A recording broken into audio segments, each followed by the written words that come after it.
From Castle Rexworth and the Rexworth Estates, I bid you good morning, good afternoon, good evening, wherever you are, and whenever you are.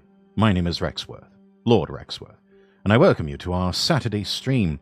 We're going to be doing a bit of yapping here in the beginning, watching a few gourmet video tidbits and getting some reaction to that, and then we are going to try out a demo of an upcoming game, Pirate Yakuza in Hawaii, part of the Like a Dragon series, and the first, which is an exclusively Majima title. I'm looking forward to it, so strap in, buckle up, and grab some food and the beverage of your choice, because it's going to be a long one. I intend for it to be a long one, chat. Megalum, welcome in. Good to see you, good to see you. How you doing? Hope you're all having a fine Saturday. And for those of you who are in North America, or at least in the United States, it is a 3-day weekend for some people, because Monday is supposed to be a federal holiday. It's President's Day. And, oh boy, we're going to have some things to talk about with concerning the president. Are you getting tired of winning, chat? Are you tired of winning? We were told there's going to be so much winning, you're going to get tired of winning. Are you tired yet, chat? Anyway, let me do some quick housekeeping here. Give the usual things. You can find all links at lordrexworth.com. Lordrexworth.com, that is the website. Do make sure you're following me on Twitter.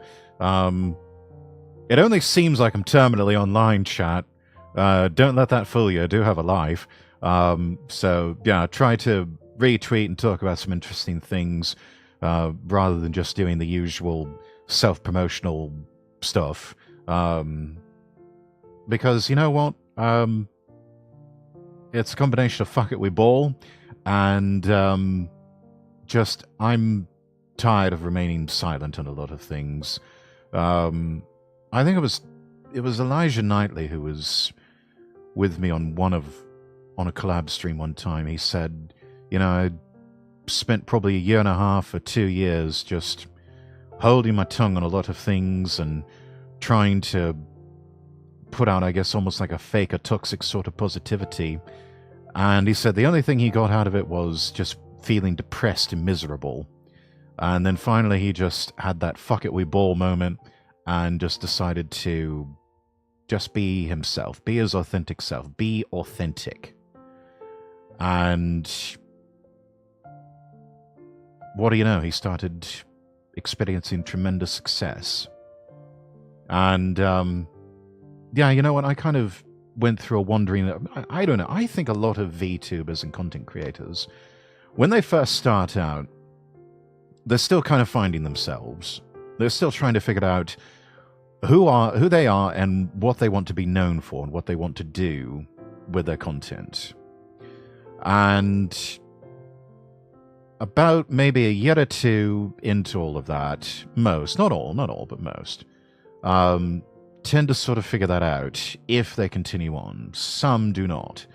I've been in this whole show business game for a long time, even before I was a VTuber, with radio broadcasting and some voiceover work. Yeah, so I'm definitely one of those that this is sort of my forte, and I'm in this for the long haul. No matter what life tends to throw at me, and believe me, life has thrown a lot at me in the past few years. I think we can safely say it's thrown us all a lot of curveballs in the past few years. But yeah, about a year and a half, 2 years in, you sort of figure out what it is you want to do. I'm coming up on year 2 of this whole VTubing business, and I think I've finally found the niche that I want to be in. One that's mostly untapped. Not a whole lot of people doing this, and but the ones that are, I love the company that I'm in, because one of them happens to be someone I consider an Oshi.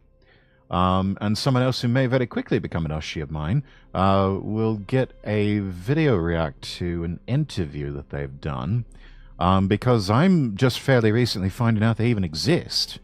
That just goes to show you the absolute plethora of VTubers and content creators that are in this golden age of content that we live in. So, Hinataki, hello, hello. Lieutenant Yamano, welcome to you. Thank you for redeeming not first. Also, hello. And Megalum, I noticed that you did redeem first as well. Congratulations on that. So, yes. Right, let's go ahead and... what else did I need to plug? Oh, yeah. Hina, if you're still watching... Be nervous to reach out to you in the DMs about this, but and I hate to put you on the spot like this, but I should love a collab. So we'll need to make that happen. I remember some of us talking about possible Final Fantasy collab. There's an idea. We can start with that, or we can do something else. But yeah, if the DMs are open, I would love to talk more about that. Anyway, and thank you for the lurkies, Yamada. Thank you, thank you. Rosso, welcome in. Good to see you, good to see you. Glad everybody's here. I hope you all had a lovely Valentine's Day. I'm not going to call it singles awareness. I'm sorry, it just doesn't hit right, you know? It's St. Valentine's Day. Always has been, always will be. Yes, just yeah. Okay, will do. Let's see. There's the Discord if any of you haven't joined up and would like to. And then comms are open. Just buy me a coffee.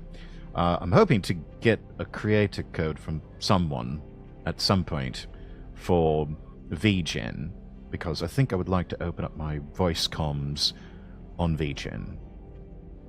So if any of you happen to have a creator code that you might be able to share with his lordship to help me set up a VGen, the DMs are open.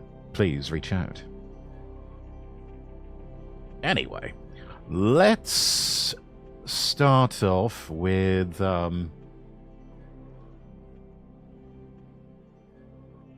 let's see here.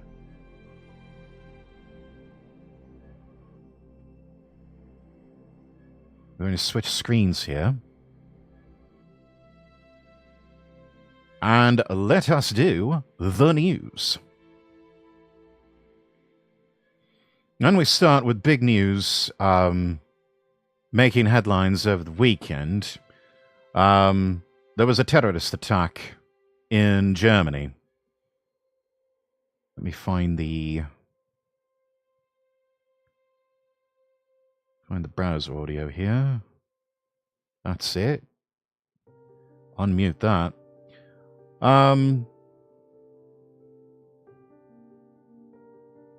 Yeah, so quick thing here from the podcast, The Lotus Eaters.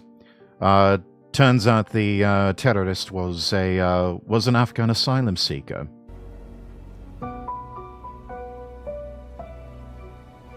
Going hard with the video introductions these days. Oh, they've got a new issue of Islander. Right, so yesterday in Germany, in Munich, there was a very tragic event with an Afghan who literally drove a Mini Cooper in a demonstration of people. And they couldn't have picked another vehicle. Saw the same ridiculous reaction by the mainstream media and by people, and by leftists especially. But before we say more about that, we have merch to shill. We have here wonderful Islander t-shirts, and is it now time for people to make some orders? I mean, yes, but that's every day. Exactly. So yes, it's order day, ideally they would like people making orders every day. We have good news that will soon arrive. Buy some merch, so chat. Here, let's talk about some bad news, and let's bear the context in mind. So in the last 12 months, we know at least 5 major terrorist attacks and terrorist acts in Germany. So we had Michael Sturzenberger, who was attacked by an Islamist. 5 terror attacks in the past 12 months. 3 of them committed by Afghans, 1 by a Syrian, and 1 by a Saudi Arabian national. We had the Solingen stabbings at the Diversity Festival. We had the terrorist incident in Magdeburg. Is that the one with the car that drove? The one with the car, and an Islamist drove the Saudi Arabian. Yeah, stabbist and car attacks here. Car into the crowd. Then we had the stabbings in Aschaffenburg, where another Islamist killed an old man, a 42-year-old man, and also he stabbed a baby to death, the year-old. And yesterday we had this really Real tragic upstanding event lot, where aren't they? a person, I think it was he was an Afghan who literally drove a Mini Cooper in a demonstration, which was a leftist demonstration, if you believe, by a group called Verdi MWR, which I'll tell you in a bit what's happened. So whenever we see attacks like these, we see a particular pattern. I have 5 stages there. You can make some amendments. Let's read Stelios's tweet here on screen. Another stabbing attack in Aschaffenburg in Germany with 2 victims, including 1 child. Suspect of Afghan origin. Let's see if the following pattern would apply in this case. Stage 1, criminal act, I would call that a terrorist attack, is committed. Stage 2, politicians express their sympathies to the families of the victims. Stage 3, the terrorist attack is portrayed as an isolated incident committed by an individual with mental health problems. Stage 4, mainstream media, so-called, and politicians will scaremonger about the rise of the far right. Stage 5, forget and move on. Yeah, they're trying, aren't they? They're trying this time. Time will tell whether or not they succeed. So, for instance, We may have a spanner being thrown into the works thanks to the American criminal Vice President. act We'll is get to that in a committed. moment. Politicians express their sympathies to the families of the victims. Stage 3, the crime is portrayed as an isolated incident committed by an individual with mental health problems. Stage 4, mainstream media and politicians will scaremonger about the far right, and then they forget and they move on. I think the only amendment I'd make is stage 1 is to say that it definitely wasn't a terrorist attack. And they know nothing about the incident, but they know it's not terrorist related. That's Exactly. Yes. Very- Except it was, and we all know it was. You know, it's no, but this is what happens. This is what happens, Larry. is constant speculation about the motives. Yeah, He says that we can't establish what the motive might have been. but we know it wasn't terrorism. Al-Qaeda, Hamburg. Yeah, But is there a link to the religion of peace? Yes. Just yelling Allahu Akbar. yeah. Yes. I just so happened to be yelling out the name of Allah when all this happened. Just so happened, but I'm sure it's just a coincidence, Chad. I'm sure it's just a terrible coincidence. Asylum seeker from Islamic. Yes. But you don't know, he was driving a car, and cars have a radicalizing effect. eye-roll on people, inducing. especially sometimes, you know, there's so much traffic, Yeah. traffic laws.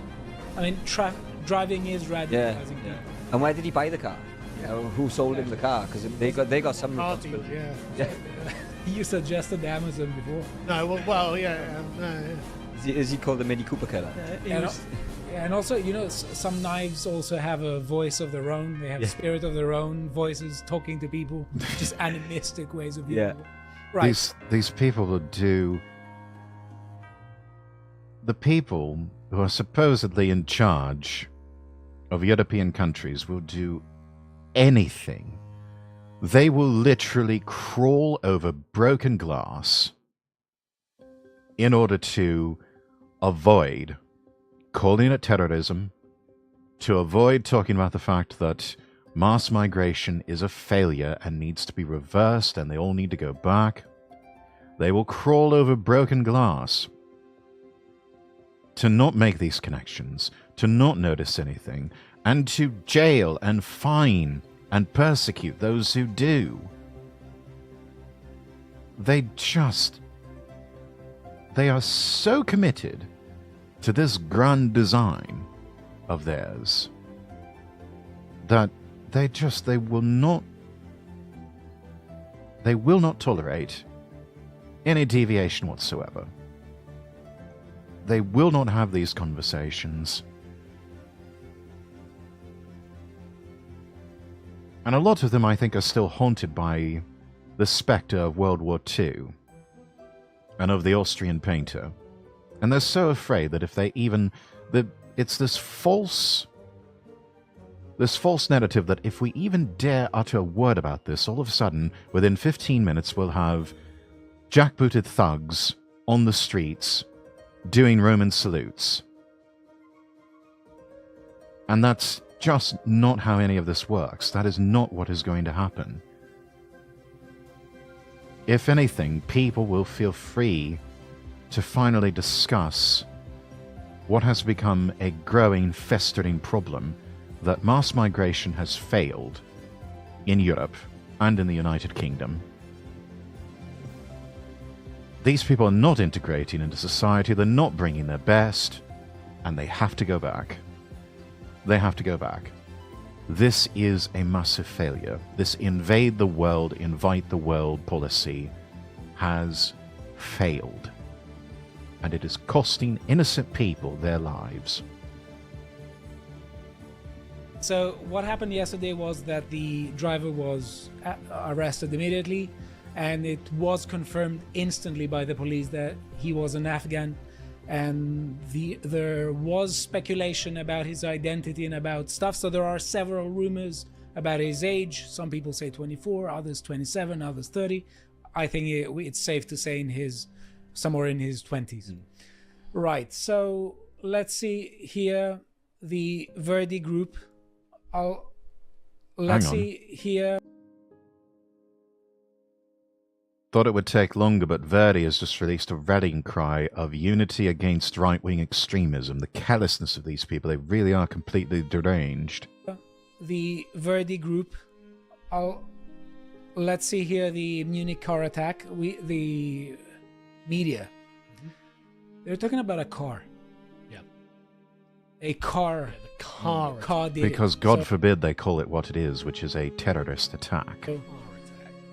Suspected Munich car attack.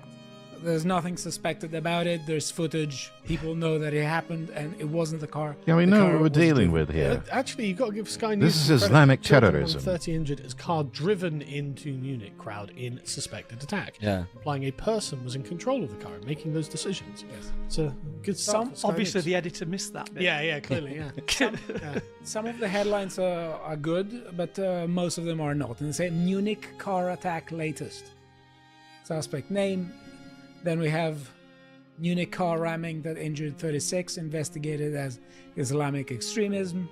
At least 20 Which it injured. is. Car convert to Islam. NBC News. Yeah, and here DW, I think that's for Deutsche Welle. At Yes, least 20 Deutsche Welle. injured after car drives into State-run crowd in media. Munich. The car was Self-driving facing car? east when it came into. Yeah. South. Maybe it's one of Musk's self-driving Teslas. Yeah. Yeah, maybe they should ban cars just Yeah. like they called to ban knives Knives, after yeah. the knives attacks. Yeah, Or Ignoring- tweets. Exactly. Yeah, because there are people behind tweets. You know that. Yeah. Yeah. Not behind cars and knives. I hate this weakness. Right. So we have now staged. This the sort of weakness is politicians making provocative. Mistakes and People see these sorts of reactions and it's like, this is weak, limp-wristed shit. And it's only going to encourage more. When what is needed is a very strong response of, in an ideal world, the German government would be sending out troops to find every known asylum seeker, round them up, and get them out of here. To find the associates of this terrorist who committed this attack. Interrogate them.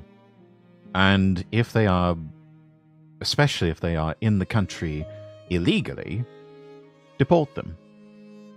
But honestly, at this point, it's just like, find all of their known associates, find every asylum seeker, and just, at this point, they've got to go. Because this is just getting out of hand. Arsenio, welcome in. Why did my... Oh. I know why. I forgot to put in blurb redeems. I am sorry about that, Arsenio. Give me just a moment. This is a new stream theme here, so... I forgot about the blurbs. Where is my...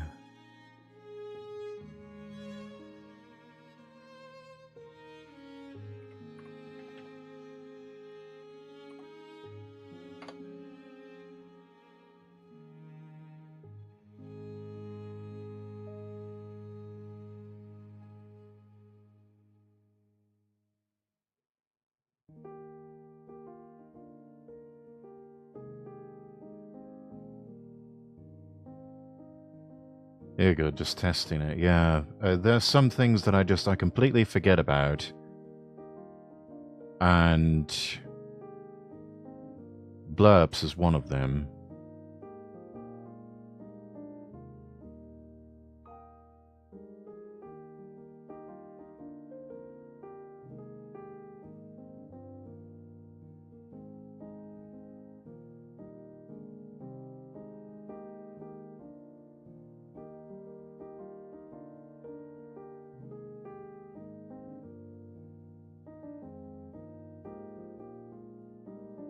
There we are. Okay.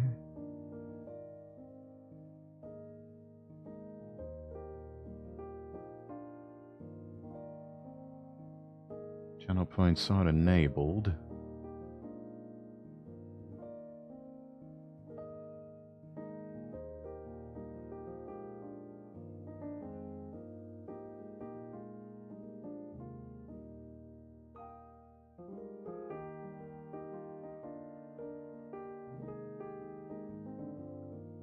Copy browser. And hang on a minute, we will get this.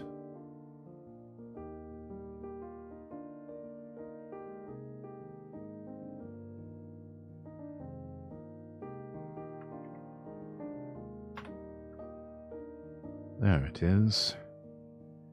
Now, let's get that centered horizontally. And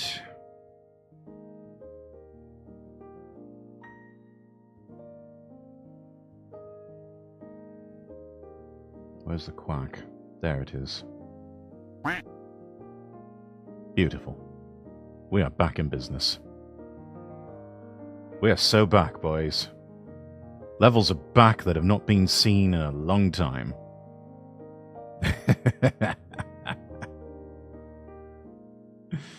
Alright. Now that all of that is fixed. So there's the quackity quack.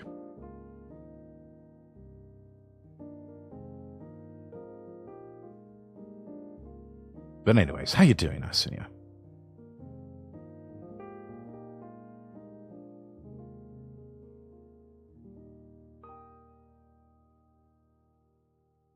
I have to remember to put this on all of my screens. In fact, let me do that right now while I'm thinking about it. Put it there on the main screen. Lovely.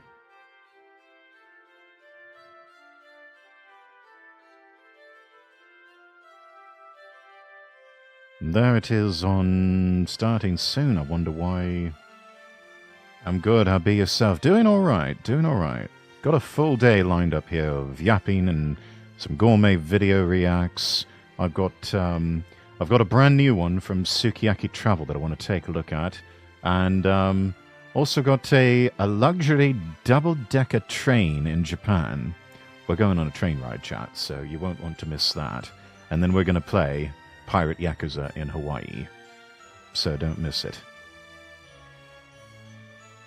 I think maybe I just forgot to put blurb on the rest of the screens. But we fixed that now.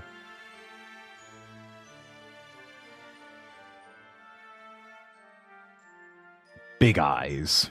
Yes, we are really going the distance here. We're going on trains and then we're going to Hawaii. But the only place we're not going is Brazil.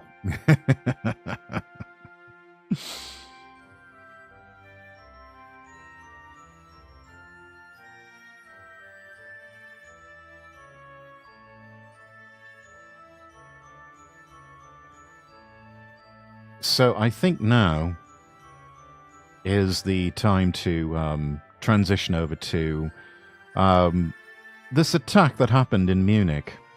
Was going on around the same time as the security conference where Vice President J.D. Vance was scheduled to speak. There was concern at first and speculation is like, oh my gosh, the Vice President is there. Is he all right? Well, yes, of course he's all right. You know, some of the best security in the world. But this from Revolver News, Vance's Munich speech threw down the gauntlet and left EU leaders melting down.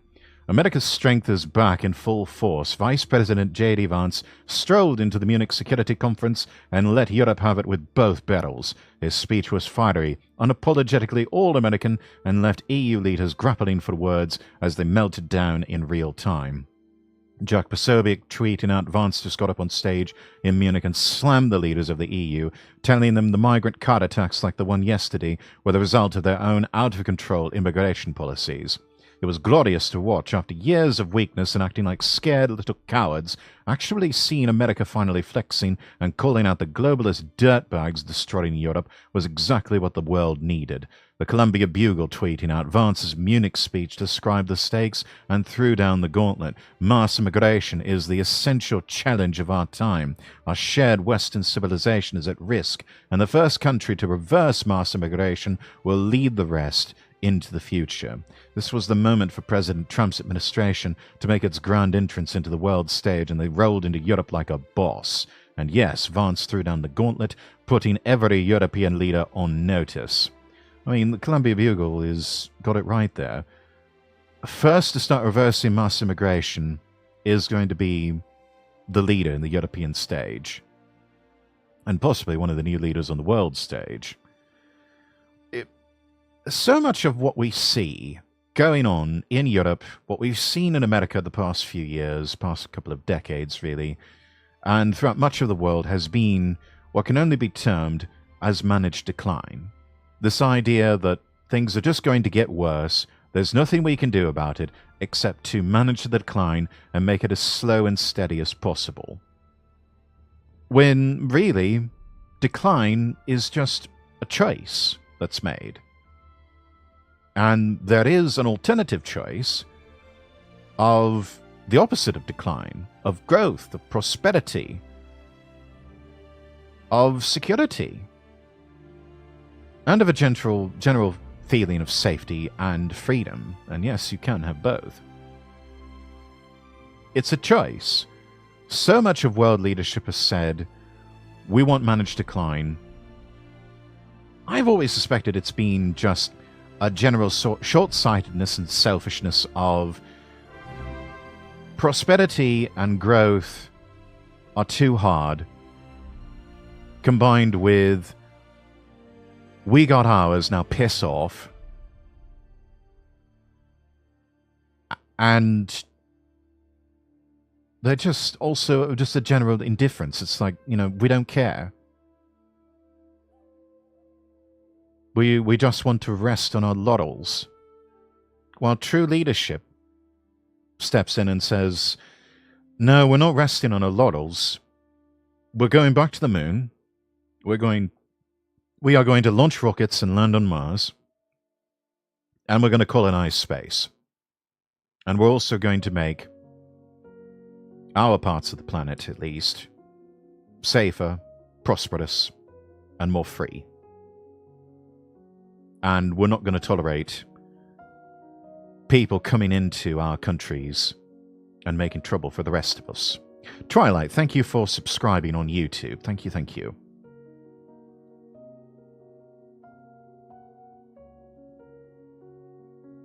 Vance made it clear Europe and America are drifting apart. He's not wrong. They're heading straight into communist waters, whilst we're swimming in a sea of freedom, finally. Well, that remains to be seen. There's still a lot of work to be done. Time for them to reverse course and join us. I mean, in terms of the geopolitical poles, you've got three in the world. You've got the United States, with a lot of European and even the United Kingdom and certain Commonwealth countries being vassal states of the United States. I mean, that's just the reality of it. And then you've got Russia and you've got China, with a lot of the BRICS countries as their vassal states. For so long, it seems as though Europe was sort of shifting towards the Chinese pole. At least in, I guess, all of the bad ways. Not sure if there are many good ways. But, yeah, now we've got someone issuing a clarion call of, hey, there's a better way than this sort of managed decline, and I mean, I don't even know what you call it, just sort of perversion by communists. I don't even know if it's necessarily gay race communism at this point. It's just straight up perversion. But, yeah, time for them to reverse course, and there's been a vibe shift, and now history and the culture appears to be against these forces of managed decline and wokeism that have prevailed for so many years now. Got a clip here from Vance's speech. But while the Trump administration is very concerned with European security and believes that we can come to a reasonable settlement between Russia and Ukraine, and we also believe that it's important in the coming years for Europe to step up in a big way to provide for its own defense, the threat that I worry the most about vis-a-vis Europe is not Russia, it's not China, it's not any other external actor. And what I worry about is the threat from within, the retreat of Europe from some of its most fundamental values, values shared with the United States of America.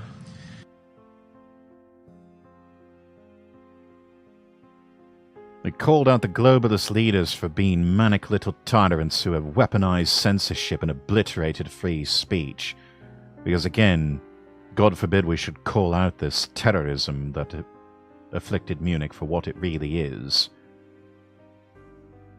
as a product of Islamic extremism and a product of invade the world, invite the world foreign policy.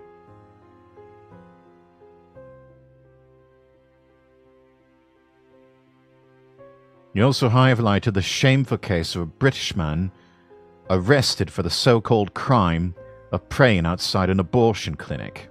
That's actually up in Scotland. Where, yes, if you are near an abortion clinic, Scottish police could arrest you for thought crime if they suspect you even to be praying silently. You could get arrested. If you are praying quietly in your own home, your neighbors are encouraged to rat you out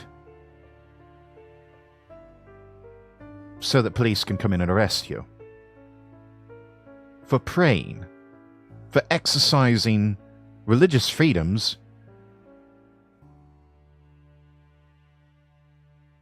that have existed in Scotland and in the United Kingdom since the time of the Magna Carta.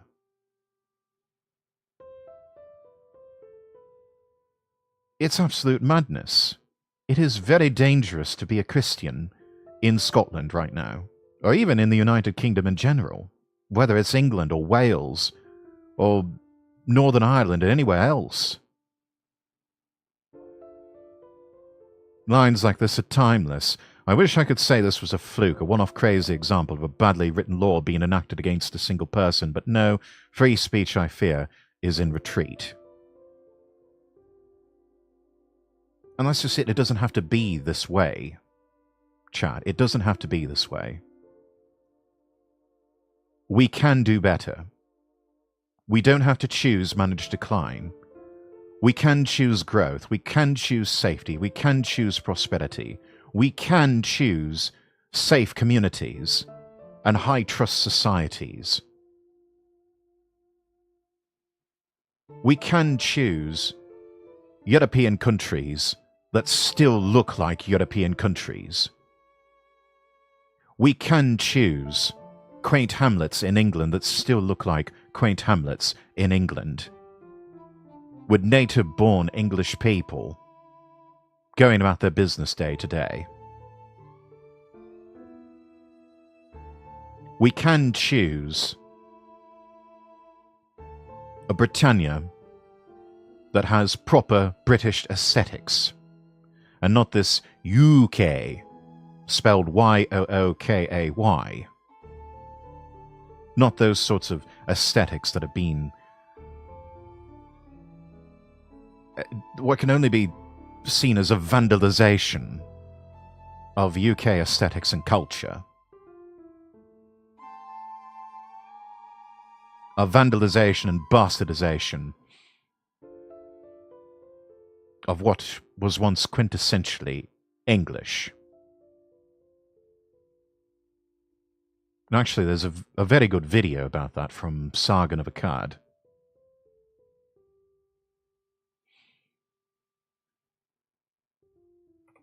At least I think it was Sargon. It's not Sargon, it's Sargon.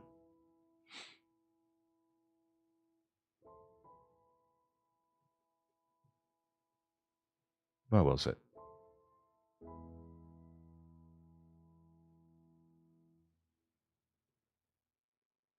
Maybe it wasn't.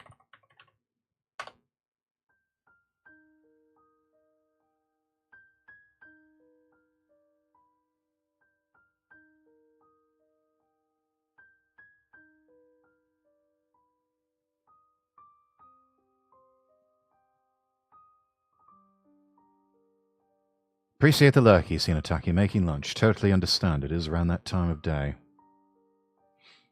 Oh, hey, look who's live.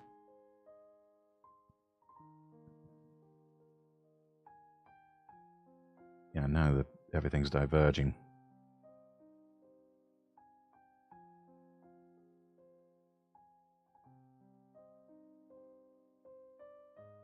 A tale of two Britons bound to clash. May have to take a look at this. Some big news that's done the rounds.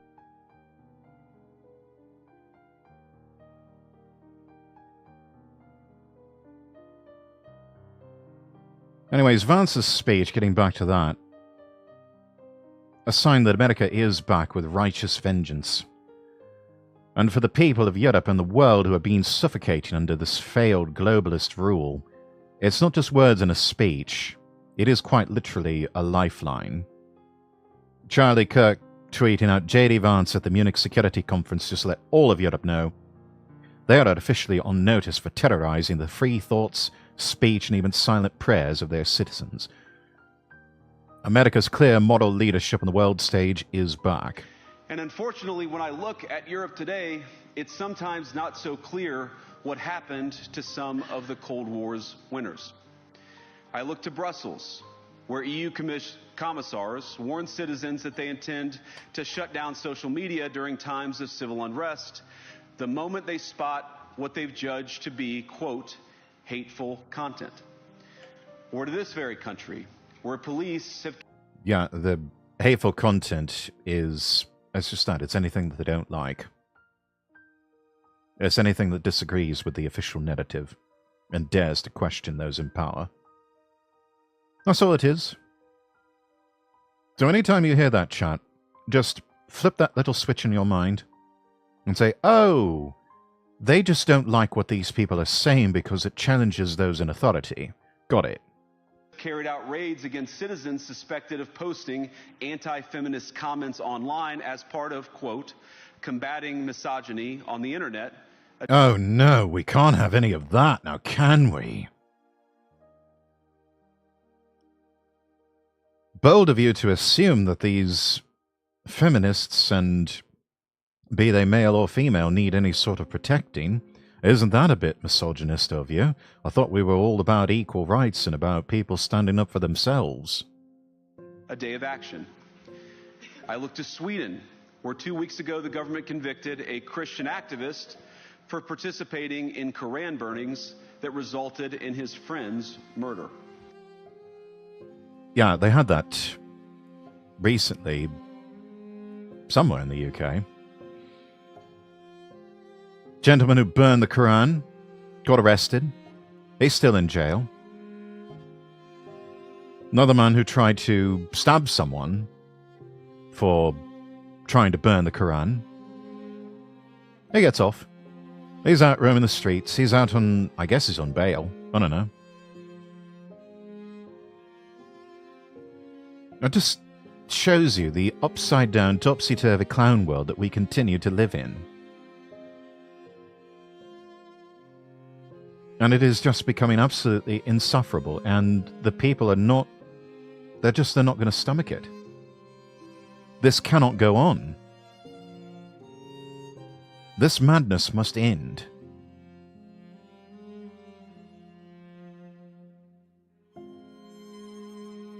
And I think the only way that it really ends is either through the breakout of war. That's the worst possible outcome. Or we finally get leadership in European countries that say, you know what, we've tried this whole mass migration thing. We've tried invading the third world and then inviting them in. And it's just not working out. So, you know what? They have to go back. Put them on planes, put them on boats, put them on buses, put them on trains. Get them out of here. Just send them back.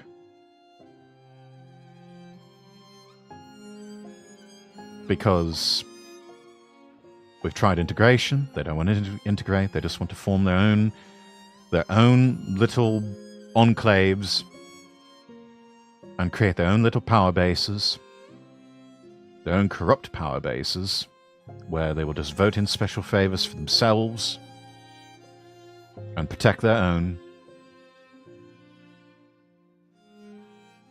and not giving a single thought to their adoptive countries, to the greater good. I fear that people will reach the breaking point but won't be able to stomach the punishment required to end this madness. Not saying violence, but rather jailing those responsible for allowing these terrible things to happen. Oh yes, that's the other thing.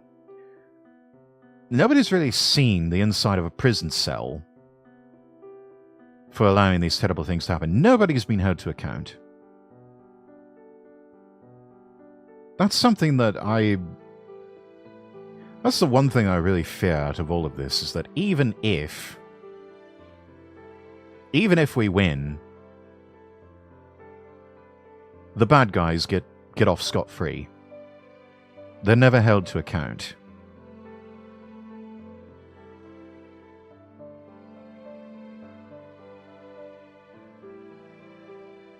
And no amount of public cursing and condemnation after the fact, and even long after they're gone, is enough. The people that did this to the Western world, they need to suffer consequences. They need to be inside prison cells. At the very least, that's what they need to do. They need to have all of their wealth, all of their assets, because a lot of those same people have profited tremendously off of all of this. All of that needs to be stripped from them.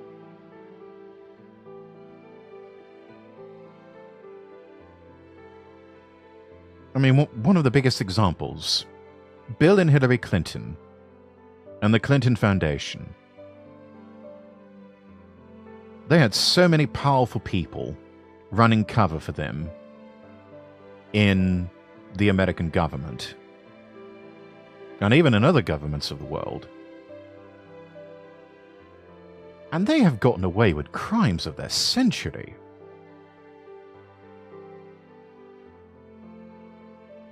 If anyone deserved to be in a prison cell, it's Bill, and especially Hillary Clinton.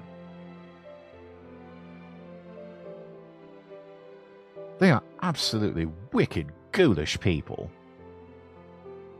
The embodiment of the term ungodly.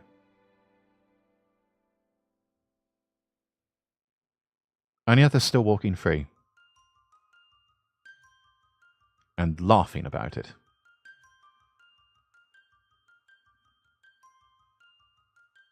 More or less, yes. Yeah.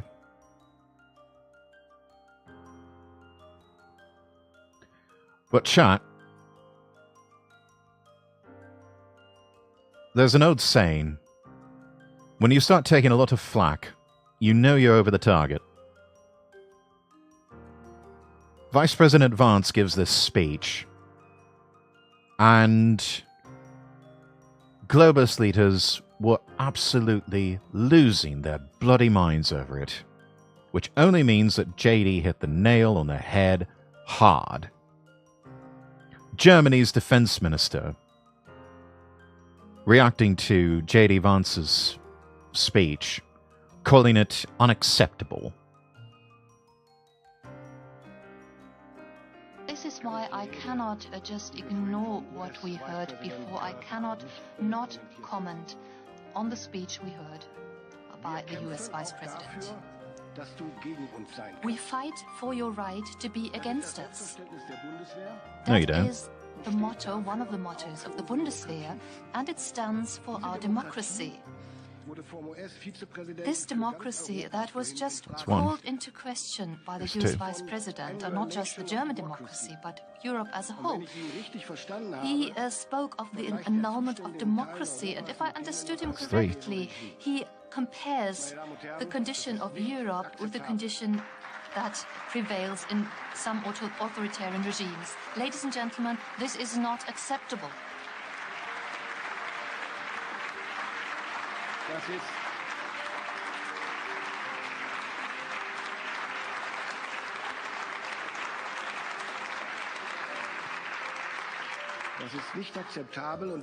This is not acceptable.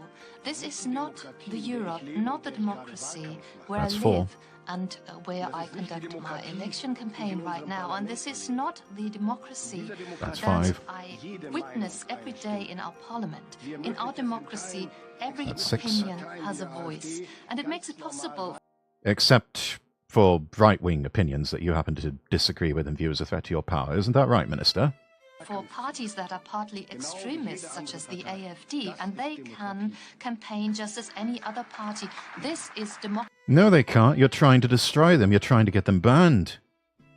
You're trying to get them forcibly dissolved and seize their assets.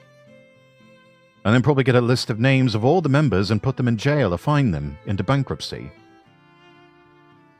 Don't fucking gaslight us. Don't you fucking gaslight us, you tyrant. We know exactly what you're on about. Because you fear them. You fear that they could win. And they could disrupt your little rackets that you've got going on behind the scenes.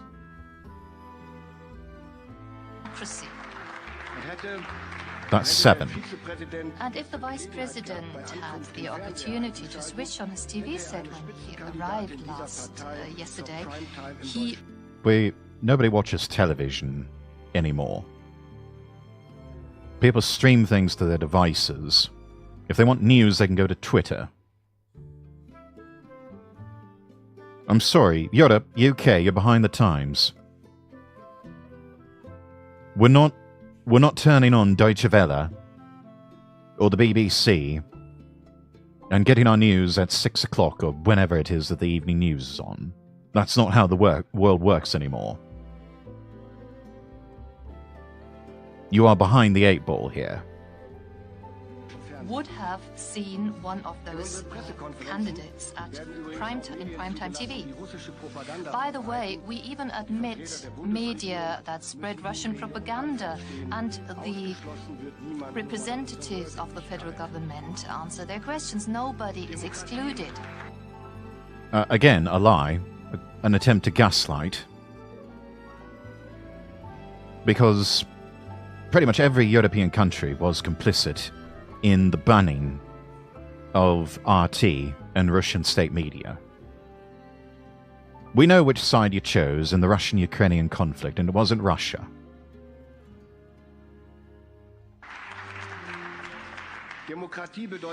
But democracy does not mean That's 8. that a vociferous minority will automatically be right, and they cannot decide what truth is. It does not mean that anyone can say anything, and democracy must...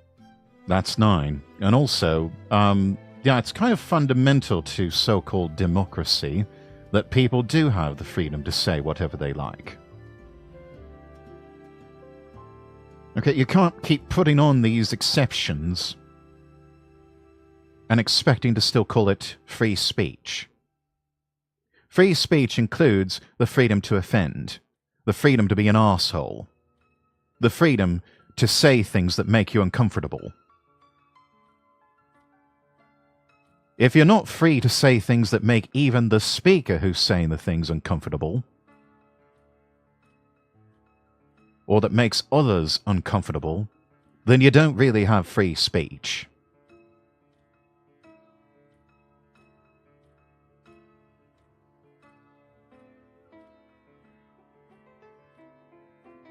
Free speech is not freedom of speech to say whatever gives everyone the warm fuzzies and doesn't offend anyone. That's not free speech. That's just speech control. That's tyranny. Free speech means a genuine marketplace of ideas where people can talk about the uncomfortable things and not have to fear reprisals. Must be able to defend itself against extremists that try to destroy it. I am happy to live in Europe. Yeah, let's talk about those extremists, Minister. The real extremists are the ones that are driving automobiles into crowds, be they Christkindl market goers or protesters. And who are those people, Minister? By and large, they happen to be migrants from the Middle East and from North Africa.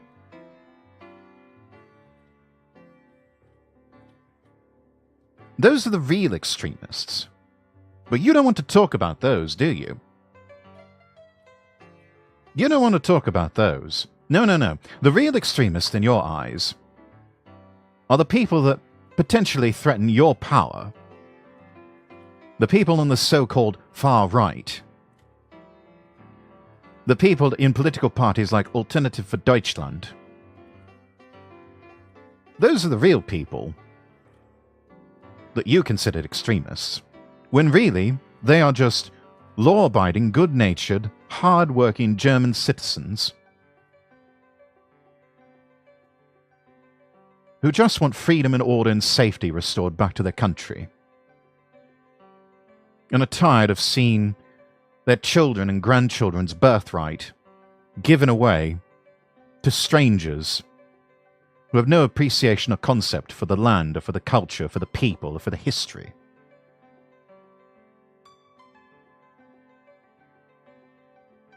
But hey, you see a cheap vote-buying constituency in those migrants, and so you fall all over yourself to give them a pathway to citizenship. And any of your own big business constituencies, all they see is cheap labor. Because, hey, that's what it's always been about, right? People are interchangeable. Magic dirt theory. They get onto German land, and all of a sudden they start singing Deutschland, Deutschland über alles. Isn't that right, Minister? That's what you really think, or that's what you're trying to sell people on.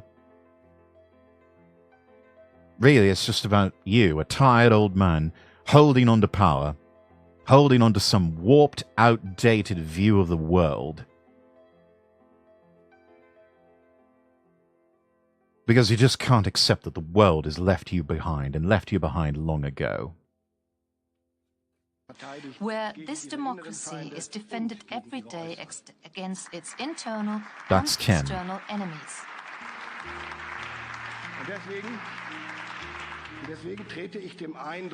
And therefore, I would like to explicitly contradict and oppose the impression that Vice President Vance suggested here, that our democracies oppress and silence minorities. 11. We not only know against whom we defend our countries, but also what we defend it for. It's for democracy, for freedom 12. of opinion, for the rule of law and the dignity of each and every one, ladies and gentlemen. 12 times in approximately 3 minutes that the German defense minister made references to democracy or our democracy, registered trademark.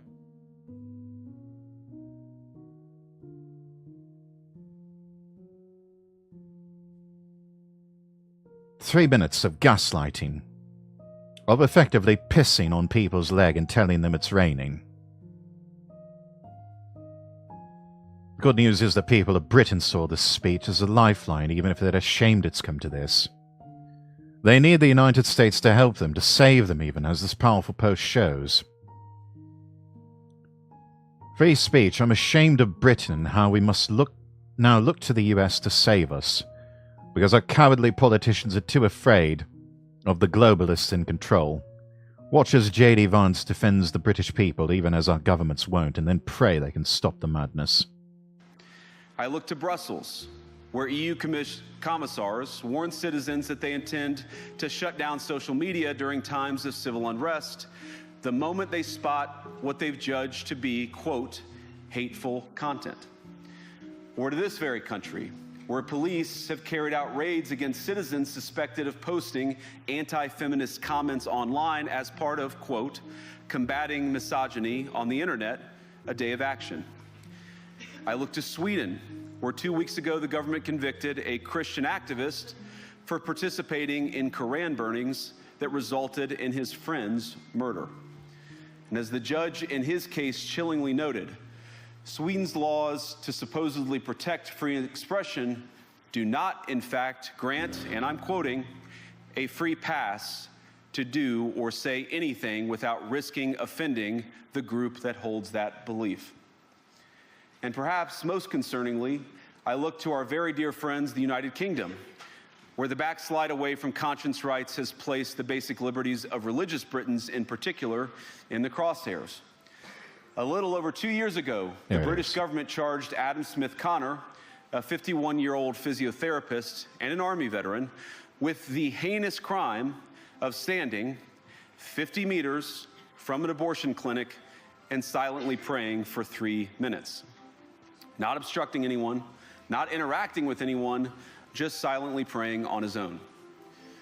And after British law enforcement spotted him and demanded to know what he was praying for, Adam replied simply, it was on behalf of the unborn son he and his former girlfriend had aborted years before. Now, the officers were not moved. Adam was found guilty of breaking the government's new buffer zones law, which criminalizes silent prayer and other actions that could influence a person's decision within 200 meters of an abortion facility. He was sentenced to pay thousands of pounds in legal costs to the prosecution. Now, I wish I could say that this was a fluke, a one-off crazy example of a badly written law being enacted against a single person. But no, this last October, just a few months ago, the Scottish government began distributing letters to citizens whose houses lay within so-called safe access zones, warning them that even private prayer within their own homes may amount to breaking the law. Naturally, the government urged readers to report any fellow citizens suspected guilty of thought crime. In Britain and across Europe, free speech, I fear, is in retreat.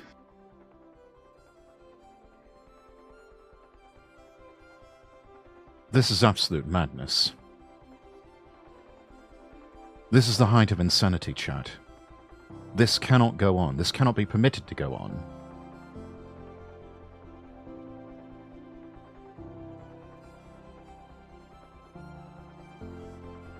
There have been debates in certain circles about whether or not Britain needs a written constitution outlining the rights of individual citizens.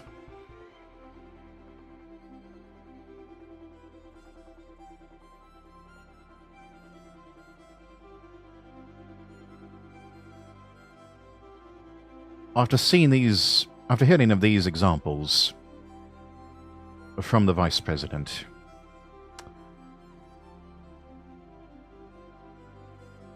I'm going to say that perhaps we need to just duplicate the American model. Probably even duplicate the American Constitution and Bill of Rights, especially the Bill of Rights, word for word, and just leave it at that.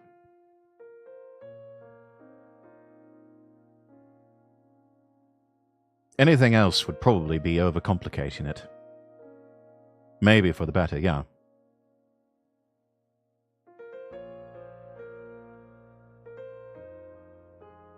Anything more than that would just be an overcomplication. And an attempt by powerful elites and interest groups to throw a spanner in the works and just render the whole thing without teeth.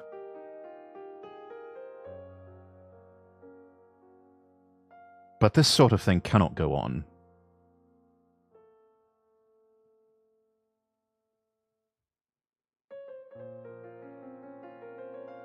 And as effective as these stories may be in showcasing the plight of Christian martyrs even in the Western world,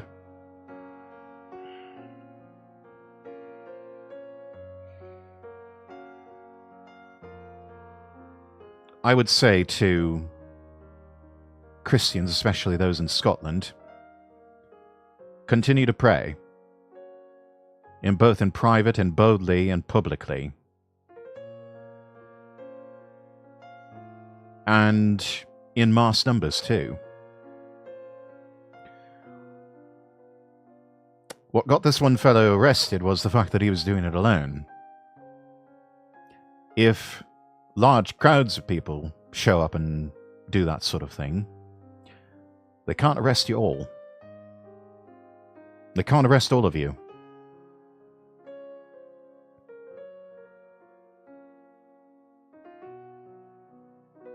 Not only that, it would be an overwhelming show of force to the opposition.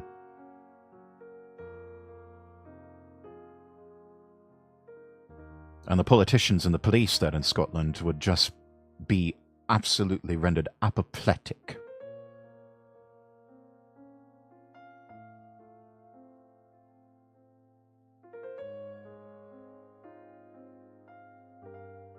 And those public displays of apoplexy,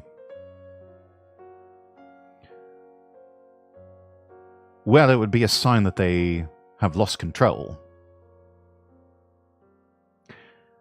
And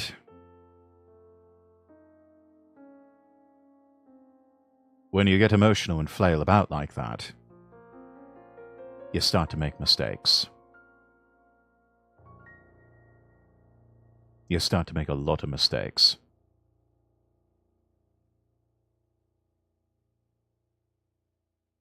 Because you don't exactly make the best decisions when you're emotional like that.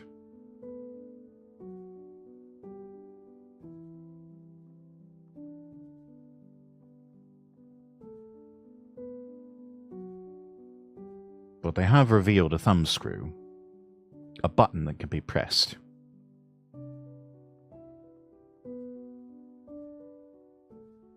Because apparently what Scottish police and the politicians fear the most is Christians coming together in prayer. So you know what? I think we need a lot more of that.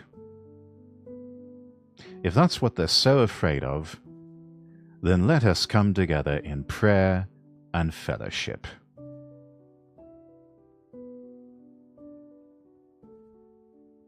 I can't speak for my fellow Scottish brethren, but I know this. I would look at that as a tremendous opportunity. A tremendous opportunity to create some good trouble. And all I would have to do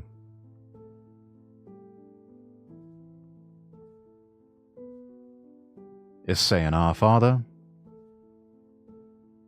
or start out by bowing my head and closing my eyes and saying, Heavenly Father, we come to you in the name of Jesus. How pathetic if that is what they fear.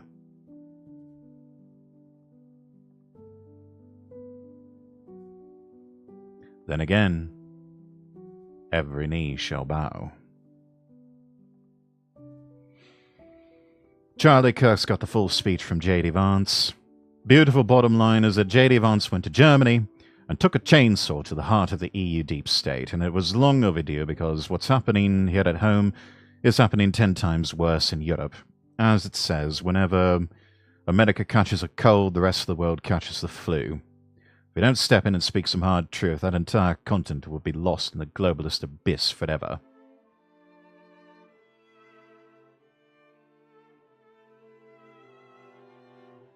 And while we're on the subject, let's take a look here at something else from podcast The Lotus Eaters.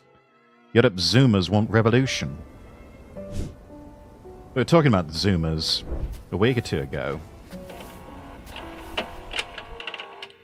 Maybe for the better. Things aren't going so well for us over here in the UK, or broadly Europe Europe at the moment. Things are going a lot better in America, though. And so I thought I'd do this segment about how we can have it so that the MAGA revolution, which when I was over in Washington, D.C. is well in swing, might cross-pollinate over to our side of the pond. But before we do that, we are selling the last of our Islander 2 merch, if you would like to go and pick some of that up. So some t-shirts, some mugs, some posters, etc. Before Islander 3 and its associated merch comes out, you can go over to uk.shop.lotuseaters.com. And I have been told to remind you that if you did have difficulties getting your Islander 2, 1, we've changed the distributor this time, so you will get Islander 3 properly. And 2, if you did have those difficulties, contact our support page over at Lotus Eaters and we'll try and get it sent out to you at our own cost, but because we want you to have the magazine. Anyway, I thought I'd get onto this because there's some new polling out from CBS, you know, hostile news outlet and all that, but they and YouGov, through gritted teeth, admit that despite attempts to depict Trump as a dictator in waiting, and then he went on to win the popular vote, it turns out that people all over America are seeing him as energetic, strong, and keeping his promises. What a shocker. Promises made, promises kept, and that's exactly what he's been doing. We're getting most everything that we want. So, the people are happy about that. And we're just a few weeks into the presidency. I mean, how can you be upset about that? And yet, CBS, that lives in their little bi-coastal elite echo chamber, are just like, how can these people be so happy?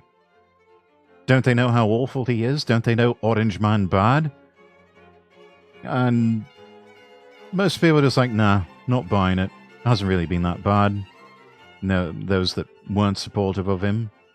Of course, there are going to be people with Trump derangement syndrome that just... you know, nothing that Trump does will satisfy them, and everything he does will be wrong.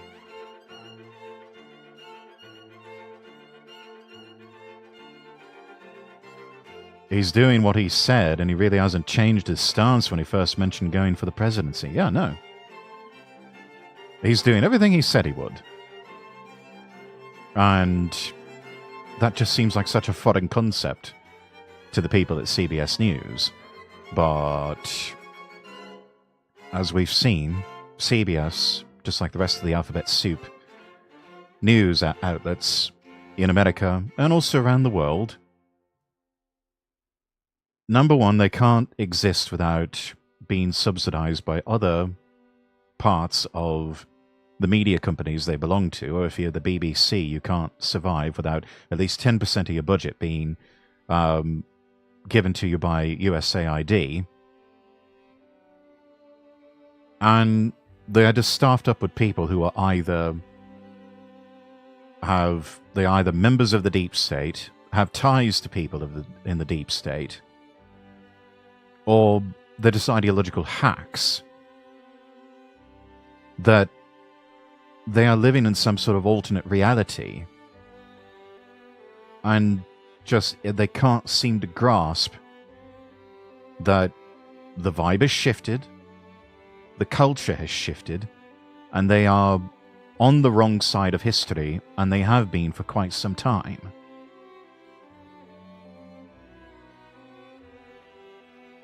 Most common phrases used for Trump are tough, energetic, focused, and effective. Effective polling in the majority for a politician. That's unprecedented in recent times. 70% really are saying he's is. keeping his promises. That's huge. Yeah, you don't... And to be fair, he is, isn't he? Yeah, he certainly is. He's doing more than he promised in that short space of time. Reminder, Keir Starmer and the Labour government are currently on 16% approval. Pretty big gap there. 16%. 16% approval rating for two-tier Kier. Meanwhile, the majority of the American population, they're loving the Don.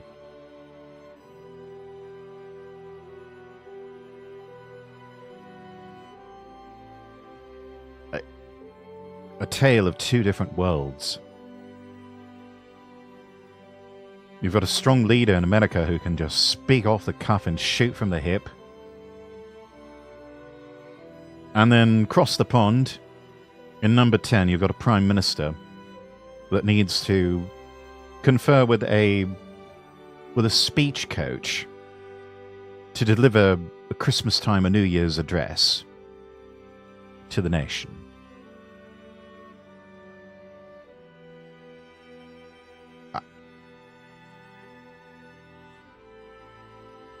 No known speech impediments.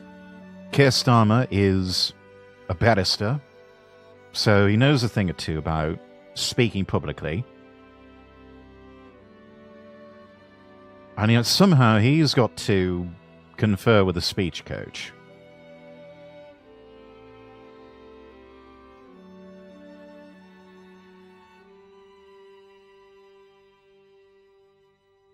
I mean, something's got to be really wrong behind the scenes for that to happen.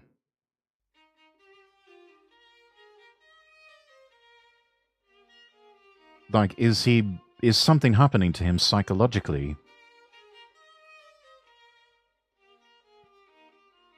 To where he's...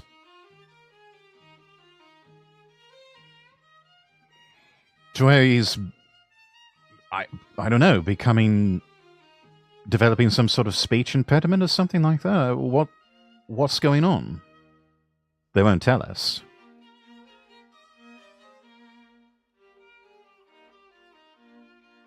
I mean, sometimes for some people, when they know what they're doing is wrong, when they know what they are telling are just blatant, outright lies to people, their conscience or something in their subconscious will just attack them. And this manifests in myriad of different ways. Whether it is a speech impediment, the inability to carry on certain conversations or make certain speeches. It affects all different people in different ways. And I have to wonder if on some deep-seated level that's what's happening with two-tier Kier.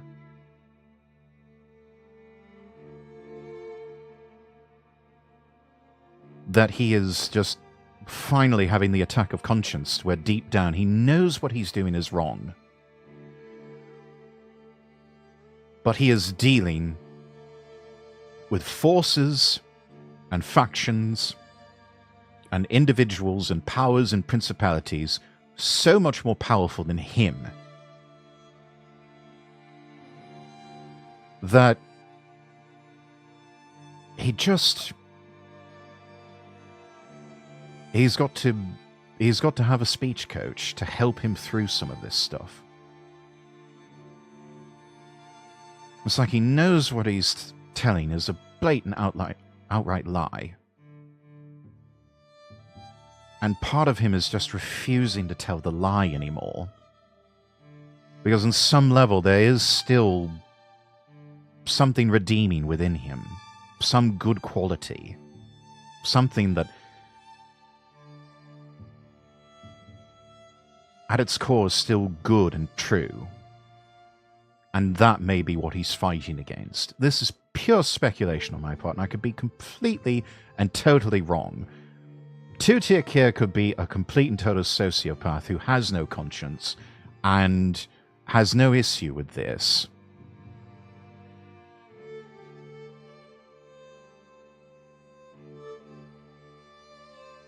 But I should like to think that maybe the wickedness and the dastardly deeds are finally starting to catch up with him. the chickens are coming home to roost, as it were. To where he's finally starting to see, oh shit, I have fucked up. I have fucked up so bad here. How do I get out of this? How do I fix this even? Or if not even fix it, how do I preserve the legacy? So that I at least get out on a high note. I mean, Labour's only been in power for roughly 6 months here. Going on 7.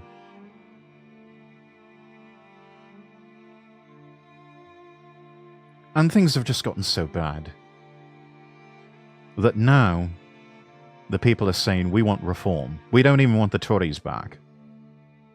Just throw all the bums out. Go with reform.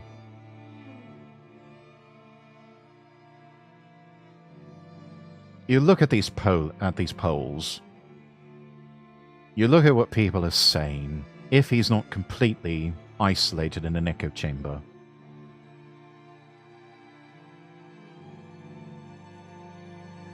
it just really must feel like the weight of the world is on his shoulders, and in a bad way. There's that very negative feeling of the weight of the world on your shoulders. And then there is the weight of glory. Knowing that you possess great power, but wielding it responsibly and with wisdom.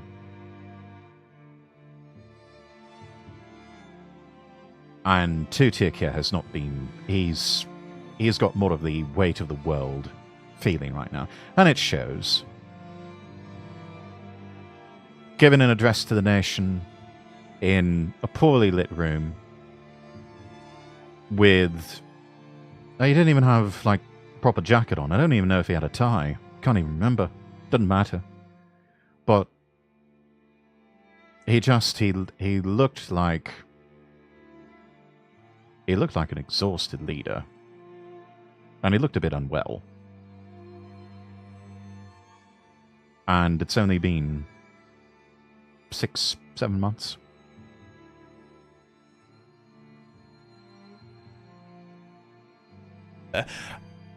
What's interesting, his deportation policy finds overall majority approval, just as most voters said they supported it during the campaign, and that extends to sending troops to the border. So marshalling the military down to the border, declaring a national emergency, yes, slapping foreign criminals in shackles and sending them back to Colombia, yes, etc., has overwhelming support from the American public, including all the foreign Uber drivers that I did a straw poll of. So just for those who are worried that mass deportations of foreign criminals are not within the Overton window, certainly it's in the state. They are. They are absolutely within the Overton window of acceptable discourse now. Not just in American society, but also in European and British society. Nobody will admit it. Not publicly. Especially not in Britain, because they don't want to receive a knock on the door from the constables for a non-crime hate incident. But we know, in those private conversations, when people think no one's really listening, or when they're in safe company with trusted people, we know that's what's going on. That is what people are saying. It's like, yeah, right, we've tried all this, didn't work, time for mass deportations. It's the most powerful country on the earth. And what's very interesting is my friend Nate Hockman has highlighted that this is particularly strong among Gen Z. So here's a screenshot of the approval ratings. Gen Z approve at a rate of 55 to 45. It's 52 to 48 for millennials, 56 to 44 for Gen Xers, who were the strongest constituency for Trump at the last election, 50-50 for boomers. Wow.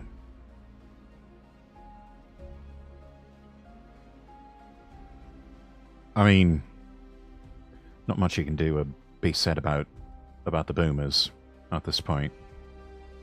Especially considering that their generation is one that got us into a lot of this mess. But yeah, that's incredible. Especially that divergence with Gen Xers. My God.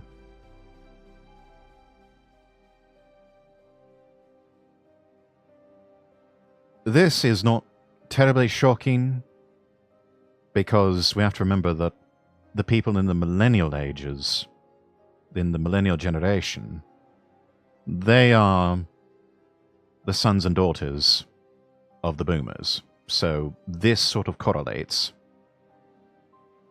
Meanwhile, the Gen Xers are the ones who gave birth to Gen Z. So we can see parallels with that. This tracks. I think this tracks. American boomers are just a write-off.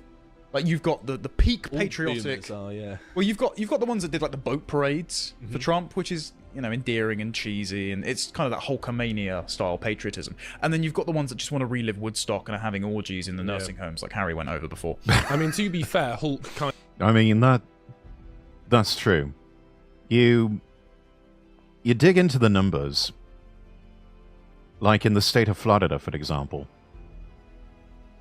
There's this entire city called the Villages, and all it is a gigantic retirement community for pensioners, for, you know, elderly people in the boomer generations and older. It's supposed to be one of those, what they call an active adult community. Yeah, they have a reputation for having been like one of the biggest, I guess you could call it a hub. Or, I don't even know what the medical terminology of it would be. But they are a hub for STDs. Because, like they said, it's a bunch of old boomers who want to relive Woodstock. And they're all fornicating with each other like rabbits. Which, I mean, on the one hand, I'm just like, can't really blame them. I mean, it's like you gotta while away your hours doing something, I suppose. But also, ew. It's like, Jesus, people. Have you no concept of safe sex? And it's like, anyway, let's not. That conversation's turning disgusting really quick. Kind of Hulk Hogan himself kind of straddles the line.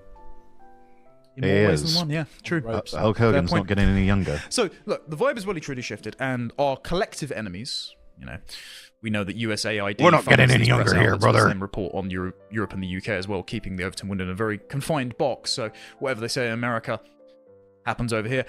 They've also taken notice. So you've got these sort of seething, screaming hit pieces by Ben Rhodes, former Obama administration official, saying, this isn't the Donald Trump America elected. Well, yes, it is. Yes, it is. This is exactly what they elected. I mean, I'm watching as I'm preparing breakfast, and just because it's in the living room and I share that with family, the CBS Saturday Morning News, and they have this, what is obviously a hit piece against the administration, going to this farmer, a dairy farmer, an egg farmer.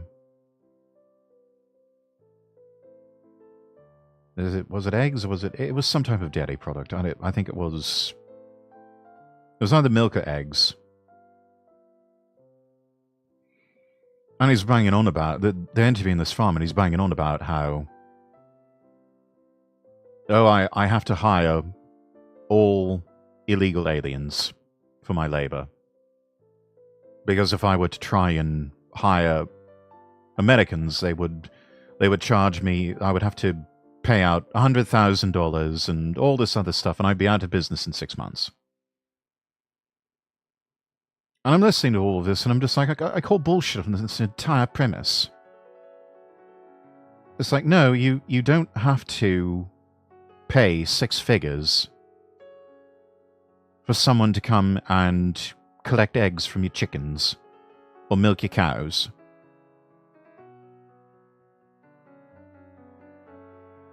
No, you don't.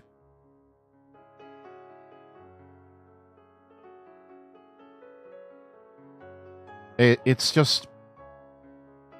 What they're admitting to is they've got an entirely fucked up business model.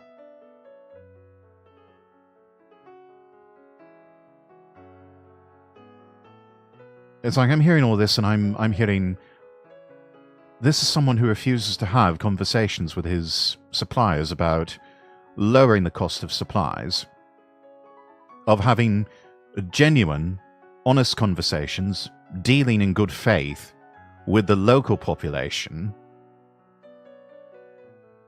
and paying honest wages, and maybe even paying them benefits, such as health insurance, directing them to a local financial advisor who can help them set up IRAs and 401ks.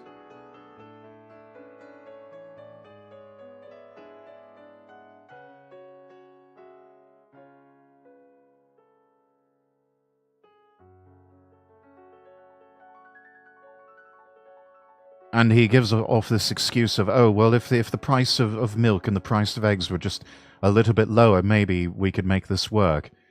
No. Number one, the people who voted for Donald Trump, they are willing to pay a higher price for milk and eggs if it means that the jobs go to American citizens.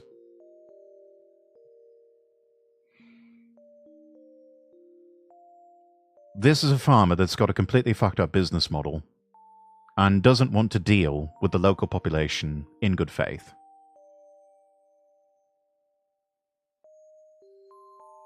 And who wants to prattle on about how if I hire Americans, I'll be bankrupt in 6 months. You know what?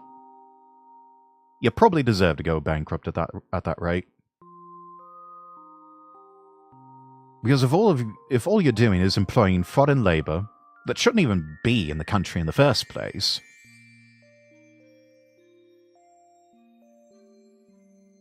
then you don't deserve to be in business. You just don't deserve to be in business.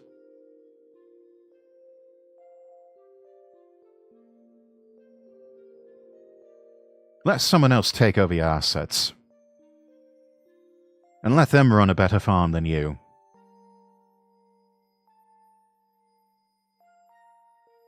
And they can employ American workers.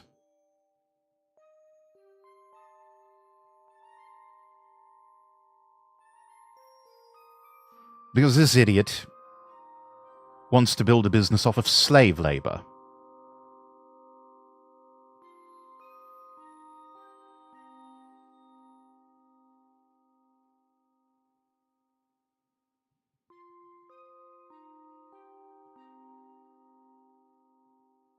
There are good, hard-working American citizens that are perfectly willing to milk their own cows and gather their own eggs, or milk the cows and gather the eggs for American farmers.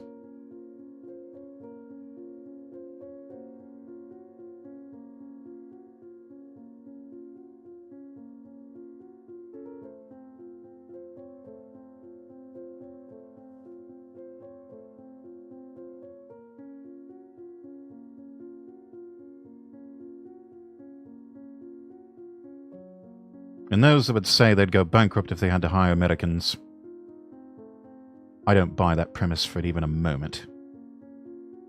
But even if that were true, they don't need to be in business. They don't need to have that farm. Let them go under. I don't care how high the price gets for a gallon of milk or for a dozen eggs. It is worth it to have a country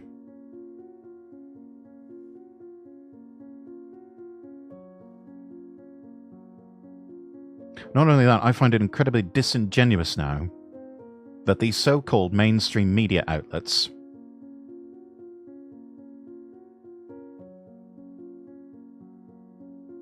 are all of a sudden so concerned about the price of milk and eggs.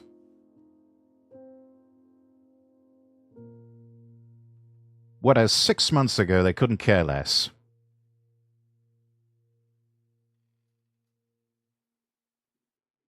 Or they wanted to just mock and laugh at people who were complaining about it. But hey, now all of a sudden Trump is in office. Now all of a sudden it's a big deal.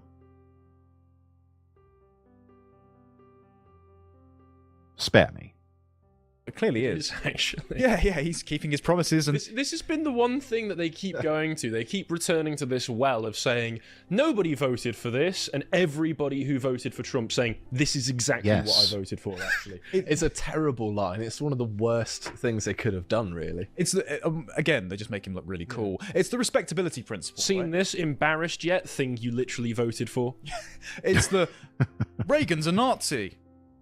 Bush is a Nazi, not like that nice Republican Reagan. Well, yeah, now Reagan's the respectable Republican. Yeah, right? and in 2016 it was Trump is a Nazi, not like the respectable Republican that we were calling a war criminal Bush. And now it's like Trump is a Nazi, not like that respectable Republican Trump in 2016. To be fair to war criminal Bush, didn't he accidentally name himself as a war criminal once? Yeah, he's got a sense of humour about it. Yeah. I too think man and fish can coexist. Trump's executive order does not. So I'm coining something called the Conan principle. And what I mean by this is you can infer the level of winning directly from how much your enemies are driving themselves before you and wailing and gnashing their teeth. And they seem to be doing it pretty insistently. Yeah, if you are getting that much flack, you are over the target. You can gauge your level of success by how apoplectic your opposition is. In the New York Times, this seems to be the paper of disrepute at the moment. Here's another one. Musk's Lost Boys and Trump's Mean Girls by Maureen Dowd. In this, she writes, the president and the tech lord even have little progeny. Little Elons, the Lost Boys of Doge, a gang of Gen Zers in jeans and with backpacks and bags of Doritos, bursting into federal agencies to gut them and force bureaucrats to justify their existence. How do I join? Exactly. Yeah. The broccoli-haired Zumov-offen too old for it, actually. That's true. Yeah, I might just be a bit past it. Again, this from the party who thinks 16-year-olds can vote, who trotted out Greta Thunberg in front of the UN as an expert on climate policy. And didn't even go to school. Quite. And who just appointed David Hogg vice chair of the DNC. They also, as part of Kamala's thing, had all of those TikTok influencers trying to come out for her. But Harry Sissons. Yeah, Harry Sisson and the others who now, I'm told, are in a Navy SEAL's basement somewhere. Quite, yeah. And she writes, the Lost Boys of Doge fit in well with the Mean Girls attitude of Trump's Washington. As seen here in this very famous piece and this image where they try to make us look awful, but, I mean, no, it's just all the attractive people. Yeah. I mean, look at that. They tried so hard to crop out persons of color who were in the photograph to make it seem like it was a whites-only crowd. And no, this actually cuts across large swaths of different demographics in the country.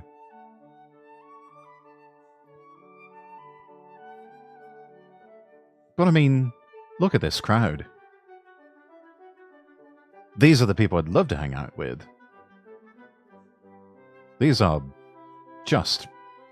I mean, not only are they pretty people, all of them, but setting that to the side for a moment, they look genuinely happy.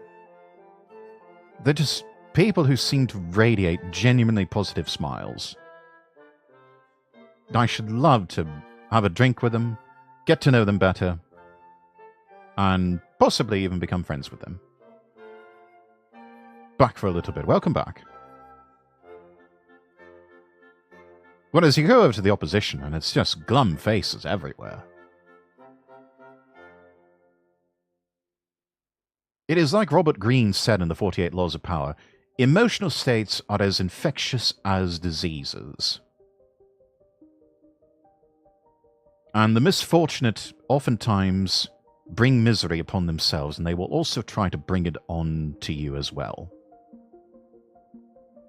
And so, as Baltasar Gracian once said, do not die of another person's misery.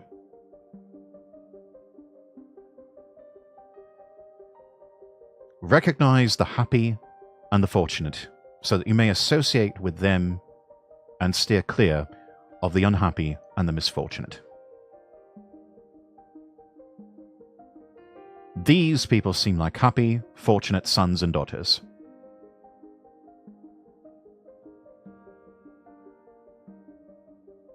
That's who you want to associate with in life. Because it'll rub off on you. As Tony Robbins said, success leaves clues. I mean, the people here, compared to America more generally, are more clean-cut, more in shape, more presentable. Happier. Yeah. Oh, what's how terrible. Funny is and that one in the black tie actually looks like you, Josh.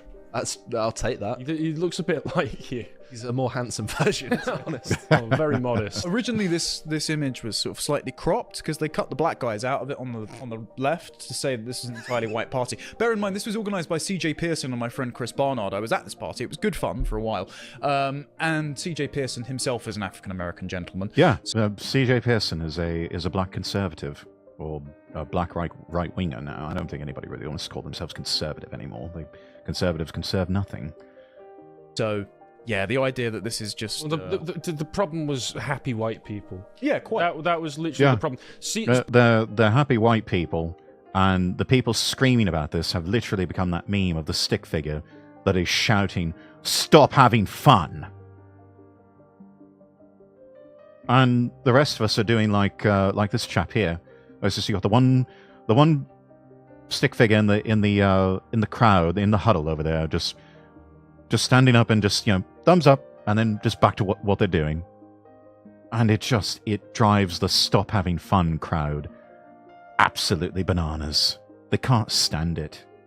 People were sharing other photos from this where a few of those girls, especially that one who looks like she's in her nightgown, were all hanging out and smiling together, and people were actually posting pictures of women from the Third Reich saying, "Oh, it looks the same to me." It's like it's just happy white people. That's what really annoys some of you. I wonder why. It might annoy the writer in question. For context, this is it. What the hell is that? That was defeated at the ballot box in November. I wonder why they might be envious of. Not wrong. True and real. That thing going. None of you ever voted for this. You didn't vote to be happy. No, that person was calling them the mean kids, were they? The cruel kids. Yeah. It's. I don't know if any of you ever remember, but very briefly, only for about 13 episodes. They only did like one season of this. Paramount did a remake of the film The Heathers for television. And to update it for the 21st century, for the 2010s and 2020s, they switched things around to where the misfit kids were now the cool kids. And the jocks and the pretty people, just the kind of normal type individuals, were now the misfits. And so the people that ruled the roost socially were all of these purple-haired, sexually androgynous Karen types that were blatantly going around and bullying the underclassmen and saying, do as I tell you, or I will get you cancelled on social media.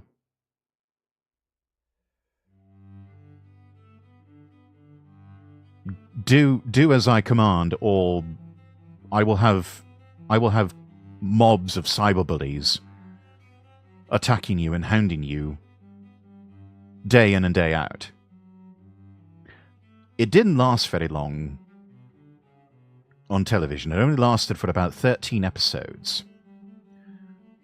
And then it didn't get picked up.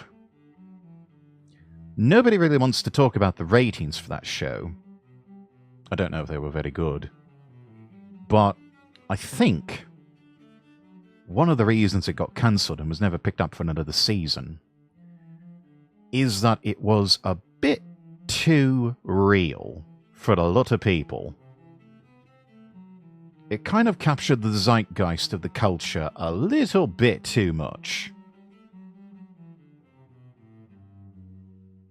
To where they realized that, it's a bit too accurate. This isn't playing into these age-old stereotypes that we're comfortable with. This is making us a bit uncomfortable. Yeah, let's cancel this. They're on to us. Quick, quick, shut it down. We're seeing this writ large in the culture. To where the people who sort of have been deciding what is our culture, at one point, I don't think they really are anymore because they're irrelevant.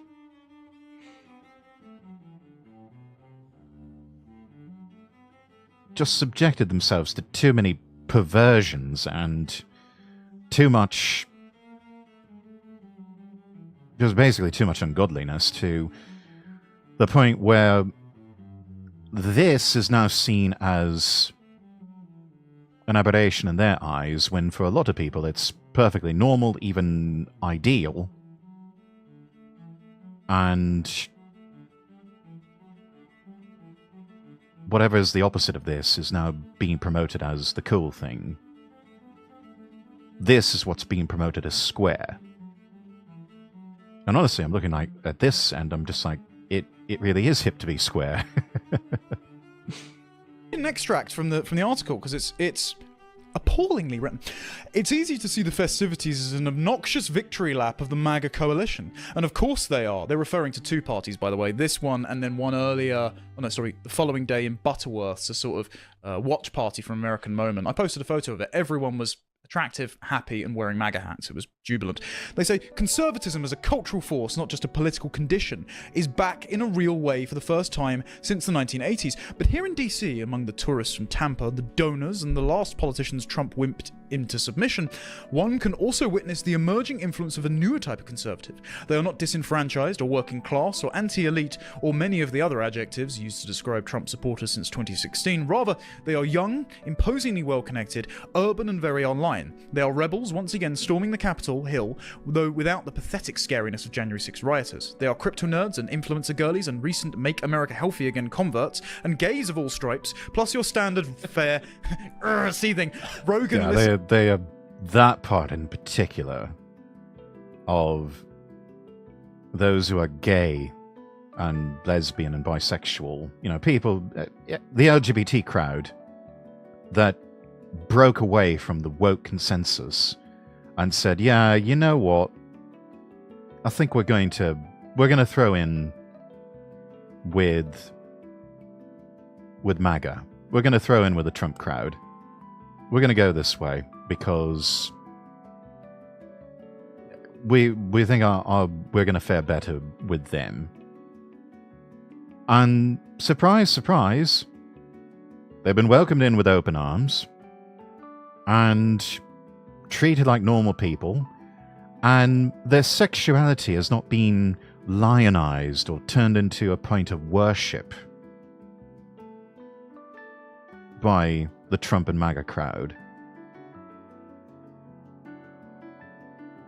It's just, let's just look at you as human beings who have your own lives that we would love to try and make better somehow, after years of malaise. Listening bros. Few of them would call themselves Republican lest they be is the main complaint that there are loads of gays that aren't attracted to this writer? Yes. No, I thought so. Yeah, I think that's the real issue there. Is the writer is just like, why aren't gay people attracted to me? Maybe because you're just ugly and insufferable and you've got a terrible personality and nobody really likes you. I mean, I can see why you're at this party with this description now.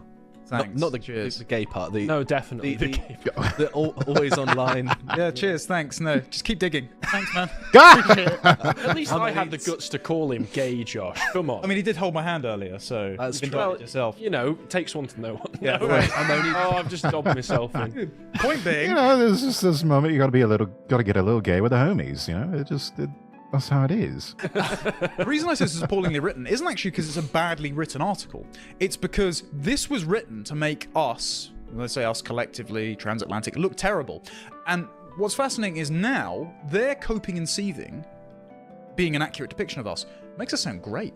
So this was meant to be a hit piece, and it just coded as an endorsement. Funnily enough. Same with Byline Times. Quite, exactly. Kamala Harris's promise of being brat, which means having your mascara streamed and doing a walk of shame home straight into a Planned Parenthood abortion clinic, didn't appeal to attractive, non-demented young women. And how is that brat? I mean, if that's the end game and consequence of being a brat, no wonder people looked at that and said, no, thank you. Because that just means that's just soul-sucking. Nobody wants that. We want to be happy. We want to have rich, fulfilling lives. We want to have families of our own.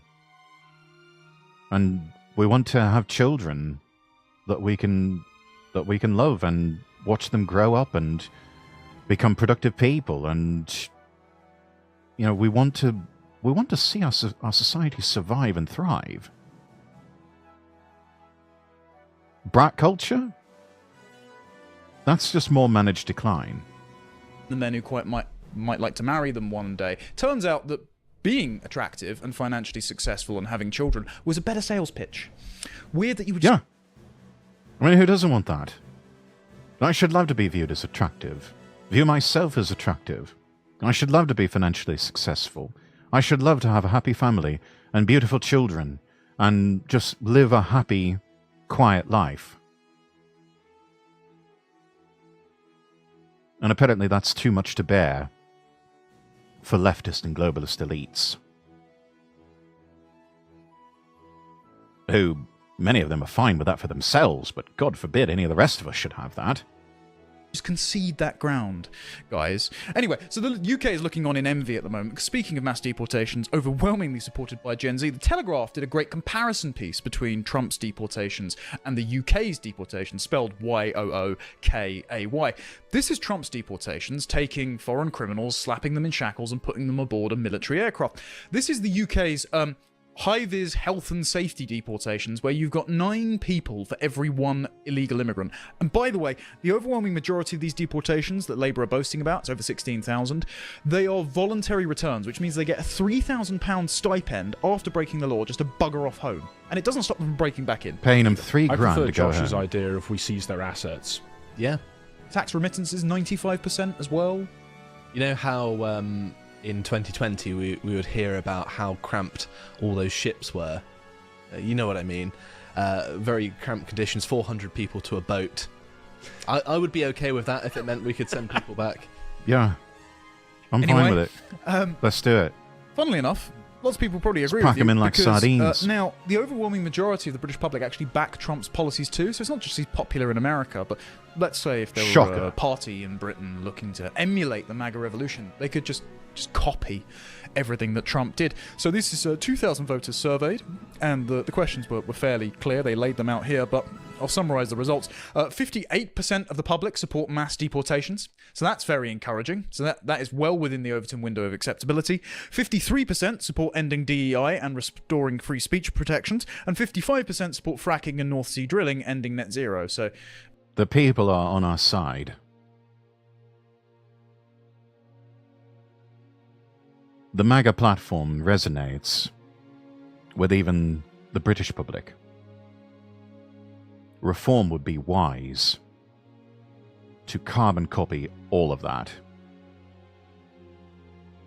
if they truly want to win and win decisively. I mean, we already know at this point, as things stand, Reform is going to win the next election. It's theirs to lose at this point. Nigel Farage will be the next Prime Minister of the United Kingdom. The premiership is his to lose at this point. They would have to do something colossally stupid to really fuck all this up.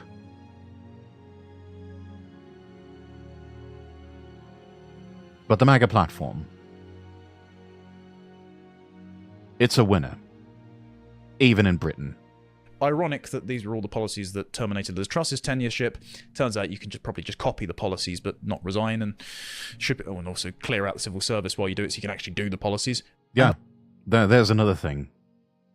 The Sir Humphrey Applebys of the civil service have got to go.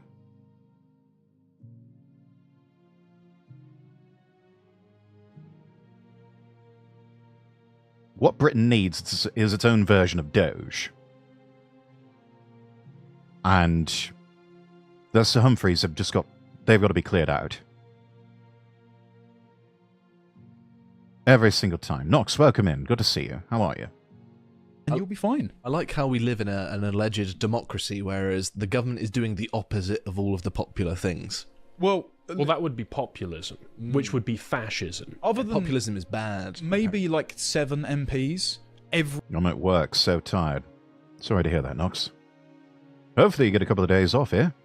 Every single party is doing all those things as well. Mm-hmm. Like, you've just been given a Hobson's choice for absolute decades. And therefore, no wonder Zoomers are not too enthused with democracy, as we've covered before. But of the people supporting this, you might be thinking, well, America's Zoomer revolution is unique to them, right? We haven't had the same infrastructure or the same culture. Well, you say that. 1 in 3 Brits would vote for Trump. Now, that's good. That's pretty encouraging. I mean, they've already said that 1 in 3 of Zoomers are fairly right-wing in their views, or fairly populist. So this tracks that 1 in 3 young people in Britain would vote for Trump. I mean, Reform was already the joint top party in its infancy with young men at the last election, and now we've got polling that says more young men would actually vote for Trump than Farage, I assume on pure mimetic quality as well. I think also that Trump has proof that he's going to deliver on his promises, whereas I think that the main concern with Nigel is that the association with the Conservative Party, the talk of Conservative defectors and potential pacts makes people think that they're going to go the same way as the Conservatives. Yeah, the jury is still out on Nigel Farage. That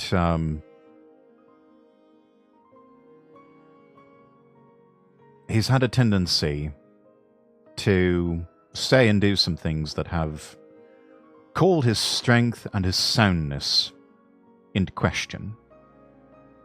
And he's got something to prove to people if he wants the premiership, that he's not backing down. He's not going to compromise with the Tories, and especially not with Labour or the Greens or the Lib Dems,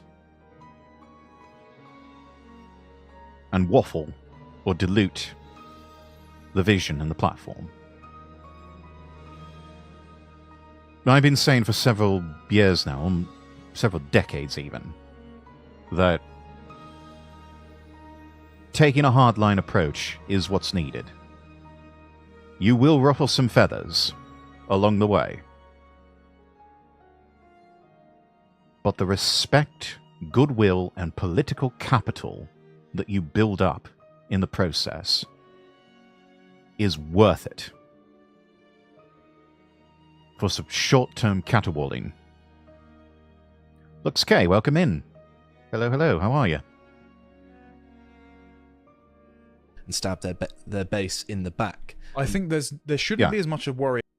That has been something that has been experienced for a long time in Republican circles in America and with Tory voters, and is a concern with reform, is that the people are always ever alert to being stabbed in the back by the politicians that they elect. Apart from headache today, I'm okay. What about you? Doing well, doing well.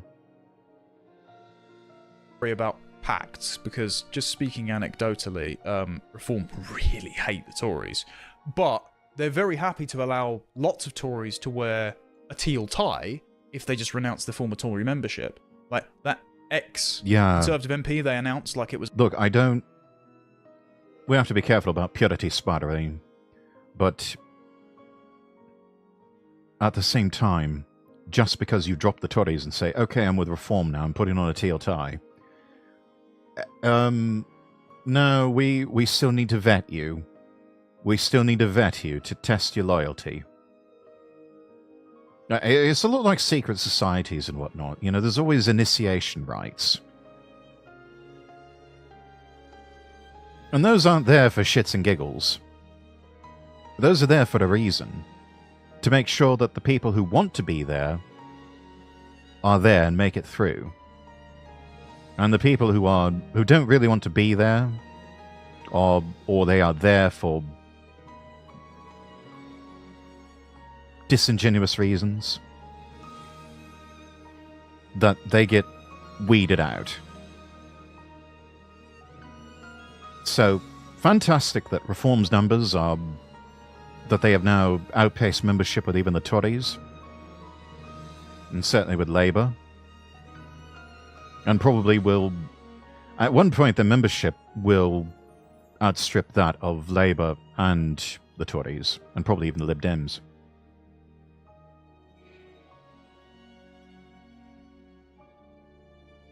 I think it's important to remember that we don't just lose sight of the fact that we need to make sure those in leadership in Reform are properly vetted to ensure their loyalty. Because the media and opposition parties will be doing everything they can to drive a wedge between people like Nigel Farage and Tice and everyone else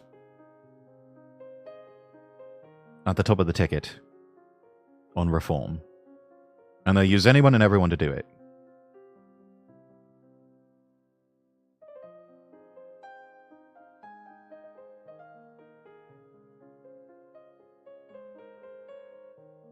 And so, now more than ever, it's important to present a united front to the public. And to tell the so-called mainstream media that no, you're not going to drive a wedge between us. If anything, our friendship and our alliance is stronger than ever. Was a famous football trade. He had previously stood in the seat against Rupert Lowe in the 2019 election when he was a Brexit Party MEP. And when Rupert magnanimously stood down in the non-aggression pact against Boris, all he did was badmouth him. So weird that you take him aboard. It needs to be more radical than just saying that, oh, I'm not part of the party. It needs to be Maoist. It needs to be... You need to denounce everything that your party did. You need to be harangued and harassed in a large public forum until you understand the shame of what your party did. Then... Believe me, the opposition would gladly put you through a struggle session of their own. Reform might as well do it to everyone else. Take your time, Knox.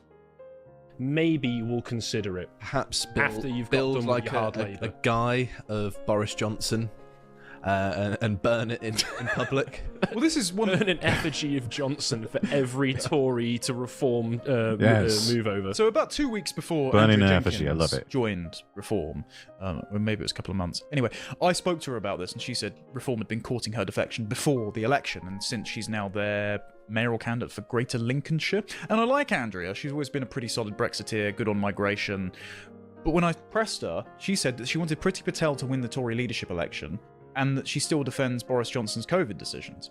And other than if Priti Patel hadn't gone on The Sun the other week and defended the Boris way... You don't have to keep defending what did not work. Unless, of course, you're some sort of deluded true believer that somehow they did work. It's like, once you have defected to another party, you don't have to keep defending them. If anything, it'll make you look good. to say, yeah, you know what? We fucked up. We made a mistake. I made a mistake. I was wrong.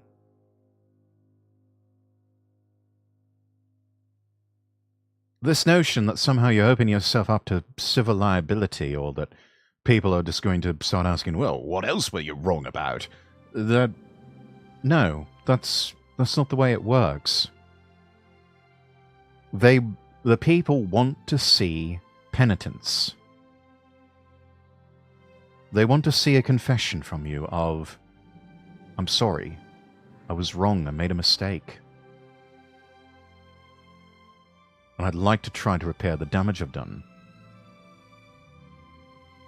That's what they want to see out of these people.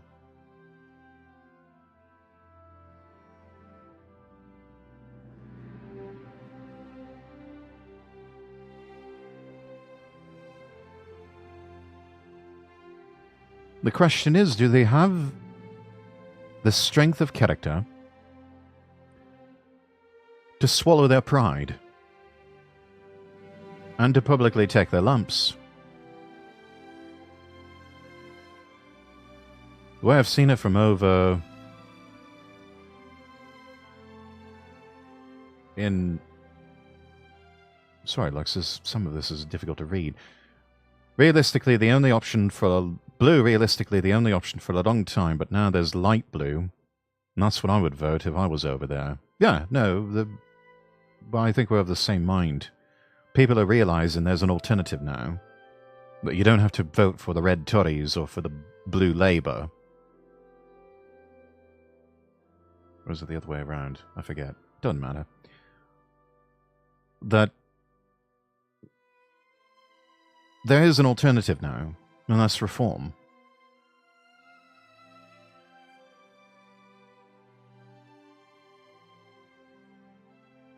There was always a false dichotomy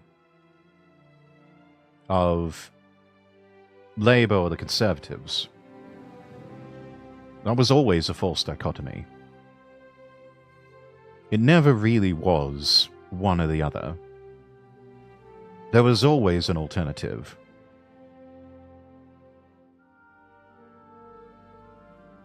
It just took courage and the will to put that third option out there. And for the people putting that third option out there to offer a serious alternative platform. To say, there is a better way. And we've got it. Is it perfect? No. It's a damn sight better than everything we've tried before. Even told us to all apologise for the Infinity Indians she's dropped on us, which she called living bridges to the Modi regime in a Foreign Affairs Select Committee. And then there was Kemi Badenoch's incredible trigonometry interview. Yeah, which everyone should watch. If Priti Patel hadn't defended that, would she have been taken in as a defector? That's a genuine question. So reform needs to be a lot more stringent about who they let in so it doesn't just track Tory. I agree. And so Trump is perhaps looking like a more mimetic, but also politically strong figure, and so they need to match the Trump energy. Yes. We might be getting onto that in a bit. So, Zoom is a... with this as well, this headline, the 1 in 3 British young people would vote for Trump. I wonder if it would be an even greater percentage if they would to separate the British young people from the British young people. Yeah, we don't have an ethnic and gender breakdown. No, we never Which is funny because we do for literally everything else except polling, which is really annoying. I think polls need to start doing that because there's such discrepancies in the British subject. There really is, and this is by design. The people conducting these polls, they don't want people to know this sort of thing because they don't want us organising. If they can prevent us from organising, then they can continue to keep us down and hold us back and stay in power. In the end, whoever is the most organised wins, and whoever has probably the strongest will, or will to power, those are the ones that can win. Should I say? Here's a perfect example. It's this Times polling that we actually discussed on New Culture Forum that's coming out soon, which is that 41% of young people today are proud to be British, 15% believe the country's unified, 40%. 48% believe that Britain is a racist country. 50% believe the UK is stuck in the past. I mean, if you're trying to get a house like me, you might be sympathetic to thinking that. 11% would fight for Britain. 41% said there were no circumstances in which they would take up arms for the country. This is compared to in 2004. When... That's so sad, because the fighting forces of Britain are just...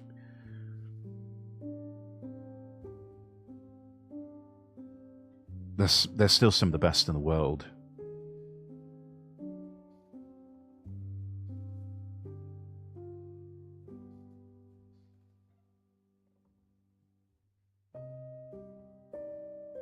When 80% of young people said they were proud to be British, which is almost twice as much as today, and 60% said the country was united compared to 15% now. I mean, the united aspect just means that we've got more political choice, whereas Blairism just gives you a Hobson's choice between two cheeks of the same backside.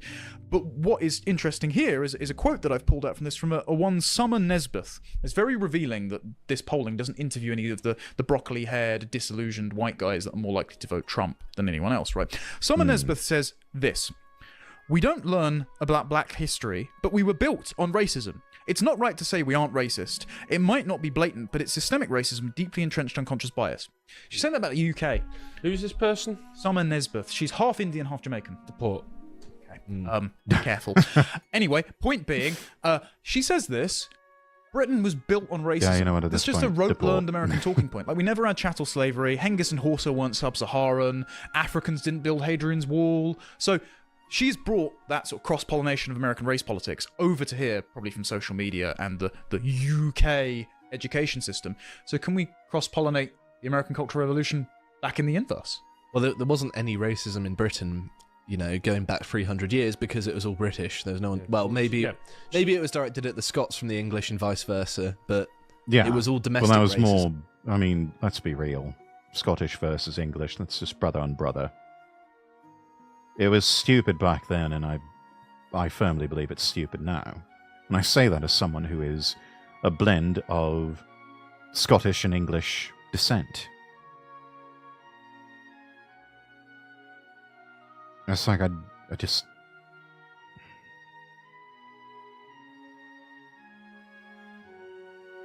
The longer I live, the more I think that this notion of Scottish independence is just proven to be just one gigantic psyop. But it's just there as sort of a wedge movement to gin up trouble on whatever issue du jour happens to be prevalent at the time.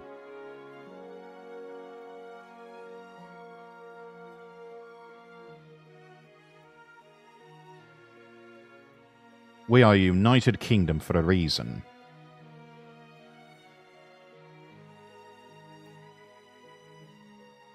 And England, Scotland, and Wales, and Northern Ireland, stronger together. Stronger together. Because in the end, we're all brothers and sisters. English versus Scottish turned into English plus Scottish versus Irish, lol, but eventually we all just got along. Scotland just delulu in recent times. Yeah, the notion of Scottish independence, that is a recent development. Whereas for so long, it wasn't even a thing. Because as much as they had their differences with the English, they still realized we're stronger together.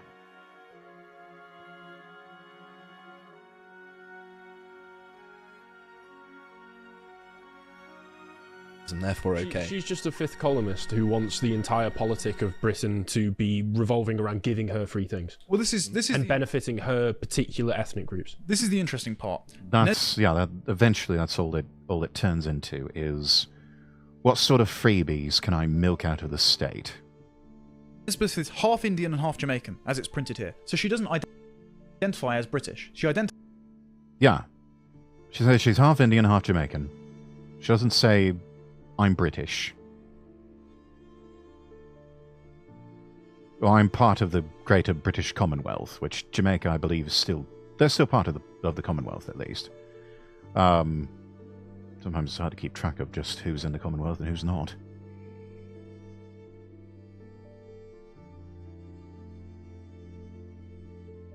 And it's just like, I joke about it, it's like, wait, why am I seeing the Singaporean flag as part of the Commonwealth? Oh, they are part of the Commonwealth. Oh, no wonder I like them so much.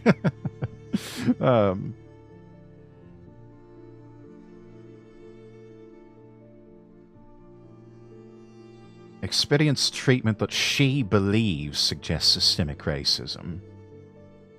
I'd be very interested to drill down into what her standards are for what exactly is systemic racism. But I bet we wouldn't have to dig very deep on that. Again, as the lads were saying, just anytime the government or people in authority tell her no on anything, and whenever they don't give her free stuff. Identifies as separate, a mix of separate ethnicities. Yeah, quite. So the ethnic and gender breakdown that isn't provided here is very important. Why don't Gen Z like democracy? Why do they think it's a racist country? Why don't they trust the police? Well, there are three factions, right? There are these second generation, third generation migrants who might think that Britain is a racist country because they don't see Britain as their country because their parents are not British or from Britain, ethnically or culturally or whatever. And so they just accuse it of racism by rote learning American talking points. There's another subset of that diverse diaspora who don't like democracy because they want a caliphate, and that's a very real thing, given Mohammed is now the most prominent baby name in England, and a third of British babies are born to non-British mothers. And then there's, of course, the, let's say, woke students, largely young women in this country, who have just bought the British values rendition of history that the Empire is uniquely guilty for slavery and racism that they've been fed. But then the other demographic is someone who would agree that Britain's a racist country. They would agree they don't trust the police. They would agree democracy isn't very good. It's young white guys like us who are like, yeah, Britain is a racist country against me because of DEI and the Equality Act. Yeah, I don't trust the police because the Macpherson report said the police were systemically racist, and now anytime I put a tweet out saying, don't really like the level of foreigners playing their phones out loud on public transport, I get a non-crime hate incident. So I think we're all watching the same TV screen, just coming to different conclusions, and we're not told which groups are saying what. I mean, because they especially don't want lads like these three organising to do something about it. They don't want them organising peacefully to do something about it. That's the one part of this Gen Z report that they fear the most, is young white Britons organising and saying, yeah, you know what? Enough of this woke and DEI bullshit. And all these migrants that have been let into the country and are staying here and mooching off the system, they have to go back.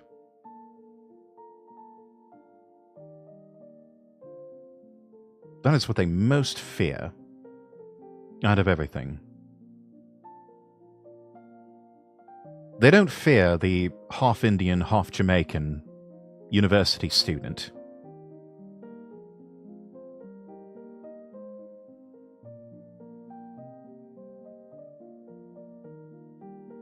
They don't fear the Muslim migrant, because they know that they can use those people to gain further power and hold on to the power that they have. But lads like these three, they view them as a threat. They view what they're saying as a threat.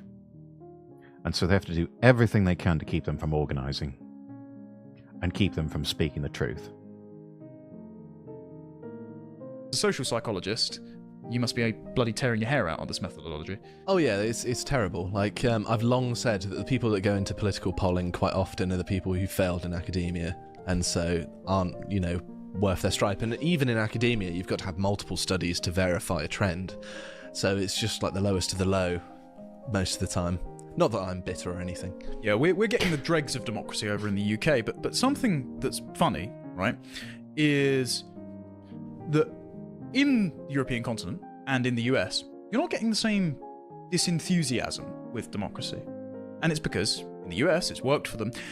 In Europe, some of them are starting to cotton on. So this is the AfD in Germany. And reminder, their national election, if you are German and you fancy voting, is on the 23rd of February 2025. Now, there are some reservations about the AfD, mainly because Alice Veld herself is quite a liberal person, but there you go. She's got an interesting life. She's a lesbian married to a Sri Lankan woman, I think, isn't she? I could be wrong there, but so she's not quite the ambassador of the far right. Woo! But at her conference, and this was at the Saxony conference, January, I think it was the 13th of January this year, Wedel said to the party, "I have to be honest with you, if it's going to be called remigration, then that's what it's going to be, remigration." And so she's adopting the pantsuit girl boss position, because President Trump, of course, used the phrase remigration to refer to the mass deportation of the millions of illegal criminals. You know, at this point, if that's what it takes is an angry old lesbian girl boss to get this done in Germany, so be it. Beggars can't be choosers. Because as we've seen, Europe's got it a whole lot worse right now than America. Criminals let in via the southern border under the Biden administration. So it seems that the AfD are actually hardening up their migration policy and catching up with the Trump revolution. And now it looks like they're in with a chance to win, mainly because lots of young men, as the BBC are petrified of this, are turning to, they say the far right, but this is the AfD. They're a liberal party first and foremost, aren't they? They're very market liberal, yeah, definitely. Yeah, exactly. But they have a national preference policy, as do National Rally, and that alone terrifies people at the BBC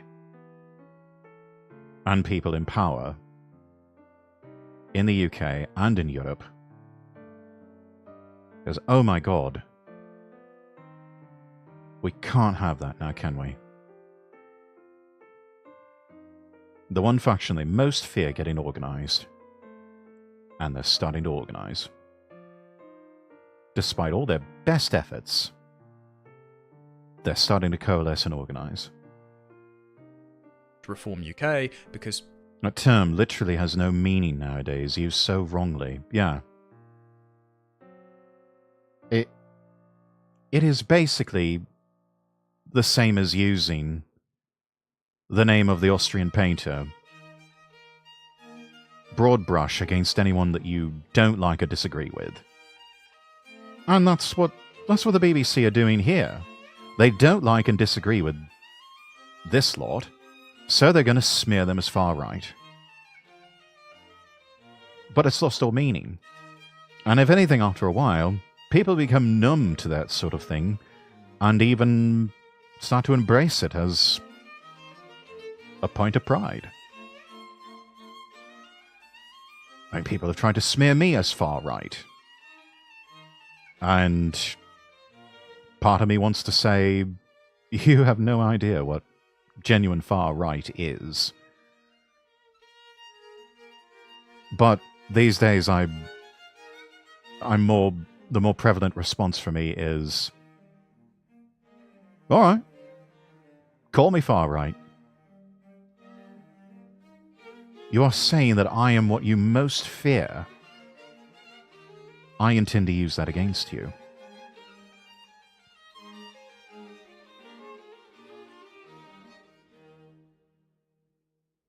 After a while, you just start to shrug your shoulders and just say, in the words of J.D. Vance, I really don't care, Margaret.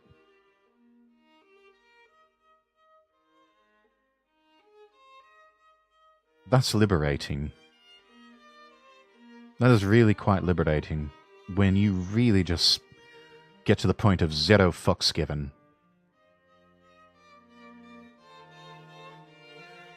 I feel about it when I was younger. I was on the left for sure. Nowadays, left moved the bar so far that now I'm on the right. It happened for a lot of people.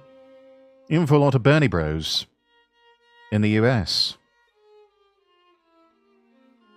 Which I think is more to the good, because we have discovered that Bernie wasn't really for the people, never really was, especially given how much money he took from pharmaceutical companies. And it correlated with how loud his protests were in the confirmation hearings against Robert Kennedy Jr. I was like, oh, that's why you are being so loud about it. You're being bankrolled by Big Pharma. I see.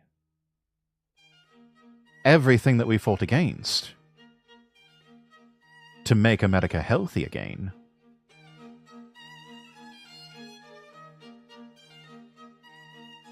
Honestly, I would love to get the thoughts of the Bernie bros, anyone, people who are former Bernie supporters, or even people that may still be a Bernie bro to this day,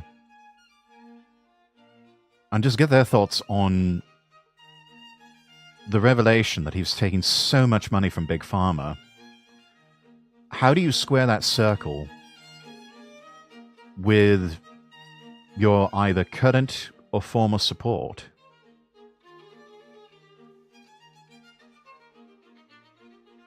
I mean, how has that entered your thought process, if it has at all? It's like, how does it affect how you look at him now versus how you used to look at him? I would love to know.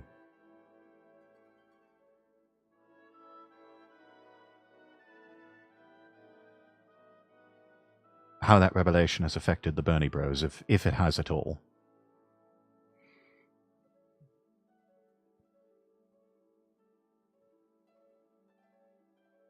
The obligation of the state should be to its citizens, and its citizens are a particular people, otherwise the country doesn't exist. So they interview a chap here called Nick, who's 19, and Dominic, who's 30. One reason why Nick and many other German men say that they are concerned about immigration is because they're afraid of the number of attacks in Germany involving suspects who were asylum seekers, most recently the fatal stabbing of a toddler and a man in a park in the Bavarian city of Aschaffenburg. I wonder why he might be afraid of that. Perhaps the Christmas market as well, attack. There seems to be a sort of trend stacking up here. Must just be racism on his part. He says, the people who integrate and learn, who study here, do their work, I have no problems with them. And he says, but these days, such statements are seen as hostile. You're called a Nazi because of Germany's past. Yeah, he's not looking to kick out the Japanese businessman who's married to a German woman and actually contribute taxes. It's just all of the, stabby Afghans that might be a bit of a problem. Hence why Pew Research found in 2020... Look, you want to come into a country as an immigrant and start a business and work hard and contribute to the economy, contribute to the community. Fine.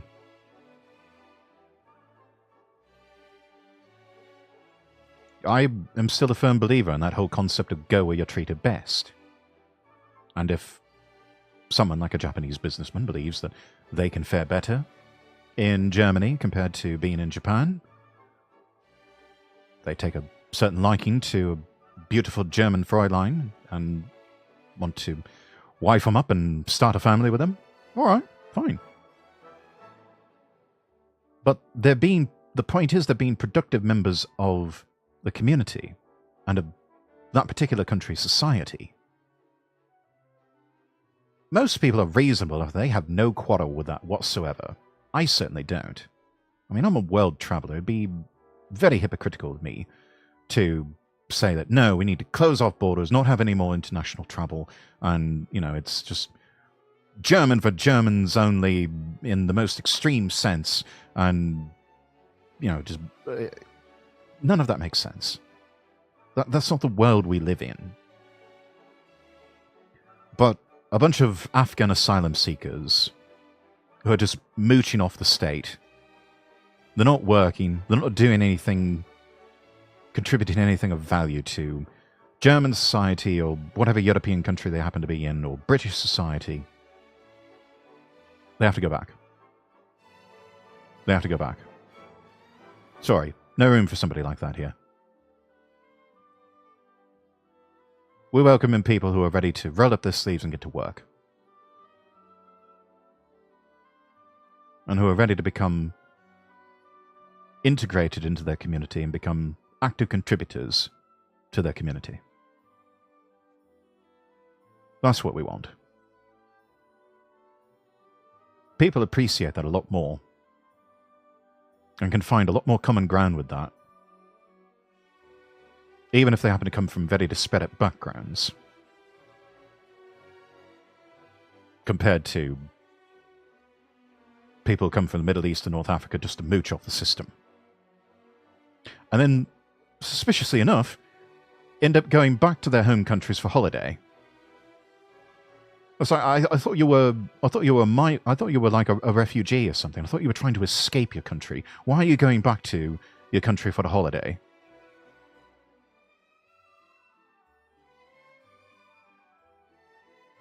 Oh, I want to see my family. I want to see my mum and my dad. Wait.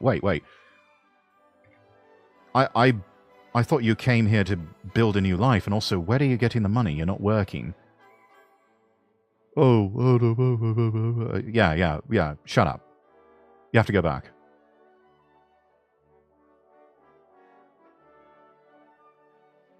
'24, 26% of German men had positive views of the AfD, compared to only 11% of women at the time, and the share of men holding this opinion has risen 10 points since 2022. In September 2024, when they had their regional elections, I think it was in Thuringia, and I can't remember the other place off the top of my head. Saxony-Anhalt? Thank you, sir. 1 in 3 Germans under the age of 34 voted for the AfD, so we're seeing comparable levels of support from Zoomers, as we did in America, for now the German equivalent, although they might be a little bit softer than Trump, even. One of the reasons why the BBC attributes this to is that the AfD dominates TikTok compared to other German parties. It has 539,000 followers on its parliamentary account, compared to 158,000 for the SPD, who have the most seats in the German parliament. And here's the thing. These European parties, even the AfD, wanting to do the softer touch, because they're afraid they're going to scare people off. I don't even know if that's accurate. I think they could go just as hard as Donald Trump, which really isn't going so hard when you think about it. It's just more standing firm. But I think they could go hard and still win. Now, maybe my perspective is coloured because I have been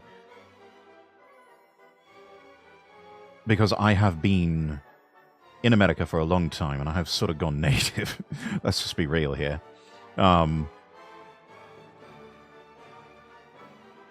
I think it could work. I think it would resonate a lot more than people realize.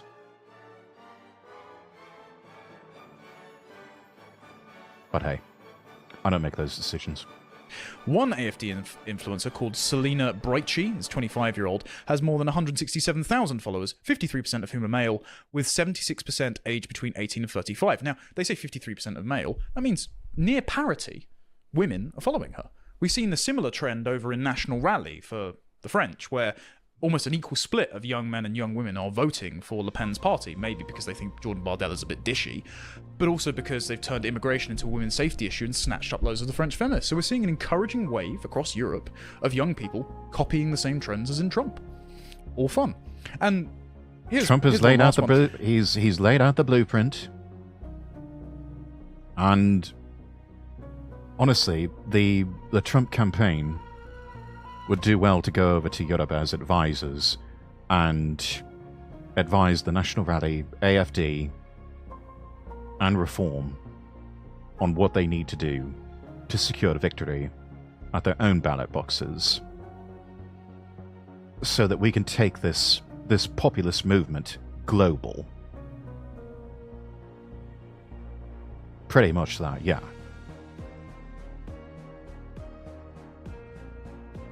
Europe's various populist parties need that secret sauce. They need a few good men, and women perhaps, from the MAGA movement. Denmark. Now, Denmark is a good case study. Because if Alice Weidel was trying to model herself on pantsuit deportations, well, the Danish centre-left, of all places, have been doing this since 2019, and they've pursued some pretty radical hardline policies that are actually now just sensible and mainstream and the way that you deal with the problem of criminal asylum seekers. So in 2018, Denmark introduced the so-called anti-ghetto law to reduce the number of non-Western residents in certain areas to below 30% by 2030. It's the only 2030 goal I endorse. Prime Minister Mette Frederiksen, who's leader of the Social Democrats, has pursued a zero refugee policy since 2019. Ms. Frederiksen told the Financial Times in 2024 that the country's approach to crime and immigration, including revoking residency permits for Syrian refugees in 2021 and 2023, now that the war's won, they can all go home, I suppose, was popular with left-wing working-class voters. She said, an unsafe society is always a bigger challenge for people without a lot of opportunities. If you have the money, you will always be able to defend yourself. Last year, the authorities granted the smallest number, and that's only 2,300 residency permits to asylum seekers that we have seen in recent years. This is Kare Dybvad Bek, apologies if I mispronounced that, who's the immigration minister. Whereas here, let's use a comparison, the Home Office figures in the UK, which have a population more than 10 times that of Denmark, granted 67,978 asylum claims in the year to June 2023 to 2024, which is more than triple the previous years. So Europe's Zoomers are just sort of hoping for a fraction of what the Americans and Europeans have got. And the only glimmer of hope is that we have Rupert Lowe retweeting fan cams of his speeches now. So perhaps we have our Trump in waiting. Perhaps. I remember that video. They even got a like for retweeting it from, gosh, who was it?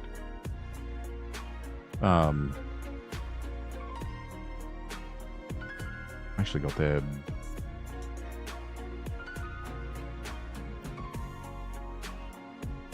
Oh, who are they? I have to actually look them up.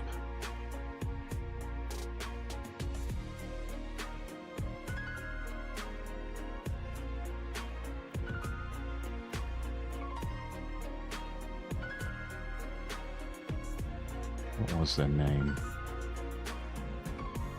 Gosh, Rupert Lowe tweets so much.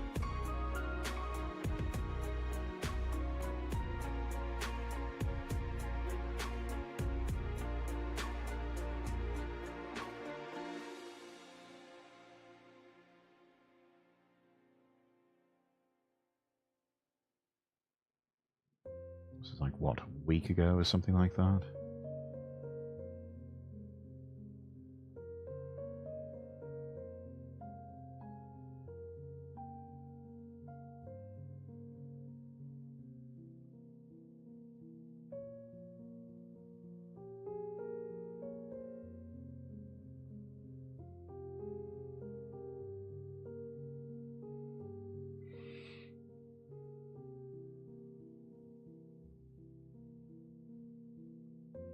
This is going to bother me if I don't know the name of the account that he's... There he is. Brugaloo.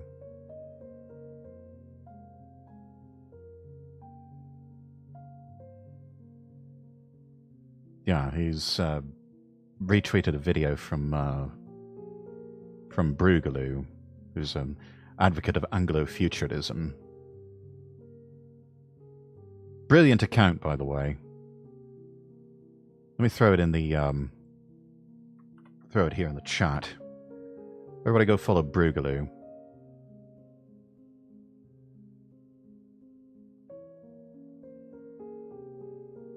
Because he's got some bangers. And that was a good one, of Rupert Lowe. But hey, I mean, sometimes it starts with the visuals. Sometimes you have to start with the aesthetics to sort of stir the mind, stir the soul, get the creative juices flowing. We'll have to see. Hi, folks. Thank you. Okay, that's the end of that. We're going to give it a like.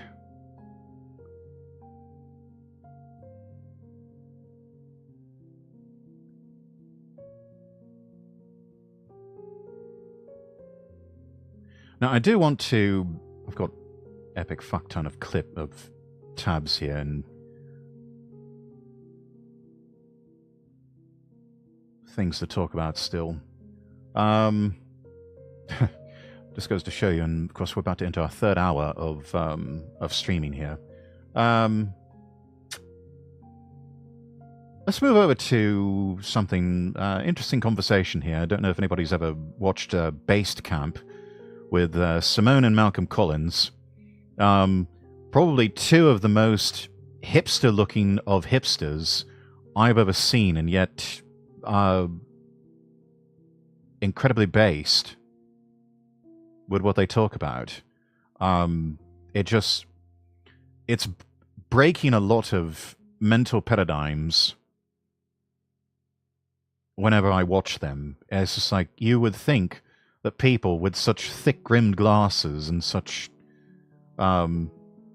interesting choices for clothing and hairstyles and everything else, number one, you wouldn't expect that they would be married, and number two, you wouldn't expect that they would be having children, but number three, you wouldn't expect them to be right-wing. And yet, here we are. Very interesting.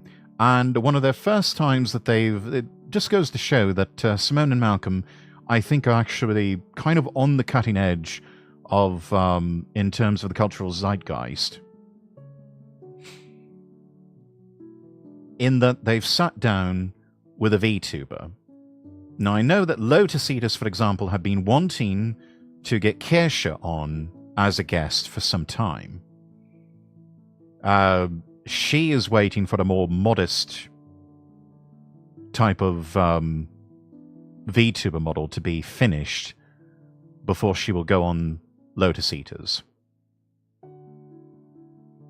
Because, as we know, if you watch Kirsche long enough, the booba doobie bouncing with our Foxu girl wouldn't surprise me if they experienced what I experienced. The left moved away from them. That could be. I don't really know a lot about the backstory of Simone and Malcolm Collins. I just know that they are. It can be a highly intellectual, very meta type conversation with them anytime they put up content. But yeah, they sat down with a VTuber named Leaflet, who she's not just a VTuber, she's also a game dev, and a very good one at that.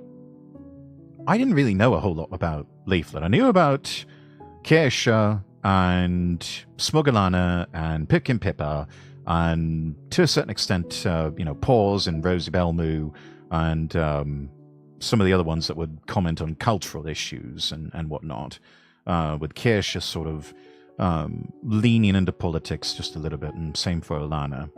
But yeah, Leaflet's sort of all in on a lot of this stuff, and as of late, I've been noticing that Nuxtaku is really getting deep into the political waters, which I find terribly interesting, and also it makes for incredibly entertaining content, just absolutely schizo Nux can be in the most delightful way possible. You're in for a ride when he when he has the greetings, gentlemen, and lady gentlemen, or gentlemen ladies, or however he starts things off these days. But good on them, and just sort of shows that we're on the right track here. But anyways, I wanted to maybe watch a bit of this and sort of learn more about this fascinating, lovely little blue-haired elven anime waifu, who is a VTuber, and quite a good one at that, that I'm just now discovering when someone mentioned them to me. But apparently they were always there, just took me a while to find out who they were. Hopefully we can maintain the position, but we'll see. So hold on, yeah.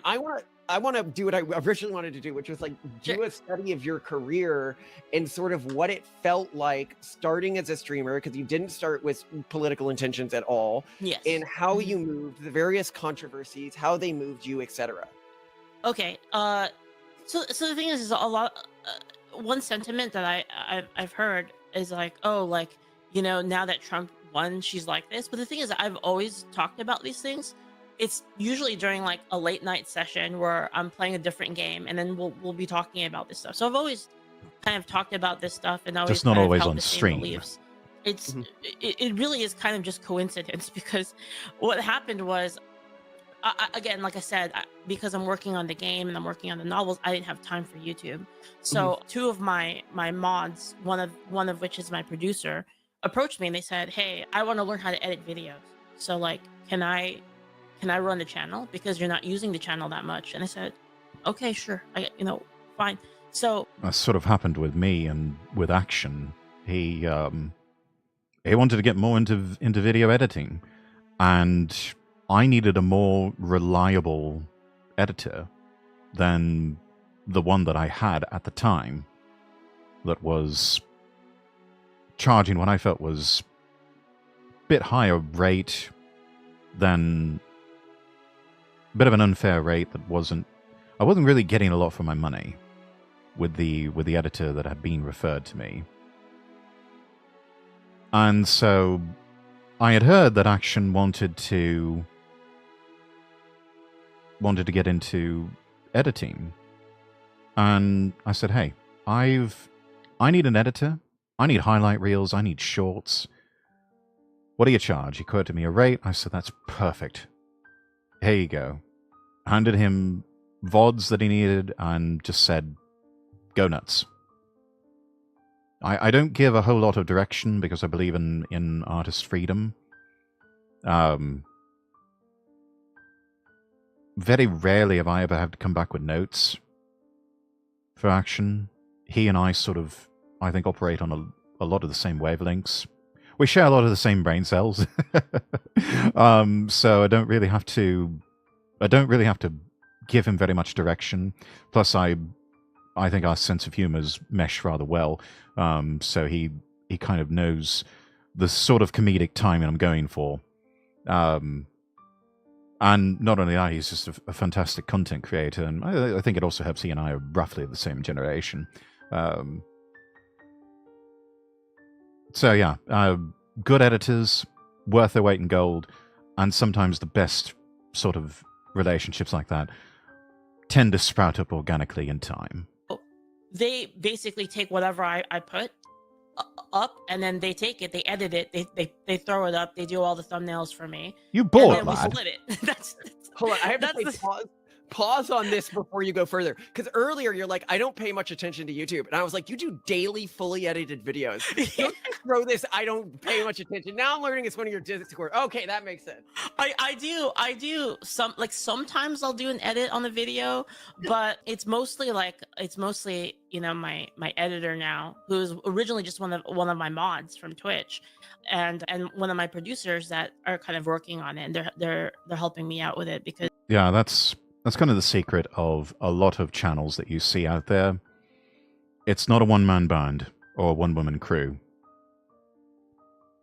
It is the product of a lot of really good editors, or even just a small handful of really good editors dedicated to their craft, who have one talent, maybe a small handful of talents that they work for, and they push out content. Starting out maybe once a week, moving up to a couple of times a week, to daily. And it's a lot like inertia. You have to build up the inertia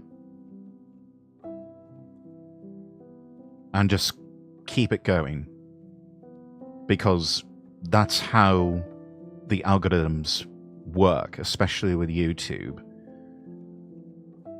You'll find yourself rising up and getting more views as you keep putting out more content. And to those who are just starting out, yes, it's going to be horrible in the beginning. It's going to be awful, mediocre content. I go back and look at some of my early stuff, and yeah, it's like, well, not exactly my finest hour, but it's getting it out there. You have to push volume. You have to start with quantity, then work your way towards quality.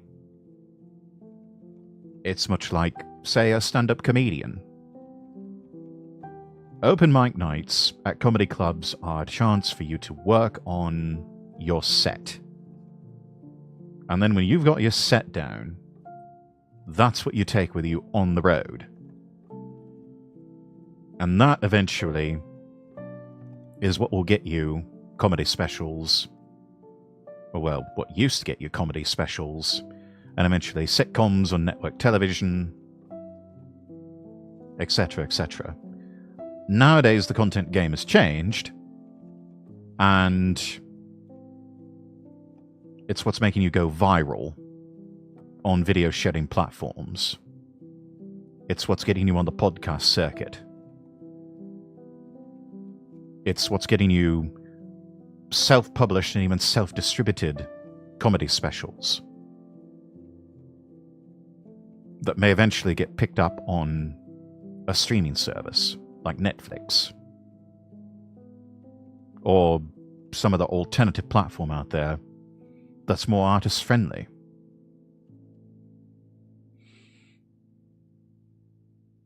But yeah, don't think for a second that Leaflet is alone. She's done the very wise decision of building up a good team. So, hats off to her for that. I just because I'm taking care of so many other projects, and also like we have like a company, like our company, like Angel Sword Studios, is like we actually manage like another talent as well, and we're getting a new one like soon. Yeah, like YouTubers, like anime. Yeah, thank you. But it's again, it's like so much stuff that is really kind of a godsend that they were like, you know, you're not really using the YouTube channel, and like, you know, you could probably expand on that, just talking about what you like talking about anyway.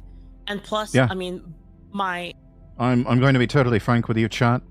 I'm going to take clips from this particular stream, and I'm going to put them up as shorter segments, although probably end up being longer form videos, just reacting to all of this. And you're going to see these later on the YouTube channel. Because, I mean, that's just how the whole system works these days. There are people who, for example, will go over to Asmongold's stream and watch him live on Twitch reacting to various videos or even live events on the internet. And then probably a few days later, you'll see that same content popping up in shorter form on YouTube. Because he's got a team of editors with him that will take his VODs, cut them down, and put up the entertaining parts up on his YouTube channel, which I'm subscribed to, and most other people are subscribed to. I mean, it's just how it is. Works for him, and honestly, it's working for me as well.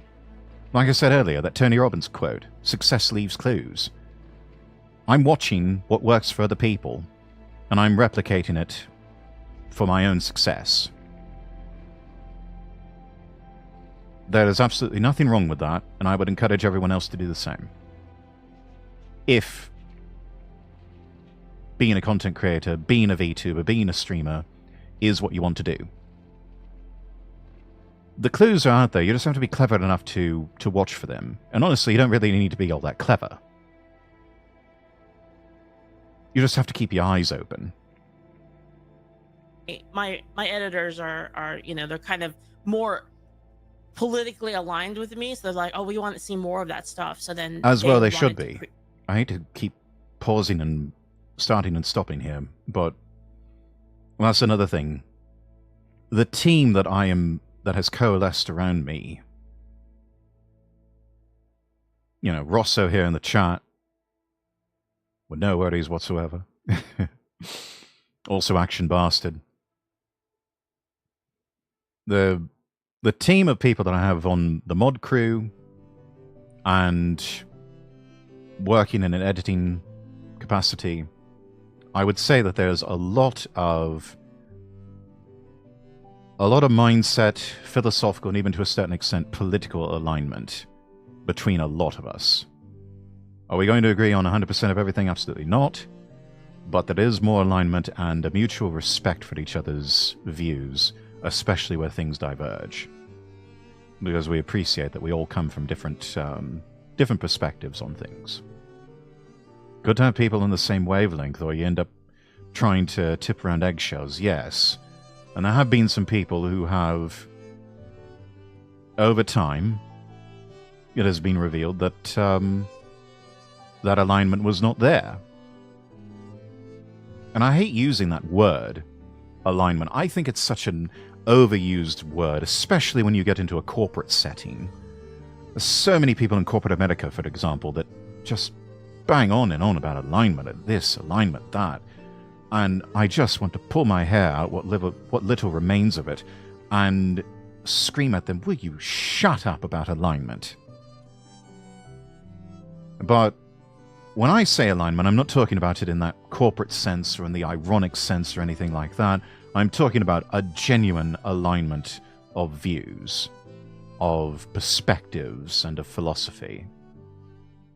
And you sort of have to have that. And there were some members of my team that alignment, turns out it was not there. And so we've sort of had to part ways with those individuals in favor of a more leaner, more robust, more aligned team. Which, to be frank, they would probably use the same sort of corporate doublespeak on me anyway. So it's like, might as well just visit it on them first.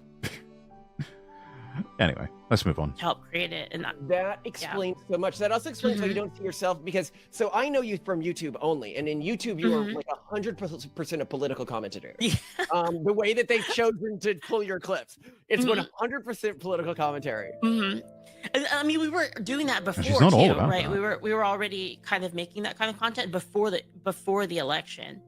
And then the election hit, and then it was like there was just so much news, right? Like there's news every hour, and I'm sure you guys know about it. Like as content creators in the same space, there's just like rapid fire news over and over and over again. So there's we always can't something keep to talk up. about. None of us So can. if you are not a YouTube commentator, you will not understand the struggle of this. Simone and I really want to maintain a channel. Oh, by the way, if you're wondering why she's not talking much in this video, it's because the kid's crying really loudly. She'll mention that at the end of the video, and you'll be like, dear. oh, that's why she hasn't been talking. But Just glad we do enjoy the bits of fun and learning more and more. Quite a treat. I appreciate it, Rosso. I'm grateful to have all of you here. Simone and I really want our channel to engage with philosophy, engage with religion, engage with science, engage with demographic trends, and Wow, they're just like me, for real, for real. engage with politics. And yet, so much is happening so quickly, it feels like we can only afford to engage in politics right now. It's like, okay, so for example, yesterday we did a video on the US aid controversy. That's huge, right? Like, that definitely needed a video.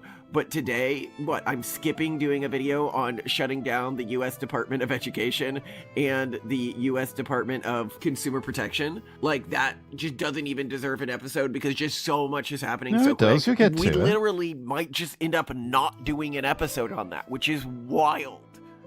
Okay, so I want to keep going. You doing it with your mom, because we plan on doing this with our kids as they get older. Can you talk about how you got pulled into that? Oh yeah, sure. So me and my mom have That's always interesting. played games together, like MMOs, and like we've always watched anime together. And as you guys Her know, mum sounds cool. doing content creation is like such a busy job. Like you barely have time to do anything. So it got to a point where I wasn't able to spend as much time with my mom as I wanted to. Like we used to play games together all the time, and it just sucks. became like, oh, I can't because I have to work, I have to stream, I have to edit videos or whatnot. And then one day, I had a suggestion. I was like, what if you just stream with me? And so she was like, Hey. I'll give it a try. So we got her a little picture. I mean, it's worked for other mother-child streamers before. I mean, Pecora and Pecomom is the first, or Pecomama, I should say, That's the first example that springs to mind. And Pekka Mama did so well. I think people were just like, yeah, whatever, Pekora, just get, off you get. We want to spend time with Pekka Mama. Pekka Mama has been such a resounding success that people they almost just want to have her as have her just stream by herself. I think that's just so wild. But, then again, Pekka Mama, dear lovely lady. And, just... There's so many things I could say about Pekka Mama, but it's like I also would feel awkward about commenting about another man's wife. But, here we are. She's... she's quite lovely in so many ways. Vin, thank you for the follow. Oh dear, Vin. That is not how things work here.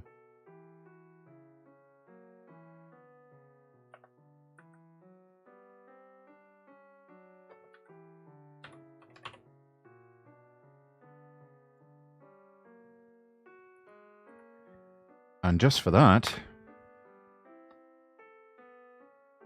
you get the banhammer.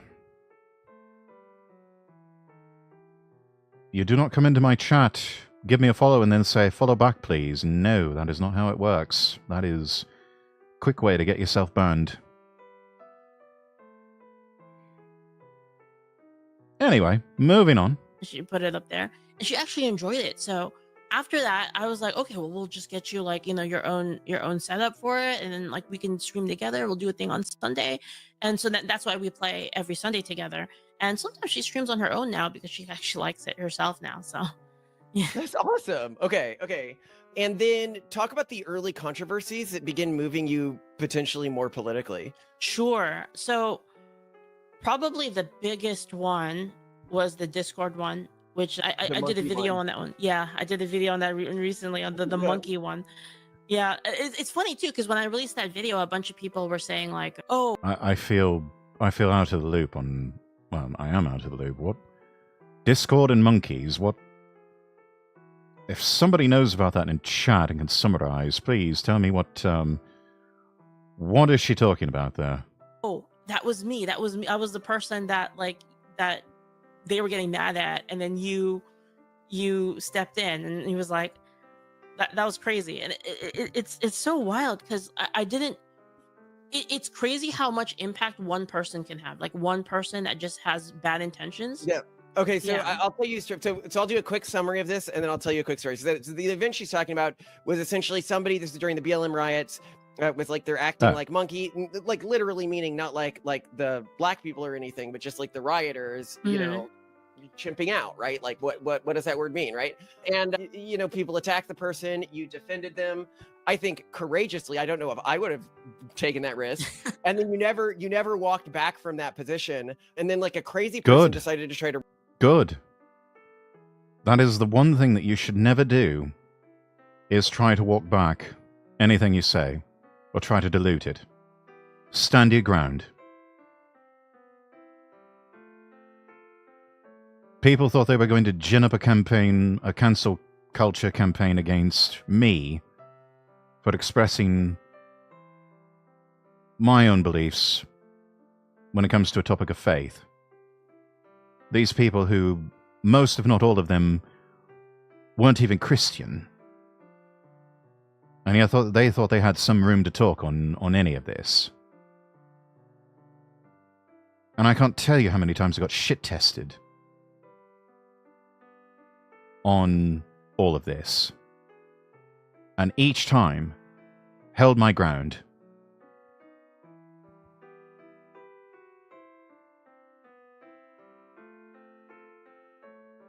And the campaign withered on the vine and went away. Mainly because I also ended up blocking a lot of those people.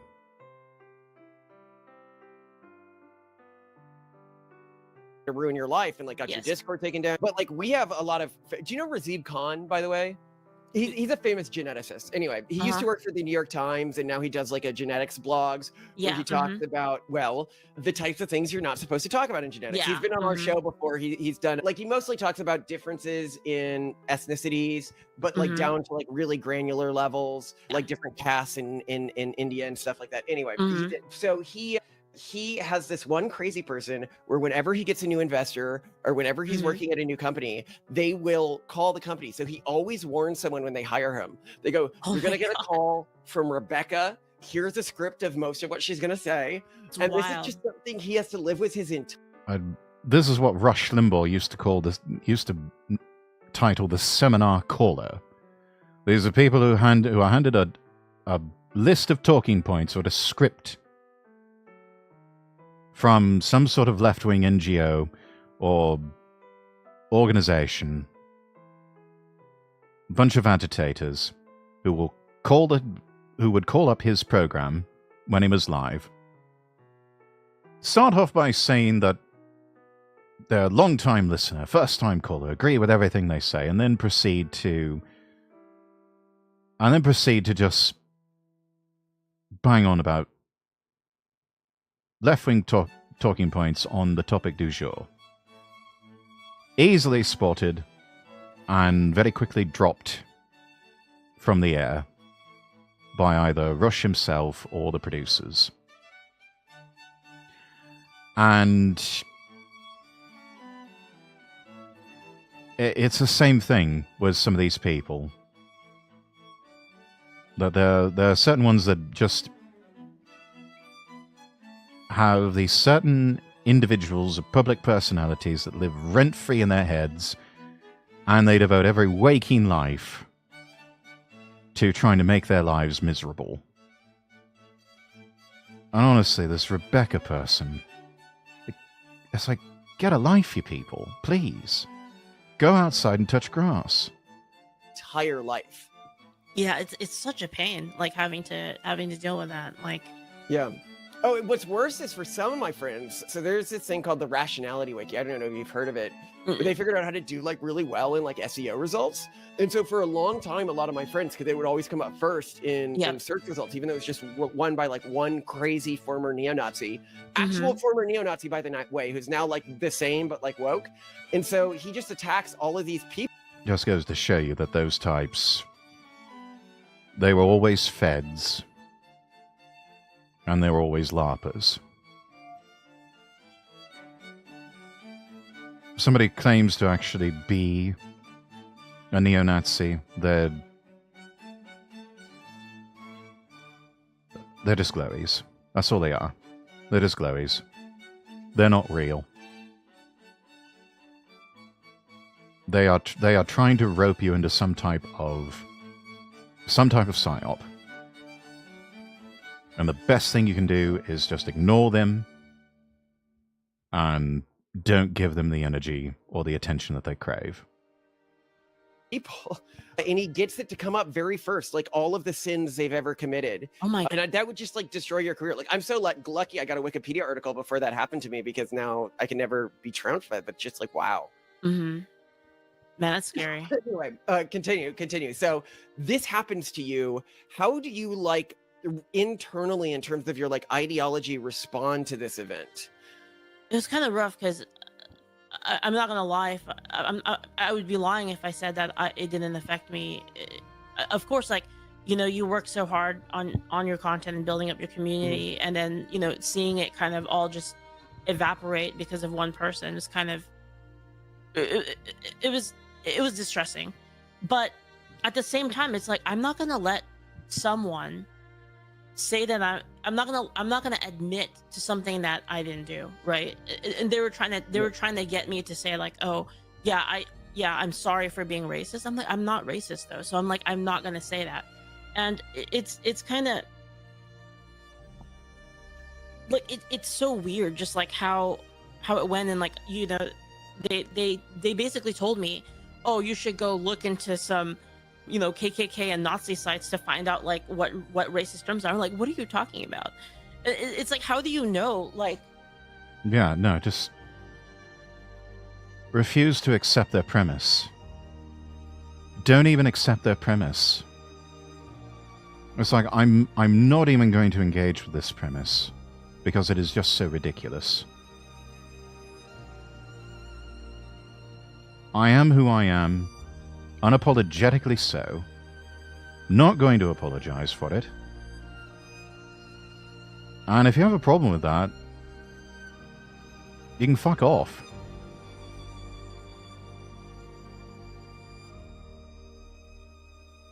Every single time, they're going to shit test you.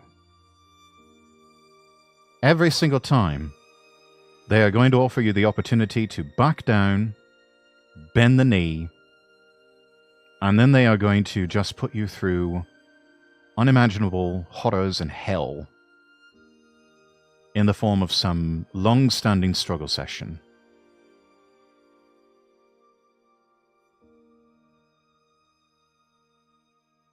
You give away a part of your soul whenever you bend the knee like that. And you give the rest of your soul away when you endure the struggle session. The humiliation ritual.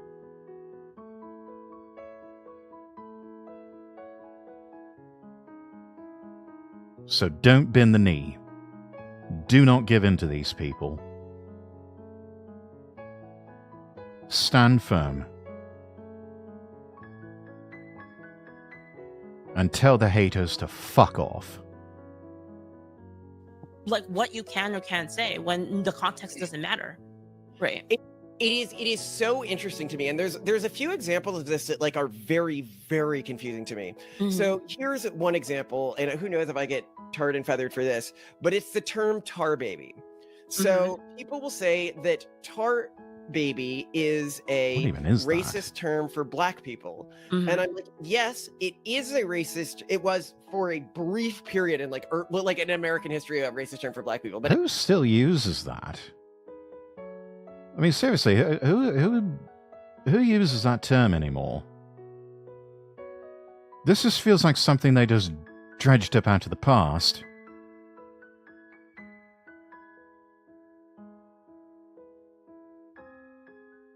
And psyoped and gaslit people into thinking that it's still something that is somehow used as common terminology. And I'm just like, I have never or hardly ever heard of it, except in historical context. You know, discussing actual history. No, nobody says that. Nobody uses that terminology anymore. Well, again, it just seems like such a psyop. But it hasn't been for a long time. But the reason why I hold so much hatred to the people who want to remove the term from the lexicon is the term tar baby comes from the stories of Briar Rabbit, which was a black, traditional African children's story that we captured in the American lexicon. And is a truly African contribution to the sort of American history. Whenever somebody they want to capture control of the language, because if they can control the language, they can control you. And they can keep opposition from organizing. Again, going back to what I said earlier, whoever is the most organized wins. So if they can capture language, they can control people more easily, and they can prevent opposition from organizing. Talks about being thrown in the briar patch, or whenever somebody talks about a tar baby, they are referencing traditional African songs and myths. And they're probably not even really all that offended by it, if at all. They just want to play act that they are offended, so that they can shit test you and get you to back down and get you to bend the knee. Again, it's a shit test. Don't fall for it. That people fought so hard to bring over on the slave ships. The people fought so hard to give to their kids and give to their kids in the most brutal of conditions. And after all that can just be erased by like a woke person is, to me, really, really hurtful, because somebody at one it's not point just decided hurtful, to... it's repugnant is what it is. The idea that one woke person can come in and all of a sudden demand the radical transformation of the lexicon.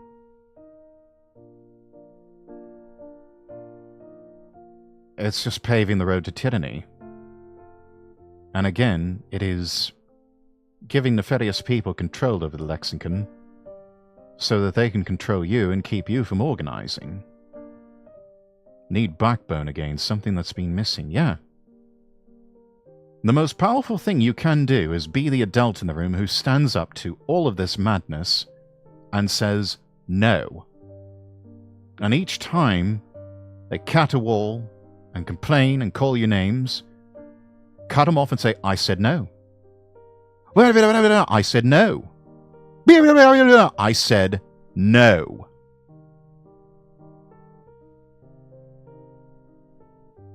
Now eat your veggies, clean your room, and go to bed at a decent hour. That's all these people are craving, is an adult, fatherly figure, probably something that was missing from their lives, to tell them no.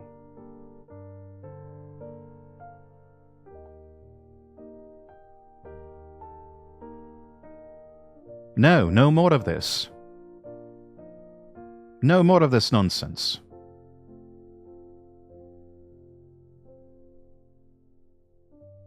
Use that as a racist term. I mean, it's kind of funny because you saw the same thing with a lot of branding, right? Like you've got the Chiefs, for instance, Aunt Jemima, Uncle Ben, all of these things that were being kind of erased from, and, you know, not even, you know, with the case of, was it the Redskins? They even wanted that, right? The local tribe did want that. They wanted to keep it, yeah.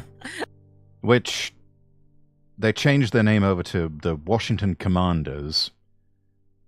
That didn't go over so well. I'm hearing that the Washington football team, the American football team, is going to be switching back to the Redskins soon enough. That's what I'm hearing. I don't follow sport very closely, so could be wrong on that. Feel free to correct me in chat if you've heard otherwise. Or if you know otherwise. But yeah. So much for that. So it's kind of funny how it's sort of just like a crusade that's not even for them.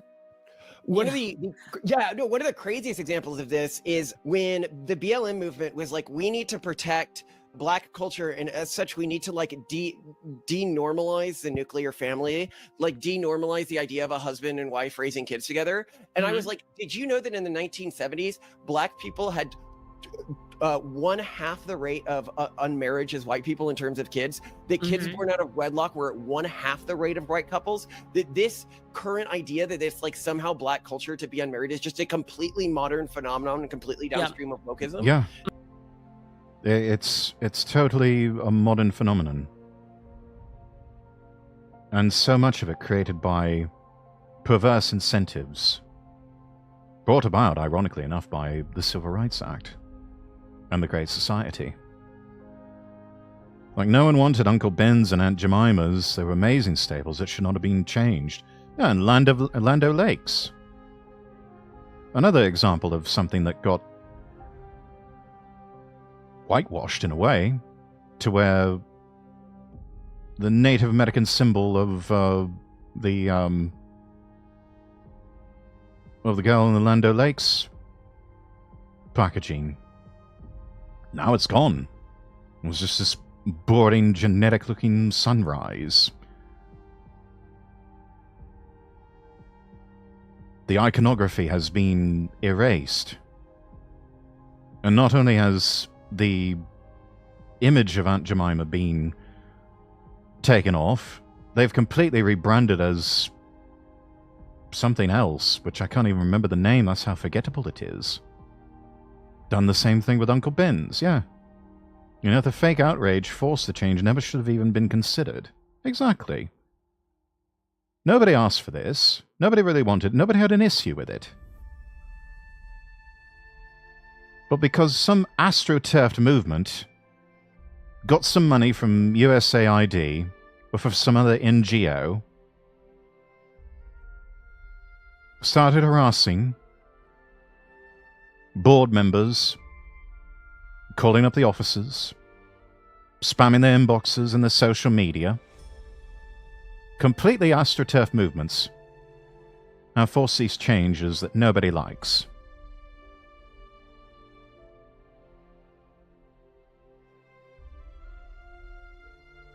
Kept the land, removed the native. That's what people say about the changes, yeah. Yeah, they kept the land and the lakes and removed the native.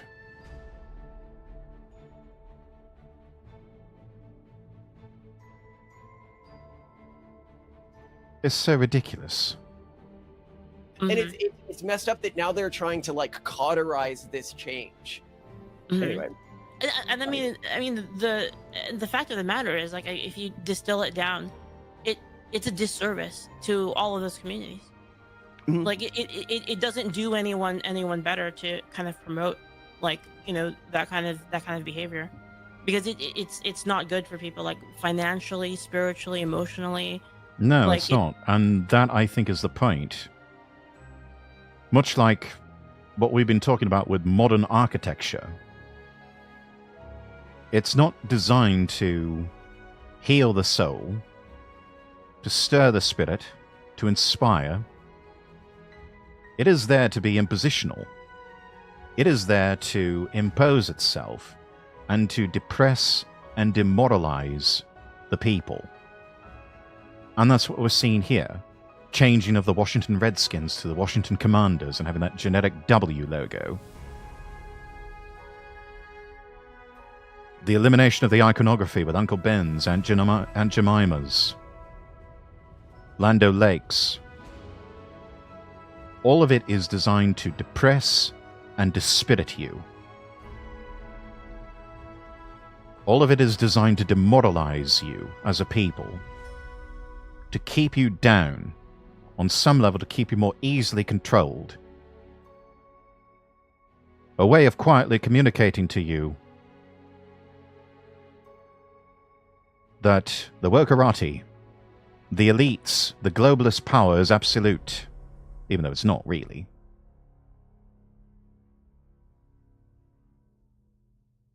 But their control is absolute.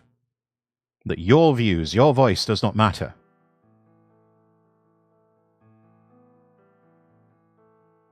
And that you are subject to their will and their rule.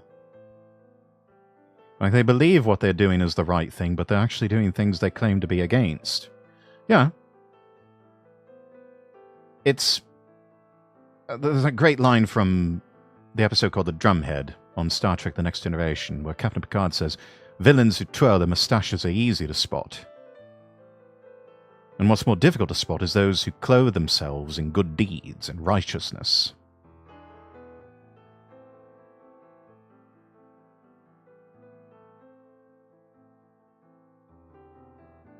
They have genuinely brainwashed themselves into believing that all of this is the right thing.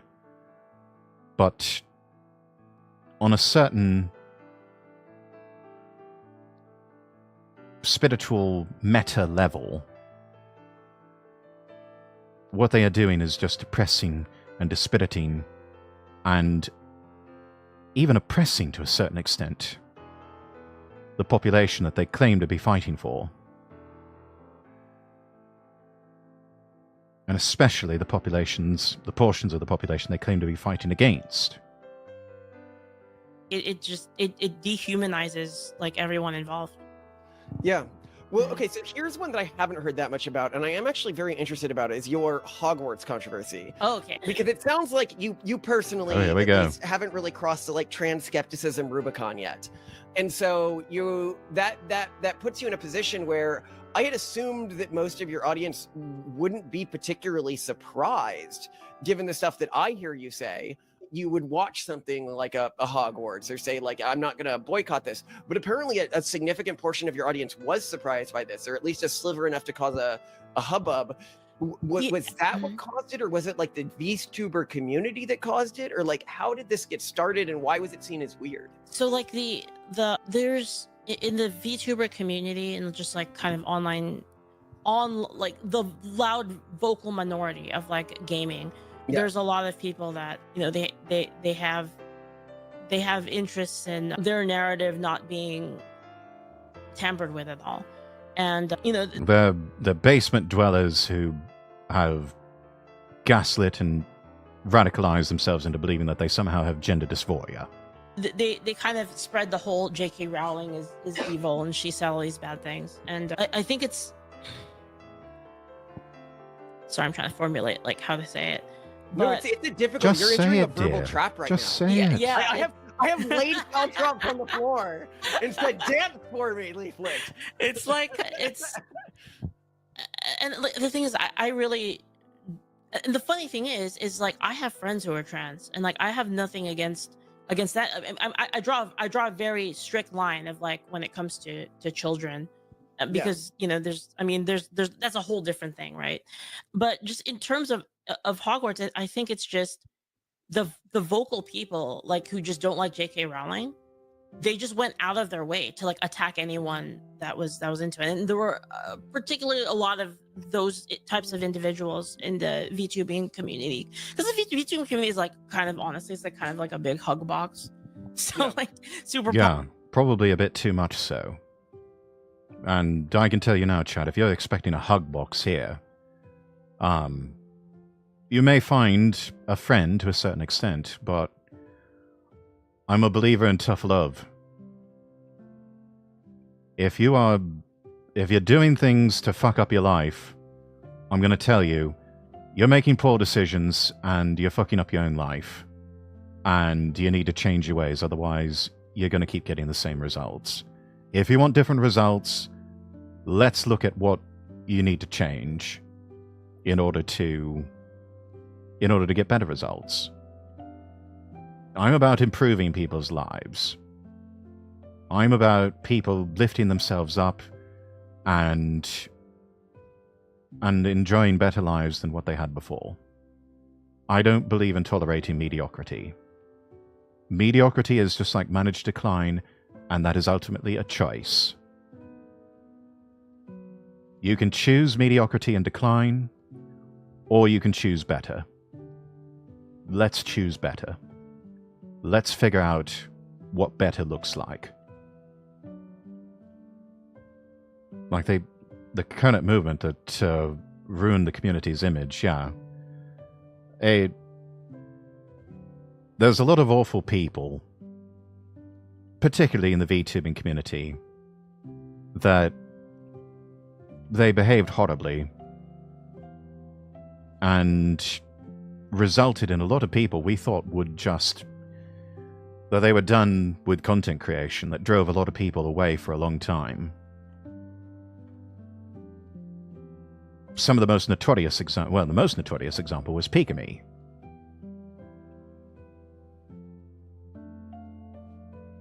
They left behind a terrible void when they graduated. And then they came back as Henya the Genius with VShoujo. Which, when that happened, it was like God's in his heaven once again and all is right with the world.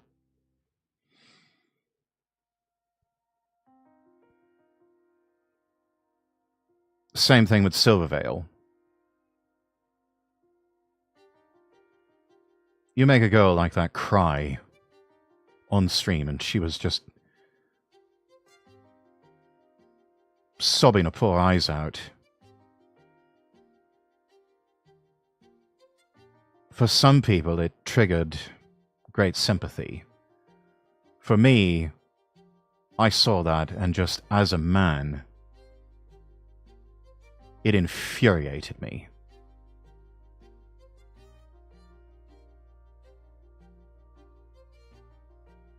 I mean, just imagine if it were your sister, your daughter, a relative, a female friend, a girlfriend, or even a wife that was subjected to that, what would you do? Just the amount of hate that she received, all because she wanted to play a fucking video game on stream.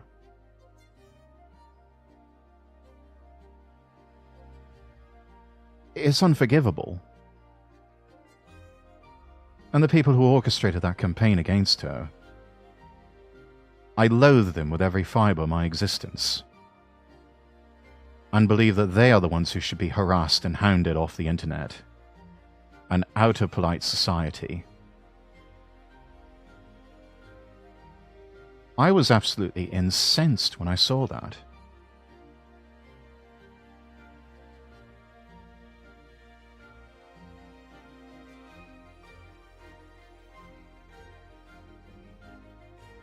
I'm glad that she's doing better now. I'm glad that she found her strength and her courage to go on and to do it anyway. If nothing else, just to drive the haters crazy, because the haters can all fuck off, as I said.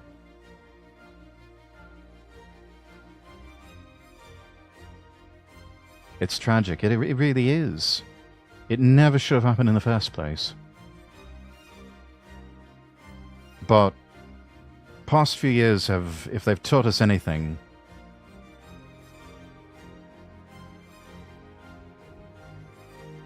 there's a lot of mentally unwell people out there.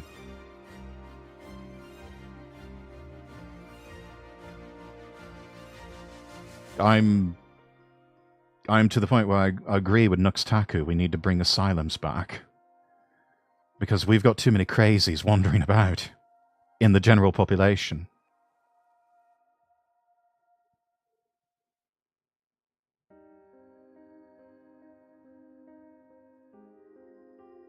And I'm sorry if your entire existence revolves around your sexuality, your gender dysphoria,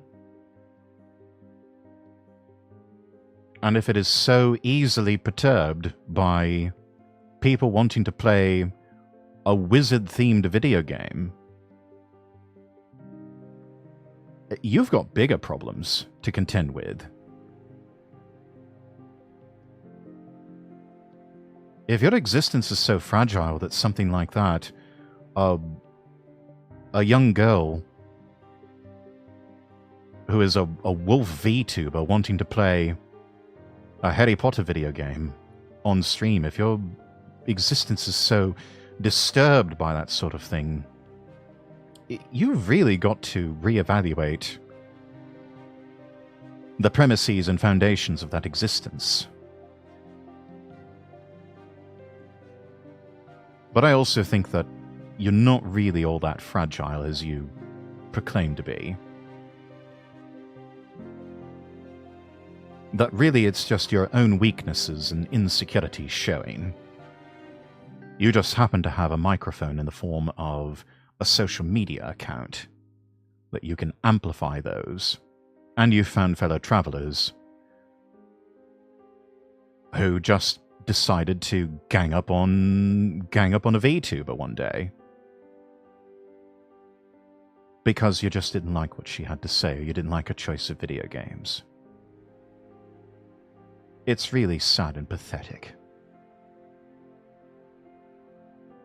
And in the end, people who will remember who Silverveil is and was, those who attacked her, so very forgettable, the lot of them. Silverveil is at least interesting. That lot? What an absolute bore they are.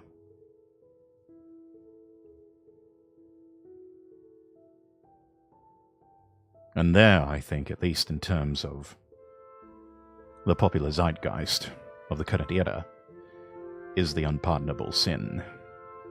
Positive vibes all the time and stuff, you know. So it's like, anyway, people, I think they got surprised because I didn't talk about this stuff as openly before. Around that time when Hogwarts came out, I have a manager and he's like, maybe don't talk about that stuff. I was like, I really want to talk about, maybe don't talk about that stuff. Yeah. If to all message to all future potential managers, if you tell me not to talk about something, I am not going to listen to you. If you try to scare and gaslight me into not talking about something, I'm not going to listen to you. I will probably dismiss you from your duties. If you are a friend or colleague in the space and you're telling me, hey, maybe don't talk about that sort of thing, I'm not going to listen to you. If anything, I'm going to do the exact opposite. I'm going to focus on that sort of thing. Because what you're doing is giving me an indicator that this is something that needs to be discussed. This is something that we need to air out in the open. And let the disinfectant of sunlight clear away the cobwebs and the dust and the chaff so that we can focus on the wheat, on the core of whatever it is. Don't ever tell me not to talk about something. There are many things that I believe that I shall never say. But I will never say anything that I don't believe. When somebody tells me, don't talk about this, don't associate with that person, don't follow them, don't do this, don't do that, I'm probably going to do the exact opposite. I tend to see them as people not having a personality. Yeah, if your personality and your entire existence is so focused on your sexuality, on your gender dysphoria, and even to a certain extent on your politics or who you voted for, that's... what a superficial existence. And that's the sad part. We are so much more as individuals than who we voted for, or what our sexuality is, or just even to a certain extent what we believe. Though our beliefs make up a fundamental, very important part of who we are. But mere politics and sexual identity, if that's all there is to you, you really are an NPC. And I would say that's a sure sign you need to go outside, touch grass and talk to people, real people. It's time to step away from the computer and put the phone down and go outside and touch grass.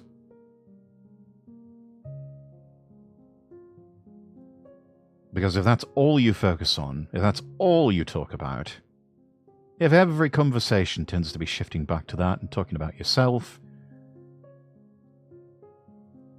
yeah. Time to go outside and touch grass. Time to get out there and see the world.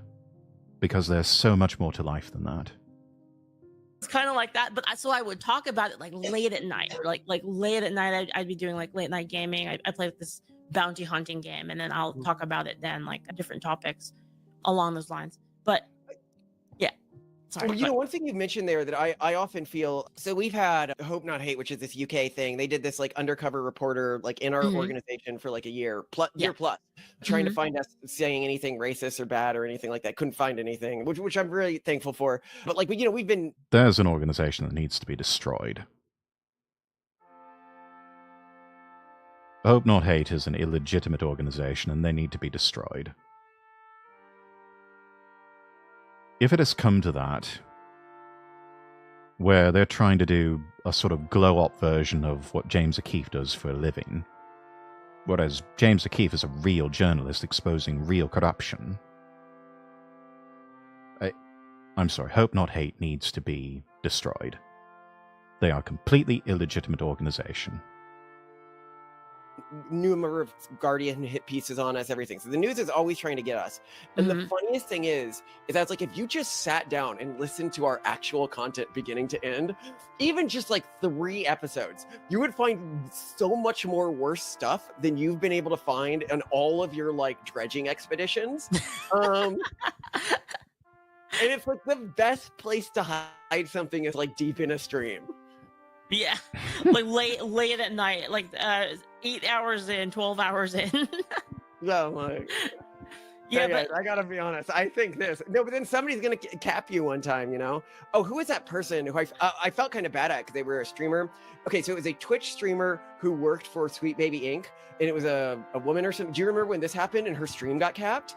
Was it? She had like 15 followers or something, and so she thought like nobody would possibly be capping her. Oh, I know what you're talking about. It was a VTuber, right? Yeah, it was a VTuber. Yeah, I remember what you're talking about. They said I a wonder bunch who that was. I should be very curious to know. of stuff, and then like people found it, of course, because people were trying to dig up stuff on Sweet Baby Inc. Yeah. Yeah. Damn. The internet is forever. Well, now I wonder was like AI. What are they gonna find me saying? I mean, I my positions just get more extreme as I go on. So I don't think I'm like you. I think that like I've been maybe moved. The longer you go on, the less fucks you give. It's like the older you get, the less fucks you have to give. Moving more, and you've been have you feel like you've been pretty politically stable, or do you feel like you've been sort of I mean, I again, like I used to be kind of more libertarian, and I think as I've gotten older, I've kind of found that the social fabric matters a lot more than that's woken up to that. Yeah, the old libertarian to right wing pipeline strikes again. I used to think. So I do see chipping a little bit like over just from the ridiculousness. Like I don't want to deal with it, you know. It's annoying. It's annoying. It's just like people screaming at you all the time, and like who wants to deal with that, right? Yeah. No, it's funny. I'd actually say like I used to be libertarian, but like I'm not as libertarian anymore because you got people like JD Vance, and I'm like, yeah, whatever he does is probably okay. Yeah. I don't know. So Yeah, you got to not talk this about point. bargain at all. You've been completely quiet. Why don't you talk about countryside stuff with her? Countryside stuff. Yeah, you moving to Sorry, the Cindy's suburbs been because you trying didn't for, want to like, move. I had to force you. 30 minutes straight, and she just stopped. So your time is actually great. Wait, yeah. So have you moved to the countryside? Wait, yeah. Like I mean, yeah. I actually moved from California to. Yeah, it was funny when I first moved. I first moved to Texas, and my neighbors are like, "So, where are you guys from?" California, and they said, "Y'all keep Texas, okay?" I was like, "Don't." Yeah, no, that's I have heard that having traveled through a lot of Texas, having had a lot of business in Texas. I can say that attitude is quite prevalent, especially once you get out into the country, and it becomes clear that the locals are not dealing with someone who's from around here, using the air quotes. That they will tell you, don't California my Texas. Don't think I could survive living in California. Neither could I. That's why I've never bothered. I've never even bothered, and I don't see the appeal. No, yeah, it's... And I've had people tell me about how they lived there for a while, moved away, got too expensive, got too crazy, got too unsafe, traffic's horrible. Just everything sucks about California, and it's so sad because it used to be this golden land of opportunity. And just somewhere along the line, it all just went horribly wrong. Ironically, I think it started to go really wrong whenever Reagan was the governor of California. One of the things that he really fucked up on was the closing of a lot of the state institutions, and then all of the other states following suit. Also, one of the first governors of a state to end no-fault divorce, those were two moments in the culture and in the history where I think things really started to go wrong. Because when you closed all of the mental institutions, you started having a rise in homelessness. You started seeing the rise of a lot of these hippie and beatnik movements, which again, a lot of that was just psyops conducted by the CIA and other intelligence agencies.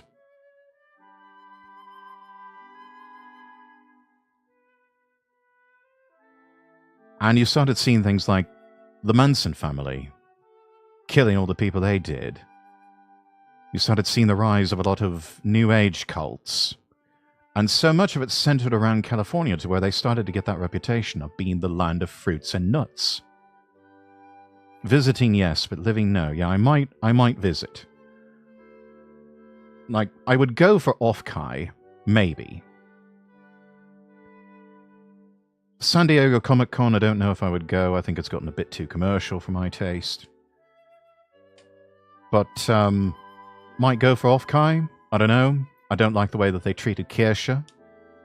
You know, having her as a panelist and then all of a sudden cancelling the panel because Kirsche did a wrong thing and said some things that offended some shitlibs that were responsible for organising Off-Kai.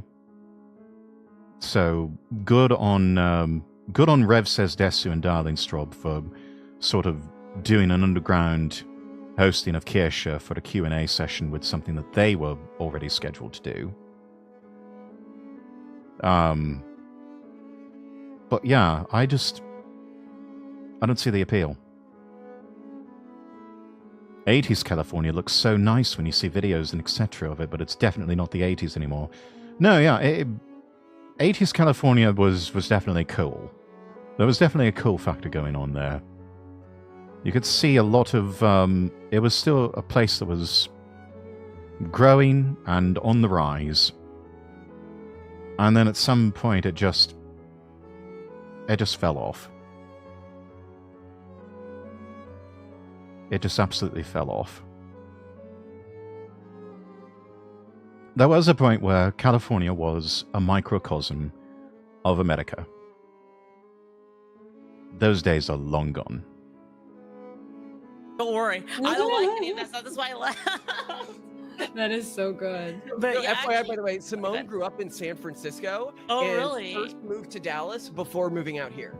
Yeah, when I told everyone that I was going, I was in the San Francisco Bay Area, and they freaked out when they realized I was moving, especially to Dallas. They're like, at least you can move to Austin. Like, they sort of thought Austin was like, well, at least they're liberal there. And they were just terrified, like as if I, you know. And then again, I wouldn't recommend a lot of people moving to Dallas these days, because it's almost as though LA traffic is thrown up on the entire Dallas-Fort Worth Metroplex, as they call it. Though, I don't know, I have been noticing it's a little bit easier to get around as of late. I don't know if that's more people returning to office full-time, or if we're just seeing, well, I'll just come out and say it, maybe a lot of self-deportations. At least the... I don't know, one thing I have noticed whenever I am in the Dallas area and driving on the roads is that occasionally I would spot Mexican number plates. People who have driven their car from places in Mexico all the way up to Dallas. That's a long drive. Okay, I have, I think, twice in my life made a drive starting off from Dallas, going all the way to El Paso. That takes you a day, chat. I don't know if anybody else has ever made that drive. I have. It takes a day to make that drive. And then I was able to cross through New Mexico and into Arizona and make it to Phoenix in another day.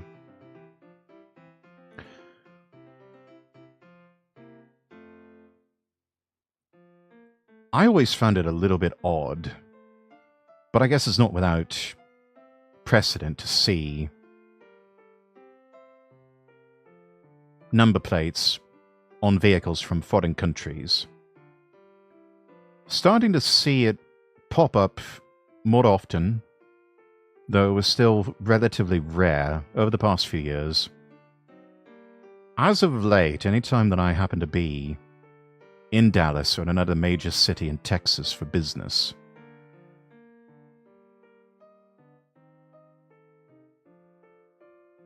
I haven't noticed it at all. Also noticing that the traffic is starting to get getting a little bit lighter, a bit more bearable. The trouble spots that you would always catch traffic delays, especially during morning and afternoon rush hour, haven't been quite as bad as they used to be. I don't know if that is the product of the new immigration policies, but I welcome it because traffic is, in some of the major cities in Texas, is just nightmarish at times, whether it's Dallas or Houston or San Antonio, especially Austin. My God, Austin is so bad these days.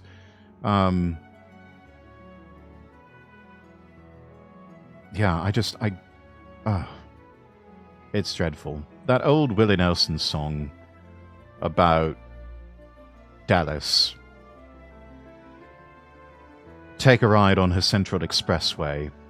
No, you don't want to do that. You'll take your life in your hands when you do that. Also singing about breezing down the LBJ, I have to laugh out loud because that is nigh on impossible. That just does not happen. Any of you who have ever driven through Dallas before, that does not happen. Not anymore. When he wrote that song and recorded it back in the early 60s, maybe. But you go to Dallas today, that is not possible. And even if you are going through the express lane tunnels that they have built on the LBJ freeway, no, there is no breezing down the LBJ. Those of you who have driven through Dallas, you will know what I'm talking about. Anyway, let's move on. Tell her your gun story. And by the way, wipe your teeth. They're covered in makeup. Very nerdy. I like it, but... No, okay, so anyways, the gun story you know they've got a solid marriage whenever they, whenever the husband can call out the wife like that on stream. She moves to Texas, and her friends from San Francisco... My ex-wife would have killed me for doing something like that. ...are like, you are going to be shot. Simone, you cannot move there. She goes, you know, they're like... Yeah, no, I hear that all the time. They're super cute, to be frank. They really are. They really are. This is a lovely couple. Definitely define expectation. You would think these people would be committed gay race communists. And no, they're actually some of the most traditionalist, right-leaning people that you can find on the internet. And I find that incredibly, like I said, it's paradigm breaking, but incredibly refreshing.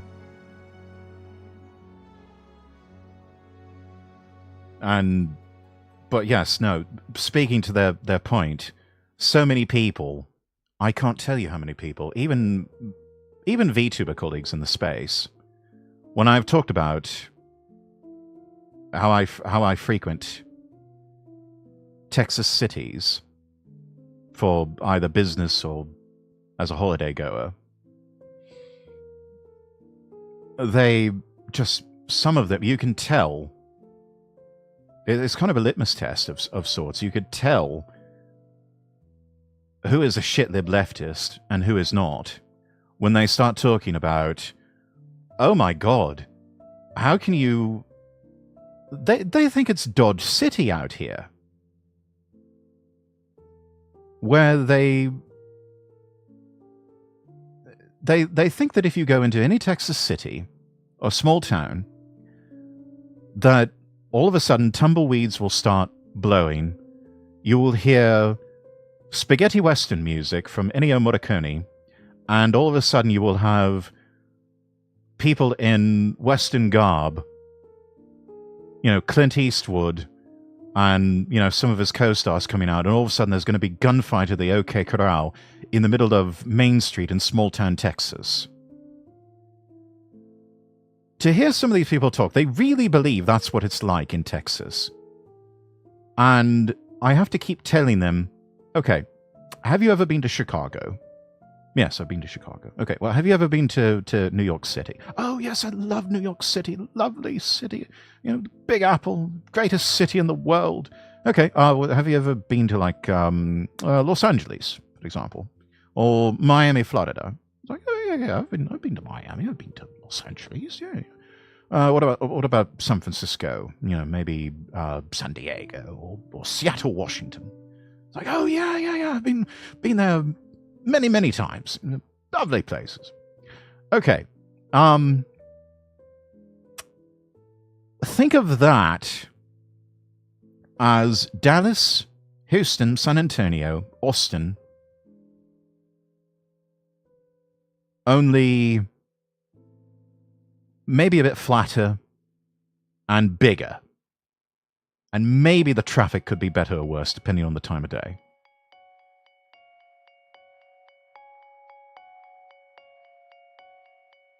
It's really like that. Now, there are some places in large Texas cities I don't want to be walking around there at night. I have female colleagues at my place of work who have lived in large cities. Some of them, whenever I happen to be in an office in one of the major Texas cities, will say, oh, I've thought about, I live so close to the office, I think I might just rent a scooter and ride that to work. To which I say, please, for the love of God, for the love of all that is good and holy, don't do that. Because they also say, well, I also happen to work late at night. I was like, yes, exactly. Do you want to be accosted by some of the homeless people in XYZ city? I'm like, oh, yeah, you're right. Do you want some random crazy coming up to you, begging you for money?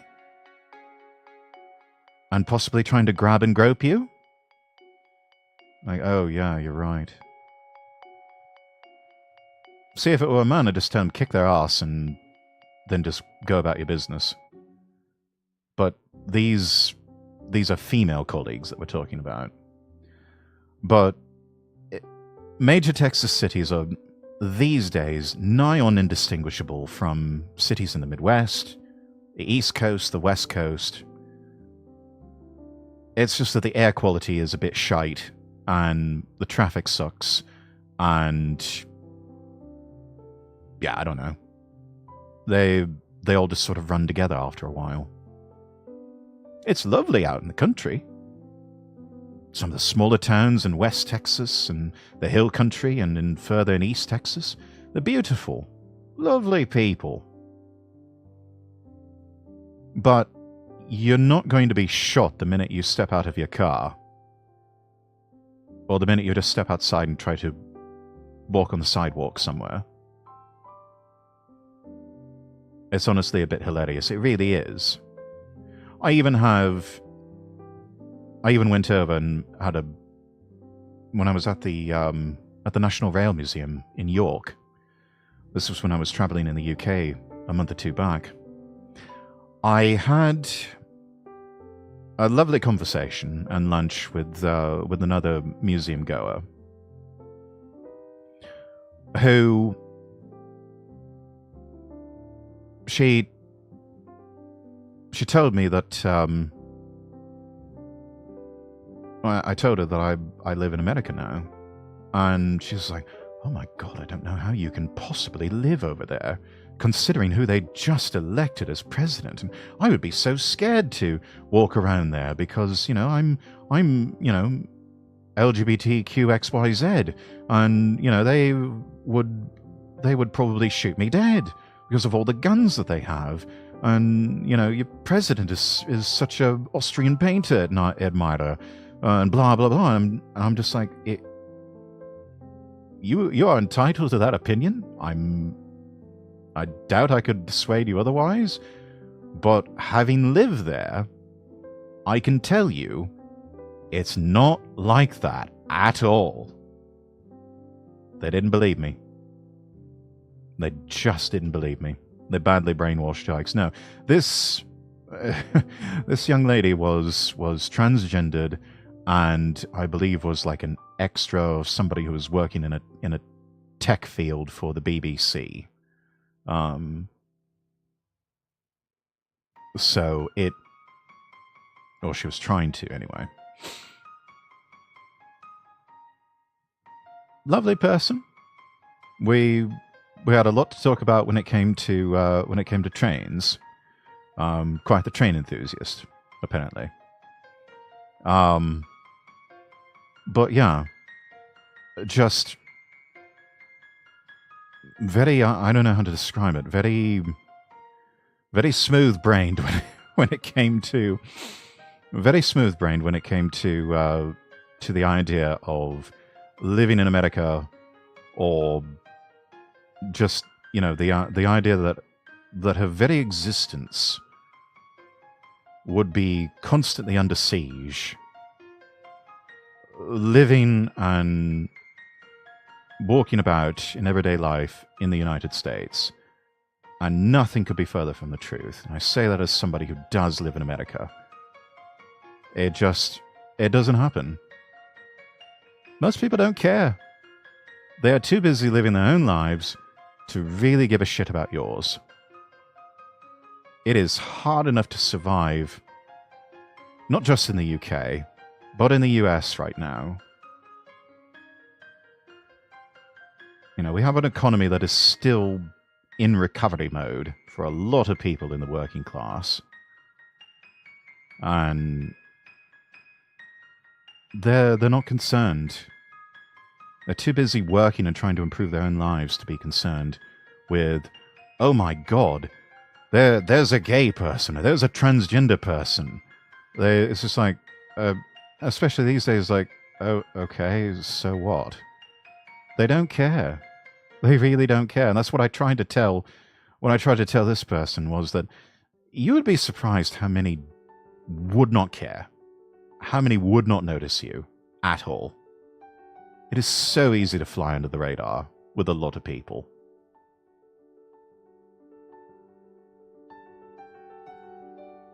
I don't think I could ever live in a city. I'm very much a small-town countryside person. Couldn't state of major cities is even more off-putting. You know, Lux, I don't blame you in the slightest, and I sympathize completely. I lived in a small town with access to a larger city for quite some time, and I love that part, the tranquility of it all. It's quiet at night and in the morning, to where the only thing that you really hear is crickets chirping, or cicadas in the summertime. I think at one point we may have heard wolves howling at night, especially on a rather cold night. Or birds singing in the morning with greeting the sunrise, which, waking up to a sunrise in the countryside, it's peak. I mean, it is just, it seems like such a simple little thing, but it's so restorative to the human soul. It really is just, oh. I miss living in the country, I really do. And if I wasn't so concerned about leaving aging family members behind, I would do it in a heartbeat. And not only that, if it weren't so cost prohibitive these days, but, you know, economies being what they are, we have to make certain sacrifices. They badly brainwashed, yikes. Yes, they really were. They really were. And it is sad too, because they're a lovely person. You know, despite fundamental disagreements on philosophy and politics, and lived experience that just... you could see the cognitive dissonance on their face. And it was kind of sad. It's not something that... they would expect me to get angry about it. I don't. I just... if anything, I pity her. I really do. That in the end, that's all I have, is just pity. Which they're not expecting, and probably would just infuriate them even more. What I don't understand, and none of them can ever seem to explain, what rights were lost? None. None at all. This is all... They're playing themselves. They're gaslighting themselves. Which also bugs me about the current movement. What rights do they not have? They have all of them. Yes, if anything, they have more rights that have come at the expense.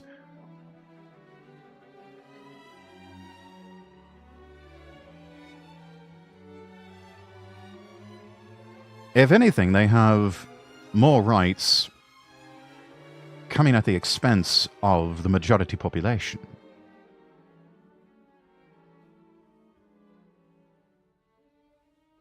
Boop the Awesomest, welcome in. Good to see you.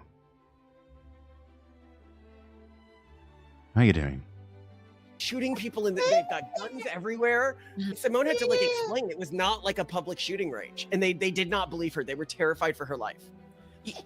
You know, I have a similar story to that. Do you want to hear it? Oh yeah, go. So like, please, man, story time. It's kind of a sad story, but my grandpa, he used to be super conservative, and then what happened was as he grew older, he ended up being in the care of like more liberal family members, and they cut him off of like Fox. They only forced him to watch CNN, and it was like he would tell me like, I just want to watch my Fox leaflet. I just want to watch Fox. They won't let me. And so like, it was kind of like... that is awful. That almost sounds like... I would say that's a case of elder abuse. And I would say that no matter if it was Fox News or if it's just like, they just want to watch like Nick at Night or you know, one of the 24-hour television channels that has nothing but reruns of old TV. It's like, you're not going to let them watch that? That I would call that elder abuse. I would genuinely call that elder abuse. And it was kind of weird. It was really sad. And then I remember they slowly, like, they would tell him like for instance, he was going to vote for Trump in, I think, 2016. He was going to vote for Trump. And they basically told him, like, if you vote for Trump, we're going to lose our job and all of our money and all of our livelihood. And so, like, he got guilted into voting for Hillary. That's a fucking lie. That's an absolute fucking lie.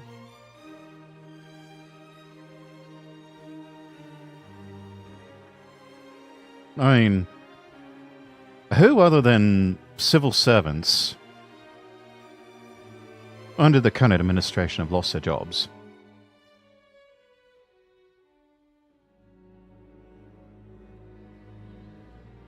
Who other than grifters and civil servants have lost their jobs?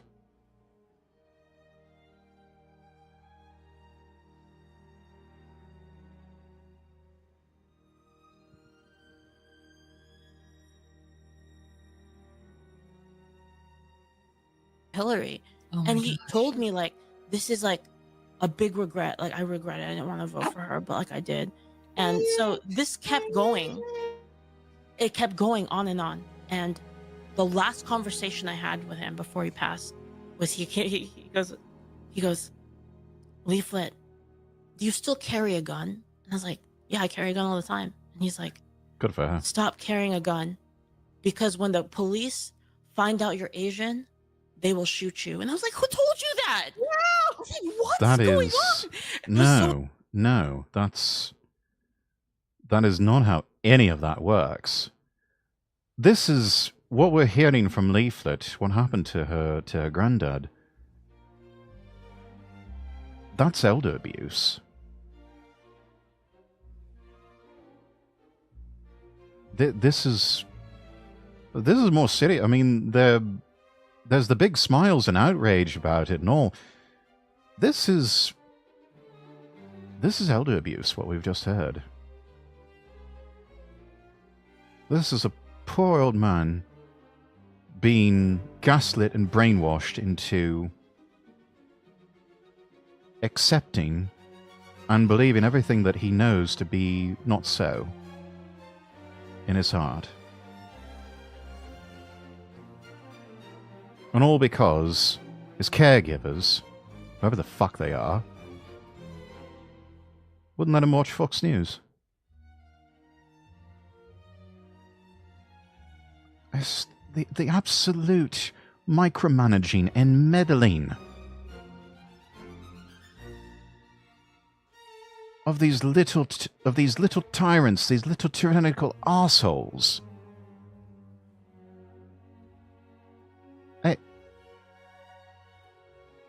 This is elder abuse, and those people need to be made to... a price has to be paid for that sort of thing. These people belong in a prison cell for what they did to that poor old man. They've literally done the thing from 1984, and also from that two-parter of Star Trek The Next Generation, where they put up 4 lights, told the old man there are 5, but instead of what happened with the good ending of Picard saying there are still 4 lights, he finally bent the knee and said there are 5. But I suppose it's easy to punch down when you're dealing with the elderly. Oh, there's the last conversation I ever had with my grandpa. That's so sad. Right? Yeah, weird. That does make me very angry at... I don't want to say like your family members, but like the wider. But I also, oh, by the way, just for audience who like doesn't know, it's for safety because of like the weirdos on VTubers and stuff like that, and like you even like stream with a gun, from what I remember. Oh yeah, I've got lots. I just like guns. I have a lot of them, but I always.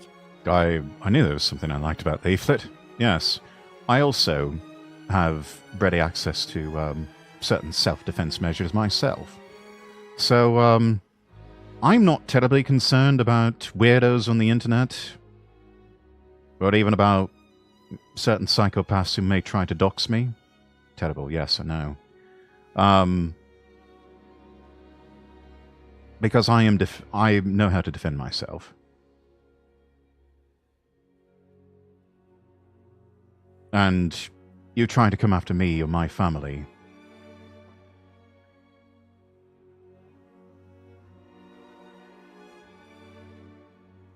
and yeah, it won't end well. We'll just leave it that way. Carry a gun for protection. That is awesome. Yeah, what made you decide to move, like, awake? I mean, because most people get Mm-hmm. so used to California, like the idea of leaving seems incomprehensible. Yeah. Obviously, a lot of other things changed you politically, but like, why did you decide to take the leap? So it was really hard because California has a lot of nice things. You know, there's a lot of bad things, but there's also a lot of nice things. There's family there. But what happened was, after COVID happened, and Gavin Newsom, he did a lot of things, like a lot of things where he had rules for other people, but not for himself. And he just the general way that he handled COVID. Yeah. And so what happened was he got recalled, and like Larry Elder went up against him, and me and my mom were like, "Oh, finally, someone's gonna kick this guy out because he sucks," right? And they voted to keep him in. And my mom, like, she said, "Leaflet, this place is cooked." Like, yeah, we're no, Mum's right. California's cooked. Larry Elder probably would have stood a chance of becoming the next governor of California if they had voter ID and if they didn't hand out driving licenses to illegals and if they had stricter immigration laws. But because they don't have any of that stuff, Democrats have a pretty assured pipeline of people who will always keep them in power. We need to get out of here. This is so bad. Like if he can win after everything that happened, he can never lose. So yeah, we're okay. Basically. And then so immediately, like literally the next month, we started looking for houses. We're just out of here. If it makes you feel any better about him, one thing I'm really excited about for this next election cycle, because everyone thought that he was going to be like the guy to be the next presidential candidate. I hadn't put this together yet. He had the Olympic Games happening in LA right before this. Yeah. We're like, okay, fucking half the city is burned down. Trump's not going to contribute any federal dollars to this Olympic cycle. No. The Olympics has become more and more corrupt every year. Yes. Like this is going to be the disaster of disastrous Olympics. Yeah, having any city that hosts the Olympics, they usually end up going bankrupt. And it is to the point where the only cities that can afford to host the Olympics are ones that have already hosted them before. There is so much graft and corruption around the Olympics to where it's just become a joke. And it's like, who even watches anymore? I mean, seriously, who even watches the Olympics? I don't care. Does anybody else care? I don't. Yes. It will be entertaining. I am here for it. I've got my binoculars. I want to see the... Oh, Pettis won such a disgrace to Europe. Yeah, and indeed. it's going to have a big trans controversy right in the middle of it because Trump has recently announced that he plans to deny visas to the Olympic athletes that are going by a different gender. And of course, Gavin Newsom's going to put his D on the table on the other side of this issue. Of course. And it is going to be a hilarious fight. Yeah, absolutely. Yeah. Where do you think the future of America is? Like, where do you see your friends and colleagues and other contacts building their lives? If not, because it used to just be that like all cool people would typically gravitate to like LA, San Francisco, New York, maybe Boston. Now Are you they're moving seeing a towards shift Austin. in that among people that you hang out with and talk with a lot? Is it more dispersed now? Yeah. Well, the problem is a lot of these big cities are just not affordable. Yeah. It's impossible. And Yeah. I keep telling a lot of people that live in these big cities, it's like you're not really out of the tutorial of life until you own property. Because that's how like as long as you're paying rent, you're literally just losing money every month. And You really are. And I don't know about anybody else in my past experience. When I was living in apartments and in rentals, I was having to move every year. It was to the point that I did not bother unpacking things because I knew in about 3 months before the lease was up, I just have to be packing everything up and leaving. Because I knew the landlords were going to just jack up the rent so high that it just wouldn't be worth it to live there anymore. It's untenable, unsustainable. it's just not affordable to actually like own a place. In California, it's $1 million. Yeah, it's not even the right career path anymore. So if you're in like the entertainment space, for example, I think we especially saw it after this election cycle, is like I used to want to be like a newscaster, right? Like on TV eventually or something. And now it's like, why would I want to be that? Like they get like lower ratings than like, we did a thing recently and like we were worth, I think like during the election cycle in terms of view time, each of us or our podcast alone, so together, 14 New York Times full-time staffers. Like nobody watches like the mainstream news anymore, and because of that, like if you're on this pathway to become like an influencer or like a thought leader, and one of the things I've realized by talking to you is there's like these bubbles of thought leaders. Like you're in the bubble of thought leaders that previously would have been actresses, I think, or or voice actresses. Yeah, no, I mean like you're pretty an much. entertainer, right? Like, and like we're in the space that like, and you end up knowing everyone in that space really quickly. Like, and like with us, like we know, like I think it's so Yes and weird no. that like we're like friends with people like Curtis Yarvin and stuff like that. And I'm like it's weird, but like we're in the intellectuals space. And the question is you know, can we continue to build from here? I don't know. It's difficult. Like I know some friends in the space who have built like really sustainable incomes, but outside of this, I think the real way to do this is to build sort of, I guess I'd call it like peerage networks, and then release products that people within our industry want, whether it's games, like the stuff that, because one of the things I was thinking about, like my game release, is I'm like, how am I going to get this game in front of people, everything like that? And I'm like, oh, all I need to do is piss off the games media, then reach out to my friends. Like I've been on side scrollers a bunch, you know, I have contacts with like No Grums, like I can get them to cover this stuff. And I'm sure you're the same way, right? Like, and I'm like, oh shit, like that's everything you need to do to like get in front of an audience these days. Now I just need to make a good product. Yeah, pretty much. Chat, going to have to pause here. Dinner's on. I will be right back as quickly as I can. And when I come back, we'll finish up the rest of this, and then we will start up with Pirate Yakuza in Hawaii. So, yeah, feel free to get up and stretch, take a break, grab something to eat, something to drink as well, and I shall return.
Alright, chat, I return. Have I been watered and fed appropriately? Alright. Let's keep going with this video react, wrap this up, and then we'll get into Pirate Yakuza. It's crazy just how things have shifted so hard. Like before, only certain people, certain like larger companies had like the keys to all of the all of the kingdoms, and like now it's kind of being more distributed amongst like individuals, which is great. Yeah. Yeah, the independents are ruling. So many of the AAA game studios have just done everything they could to alienate their core audience. And then I actually saw a tweet earlier today from, I think it was from Rev Says Desu.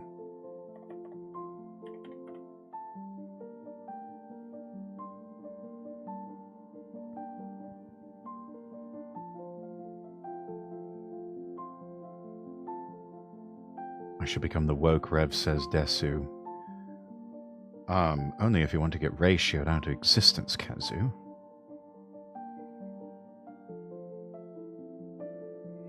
Let's see. Here it is. Developers are bankrupting studios in their attempt to virtue signal towards activists on social media when it's quite literally this easy to make gamers happy. Designed in just a few weeks, this $5 indie game about digging a hole has journeyed to the center of Steam's top sellers chart. A game about digging a hole is selling more copies than Dynasty Warriors Origins. I wonder if I should play this, chat. This looks like this could be a kind of a comfy, cozy game in the same vein as, say, Power Wash Simulator. What do we think? Would you want to see his lordship trying to dig a big hole? I have a feeling some of you might actually go in for that sort of thing.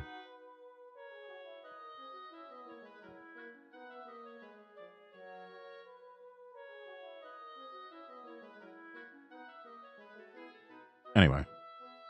Like, isolated social circles has also been really weird. I don't know if you've bumped into this, where, like, you see somebody who produces content that in some way is similar to you, but they're, like, part of a social circle that, like, you have never engaged with. Well, easier it's than you think. That's a tough one for me because I'm pretty antisocial. So I'm notoriously bad at, like, collabing and kind of... Yeah, and there's more people like that than you know. I mean... As of late, I've had weekly collabs with regular people. Like Nozomi Olwen and with Roya Rampage.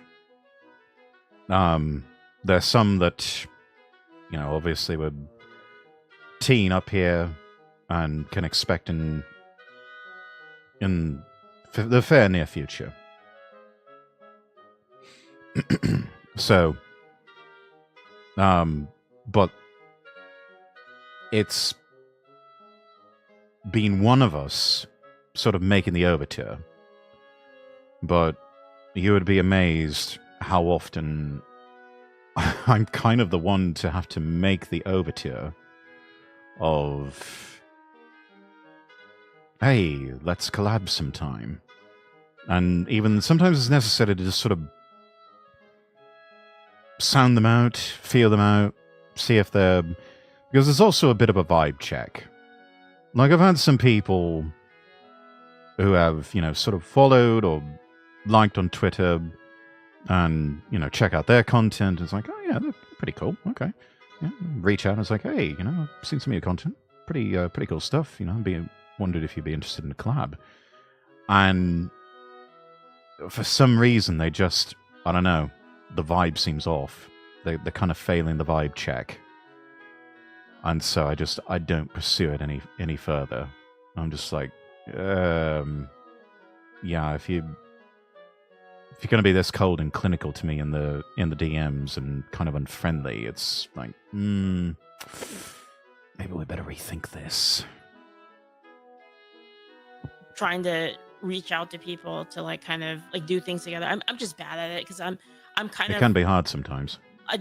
I'm sort of the person that kind of just likes to be alone and play games. So it's like I get nervous around people very easily. There's a benefit in that too. I'm the same way. That's You know, I mean, what one I'm of the doing things today. that we actually constantly talk about on our channel is trying to normalize. Like we sort of talked about like extreme levels of introversion in our society. We've almost treated it as like it's a condition or something to overcome. And the only reason that like I'm good at socializing is because I treat it like a job. Like I would never. I live on a farm with my wife, and we leave like almost never. And most of my friendships are parasocial. Like I'm like I have a lot of friends. No, it's actually a really interesting thing, and I don't know if this has happened to you. Where like I have a lot of friends where like I talk to them once every 3 months or so, but like they watch my content and I watch their content, and so I'm like, that's all I need. The perfect world. So it's like you're kind of like interacting with people, but kind of at your own pace, right? Yeah, a little bit. It's way more No, efficient. I think that's fair. Yeah, I don't know. There are also some people.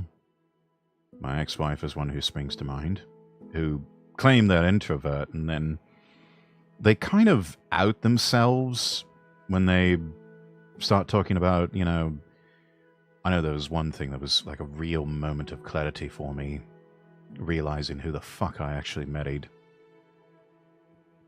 When the COVID lockdowns were happening, and she's just like, oh no, we're gonna have to shelter in place and not go out and not deal with people, which sounds lovely. And I'm just like, okay, you're not really an introvert, are you? You're just sort of an antisocial bitch, aren't you? That started to become evident as the years went on with her. I used to be that person, rather just people leave me alone, let me play my games, but in recent I tend to struggle quite a bit with a feeling of loneliness. Yeah, I mean, it's sort of the unintended consequence of it all, is that, yeah, sure, you're left alone eventually to just play your games, but then after a while it starts to get lonely. You know, so it's just like, even introverts need to go outside and touch grass. You need to get out there and socialize with people. I get it. With introverts, they have lower social batteries than extroverts. Extroverts, their social batteries get recharged by dealing with people. I think there's a limit to even that. I consider myself a fairly extroverted person, or maybe an introverted extrovert, but even I have my limits to where it's just like, okay, this is too many people, this is maybe a bit too much socializing, I need to pull back a bit, I need to be alone for a little while and recharge the social batteries. So yeah, there's just, I think some people, the point that I was trying to get at was, some people, I think, they call themselves introverts, and they're really just antisocial and not in a good way. Everyone gets a ton more done. People are spending less time and money, and yet they still have deep relationships. And they often know each other. Like what we're seeing more and more, whether or not someone has a following, is that there's a lot of parasocial stuff going on, and often like while they're cleaning or working or other stuff. So it's not, this isn't time that's competing with like their few time, like hours off of work, for example. And then occasionally they'll like go to a conference or a retreat or travel to a city and meet up with these people in person, so that they still get that in-person contact, but you get most of the benefits of friendship. This is not a replacement for what community used to be, where like you just lived and depended on people really closely. But in terms of like loose friend networks, I think this is a way more efficient way to do it, and it's great. Final question then for her. Yeah. So I want to focus on the question of, because I actually don't know this. You're the only streamer like I know. Like all the other people we know are like YouTubers or Substackers or stuff like that. Like, what is the streaming audience like when contrasted with the YouTube audience in terms of how you're producing content? This should be interesting. It's a little bit. So, I think that the difference is it's more. There's a lot more interaction, right? People come to streams.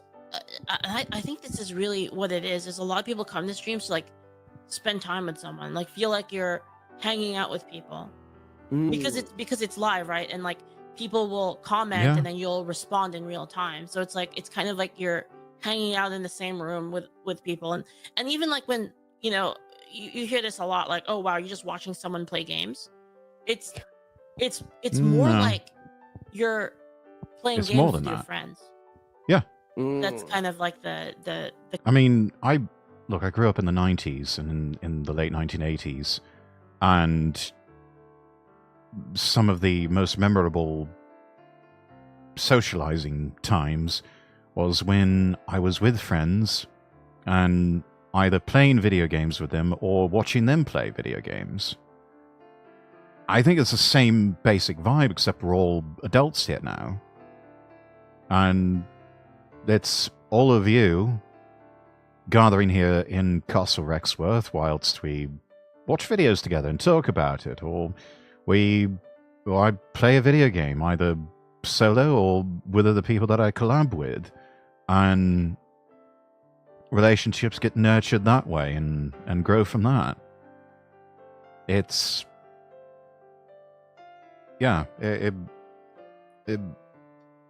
just what we used to do as kids, continuing on in a more virtual setting, but same basic vibe. The kind of feeling behind it. It's like you're chilling on the couch and you're playing Sonic the Hedgehog and your friends are watching you play. It's kind of like that vibe to it. So when you're putting something together, that leaflet, darling, I love you. You just described my childhood in a nutshell there. I was like, where's this girl been my entire life?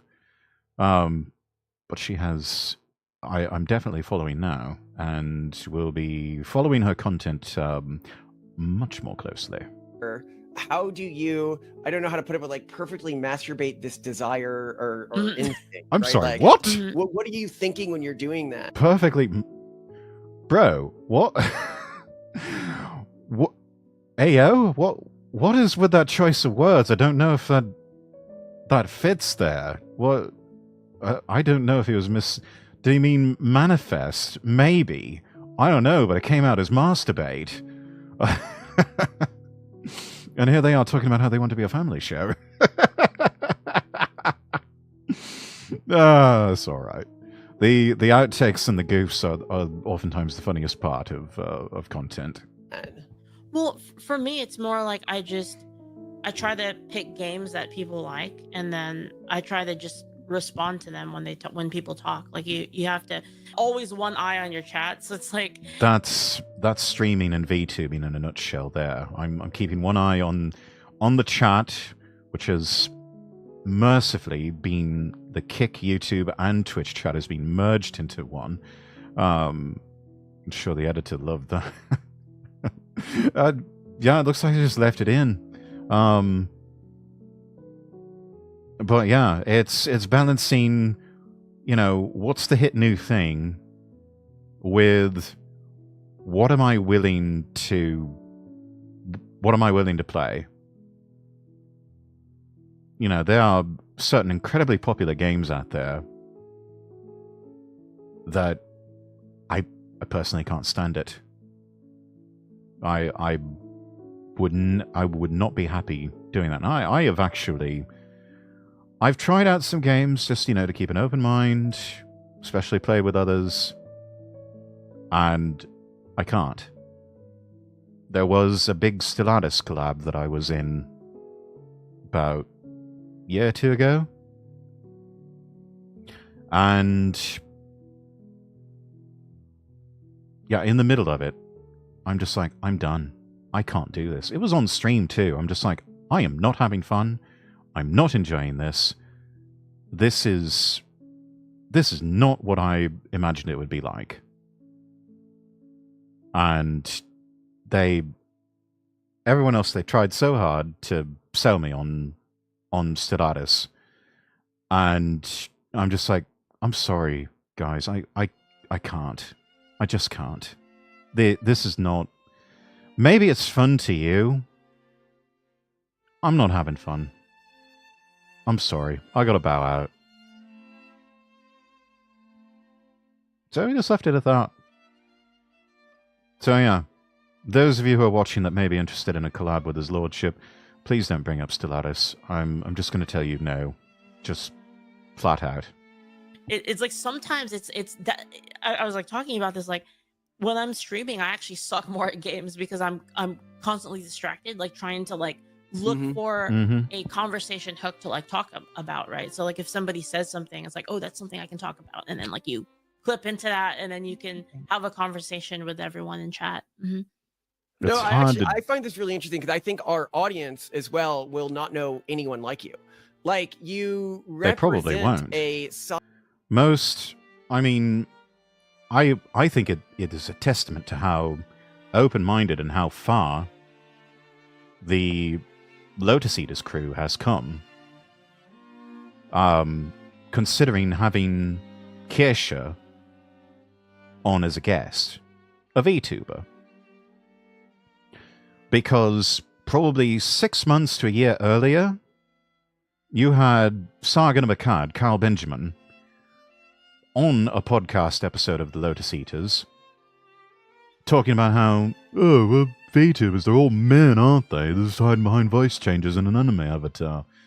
And getting absolutely roasted by Rev Says Desu about that. I was just like, bro, tell me you've never watched a VTuber stream or gotten to know who a VTuber is without actually telling me you've never watched this stream or gotten to know who they were. It's just like, that is not what VTubing is about. Are there some VTubers who do change their voice? Yes. Are there some, VTubers who gender swap? Male VTubers, men who are VTubing with female avatars. Yes, case in point, Rev Says Desu. Are there females who gender swap and have male avatars? Yes, there are plenty of those.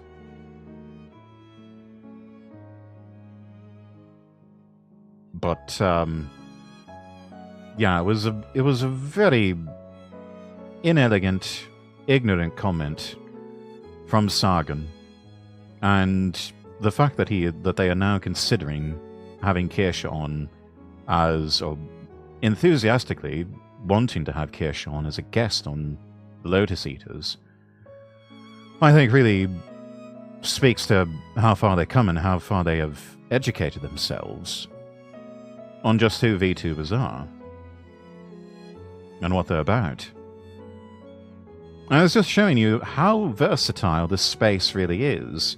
That you can have people like Leaflet, and myself, and Kirsche, and Smuggelana, and to a certain extent, Rosie Belmu, and Paws, and some of these other people, and Nuxtaku, talking about political and cultural subjects.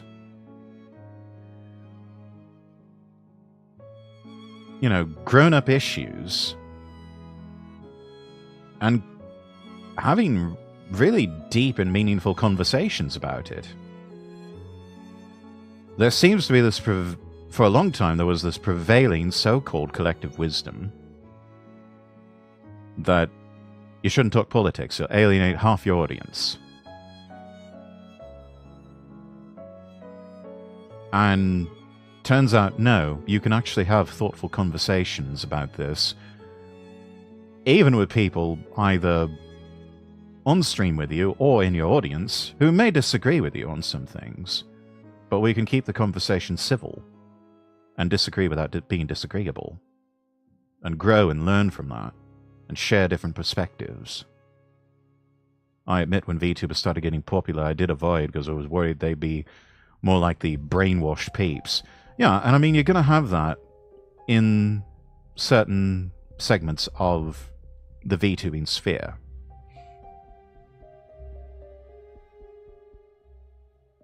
There's plenty of them that are, I mean, the shitlibs, for lack of a better term.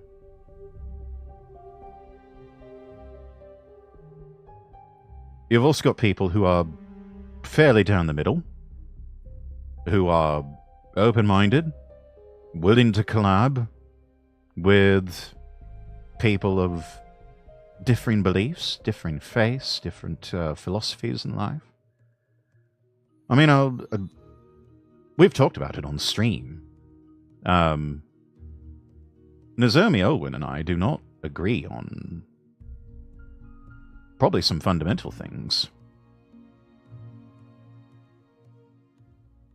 And yet, we still manage to get along just fine and collab and work as a team, especially in video games where you are required to work as a team.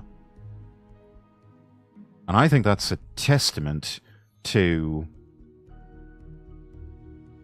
the strength of individuals when they come together. Even though they may disagree on some things, they still manage to set aside those differences and work together for a common good.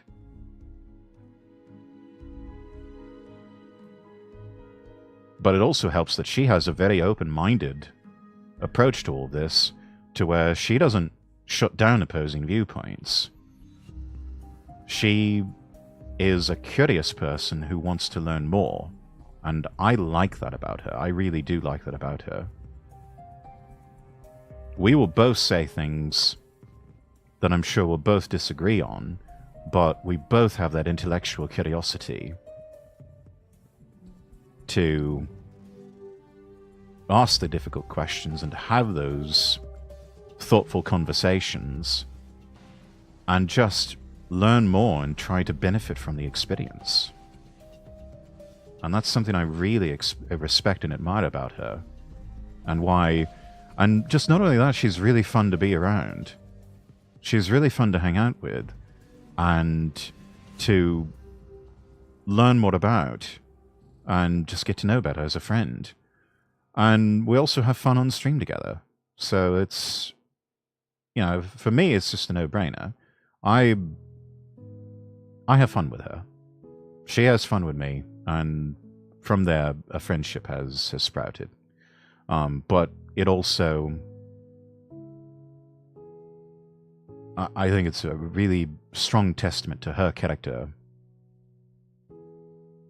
that, you know, when the whole row with my now former Vtuber group happened, and I ended up just exiting that group, that she was firmly in my camp, and she just said, look, I don't necessarily agree, but I think it's wrong what they did to you, and I don't think this is something that was worth getting so upset about and, you know, trying to throw you under the bus. And I've never forgotten that. She's just like, my attitude is when I hear people that I disagree with or I don't understand, I want to learn more. And I really respect that. But I think something else that really polarized her, or that she really just recoiled against, I shouldn't say polarized, but it's something that she really recoiled against, was when people started going behind my back and sliding into her DMs and saying, you shouldn't collab with Rex because he said XYZ. And her immediate response, without even thinking about it, was, who the fuck are you to tell me who I should and should not collab with? I'll collab with whoever I like, and he's entitled to his opinions.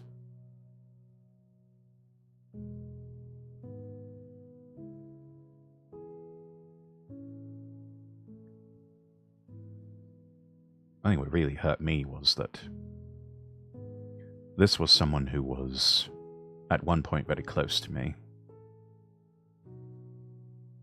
saying this about me behind my back, and thinking that I wouldn't find out about it.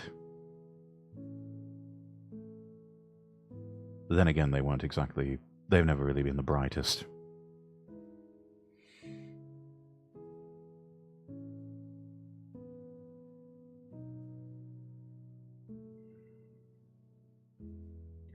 I'm not going to say who they were, they know who they are. side of, I think, this cultural shift that is aligned with a lot of our experiences, but completely out of anything that they have done. Like, I would doubt very many of our fans, like, they might like your YouTube channel, but I doubt you're going to get any like Twitch subscribers from this. You know, they're mostly like, I know our fans, like, they mostly are like McKinsey types. So they're like venture capitalists, or they like work at McKinsey, or they're it's like definitely a different crowd. It's like a different.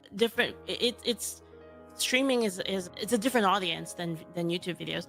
And the thing is, like, I consume both, right? Like, I'll sometimes, I'm actually, to tell you the truth, I actually don't watch that many streams. I watch mostly YouTube. I'm mostly like a YouTube person. Yeah, I will keep friends of mine who are streamers on in the background for the most part, just to help bump the view count up a little bit for them.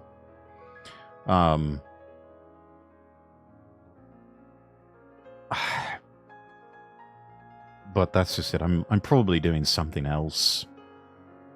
You know, like the other night I was editing some videos and trying to get some content up for the remainder of the month and into March. And I think my senpais, Yunatsu Shiroi and Razorwind, were collabing at the time.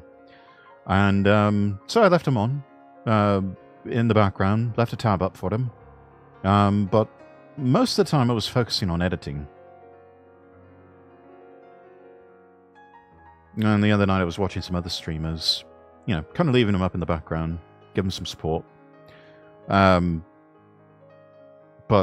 my main focus was just kind of decompressing from the week and watching some YouTube videos. So I'm kind of the same way, and it's, you know, obviously no offense intended by any of that. These are people that I'm supporting for a reason, because I like them and I like their content and everything, and I want them to succeed as streamers and content creators. But you know, I get it. We get a lot of lurkers here in this chat too. A lot of you have lives of your own to live. I'm not expecting you we're now into our 5th hour of streaming. I'm not expecting all of you to, you know, have your focus entirely on me. I know you have lives to live, and this is probably something you've got on in the background while you're doing other things. I totally understand. You know, Jedi, friend of the program, he has my stream on in one of his earbuds while he's working. I've been told many other people do the same thing. They keep me on in the background as, you know, sort of BGM or background noise, kind of keeps them sane while they're having to, you know, deal with whatever it is that they're dealing with, whether it's classes at uni or they're having to, you know, deal with the drudgery of the day job. And I get it. I've been there. You need something to sort of distract you from all of that, because it can be maddening. And so I'm happy to serve in that regard.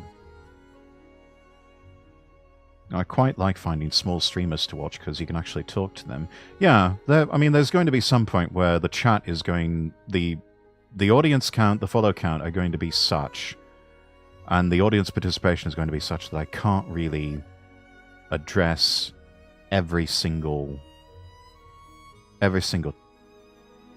chatter that types something in. So that day will come. Someday. Perhaps someday very soon, even. But in the meantime, chat speaks at a frequency that I can actually read it out. It's why I've never really... I mean, people have always... One of the first things they notice about me is the voice. I get it a lot. Get it all the time, in fact. Yeah, it's just one of those things where... Knowing that I have that strength, I tend to, at this point, find it unnecessary to invest in a TTS bot or to have a whole... I mean, it's there by default, but I don't think anybody really feels the need to have the message highlighted. I've had people who have redeemed highlight my message, and it's... I don't know, sometimes it just seems like they're kind of acting like a pick-me. Don't do that, by the way. Top tip, chat. Don't be a pick-me, please. If I'm not reading your message, I'm either focused on something and we'll get caught up with chat later, or there are sometimes that, you know, even just the other night we had somebody say something in chat and I'm just like, I'm not reading that. And had to very briefly scold them to tell them to behave themselves. So yeah, don't be a pick-me. Don't be a pick-me, please. But yeah, I mean, I get it. It is a completely different audience. Mm-hmm. Yeah. Oh, okay. I don't know. I think that people from McKinsey and Bain and Company, I don't know, they might actually like watching a VTuber. I think we could probably find. There's probably a handful of them that would go in for that sort of thing. Going to sleep, mister. Have a good night. Take care. You too, your mother. Have a good rest. I hope you have a fantastic day tomorrow.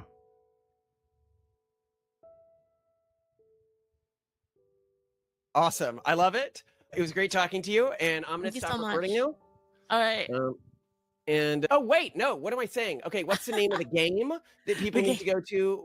Yeah. Game Don't is forget the plugs. Angels Sword RPG, Illyrian Chronicles. Go back. Game is Angels Sword RPG, Illyrian Chronicles. Angel Sword RPG. Okay, hang on. Oh, thank you for redeeming Hydrate. There's also another reason I had to take a break there. I had to go piss like a racehorse earlier before I sat down to dinner. I drank so much water. My God. Yeah, we're giving this a like. Give me that name one more time, Leaflet. Game is Angels Sword RPG. Angel Sword RPG. I wonder if I could find that on Steam.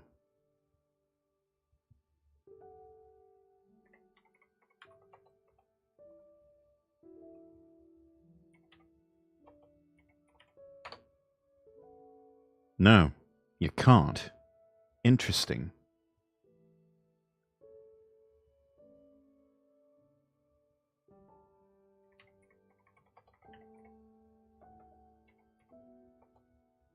Angel Sword RPG. Oh, there we go. Oh, the Lyrian Chronicles. Okay. I'm going to drop this in chat for everyone.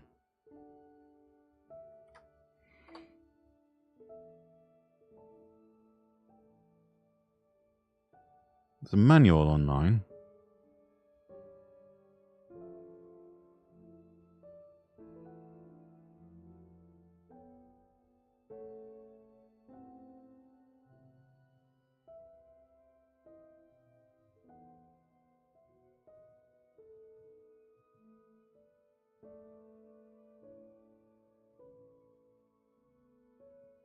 They've also got okay,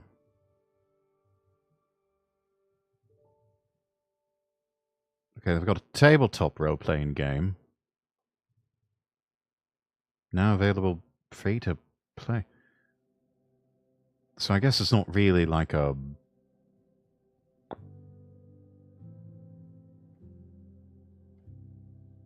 I don't know, we're going to have to look into this a bit further.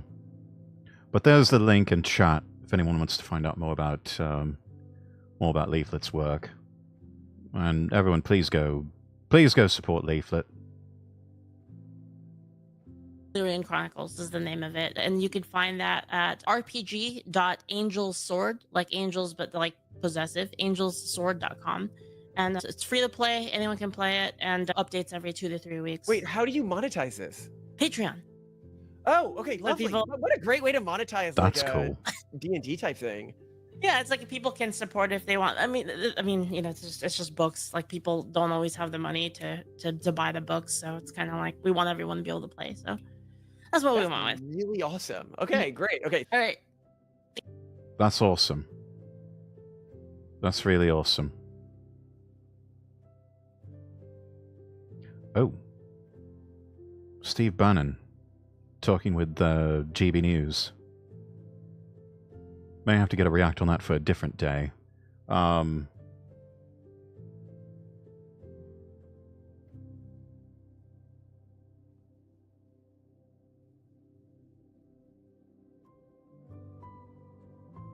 copy the link address. Posting that in a chat. Everyone go follow Leaflet. Follow her on YouTube, follow her on Twitch. Just follow her across all platforms. She's a good bean, this one. I love this comment. We got anime becoming real before GTA 6. This is a collab I never expected, but I'm all for it.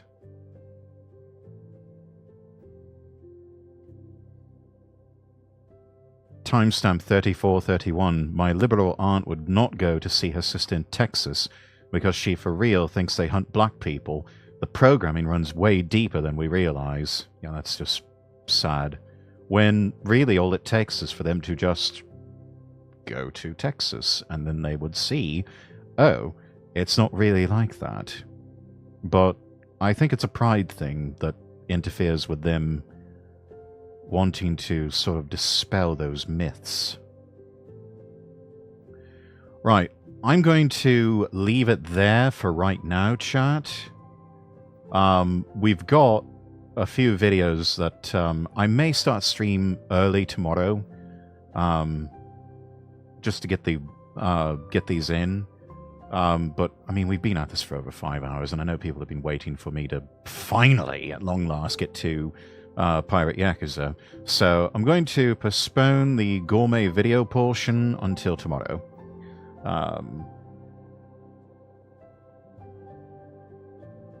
So yeah, let's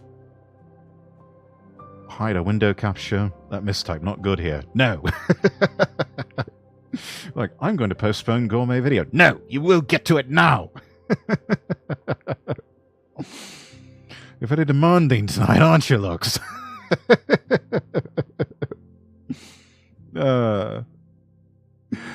Okay. Right, let's go into the Steam library and let's get Pirate Yakuza booted up. But first,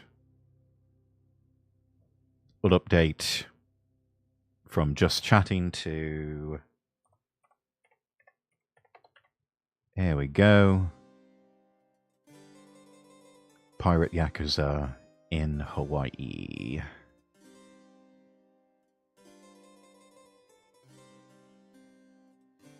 There we go. Twitch is updated now.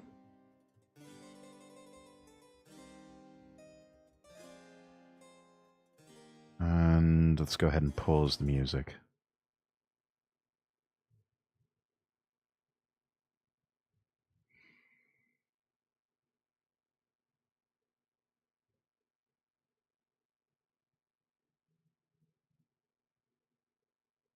There we go.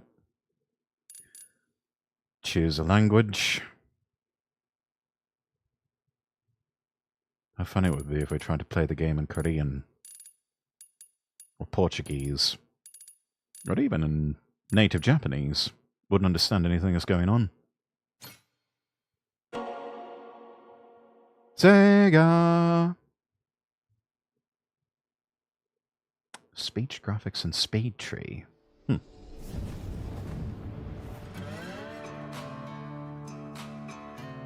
Oh, that looks good. I think this is just a studio logo for... Just showing all of the work they've done over the years.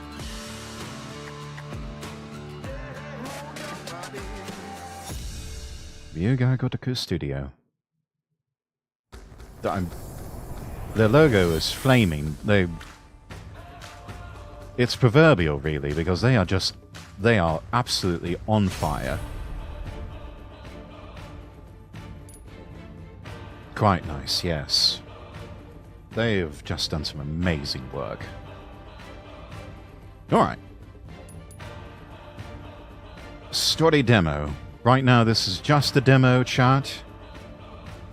The full game has not been released for probably another week or two. I am sorely tempted to buy it when it first comes out, but it's very expensive. Yeah. I think I'll just wait till it goes on sale. Besides, we've got so many other Yakuza games to get to before we build up to this one.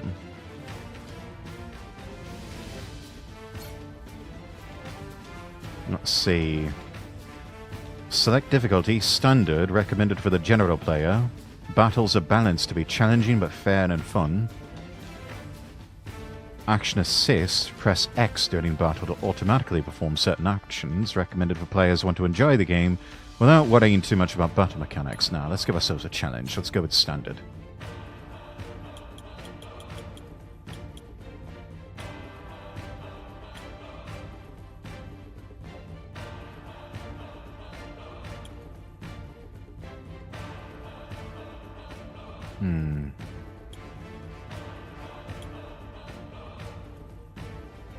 That's about right.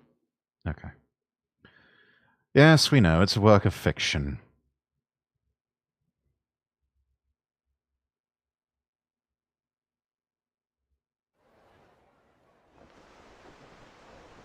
Honolulu, Hawaii. Welcome to paradise, everyone.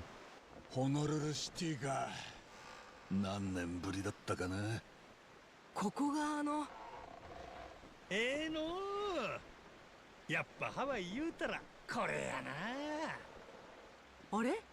船長その服は？倉庫にあった予備のアロハを出したんだ。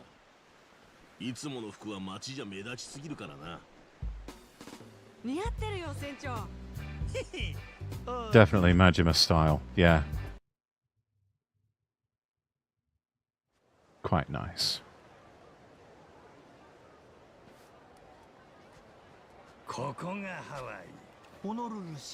The big pineapple.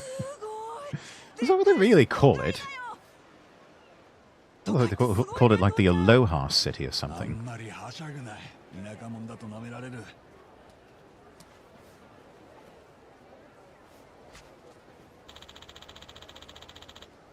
We're going to head to Atlantis pretty soon after this, right? Yeah.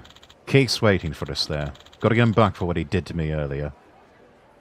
I think there's some backstory we're not being told.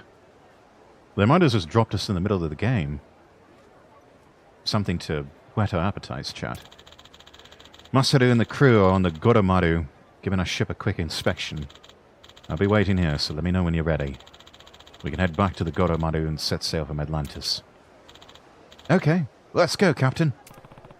Right with you.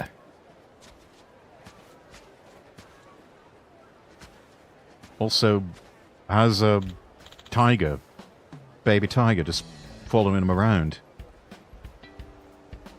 Hey, old timer. What was that? We're in a bind, see? Low on cash. Inflation's crazy these days. Hate to do this, but fork it over. You too, kid. Bet you got some allowance on you, right? Yeah, I don't think this would be happening in Hawaii. Wow, the city really does have a bunch of these guys. Yep, anywhere you go, the whole world over. Alright, at least it's a good lesson for you. You can be any kind of person you want, Noah. Wouldn't recommend being like these fellas. That's enough out of you, dickhead. Don't want to give us your money? Fine. We don't mind taking it. This exhilarating style is the true mad dog of Shimano's special. A deadly combo of jabs and slashes paired with long-distance quick-step for fast and flashy takedowns. Press X 5 times, then rapidly tap Y for an aerial combo. Press Y or XYY to unsheathe your dagger, then rapidly tap Y for a dagger combo.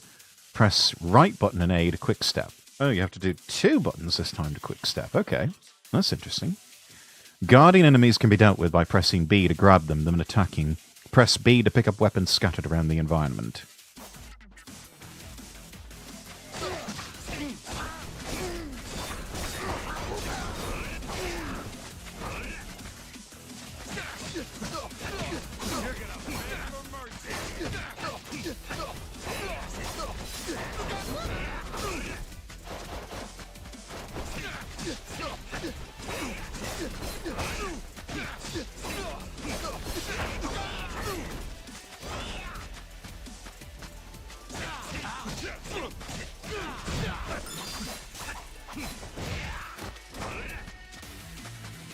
Okay.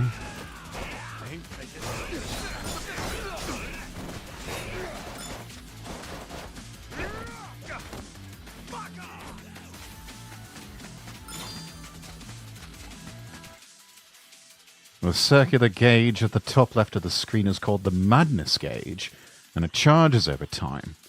I guess it's supposed to be replacing the heat gauge. Using heat actions will also charge significantly. When the gauge is full, you can press right trigger to create doppelgangers while in Mad Dog style. Okay. So they are sort of taking the controls and moves and everything from Yakuza 0 and just sort of refining them a bit further. A bit more advanced this time.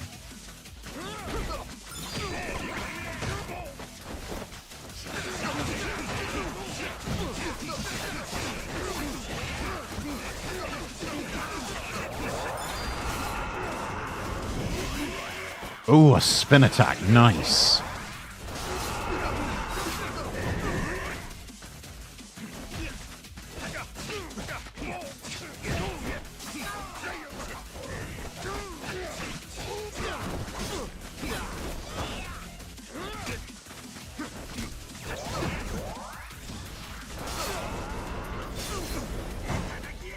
You can do it singular as well.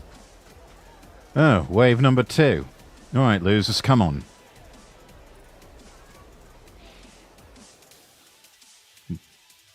Ah, switching to Sea Dog style now. This swashbuckling style uses 2 cutlasses to perform wide, sweeping attacks as well as 3 different pirate sidearms.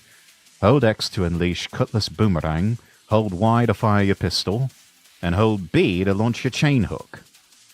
Each of your sidearms will perform a powerful attack by holding the button down, but you can also weave them into combos with X as well. Okay. Alright, we change styles. Swashbuckler.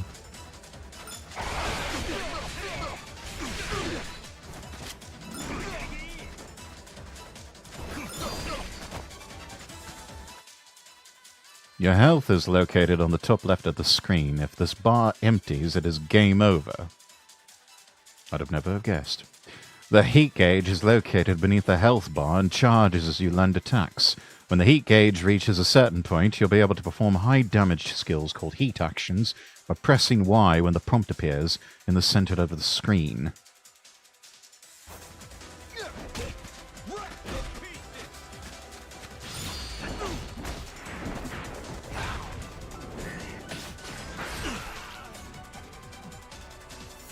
Nice.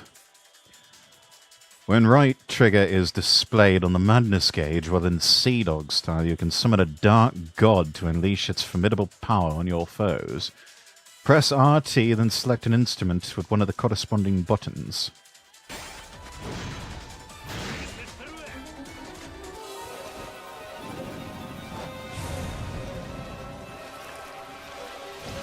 Like Nero fiddling his Rome burns. Curse of the man-eating shark.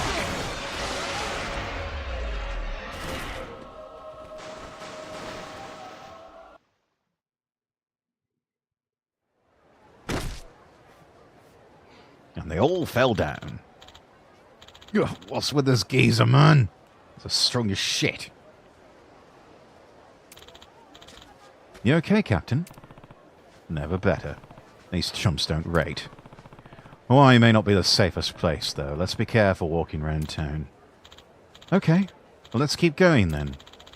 I've done some research on places you might want to go, Captain. So just ask me and I can guide you anywhere. Dependable kid. Let's get going.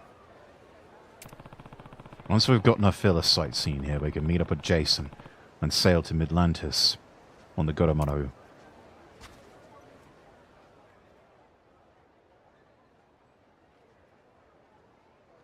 Thank you for playing Like a Dragon Pirate Yakuza in Hawaii. In this demo, you can experience the following features.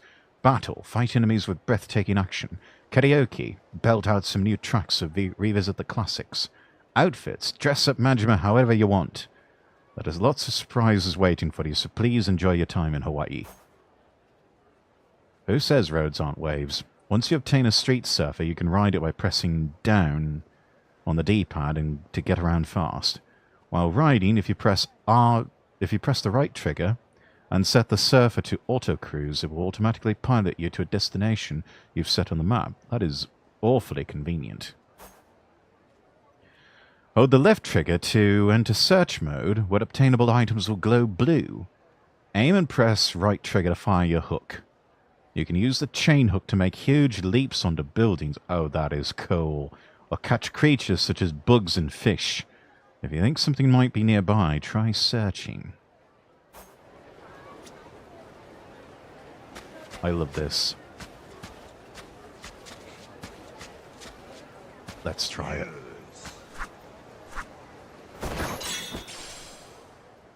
Butterfly. An insect that can be used as an ingredient, soft and bitter.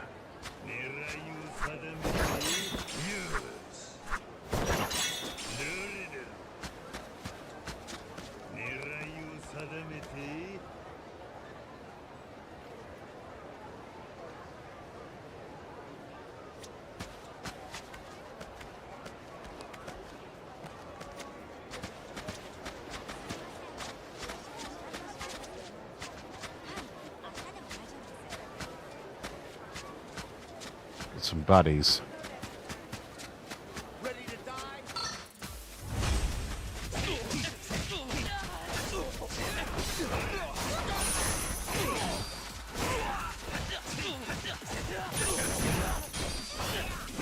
American money.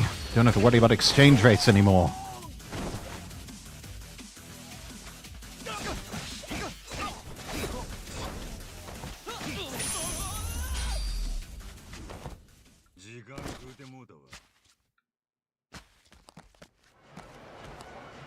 Ah, now that we got some walking around money,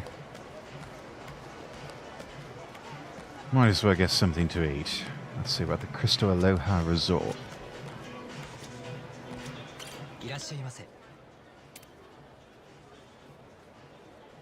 There are plenty of restaurants and bars around, and a tall drink or a bite to eat from any of these fine establishments can restore your health or charge your heat gauge. Though you won't be able to eat when your health is full, you can still enjoy a libation here and there, so long as you don't end up on the floor. Some restaurants serve a variety of alcoholic beverages, and imbibing them increases your drunkenness. The heat gauge charges up faster, and your attacks do even more damage when you're drunk. There are levels to how drunk you can be, and this relates to how much alcohol you have imbibed. With each level of drunkenness, effects such as attacks doing more damage will also increase. So it pays to be a booze hound in this game. Got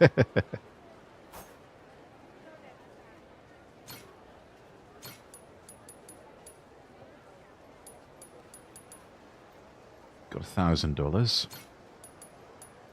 Might as well try the wine. Famished. Interesting chewing animation.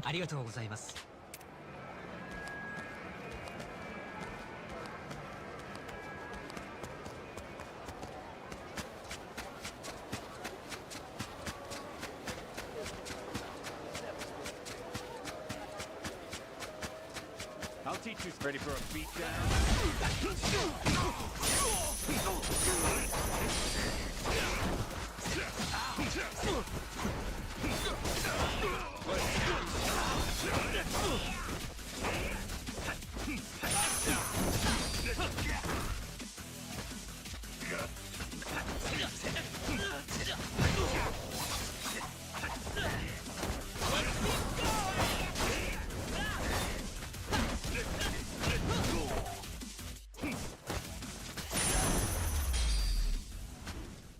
Take that.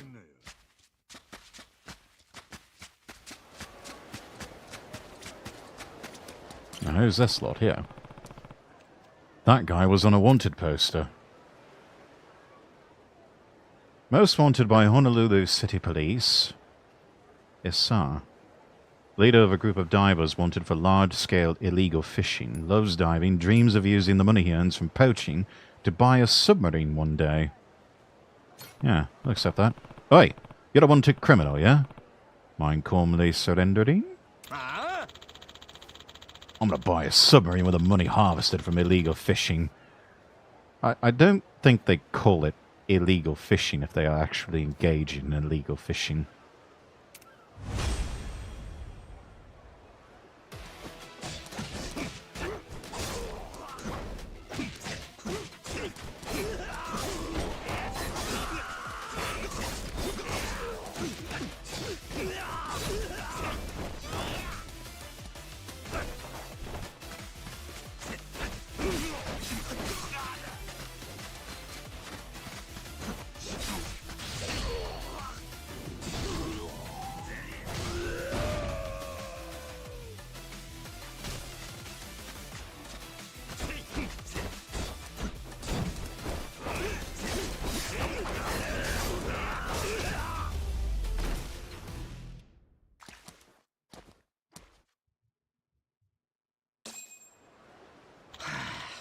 My submarine sunk beneath the waves.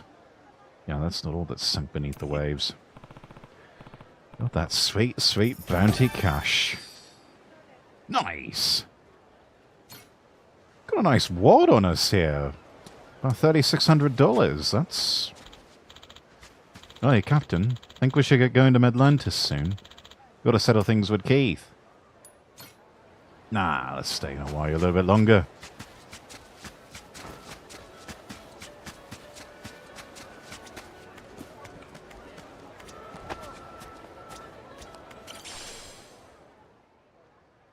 No real use for this. Ick.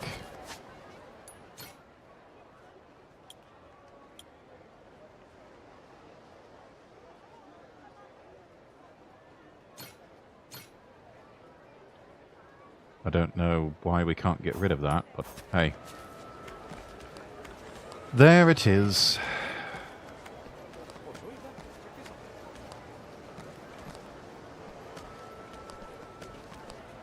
Why has he got that? What is that gauge that is above his head? It's sort of got this blank face and empty bar. That's weird.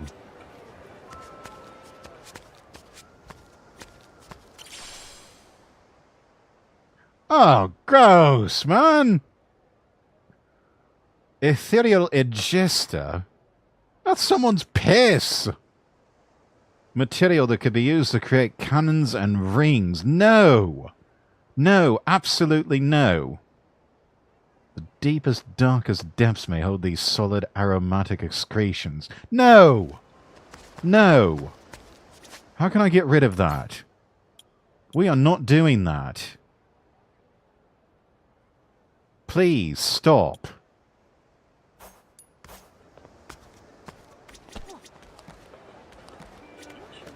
That is disgusting. Hi. Aloha, welcome. Let's see, chat. What are we in the mood for, eh? We've got an iced Kona coffee. Kona coffee is actually rather tasty.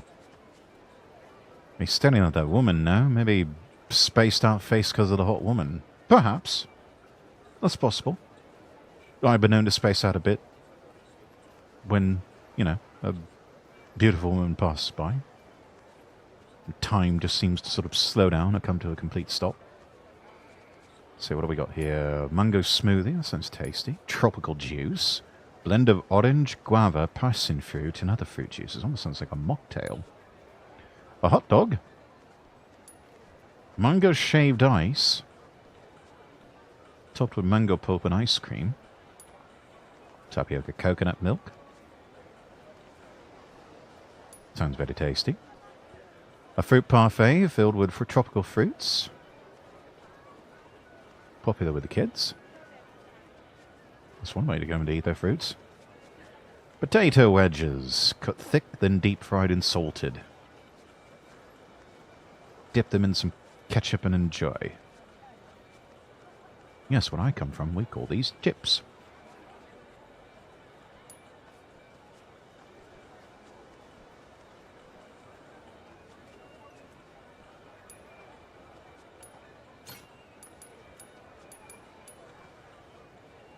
Hmm.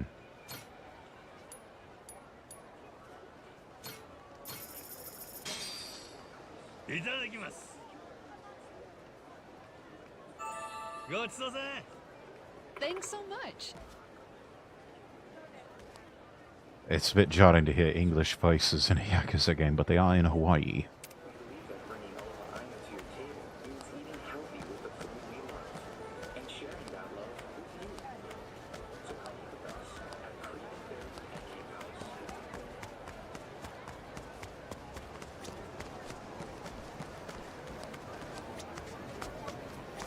Honu World Market. Hello. Aloha, welcome. Let's see, we've got our usual toughness, torana, and stamina X items, which you're thinking, wait a minute, this is Hawaii, this is an American state. Why would they have Japanese items in an American shop? Well, you'd actually be surprised in Hawaii how many Japanese items show up in the shops. I think there are still, like, I don't know if any of you have ever heard of the retailer Don Quixote.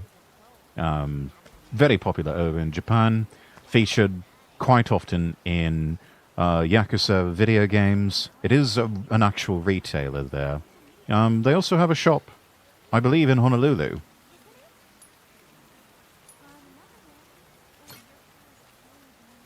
Let's see, an iced tea. 0-calorie cola.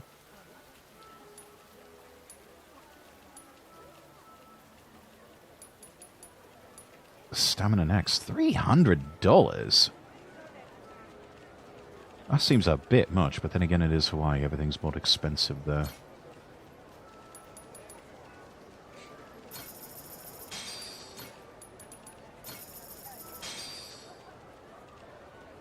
Doesn't mean trade from Asia passes through Hawaii on its way to the Americas. Sometimes.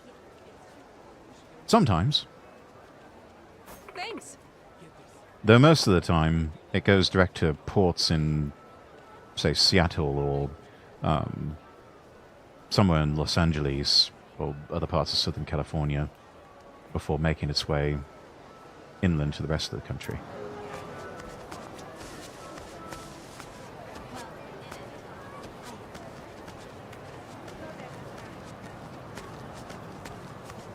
Oh, sorry, love. Herb seeds. Grows in 10 seconds. Wow. An assortment of rare cigarettes. Giving this to a crew member will boost their morale and grant them experience. And also increase the risk of getting lung cancer.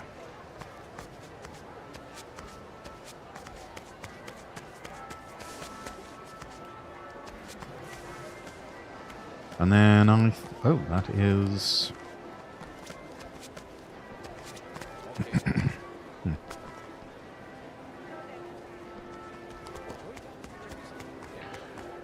So that's the end of the map.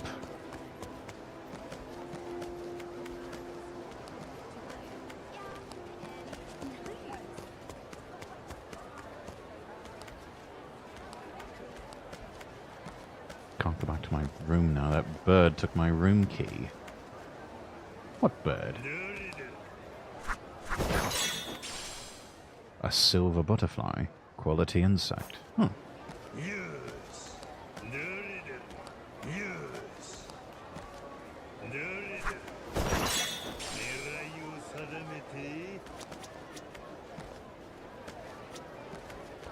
Seems like there's supposed to be a side quest or something popping up here, but maybe not, since it's... This is just a demo. Maybe it'll be in the full game. Let's see, this guy was on a wanted poster. Man by the name of Walker. Lineback snacker.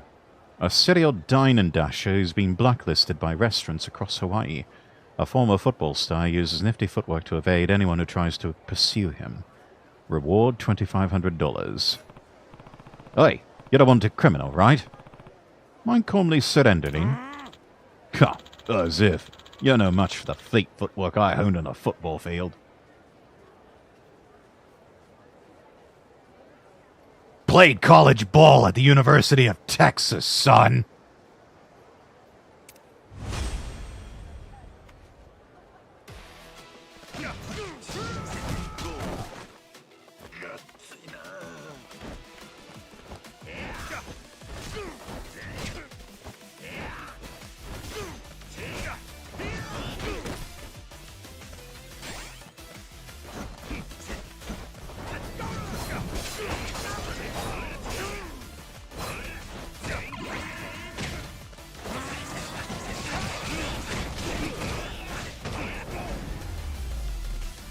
Let the clones do the hard work.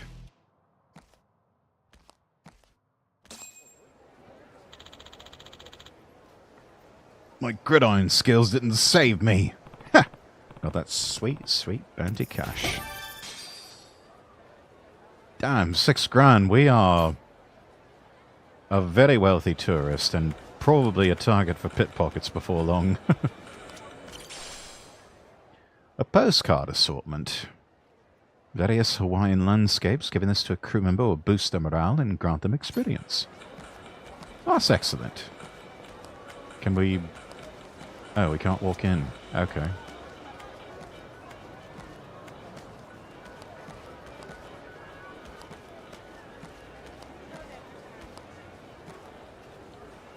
They've certainly got the American cars down.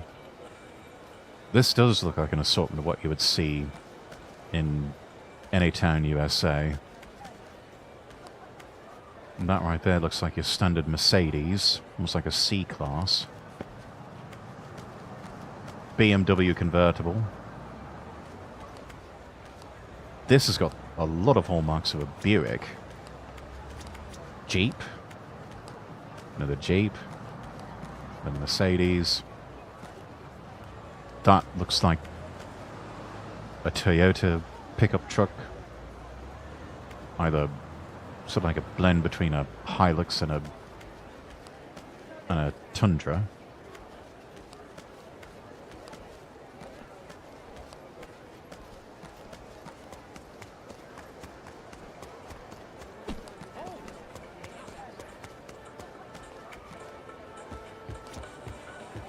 Hey. Aloha, welcome.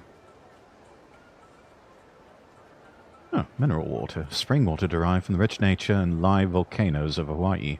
Goes down smooth and restores health when consumed. No surf, no life. Yeah. It's a pleasure. It's a pleasure. I came to pick up a board for my wife, but somehow got caught riding it myself. I mean, you had to test it out just to make sure it works.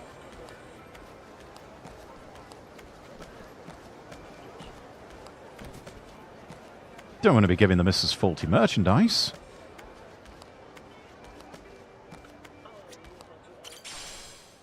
Quality components, materials that could be used to create cannons and rings fit for home improvement.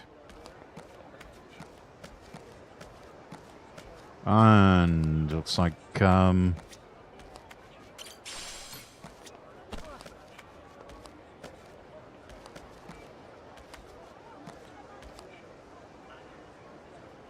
These people look like communists. Scheming Private's Line. Oh, Scheming Private's Line, sorry. Cooper. Group of military nerds who got too into the bit. Oh, so LARPers. Now, after causing trouble by pretending to be soldiers, they're wanted criminals. Pretty dumb bunch.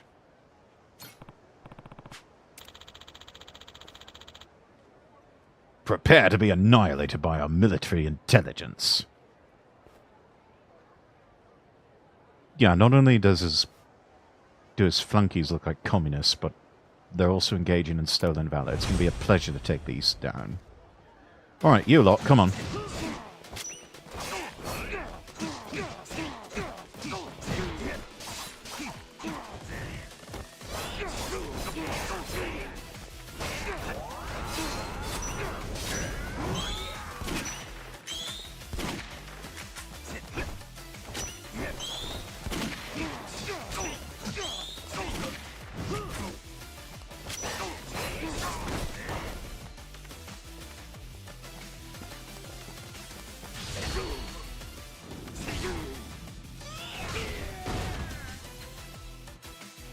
Take that, commie.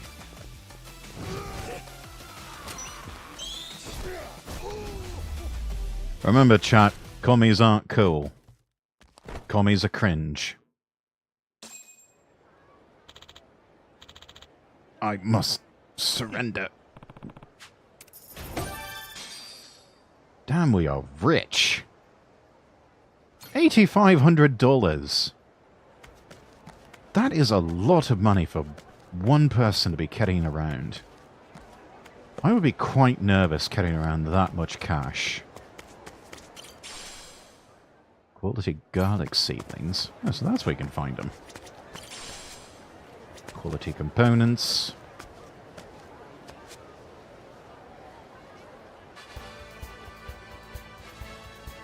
Oh, we got a portable music player.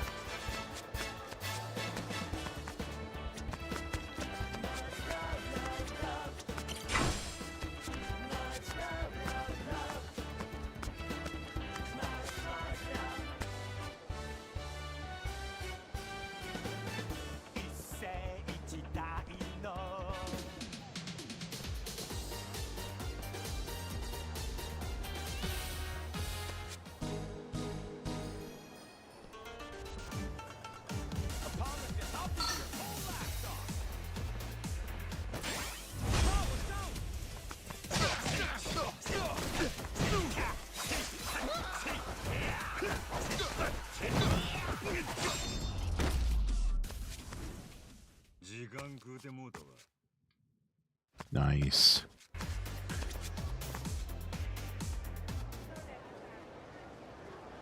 Oh, even the taxis are country accurate. How's it, my man? Hey, where you headed? Take you anywhere in Hawaii for $4. Need a ride? Oh, this map is huge.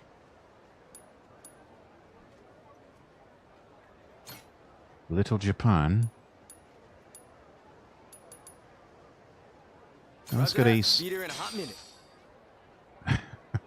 Be there in a hot minute. Love this.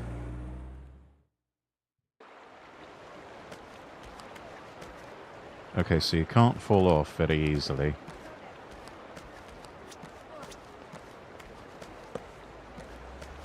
Oh, there's the scooters. I think.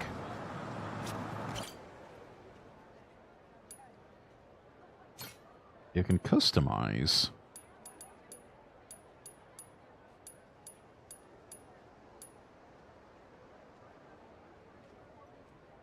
Let's try cool blue.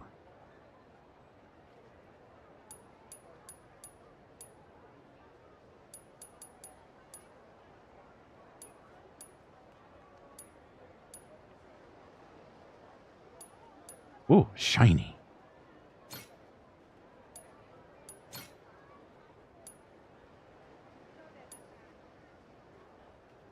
A flag. Flag for the street surfer that embodies the soul of a street racer. Yeah, there we go, the pyro one.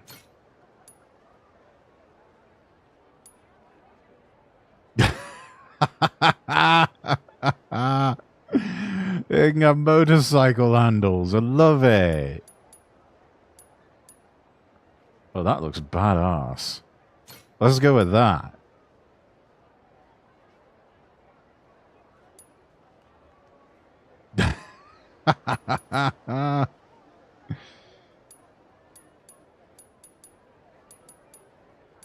And also do bronze, silver, and gold wings. Yeah, let's put some wings on it.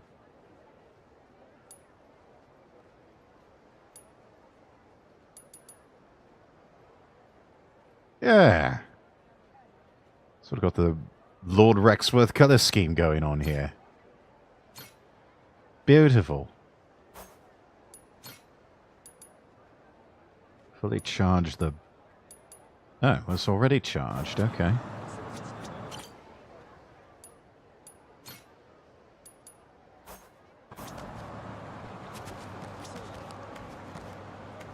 I wonder where you go to get it.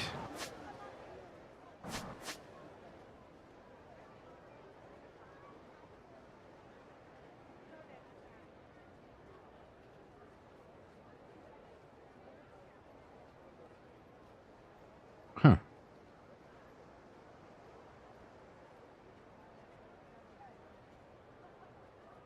Matsumoto shaved ice. Oh.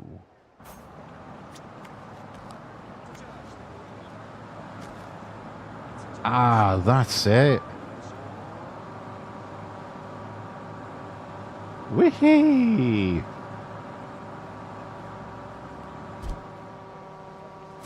Oh, this is fun. Could be anywhere, yeah. So long, assholes.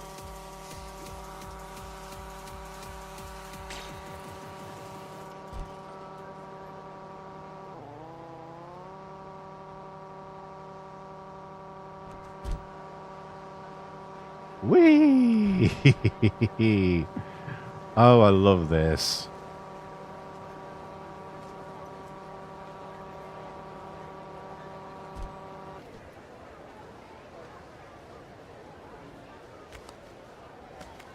I used to think these things were so pretentious.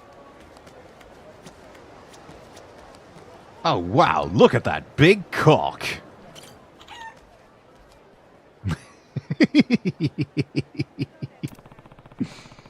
They're looking at me like they want something. What have I got on me? Give them a butterfly. And we are now friends with Wing. Guess that was a good choice. Oh, it's a friendship meter. Okay. More? Maybe later. Gotta love them, lol.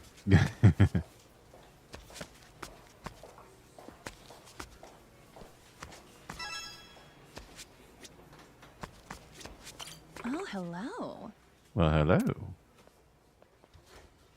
Let's see. Oh, we can get sushi from here. Musubi, the iconic musubi of sausage and rice, wrapped in nori. Restores health when consumed. And they've got pinwheel wraps. Flavorful, fresh ingredients wrapped in a tortilla, then sliced. The name comes from its beautiful cross-section. Hell yeah. Flush with cash. Let's get some food. A little something for the road. Certainly.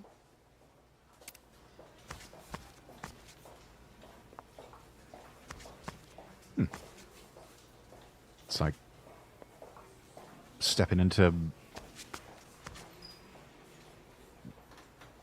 small-scale American truck stop or petrol station in the UK? Roughly?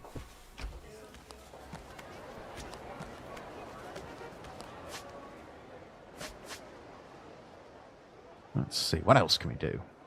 There's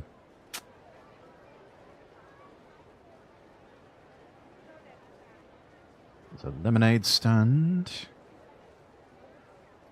Revolve. Interesting. Whoa.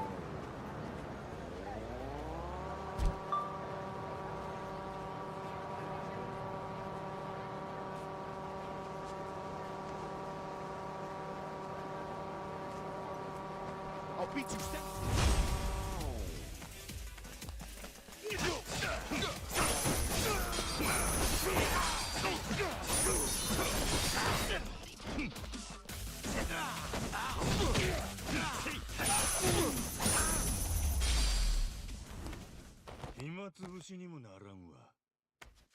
No, if there's nothing else, I'll be on my way.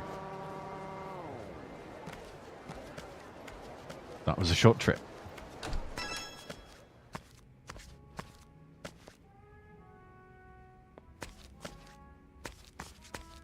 Oh, this seems my kind of place. Oh, it's a karaoke bar. Hell yeah. I want to sing karaoke in the bar. And wait.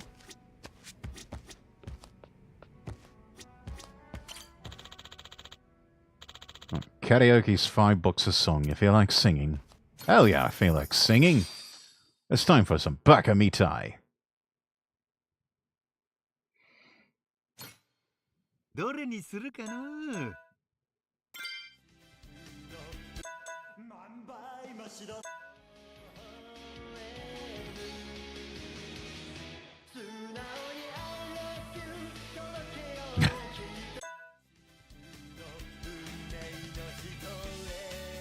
Okay, I guess we're going to be singing 24 Hours Cinderella. Let's just go casual for right now.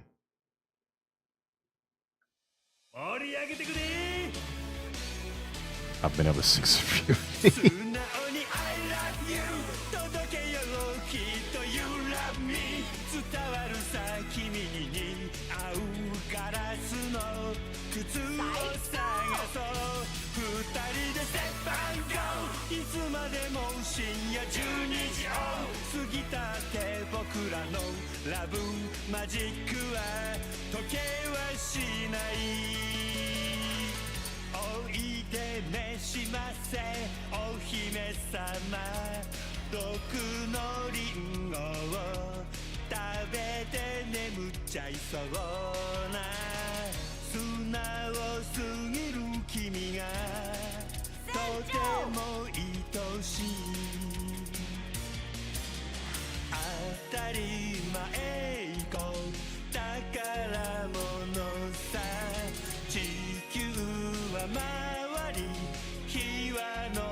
Hawaiian rank, as opposed to some other rank. 132 out of 553. This is this is middling to mediocre. Oh well. Guess we're gonna have to wait for the full game before we can get a full rendition by Majima of Dame dane, dame yo, dame nano yo. Yume wo subite, subite. K.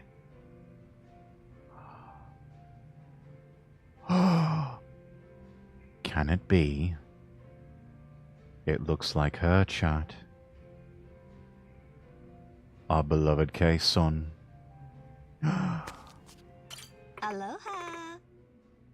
Yes! That sounds like her! It's her! Oh, Kason, my beloved. How are you, darling? It's been forever. Ah, looking radiant as usual. I'm still single, love. Still can't interest you to run away with me. Happily married, house in the country, 10 beautiful children. Come on, you know you want to.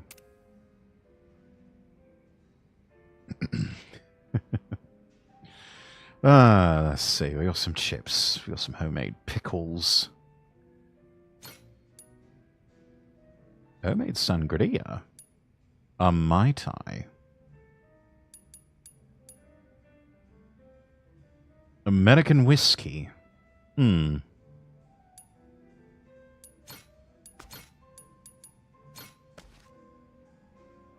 Why not?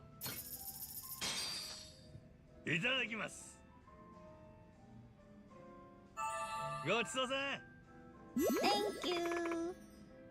You're most welcome, darling. Aloha. You're as drunk as can be. Take some time to sober up. Damn! Thank you.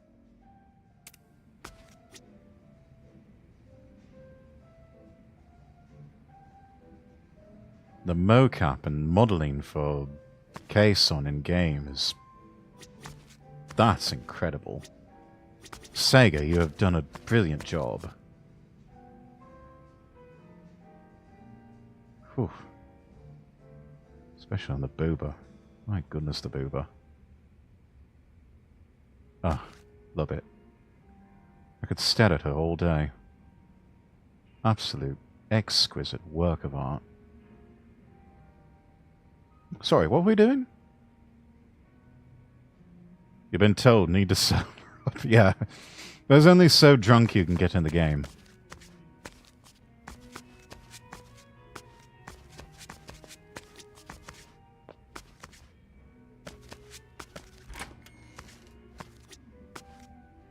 I am not picking up whatever it is in there.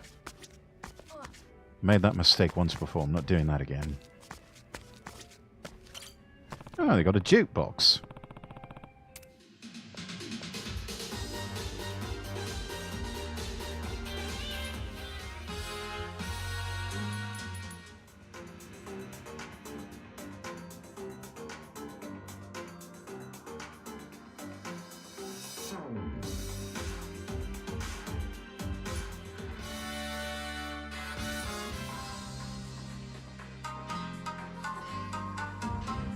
Oh, I like the sound of that one.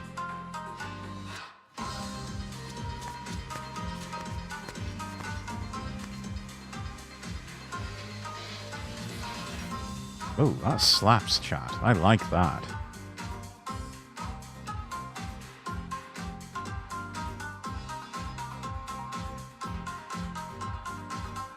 It's like a dance mix of something the Yoshida brothers would do. Which, by the way, if you've never heard recordings by the Yoshida brothers, look it up on Spotify or somewhere. They're good. I think it's a brother duo who they play shamisen. They started out just recordings of them doing nothing but playing the shamisen, but I think later on they diversified a bit into music like this. Still playing the shamisen, but with a bit of a modern beat.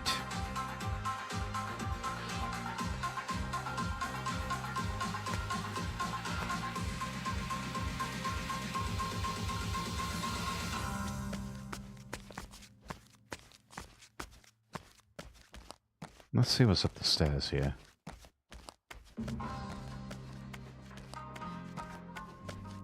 Hello?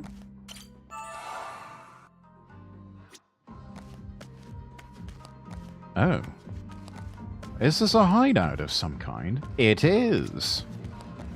got our little tiger friend here.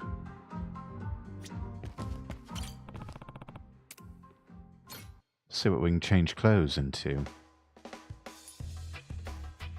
Oh, you got the pirate outfit, yeah.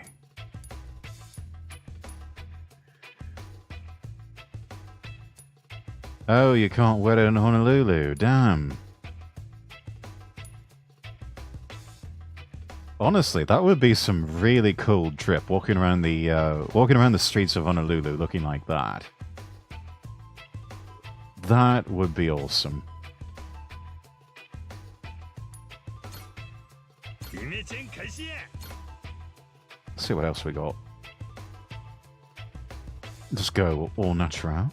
Go topless.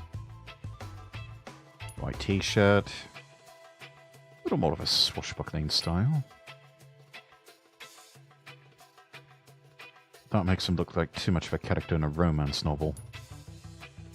Hey, there we go. Got the prep look going on. Bit of a surfer prep look.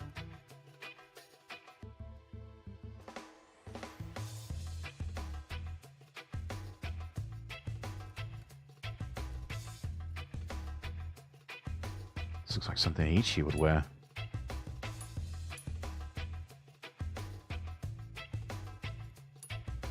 Only difference is 2 buttons unbuttoned with that one. That also makes him look too much like a character in a romance novel. That is going to be unbearably hot in Hawaii. Same for that. That looks cool. And so does that. Honestly, I'm getting some Miami Vice vibes from that. Sort of like something that Philip Michael Thomas would wear. Something harkening back to his host club days. Or cabaret club days.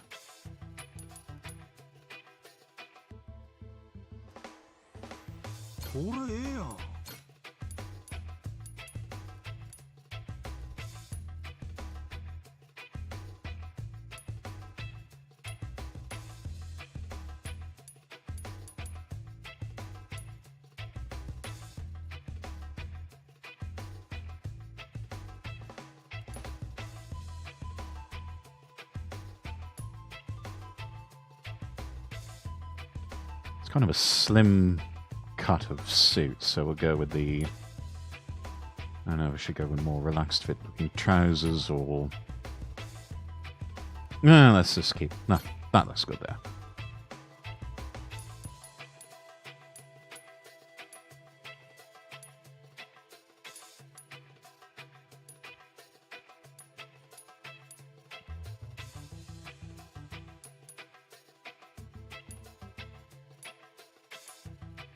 Be very English to go with a bit more of a plaid look on the trousers. That makes it seem like it's too much of a morning suit. Let's just keep them plain for now.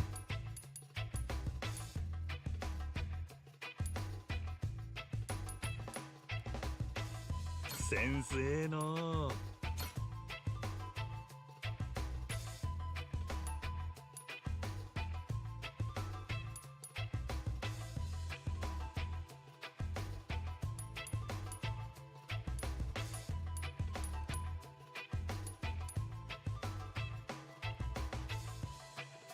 Yeah, let's go with the Italian.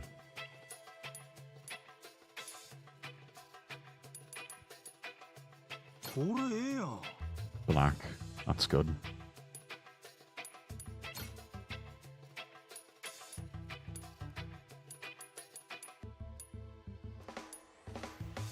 The white would be very Michael Jackson. Sensei no. There we go. Now you're looking like you're on the cover of GQ.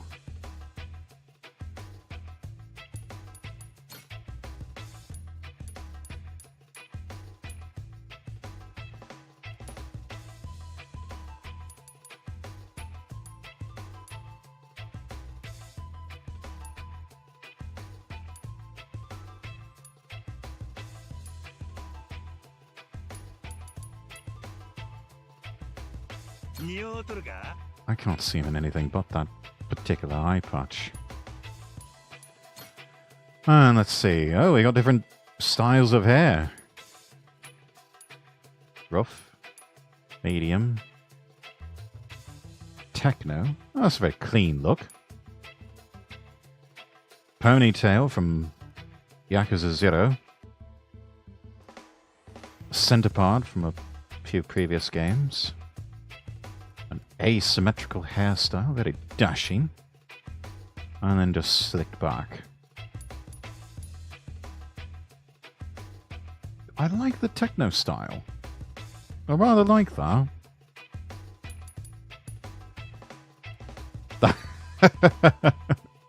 The top hat is a bit much. That just makes him look like a... That makes him look like a dictator for some South American or Middle Eastern country.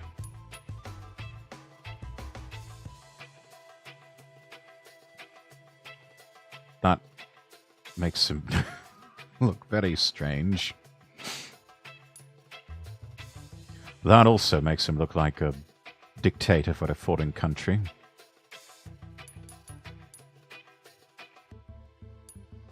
Yeah, you know what? Let's just go with the...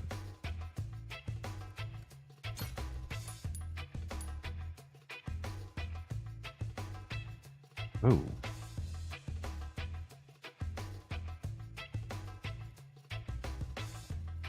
That is slick. That is some slick looking drip right there.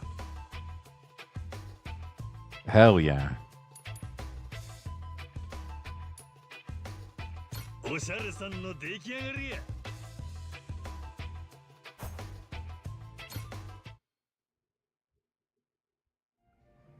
Oh yeah.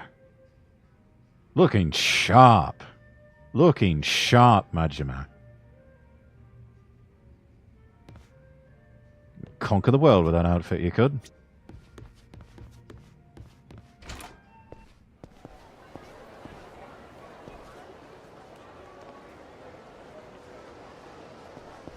Oh, hello. Pet food. Doesn't taste that bad, I'll take your word for it. Great for feeding animals, exactly as it should be.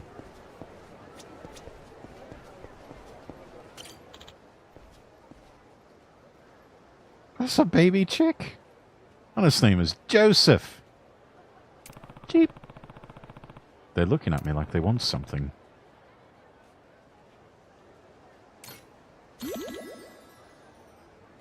I think they liked it.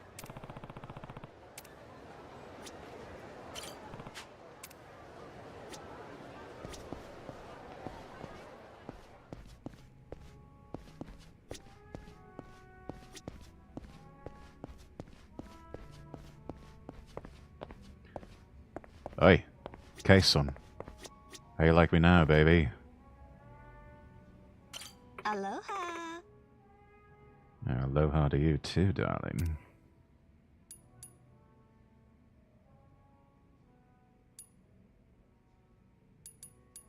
Bourbon. Rocks. Maybe a little bit of sangria.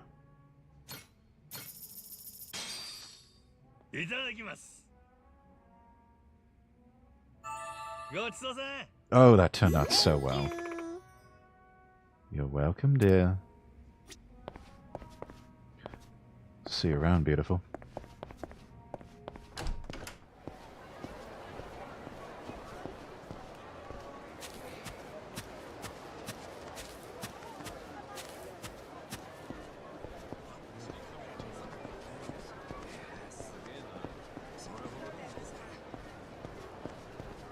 Shaved ice stand.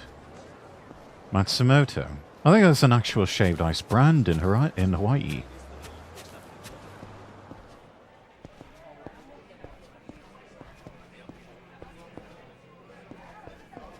I think they're the ones that have the Atsuki red beans at the bottom. Aloha! Aloha. The Ichiban Special. Yeah, shaved ice, mochi balls, Atsuki beans, and other toppings. all generously laid upon a waffle plate. God, that sounds... Oh, man, that sounds so good.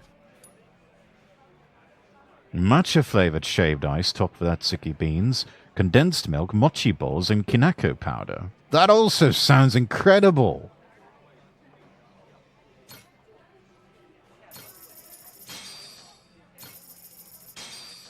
Thank you very much.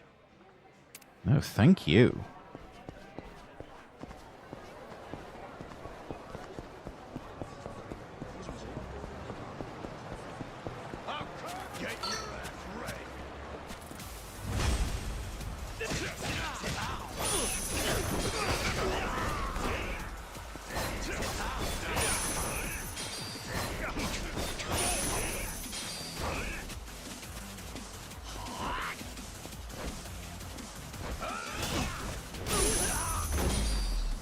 You can still beat people with bicycles. I love this game.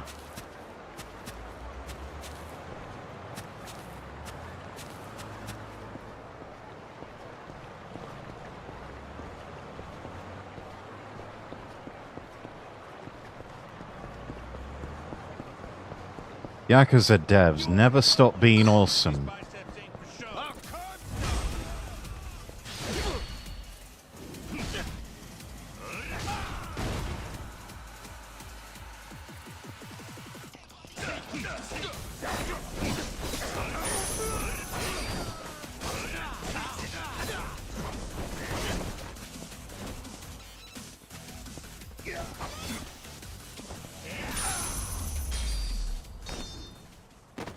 Had to take out the trash.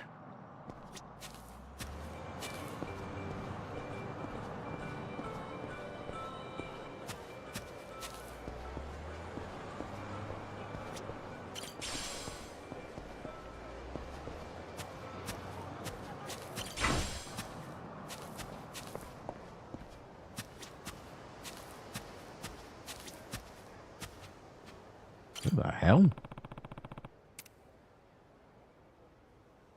Kohen, the delusional duelist, a lover of Japanese culture who began to believe himself as a true samurai. Now he's on the run after committing numerous murders with a katana. California rolls are his favorite type of sushi. You fucking tourist. You absolute fucking tourist. I'm sorry, but a California roll, it's delicious and all. It's not real sushi.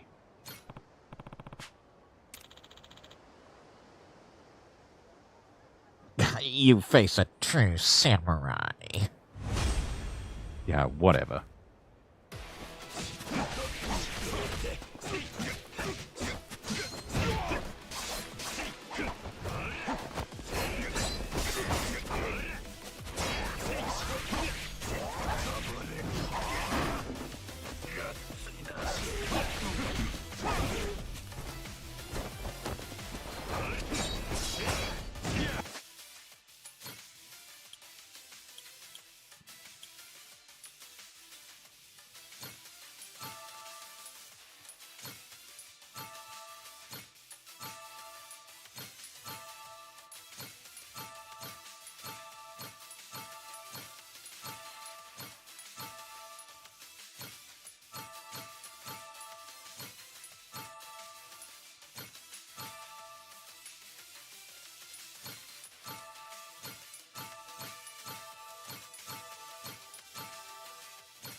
Oh, that's full health, alright.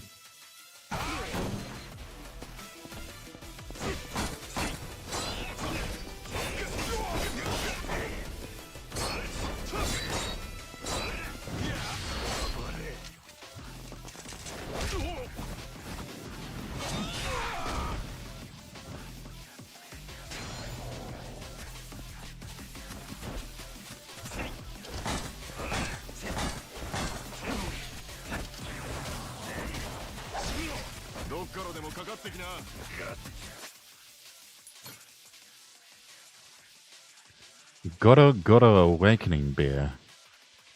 Specially brewed beer made from plenty of bugs. We've gone from you will eat the bugs to you shall drink the bugs.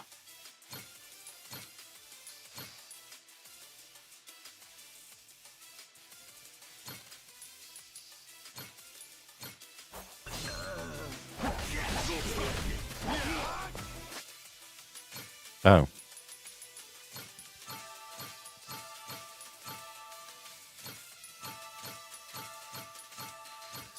Forgot I needed to restore health.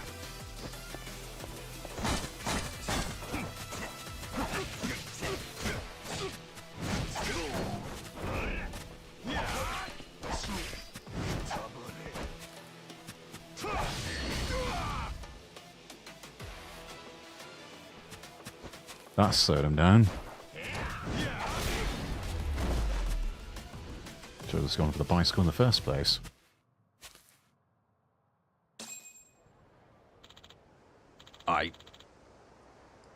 I don't want to commit seppuku. Damn, 10 grand. 10 grand in your hand. Out of the way, kid.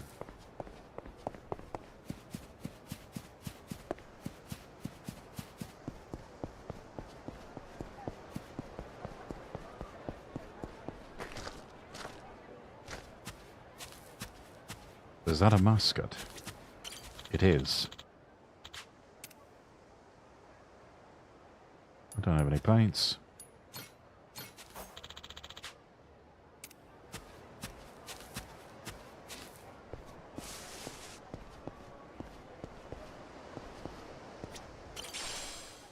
A modest fortune. In exchange for 2 fortune paints.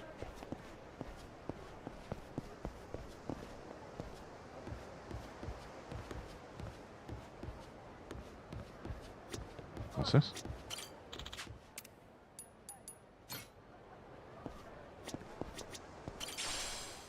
A great fortune.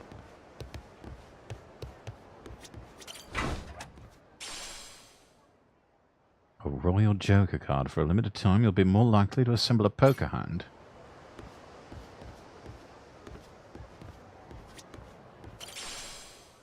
Plant nutrient.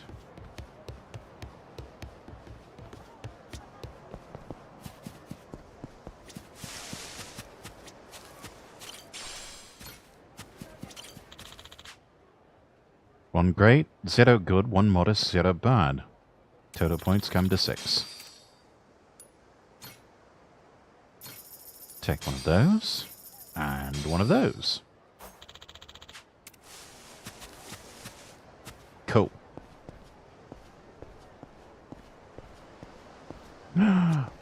Puppy! Cookie, that's such a cute name. Looking at me like they want something. Can't do much for... I should buy something like that. Oh, poor puppy, I don't have anything for you. I wish I could just pet you and love on you.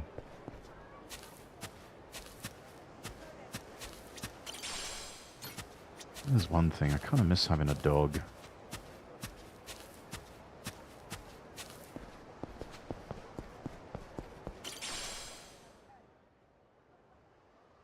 Ah, good fortune. I'll let you. Hope you're ready to die. You first, arsehole.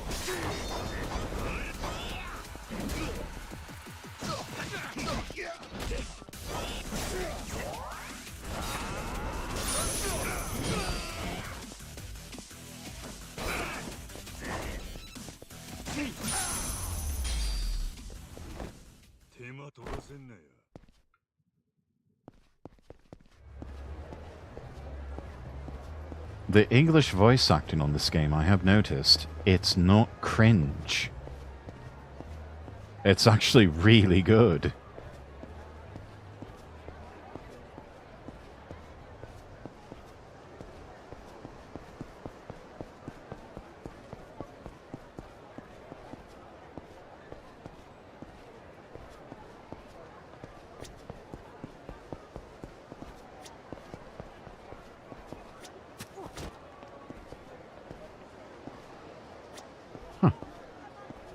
shopkeeper on the move. I wonder what he has to sell.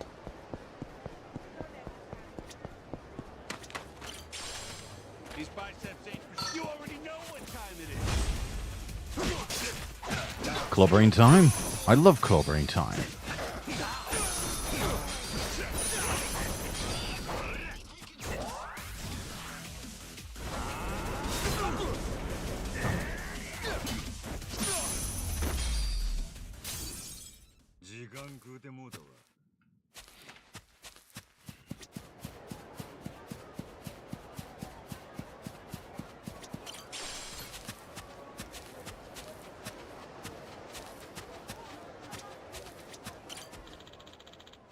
Welcome to Gunpowder Bills. I've stocked up on your must-buy items for navigating this dangerous world. Check out today's recommendations.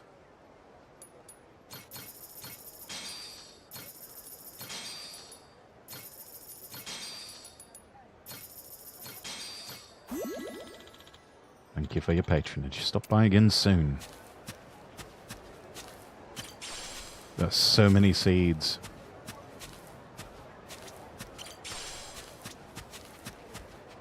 Don't know what all you could use them for, but I guess we'll find out soon enough. What the hell is that? Looks like a gigantic leech just flopping about. Let's see, got ourselves another crim here.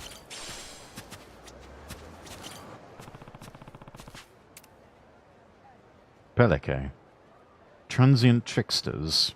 A group of thieves who pretend to be homeless. While one of them is holding the victim's attention, the others steal their money.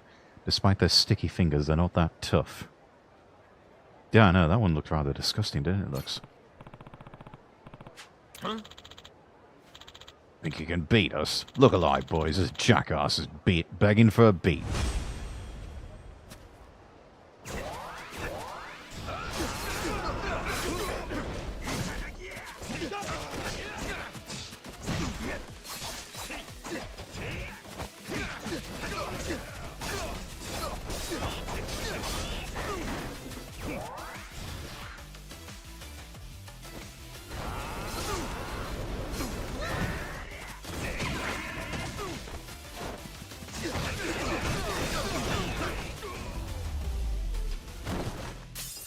That was the last of them.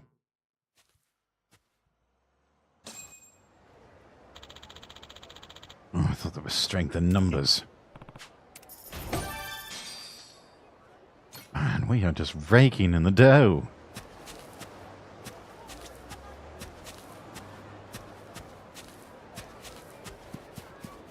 This says being a good guy doesn't pay. Pays rather well.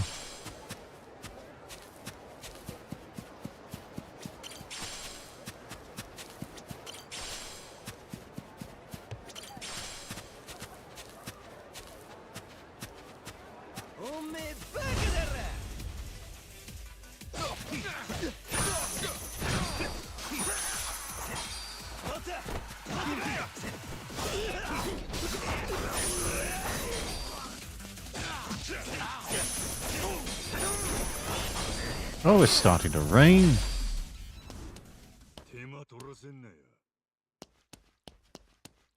I don't think we've ever had that in a Yakuza game before. Where...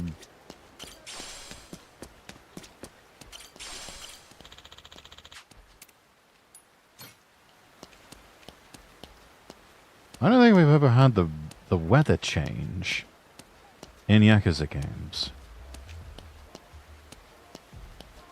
It's always usually started out sunny, rainy, daytime, nighttime.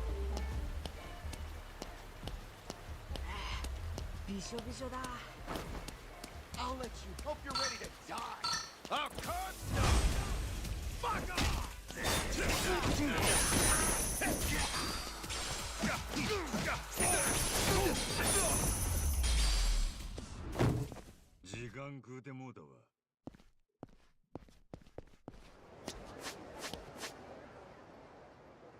Let's see.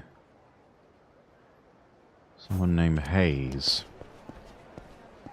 There he is. Incognitos.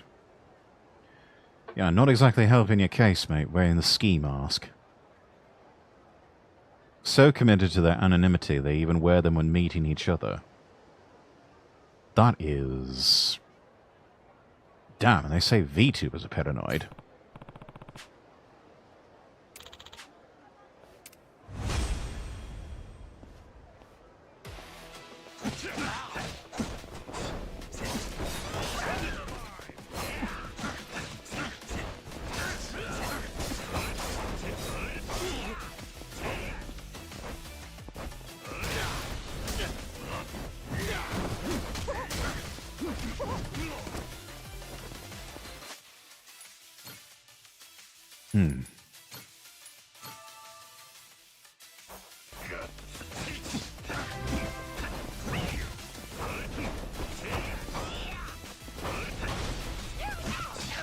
Ilya Kim, thank you for the follow.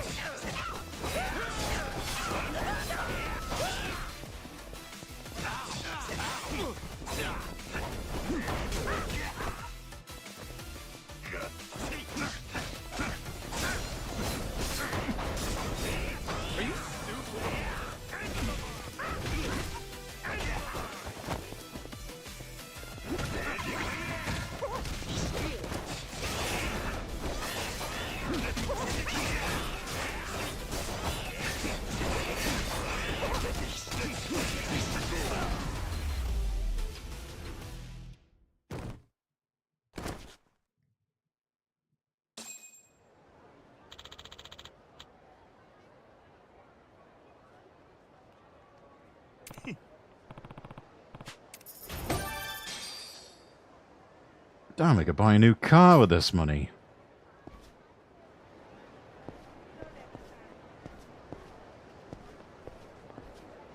More importantly, though, we need to get ourselves some food.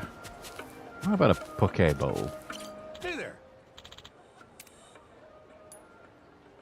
We've got ahi, wasabi, ginger ahi, oxtail soup, seaweed salad, oolong tea, tropical juice, ginger ale, good for upset tum.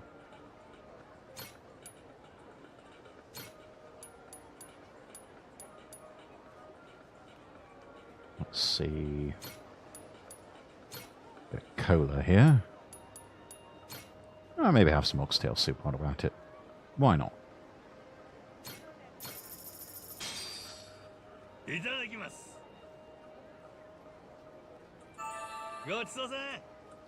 Thanks. Ah, feeling better.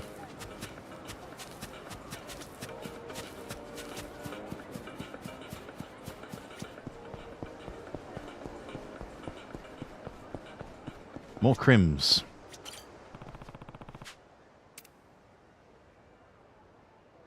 What happens when you combine the blue and red of the Crips and Bloods from LA? Noelani. Obnoxious group that spray paints any object they can get their hands on. Their dream is for the whole of Hawaii to be covered in graffiti. Another Banksy wannabe.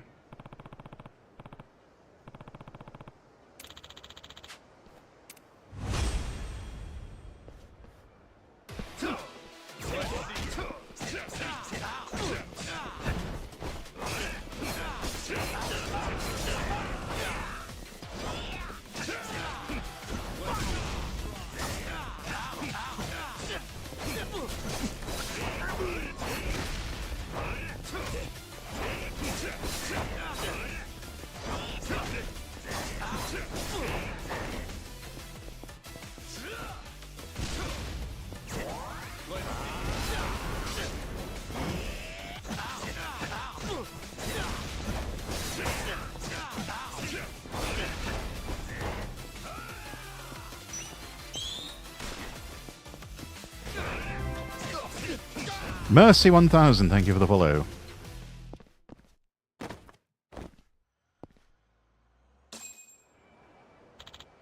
Damn. That was artfully done. Oh, I see what you did there.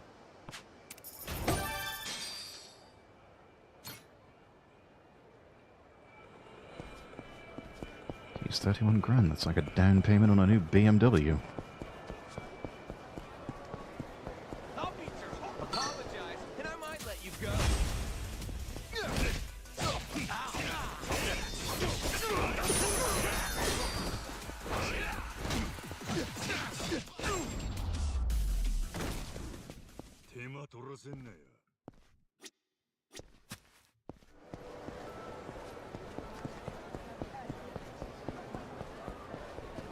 There's another one. All those slimy things. Look, it's just bouncing around. Hello there. Hello there. John Lee, thank you for redeeming Not First. Also, hello. Junk food guy, have you heard the secret behind hot dogs? Guess not. Turns out they're good for your health. Yeah. Sure, mate. Whatever you say. Hello? Oh, wow. Got a hot dog.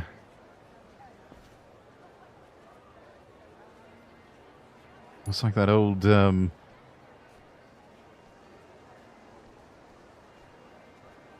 This looks like the source of an old Drew Carey stand-up bit. Talked about how he went to the American diner chain Denny's. It's like they've got my favorite thing on the menu. It's a hot dog with cheese and bacon. Not enough nitrates with the hot dog. You got to put some bacon on it. And for an extra $1, they'll put chili on top of the whole thing for people who don't care anymore. It's the sort of thing that just marches down your throat. I'll get some chips too. Follow me, boys. We're going to the heart.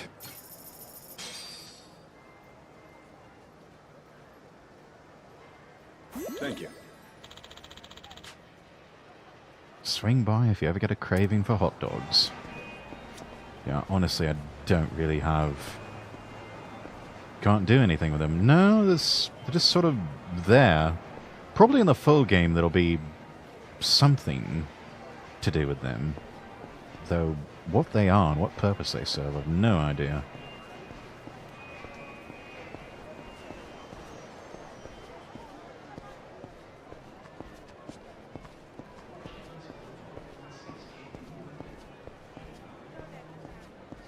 I like that the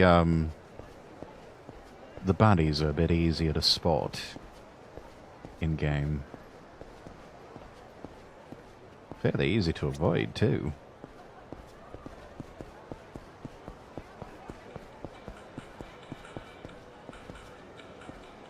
Treasure select pawn.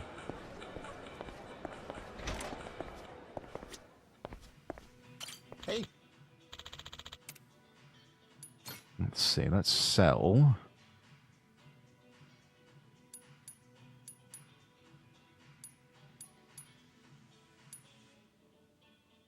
We are selling this.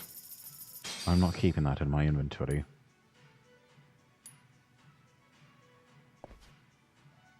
Serenity, welcome in. Good to see you. I'm also getting rid of this. I don't know why. Let's sell the gold plate and the silver plate. It's a pleasure.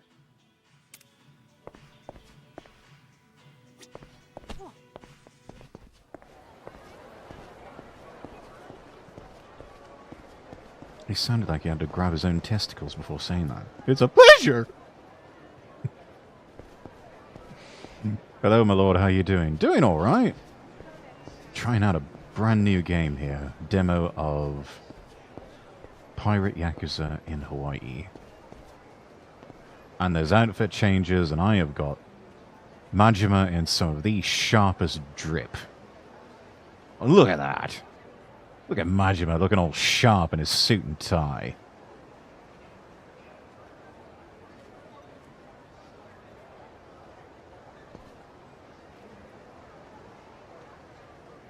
Ladies see him coming in that drip, they're all just collectively just like, nut.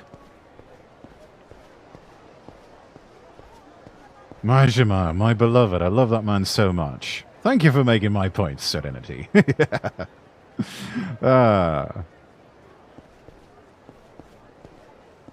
Yeah, great thing about this game, it's a Majima exclusive. It's all Majima all the time on this one.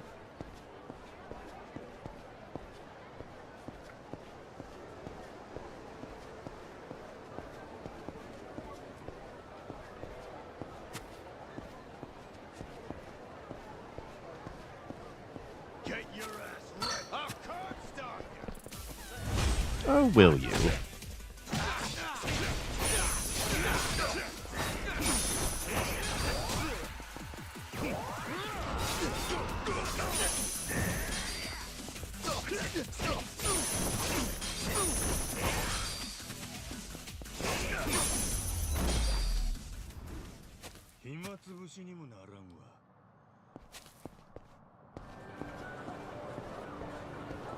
Let's see. Oahu Burger.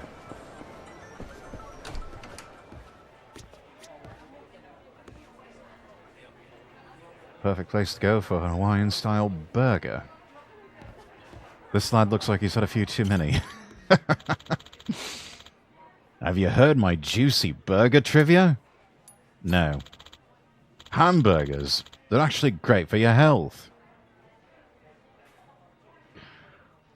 I'm going to press X to doubt since it's coming from you, mate. I'm sorry. That is a big guy, yeah. Like I said, probably one too many Aloha burgers. Needs to cut back. Hey.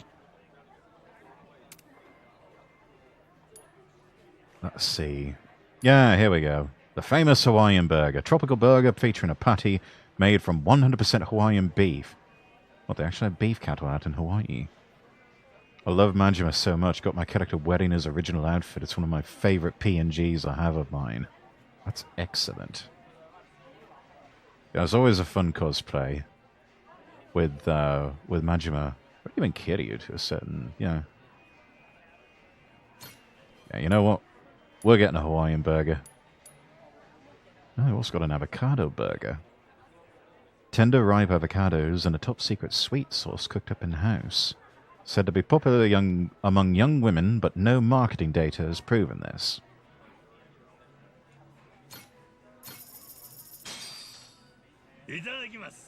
No.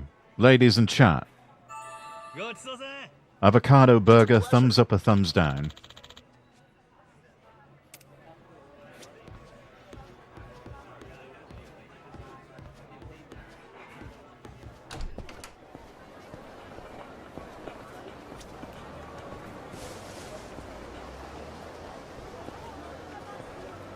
Man, it's hot. Gotta have some ice-cold booze for days like these. Man after my own heart. Thumbs up from Serenity. Alright. Free magazine you could probably use for crafting.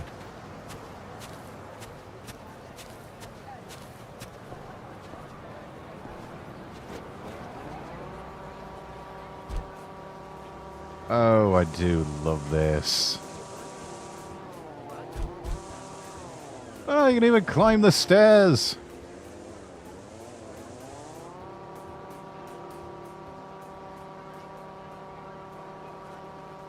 Whee!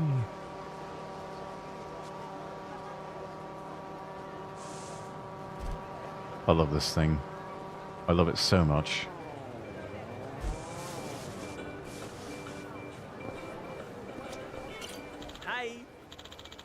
Purple dolphins.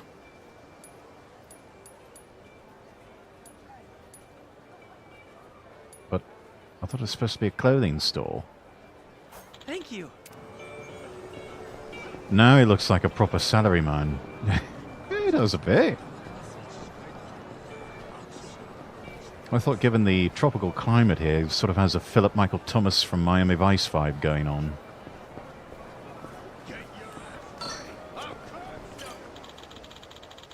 I heard this is a popular tourist spot. Seen lots of families and couples around. Seems like the rumors were true. I'll have a family of my own eventually someday, but pretend you didn't hear that. Why? Nothing to be ashamed of.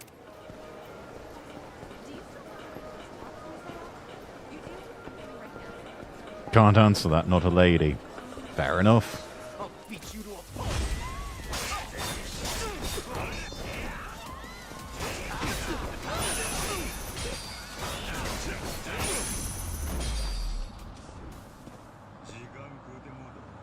Oh, chat, look! Another big cock! And its name is Drum. That's perfect.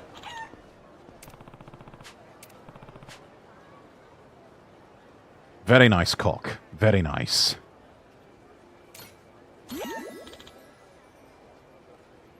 And we're now friends with Drum. Yes, because apparently in Hawaii there's just wild chickens running all over the place.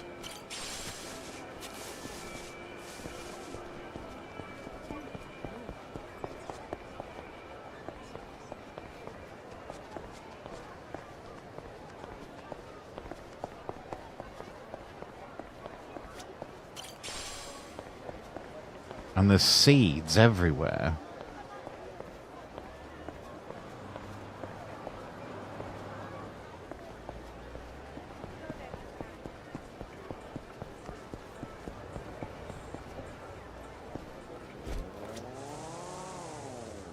Oh. Unattache case. Components. Okay. What else is there to look at? We've been to the ABC store.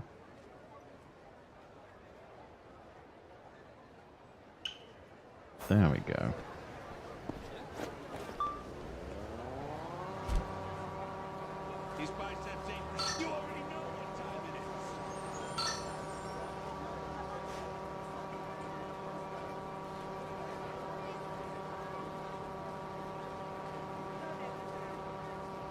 Kid's doing a good job keeping up.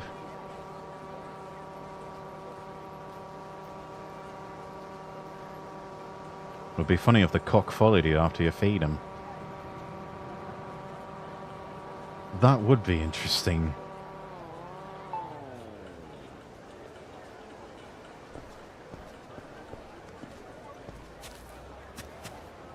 Though I have a feeling if I get into a fight somewhere nearby, there'll be an ally for me. Probably peck at my enemies or something. Let's see.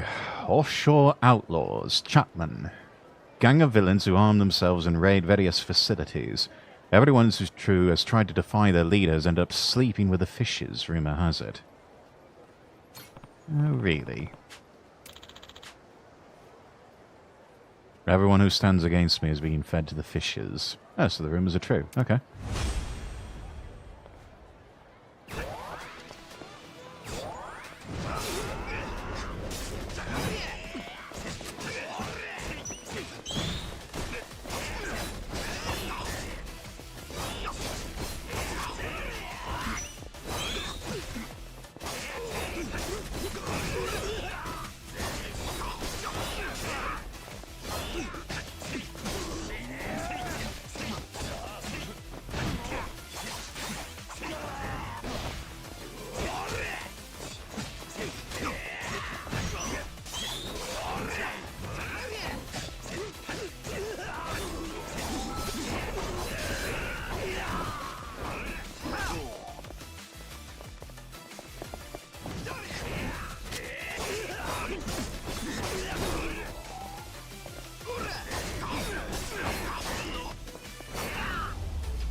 Guess your spike butt wasn't much help.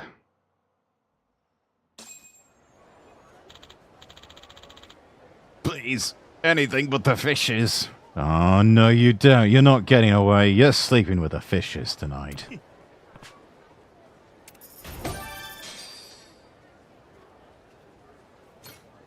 $40,000? Nearly 40 grand. I'll buy us a very nice used car. Oh, well, yeah. Gently used luxury car. Or maybe a brand new economy car. Probably get a nice Honda Accord for that money.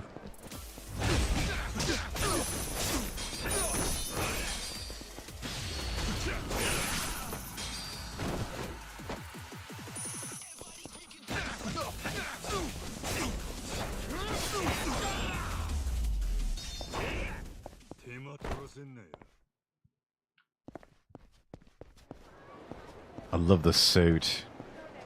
His takedowns have got so much style now. I'll beat your whole life. Apologize, and I might let you go.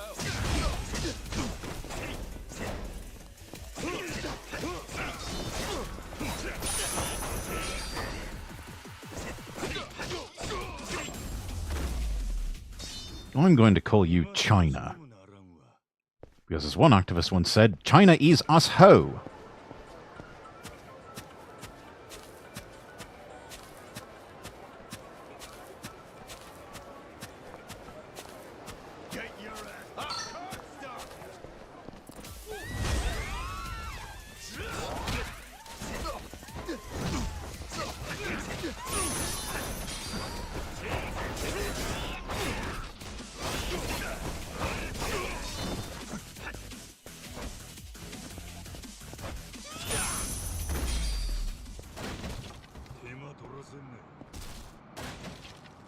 That's that rubbish dealt with.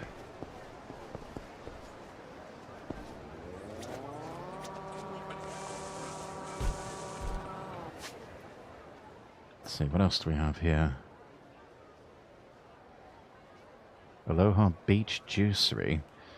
Death's a lot of arseholes around Hawaii, it seems. Yeah. It's like, people, chill. You're in paradise now. Burns and Evans.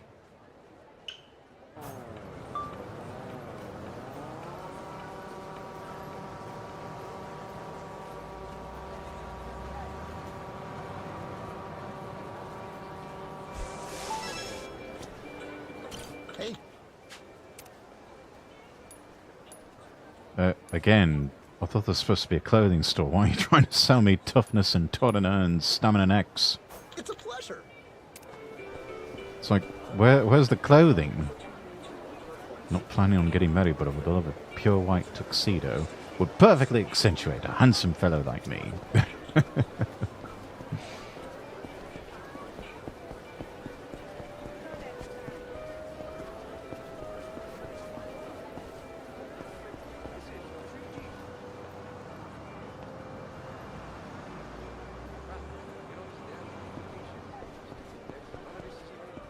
Apologize, I'll beat your whole ass off.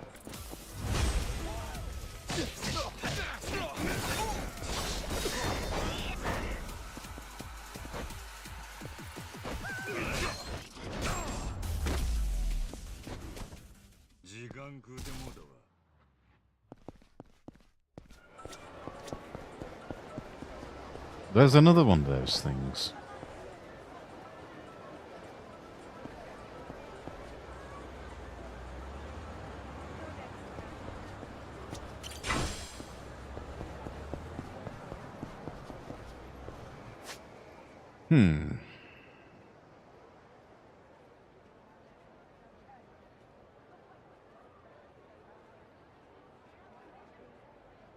Oh, yeah. Crystal Aloha Resort.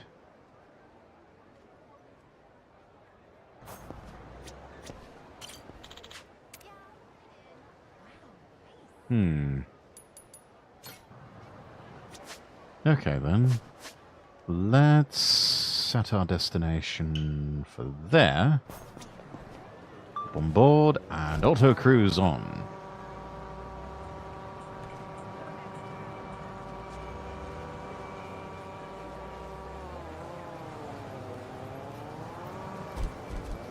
Oh, sorry.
Let's see.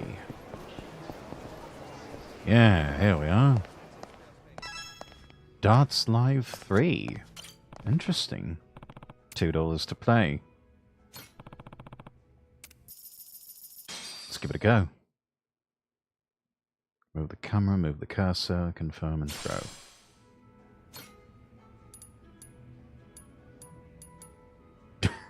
You can't even throw roses or forks or toy crows or pencils.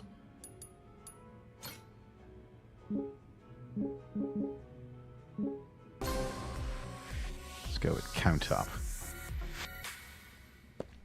Yes,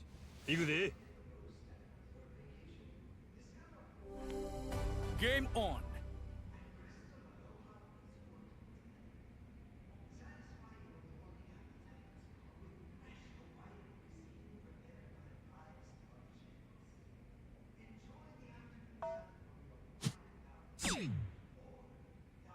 Not bad. Single.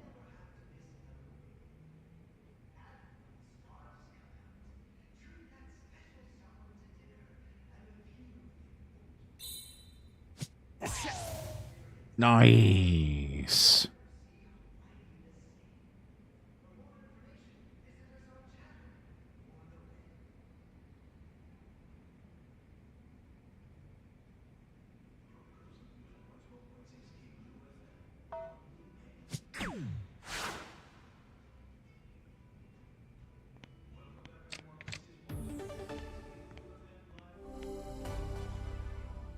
Alright, round 2.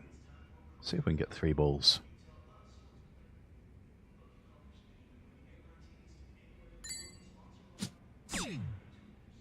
Close.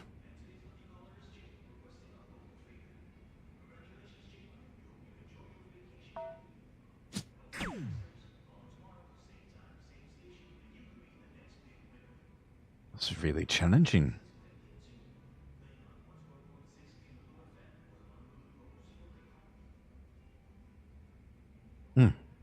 Got the drift on this.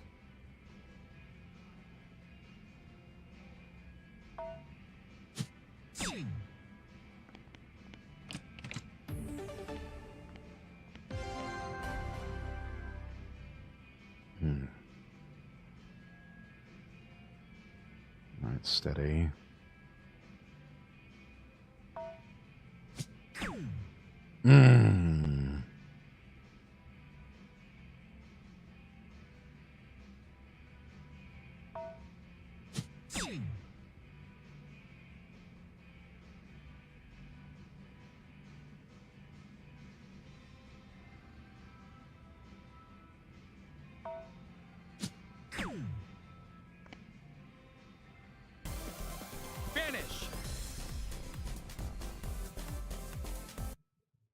Definitely going to have to get some better quality darts and practice a lot.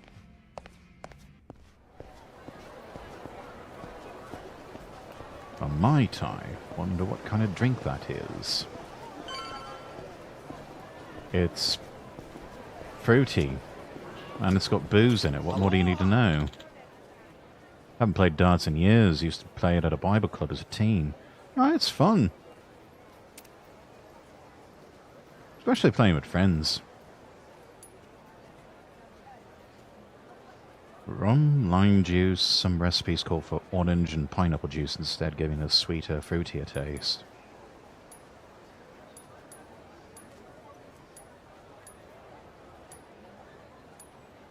Lava Flow. Tropical cocktail born in Hawaii flavored with strawberries and coconut cream. Sounds tasty.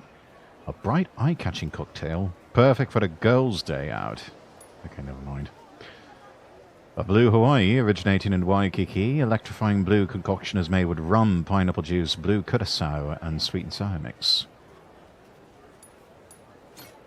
Well, we've tried the Mai Tai before. Yeah, probably a girly drink, but hey, you only live once. Give it a try. And finish off with a beer. No excuses needed to enjoy. Damn right.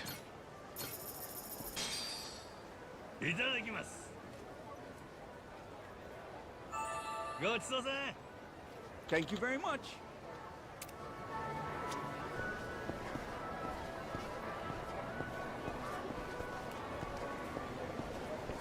And as expected, chat can't walk in a straight line anymore.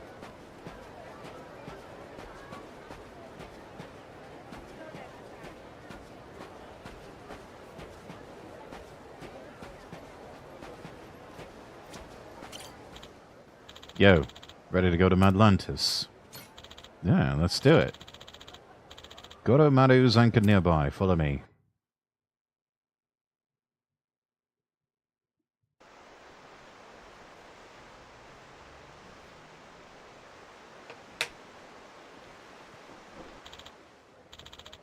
Masaru, we all ready? You know it.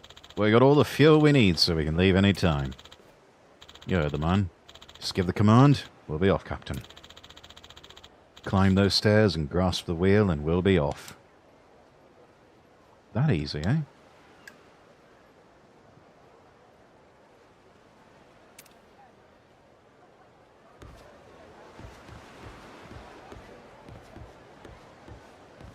Let's take a look at this ship.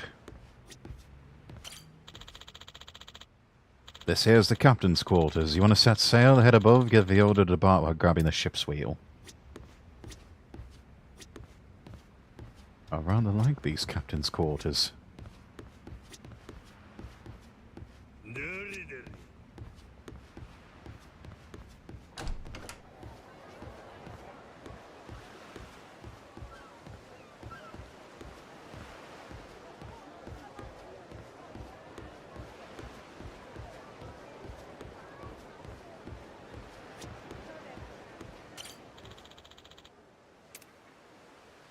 Alright, set course for Midlantis.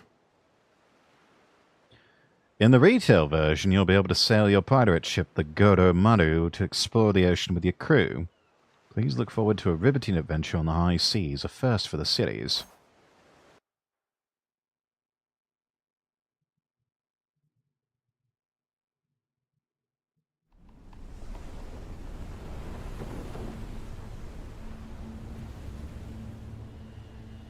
Yeah, 見えてきたぜ。マッドランティスだ。あの島かいな。ええ、もう少し近づけばどういう場所かわかるよ。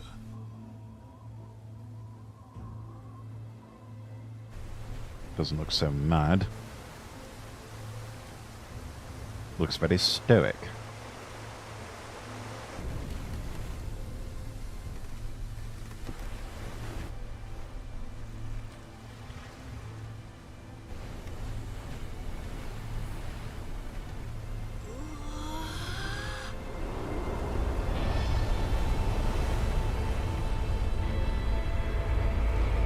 Oh, hell yeah.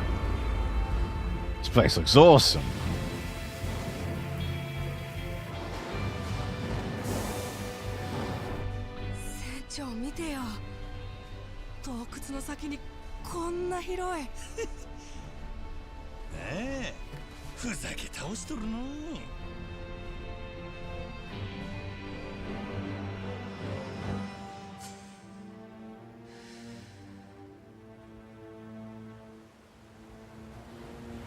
Who's this?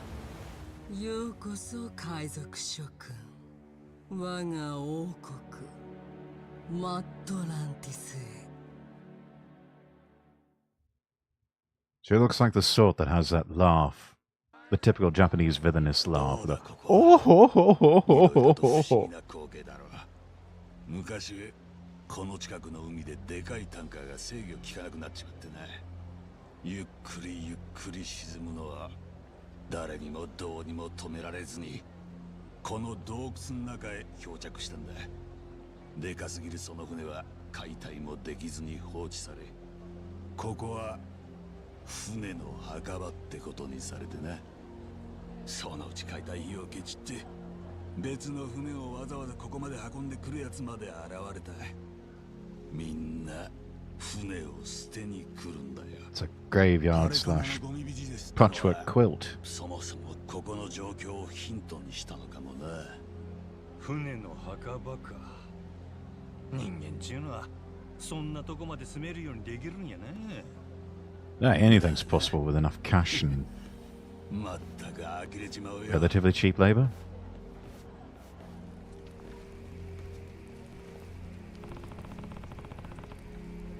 I swear this Keith fella we're looking for. Well, I don't know exactly where, but if you want to find someone here in Atlantis, odds are they're at the Pirates Coliseum. He was a frequent participant himself, so it seemed like a good place to look. Got it. I don't know what's waiting for us there, so I'll have a look by myself first. Take care of Noah and the Goro Maru for me. Be careful, Captain.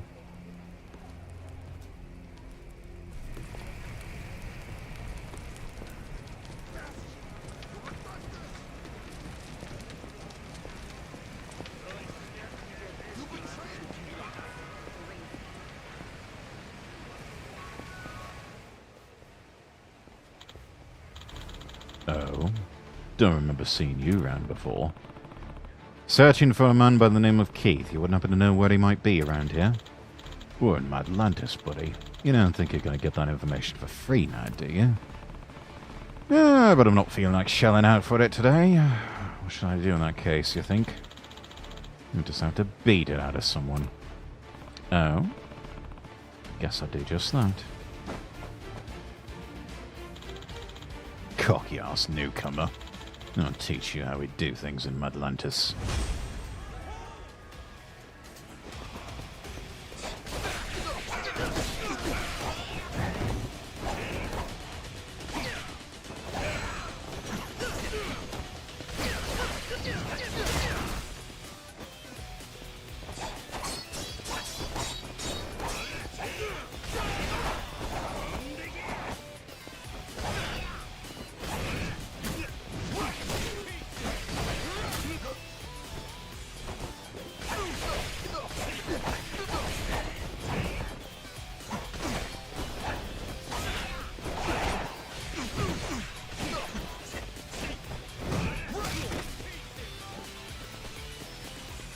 You first.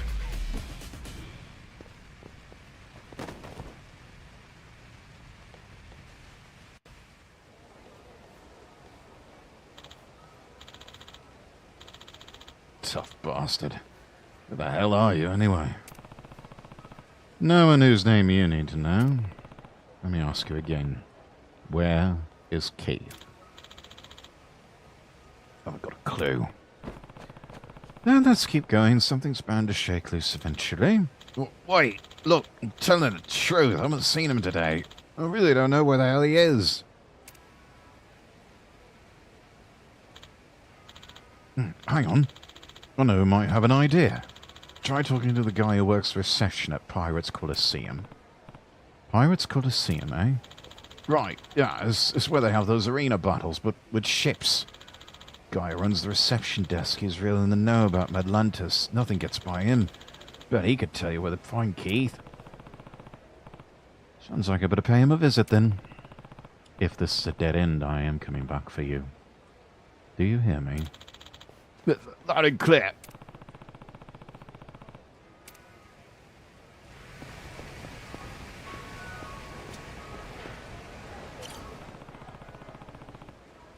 Is this the reception for Pirates Coliseum? That it is indeed. Welcome, esteemed members of the Goro Pirates. Word gets round fast, I see. Know your stuff, do you? Naturally. But I also know you're looking for a man named Keith. Hee right to the point. You Atlanteans don't waste any time. Lay it on me then. Where's he hiding? Now where's the fun in that? No, the pleasure's in the journey.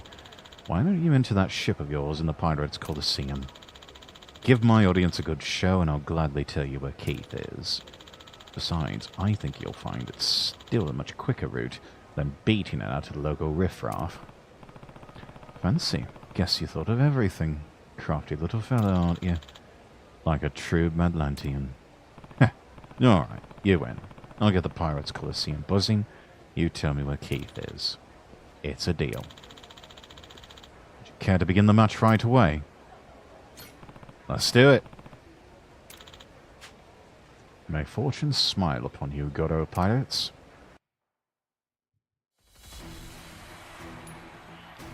Atlantis Mania Tournament of Captains? Swashbuckler Showdown.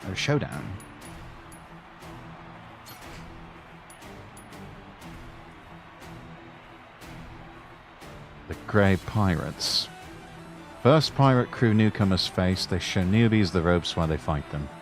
It's said all of today's famed pirates started their journey here. Let's go. Let's do this thing.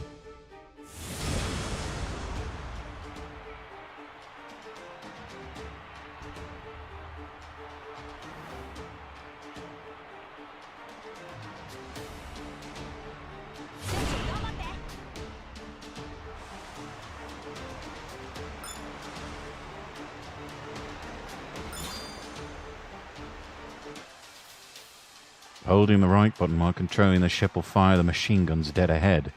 Sustained fire fills the gauge next to the reticle, and once it's full, the guns will need to cool.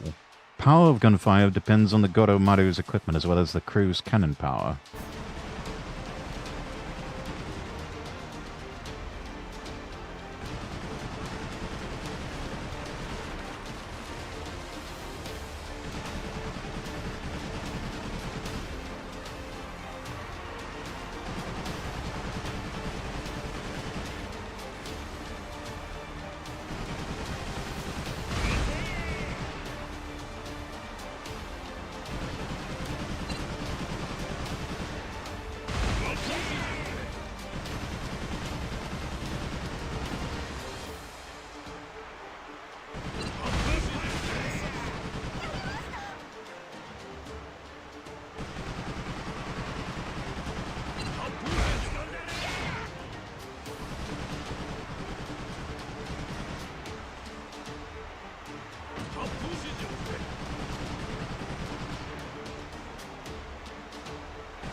Right trigger to fire the starboard cannons, left trigger for the port cannons. Goromaru's sides must be facing the enemy vessel in order for these attacks to hit. After firing cannons will need to reload, you'll be unable to attack from the same side for a short time. Okay.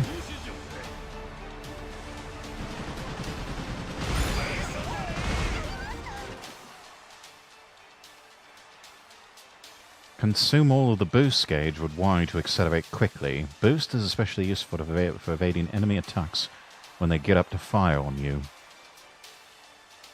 Speed at which it charges depends on the crew. You can drift!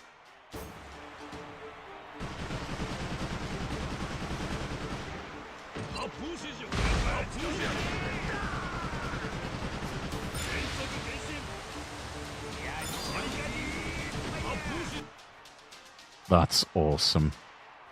You can spend an extra fuel tank for an extra boost by holding Y. Continually attacking the stern of an enemy vessel will damage it. This looks cool. I know, right?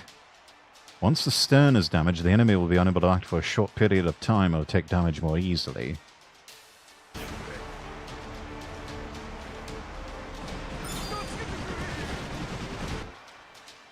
Leaving the helm will allow you to freely explore the deck of the Goromaru, but the ship will stop moving and you will be defenseless. Press RB while on deck to create a smoke screen that will hide the Goromaru from enemy vessels. During this time, you'll be less likely to be attacked and the damage taken will be greatly reduced. You can help fallen crew back to their feet with X.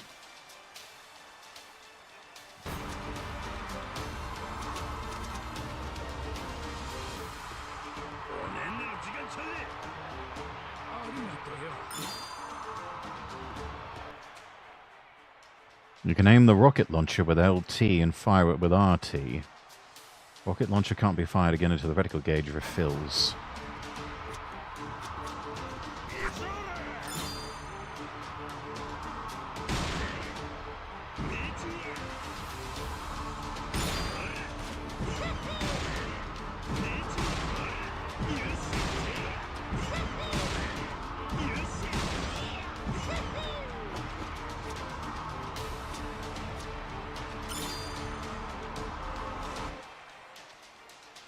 Press X to order your crew to repair the Goromaru and restore the hull.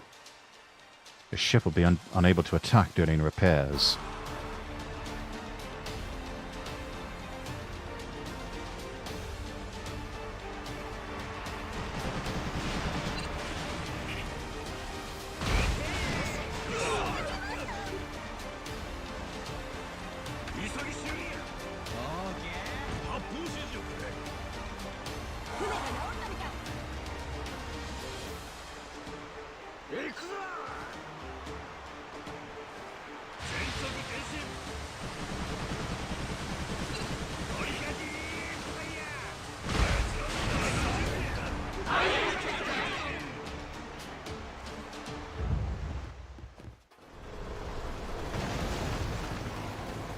Oh, now it gets interesting. We're going to do a deck battle.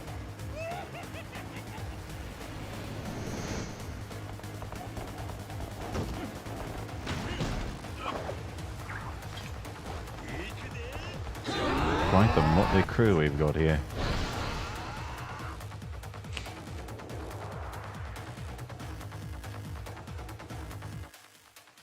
Once your cannon fire has made mincemeat of an enemy ship, you and your cohort can board it to take on the crew for a melee deck battle free-for-all.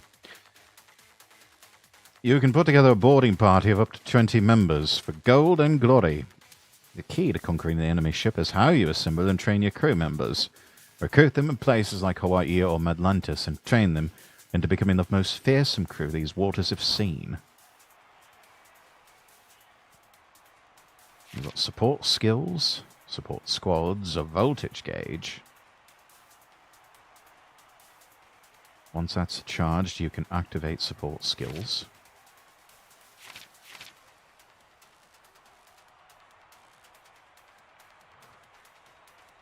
Soaking your enemies. Interesting.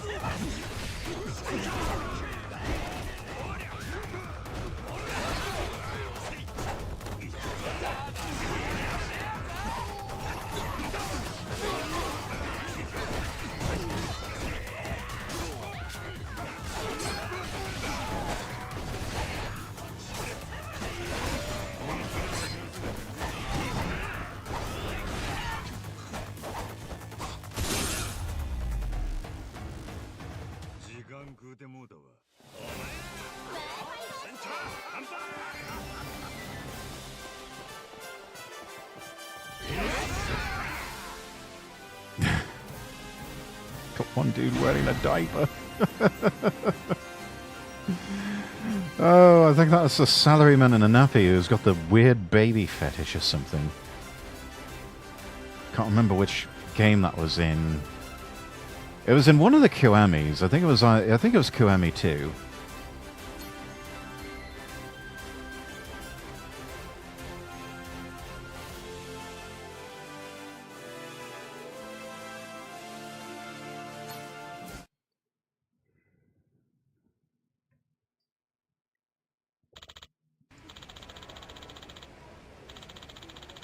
Splendid. I'm expecting a fantastic show from you. Quite the exciting prospect. Gonna get used to this. Come back any time, yeah? The Goro pirates are always welcome. Now, to uphold my end of the bargain. The man you're looking for, Keith, can be found at a bar called Dunghill. Keith's at a bar called Dunghill. Yeah, sounds about right. Thank you for the info. Must warn you, though, he seemed awfully wound up. You may want to be careful around him. But don't you worry.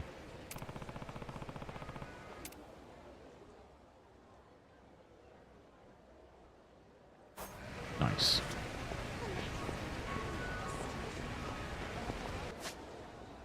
No, where is... There's Dunghill. Oh, can't use the Segway.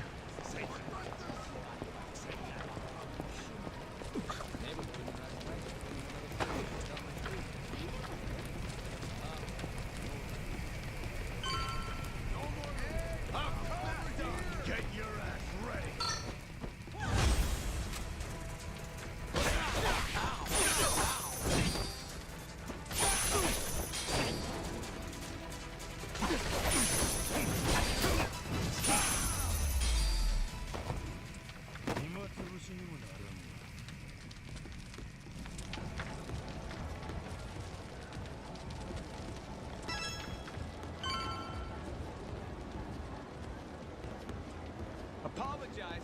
I'll beat your whole ass off.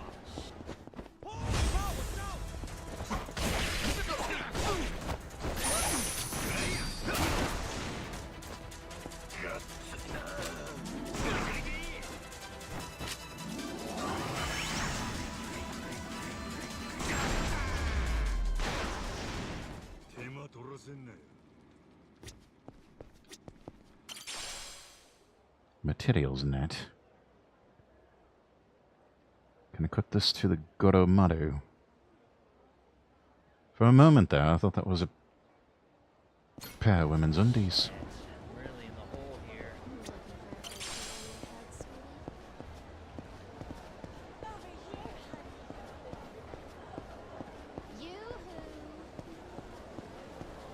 There's another one of those floppy things. Well, hello. Could get used to this.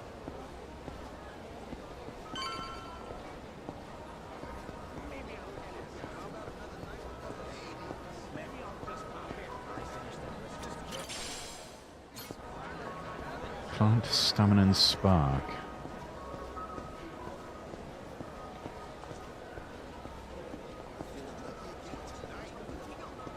Personally, I'd have called it crap heap.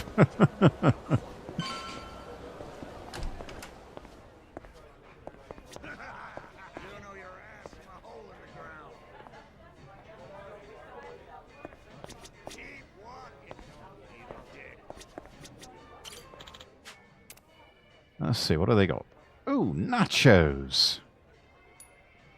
And smoked cheese! And beef jerky! And tequila! And vodka! This is a dive bar, if ever there was one.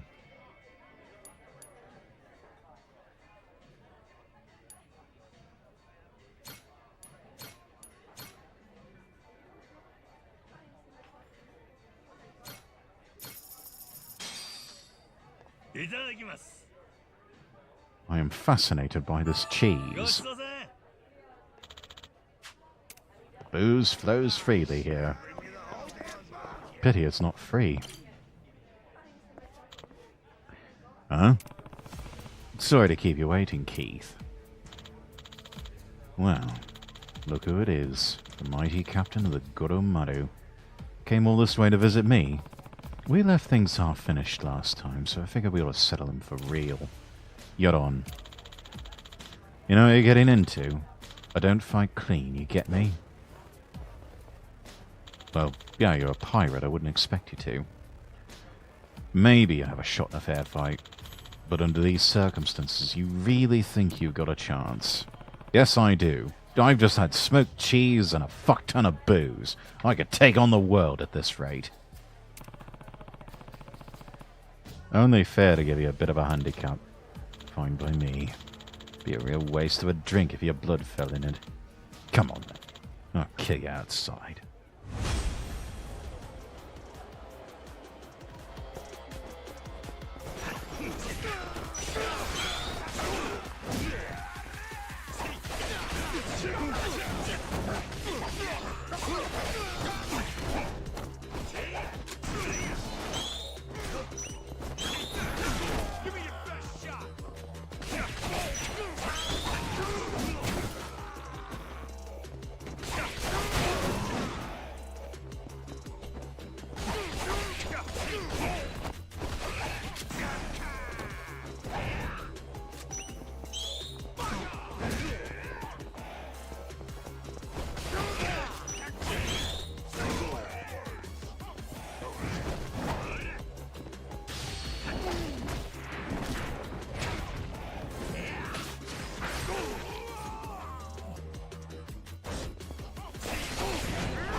Action Bastard, welcome in. How are you?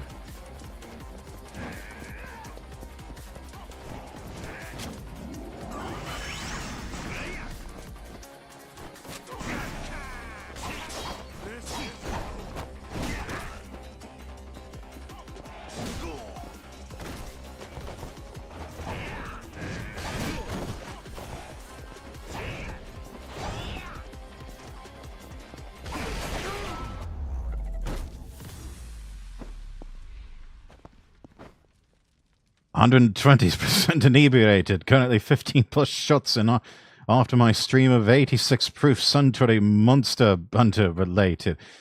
You are 100%, 120% inebriated. Action.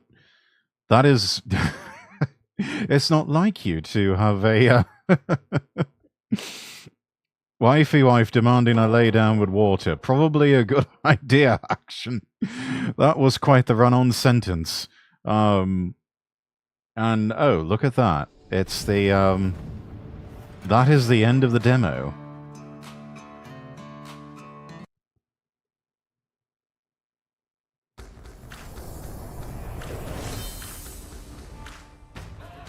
I feel like this is what it's like fighting the metal virus. Perhaps so. Anyways, chat. That's Pirate Yakuza in Hawaii, or at least a little taste of it. I can definitely say 10 out of 10 would strongly recommend getting it and playing it. She's currently making pizza. She's a good woman, Mrs. Action. Fun over now. No. Majima Pirate Adventure. Hell yeah. But the fun is not over.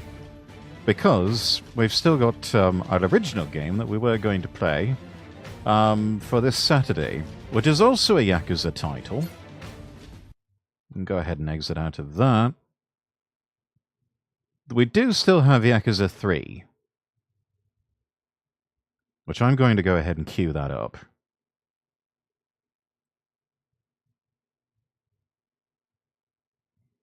And we are going to update our category over on Twitch.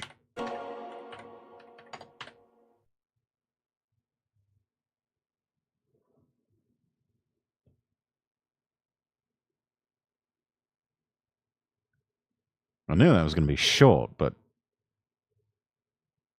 didn't think it was going to be that short. If you're up to taking up my King's task for today, check out Hunter the Pedantine. Post up the link in Discord. It's macabre yet humorous at the same time. Alright then.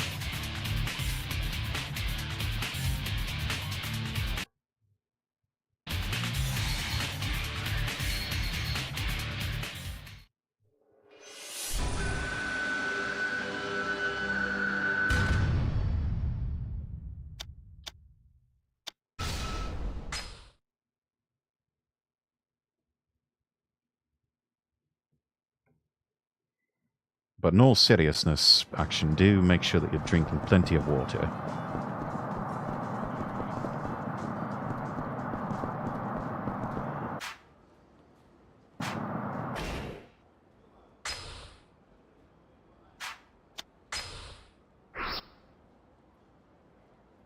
Okay.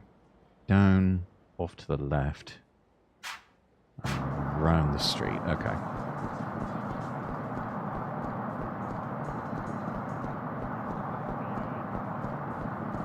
First vid in the playlist is dark and somber, but the true part one makes fun of North Norfolk and English legends. Don't worry, I have plenty of water in the meantime. That's good, that's good.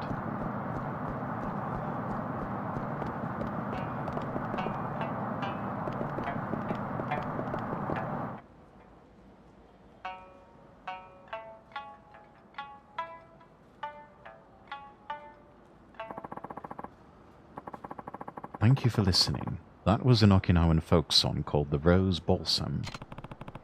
It's actually pretty good. A lot of Okinawan folk songs have themes of love, like this next tune about a young man pining for a woman. It's called The Moon's Beauty. If you have some time to spare, why not stay a while and listen? Not a bad idea. And now, without further ado, the moon's beauty. Oi, what the hell you think you're doing? Who gave you permission to pollute the airwaves with that wailing? You there, scram, nothing left to see here, get moving. And you, how many times have I got to tell you to quit that howling? I can perform wherever I like. You don't get to decide what I can and cannot sing. We'll see who decides what once I wire your trap shut. I've had it up to here with you and your stupid old-time ditties. Post it the films and TV section in the Discord in the meantime. I'm going to be laying down in lurkins. Alright. Appreciate the lurky section. Feel better.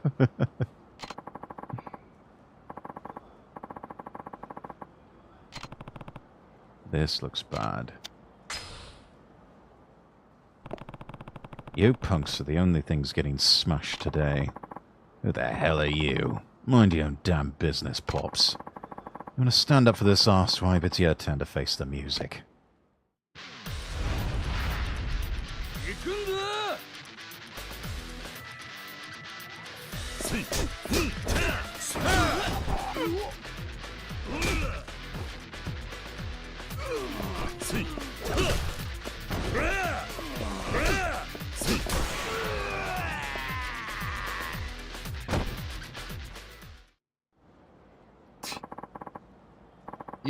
You're gonna be sorry.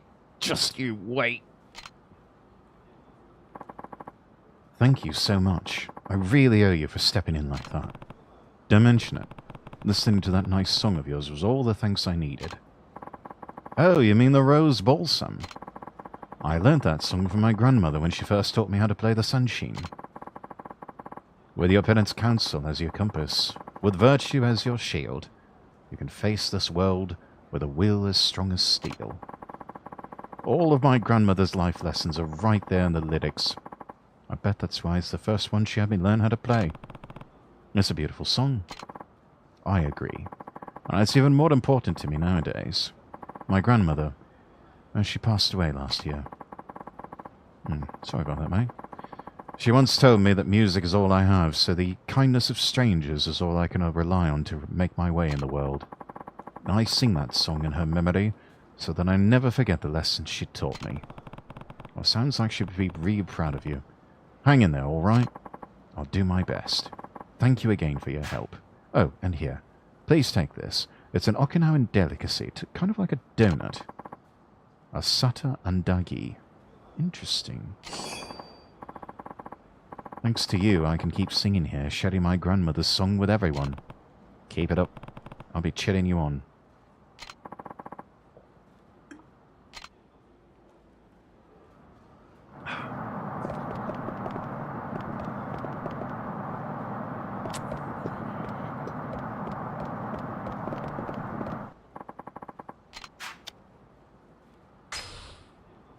Let's head back to Morning Glory.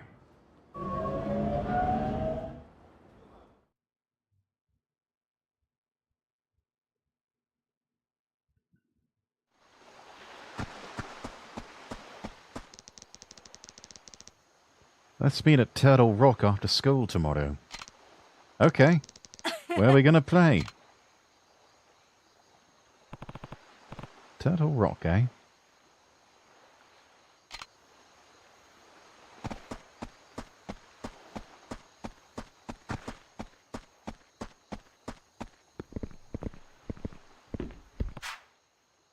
What's wrong, Haruka? Can't sleep.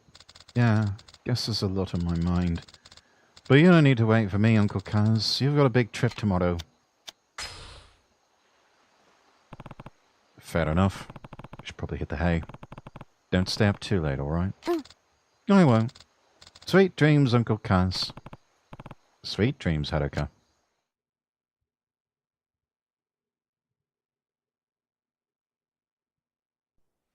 Hora! このワンコ逃げんな待て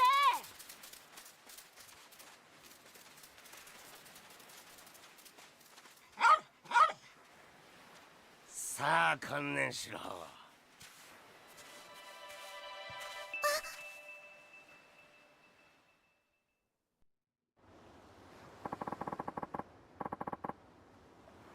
You're gonna get it this time, you stupid mutt. Hey, it's just a dog. Stop. Izumi, is this dog a friend of yours?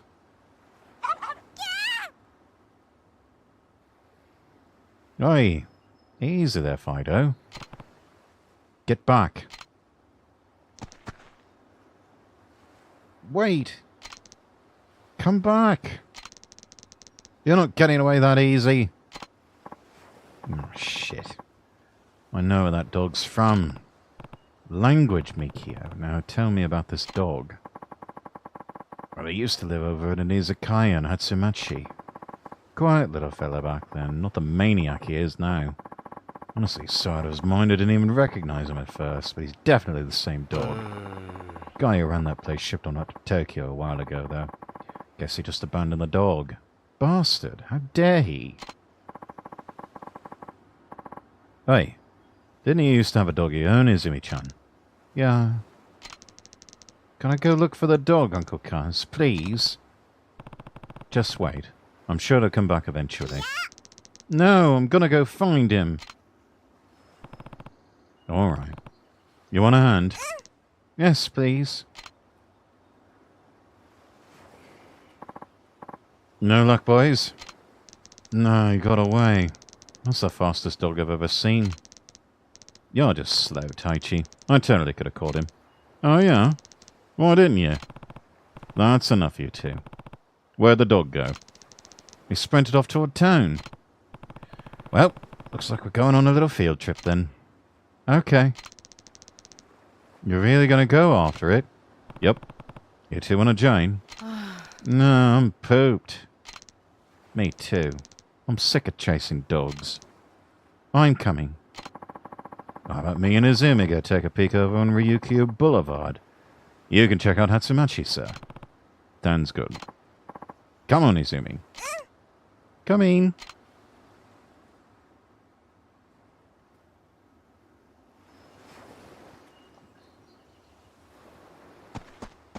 Alright. I told you we don't even want any ice cream. Uncle Kaz is going to say the same thing. Damn it, kid. You're not listening to the words coming out of her mouth. I need to see a guy named Kazuma Kiryu. Now, what's going on here? Wait. Are you Kazuma Kiryu? Yes. What do you want with one of my children? I don't appreciate people pressuring them to buy ice cream. Kazuma Kiryu. I've come for you. Yeah, that's right. I know you know Kamiyama. I trained Kamiyama in the use of a bunch of weapons he carries. I'm kind of a master at him. A weapons master, you might say. Name's Yoneshiro. Kamiyama told me all about how you were looking for new, exciting ways to bust skulls. So here I am. Why would a master come all this way at the request of his pupil? Okay, you're a little suspicious. Understandable. But I'm not a rich dude. I spend most of my time selling ice cream on the beach. Kamiyama's my pupil, but he also sells me weapons at a discount because I'm such a great guy. And because I'm such a great guy, I can't refuse him when he asks me to do something. So this is Kamiyama's weapons master.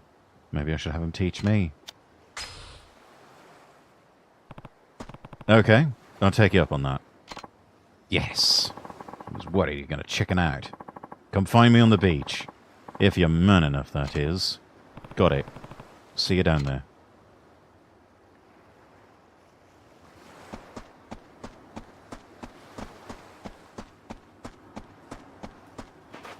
I'm not on any sort of time constraint, so... let's pay him a visit. Well, if it isn't my star ass kicker. Ready to hone your ass kicking skills? Let's go.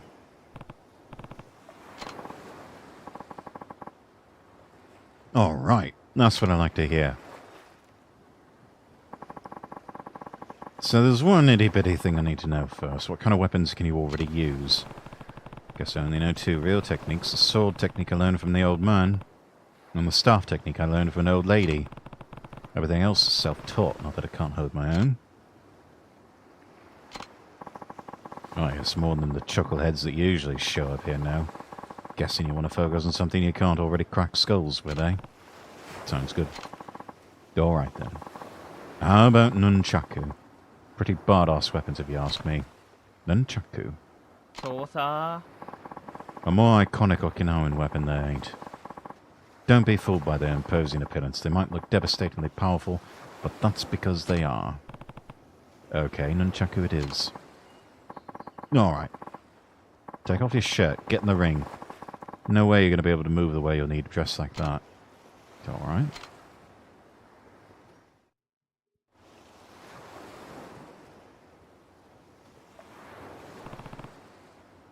Oh, was that?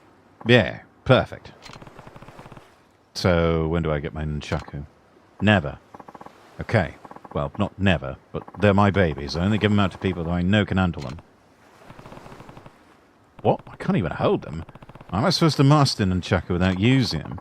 That's the Yonoshida style, baby. You can't truly master a weapon until you beat an armored opponent unarmed, using your arms. And legs, I guess. Do that and you'll be forced to learn the weapon's weak points. I've been traveling the world fighting weapon masters for years. This is how you learn. I see. Of course, I've seen some shit in my travels, man. Some real shit, you feel me? That does things to a man. Kamiyama says I'm creepy. Pfft, like he's one to talk. But enough talk. Any last regrets? No?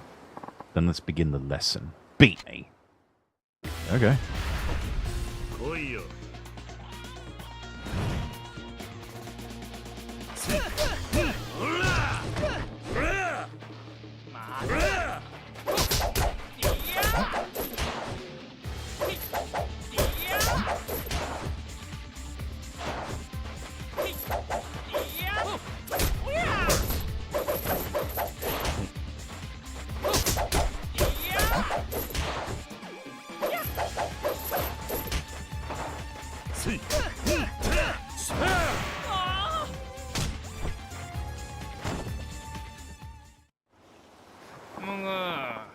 Damn, Kiryu-san, you done did it. Now you have mastered the nunchaku. Your training is nunchaku. I could just drag you to the ocean and drown you for that. Oh, come on, Kiryu-san, the pun wasn't that bad. I am going to drag you to the ocean and drown you. If you don't shut up. Listen, Yonoshida-san, are you really a strong fighter? What?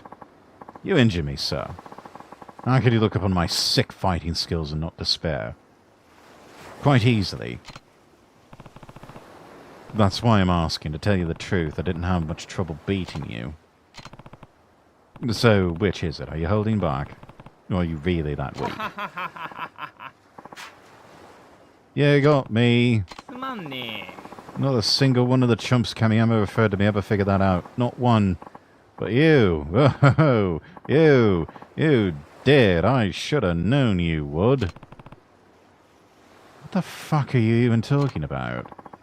Well, let's talk about Kamiyama. Total genius, yeah? Yeah, no. Only about weapons. He's no freaking idea how to judge a person's character. Been working with him for eons, man. Not a single dirty cent could beat a one-legged guy in an ass-kicking contest. Ass-kicking's what I teach, man. But I didn't want to offend my roly-poly pal, so I've just been kind of letting him beat me and then give him a little gold star for doing the thing. You shut about that. You, though, you could kick a billion asses without even breaking a sweat. So you know what? Let's do this. Let's do this. Yeah! Are we really going to have to do this again? Okay, it's Hyper Yonoshida time! Yeah, I'm going to drag you to the ocean and drown you. What? Oh, too amazing for you? I'm going to drag you to the ocean and drown you. All you did was take off your hat. Now you just look stupid with your afro. I'm going to drag you to the ocean and drown you. Hey, someone's observant. So, because you are now betting your afro, you're going to fight seriously. Right, yes. Look, this cap is literally a cap, you feel me? Cap on my abilities when I'm wearing out my powers. Capped when it's off and fully uncapped. I am going to drag you to the ocean and drown you. Are you okay? Never better. Why do you ask? No, we can play doctor after this is done. Let's do it. Same rules as before. Drop me, don't get dropped. Only forget that guy you just fought. This is hard mode, you on a shitto. Whatever. Bring it on, Kiryu-san. Try not to kill you. Yeah, I'm pressing extra tab on that.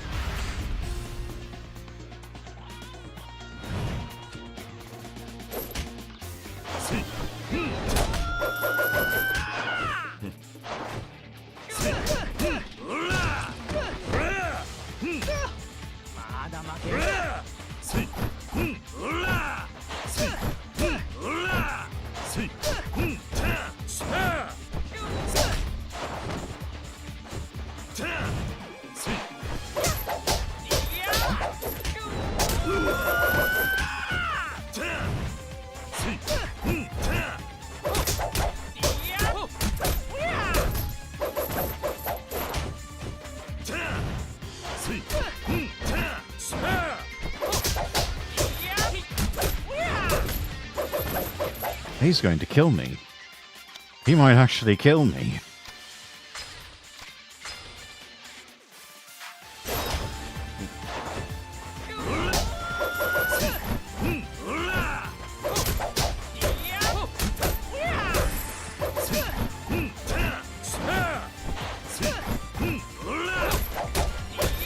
Oh shit.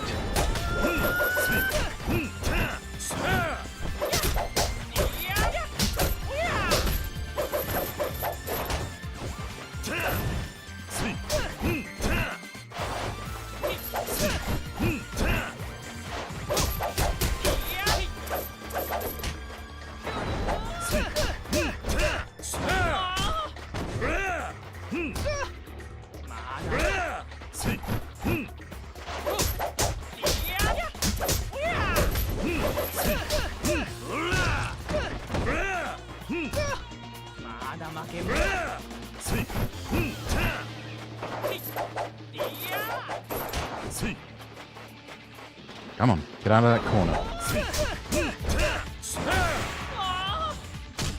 Ah, your kick's missing. I don't know. He just has a really good guard skill. Good fight, Kiryu-san. You, my man, are full of shit and vinegar. I think you mean piss and vinegar. More serious that time, man. More serious than a trip to the crapper after my mum's 5-alarm curry.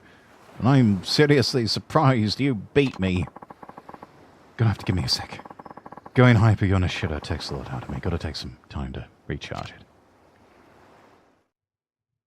I could just drag him out to the ocean and drown him and be done with it. Damn, were you actually trying to kill me? I like your style, man. You are definitely the real thing, Yonoshiro-san, and we use the term real thing advisedly. Can you teach me about another weapon later? Careful, Kiryu-san, you might just stop my heart saying stuff like that.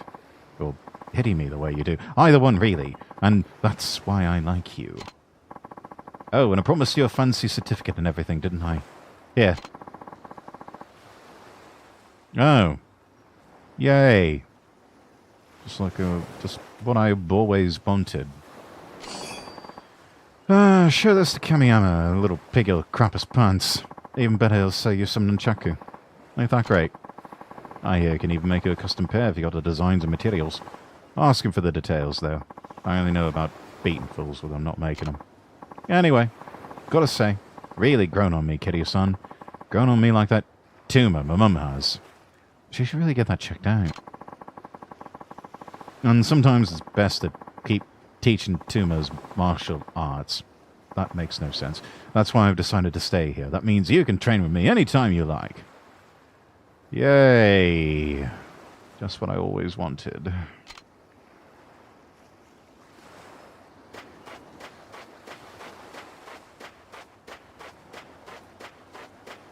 Anyways, enough horsing around. Enough nunchucking around. It's so goofy, it's good, yeah.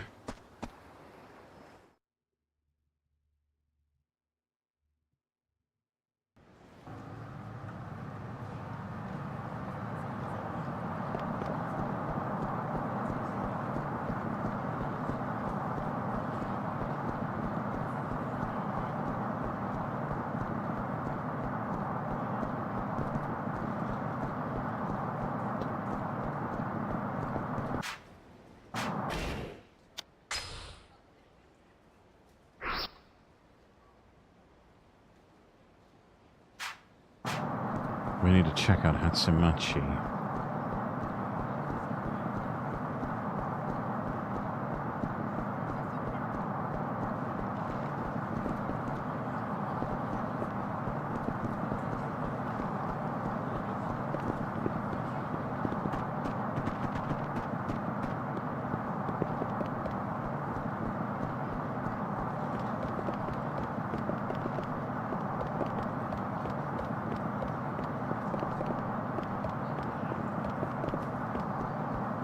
It's supposed to be around here somewhere.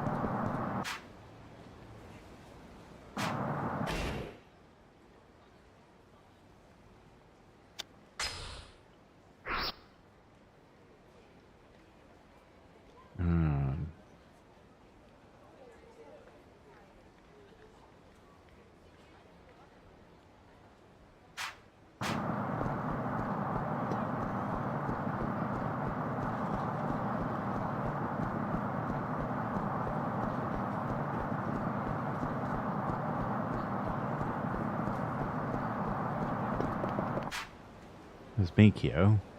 How about me and Izumi go take a peek over on Ryukyu Boulevard? Why don't you look around Hatsumachi, sir?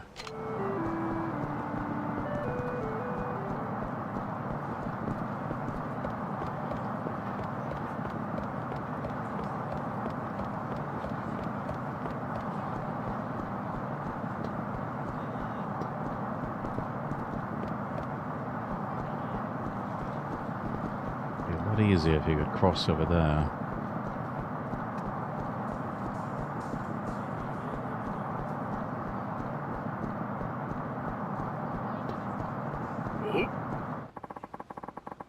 I haven't seen you around before.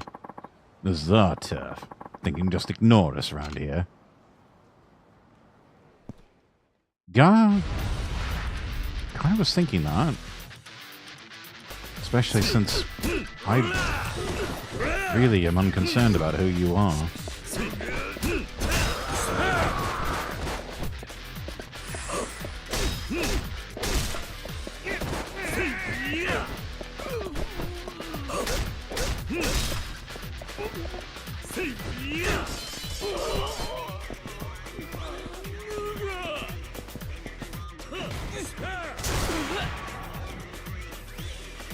I love that terrified look. He knew he was going to die.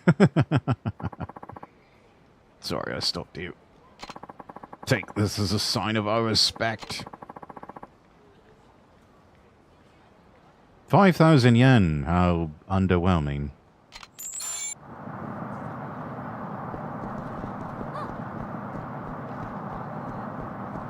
Wait a minute.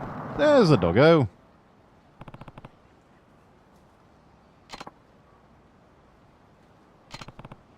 Don't worry, boy. I'm not going to hurt you. Hey, get back here. RT to dash and don't let the dog out of your sight.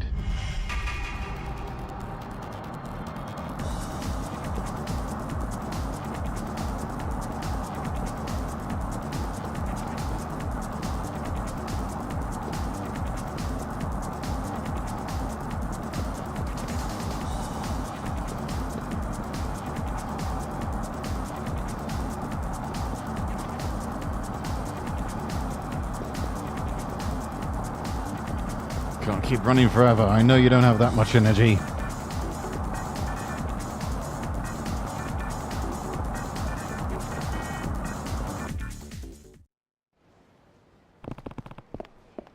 Damn, you sure can run. It's alright, I'm not gonna hurt you. Come here, boy.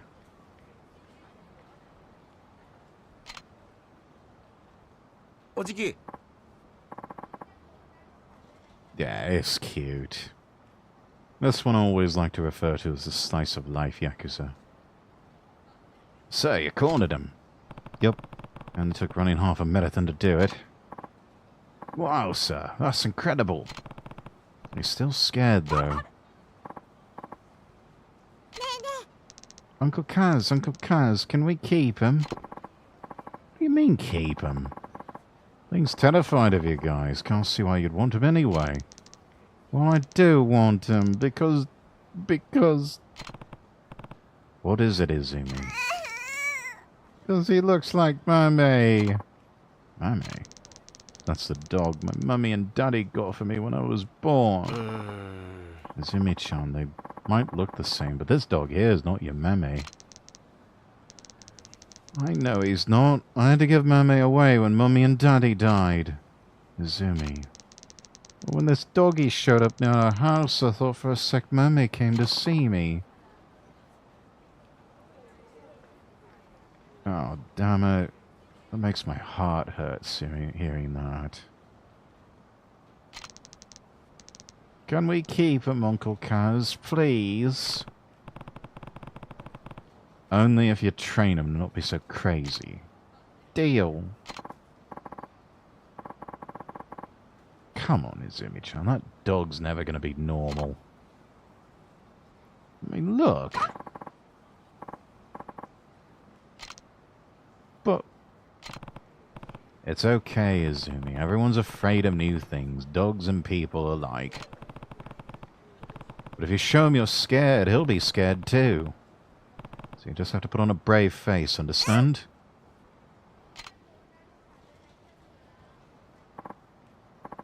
Well, how are you going to tame him, Izumi-chan? Just going to keep trying till he's used to me. Trying... What? Uncle Kaz, what do dogs like to eat? Well, that's an easy one.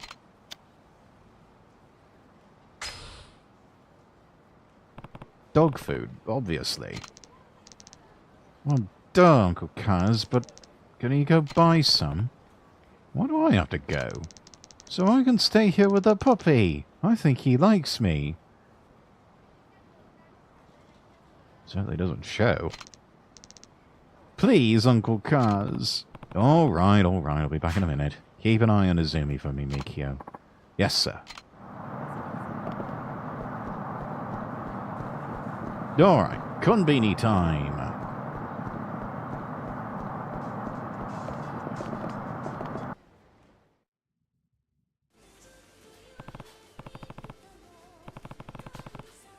Hey, what about her? As far as being a hostess goes, she might be a good fit. Let's see here. Seemed pretty average all around. Type that might get flustered if things don't go away. There's still something intriguing about her. Could she be the one? Let's see what I can come up with. Pardon me, ma'am. Oh, you calling her madam? You, of course. All it took was one sidelong glance and I knew you were future Madame of the Night. I'll kill you. This is so fucking cringe. Funny way to strike up a conversation, but I am a bit flattered. How would you like the chance to cultivate a new aspect of yourself? I can provide you with the appropriate venue. Are you trying to recruit me or something? Don't tell me you're scouting for a cabaret club. In fact, I am. Our club is over on Hatsumachi. Would you care to take a look? Well, guess I'm not opposed to the idea. I've been looking for job after job and still haven't had any luck. Then please allow me to show you to our club. Alright. Well, guess I should introduce myself. The name's Ritsuko. I know I just turned 20, but I don't like to drink unless it's a strawberry mojito. Guess that's about it. Welcome to our club. We specialize in helping our hostesses reach the top of the industry. But first, we need to decide on the stage name for you. Something that will fit the persona you want to project. Yeah, we're just going to stick with Ritsuko. Just use your real name while you're working at the club. Alright. I hope it's not too awkward. Okay, then. Let's get you changed into an outfit worthy of your grace and charm. As soon as you walk out that door, you'll be reborn as a head-turning queen of the night.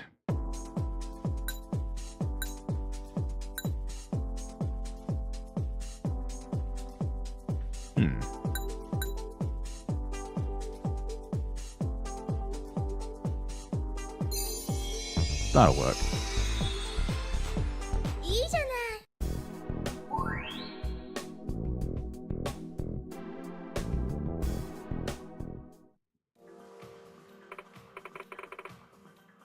Oh, is that the new girl? Yeah, and you are? I'm Maya. You must be the new guy. Guess that makes me your senpai. Suppose you just teach you the tricks of the trade to help this job go smoothly, otherwise it won't be much of a senpai now, would I?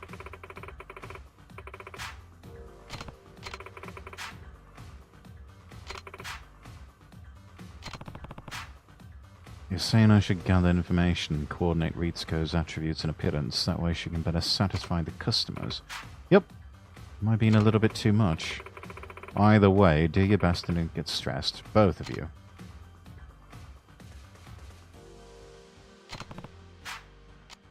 Alright, time to hit the floor.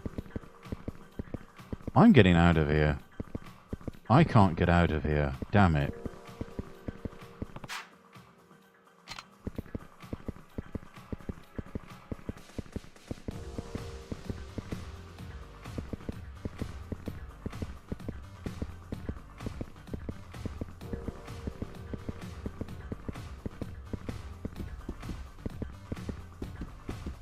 She should be drop dead gorgeous.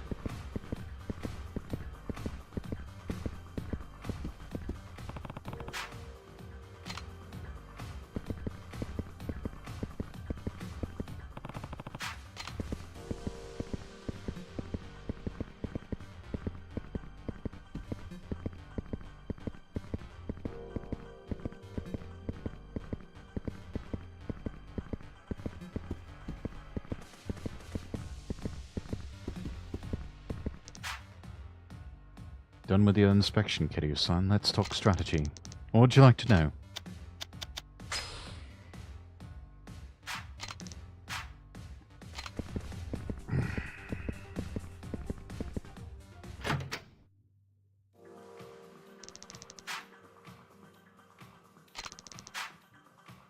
Each service followed by a break period.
Oof. No.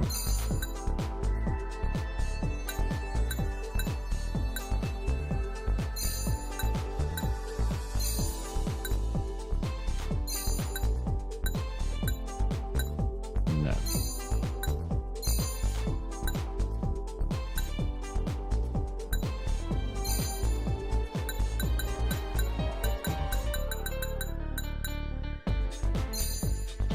Something to match the dress there.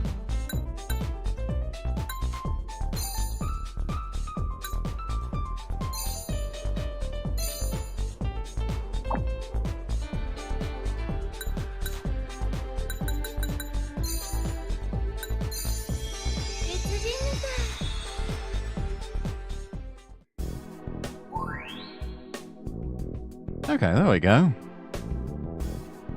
A bit more balanced.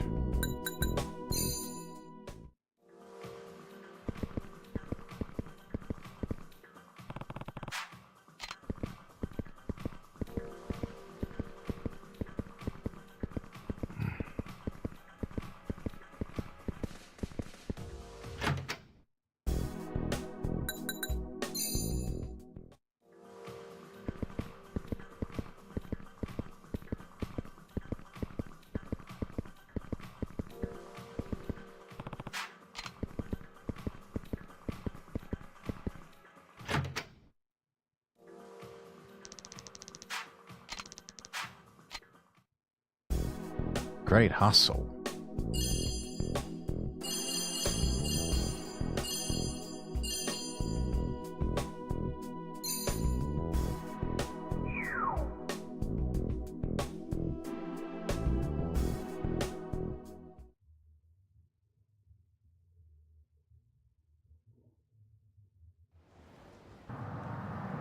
Okay, now with all of that out of the way,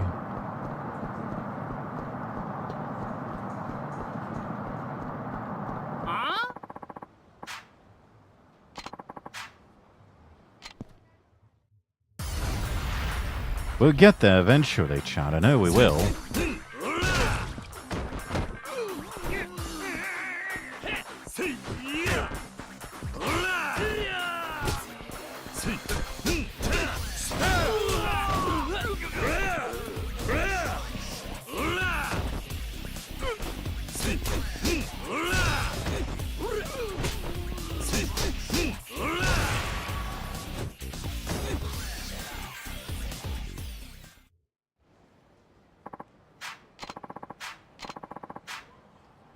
Got a creaky $3,000. Right. Let's see. There we go. Some dog food.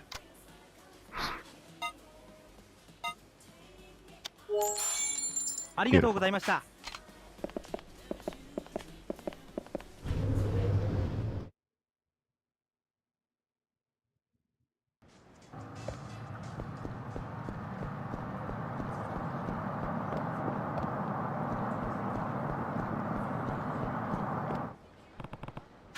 There you go, it's in your dog food. Hope he eats it. Ah, he's not eating it. Damn, I really thought he'd like that. Guess he's still afraid of us. Maybe he's just not hungry. Oh, what kind of toys dogs like? A ball. What dog doesn't like to chase the ball?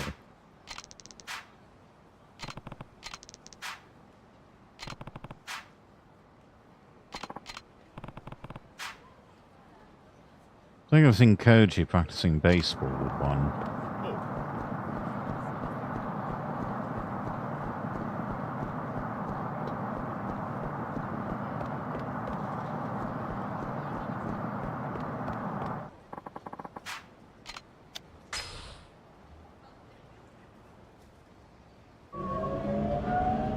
Only noticing now I meant cute. I figured that's what you meant.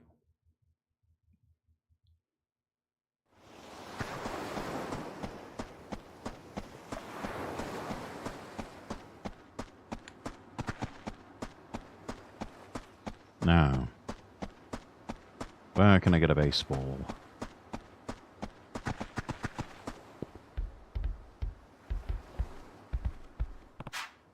Koji, you use a rubber ball for baseball practice, right? Yep, why do you ask? Mind if I borrow it for a bit? What, you gonna play some baseball, Uncle Kaz? Not exactly. Well, alright. Just remember to give it back. I will. And you'll buy me a new one if you lose it. Deal. Though, not sure you're going to want this one back. You know what? I'll just buy you a new one. Thanks, Koji. Stay out of trouble when I'm gone. I know, easier said than done, but do try.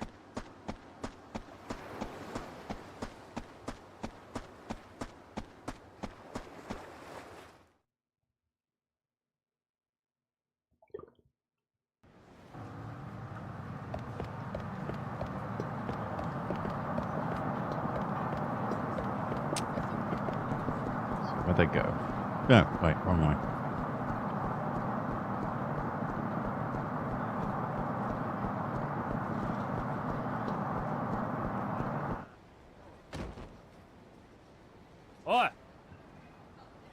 Oi, where do you think you're going? Yo, Pops, look what you did. Damn it, this lot again. This smart-ass thinks we're gonna let him fuck around with us. Well, you lot are in a good mood. If it isn't our old friend, might have let you off easy before. No such luck this time, arsewipe. Anarchy's hurt real bad. The fuck you gonna do about this? You're alright. Don't worry, we got you. Just tell us where it hurts. I broke my leg. I can't walk. Looks like a compound fracture. Did he just do fucking jazz hands? Oi! How are you gonna fix this arsehole? Start talking. You tell me, what do you want? For starters, how about 100,000? No, 1,000,000 yen for compensation. Got a problem with that?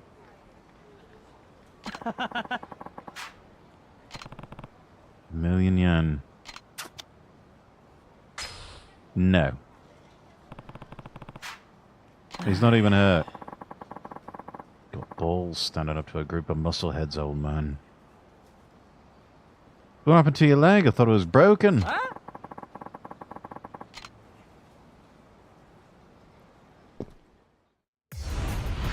Though if you really want a broken leg, I'm happy to accommodate you.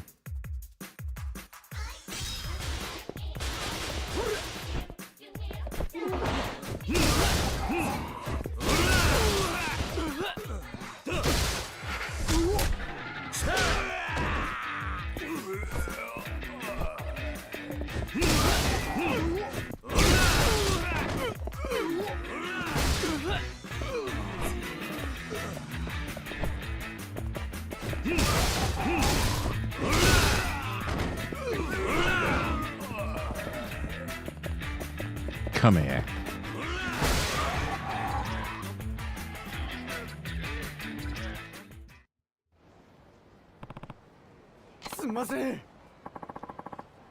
We got confused again. We're sorry. I think I'm getting punched to help fix my leg. Really? You hear that, mister? You fixed his leg. 50,000 ought to be demanding 1,000,000 from each of you. Can't just let him do this to us. Shut the hell up before you piss the nice gentleman off. Yeah. Shut up.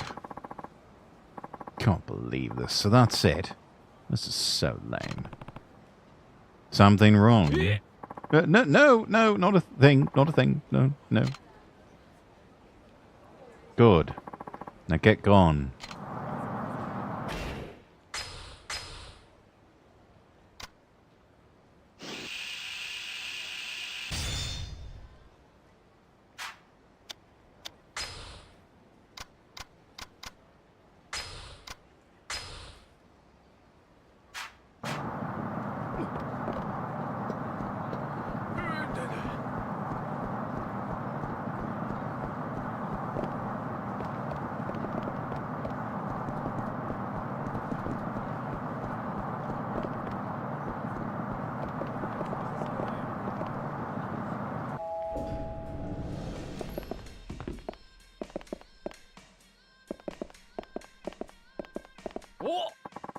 Say, you look like you knowed your booze. I bet you and me play a drinking game. Alright, I accept. About time someone put you in your place. Excellent. I think you underestimate the drinking power, so I'm man over your cue.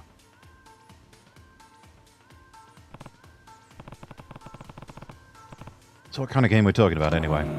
Well, the way I see it, it's no fun to just sit down and drink till we pass out. Well, no, I could do that.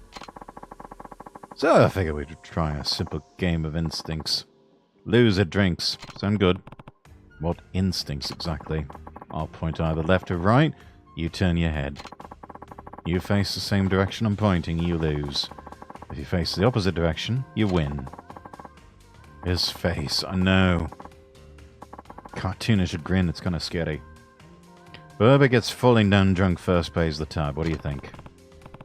Loser drinks, the drunk pays. Yeah, alright. Here we go. Which way?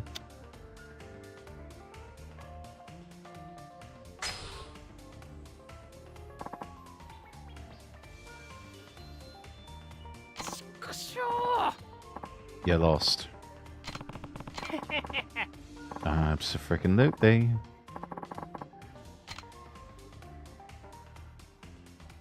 Damn, you can really hold your liquor. That's the good stuff. No, we keep playing.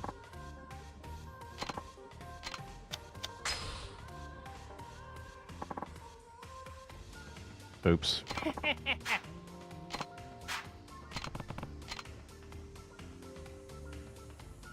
Goes down smooth.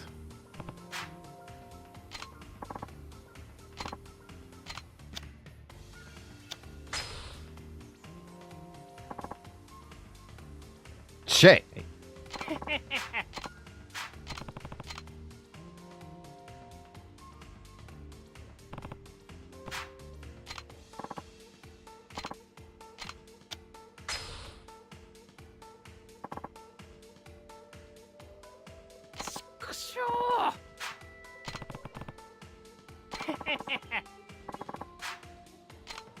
Alright, he gets a drink.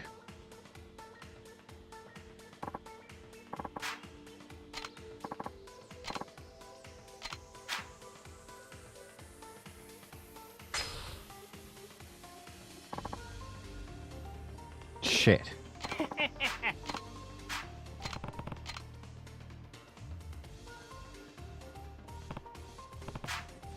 Might have had a little too much. Huh?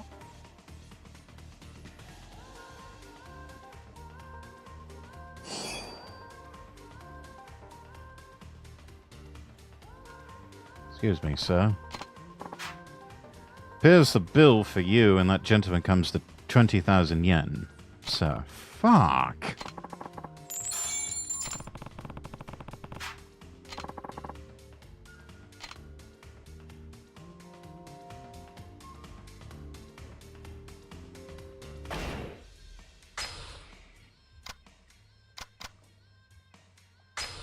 Legendary drink over you, Q.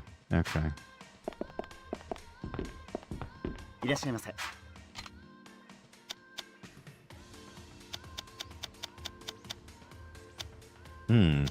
Oh, 30-year-old Hibiki.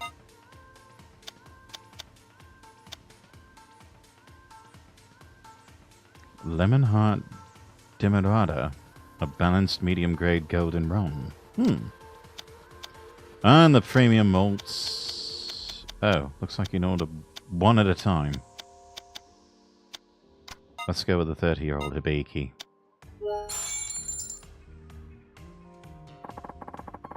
Hibiki, 30 years old, is one of the best whiskies in Japan. No, make that the whole world. 32 years spent mellowing in a Yamazaki white oak barrel gives it a robust taste. But don't take my word for it. Take a look at the numerous international awards it has won. Only about 2,000 bottles are made each year, making it especially rare. If you really like whiskey, this is the bottle you have to experience.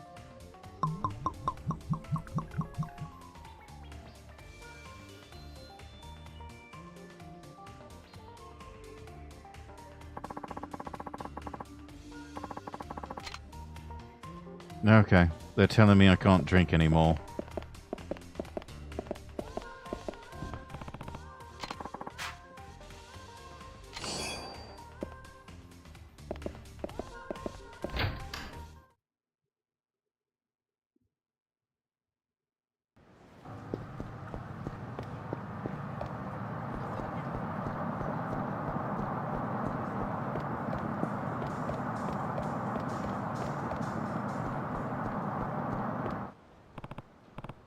Got it, Izumi.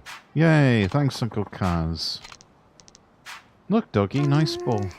Why don't they want to play? Could have sworn that would work. Aren't dogs supposed to like fetching balls? There you go. Probably still spooked. What else would a dog want? How long are you going to keep after this? As long as it takes. I'm not leaving till he comes home. Guess we'll have to figure something out then.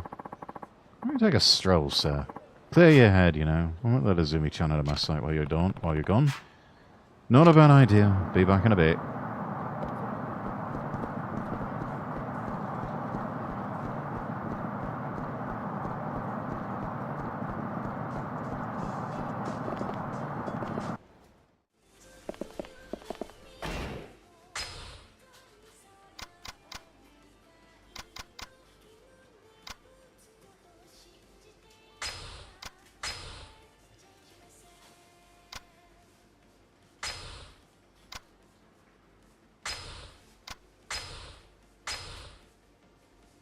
I think I may have eaten that.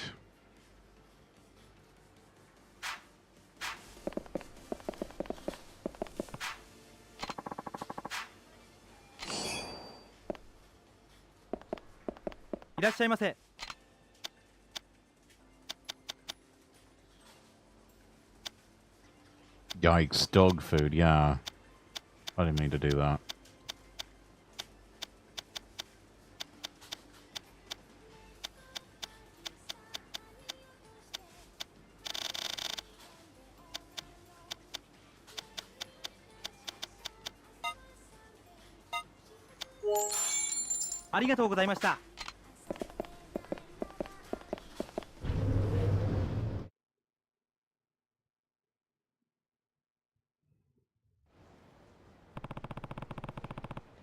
Kind of worried about Azumi and Mikio. Should probably go check on them.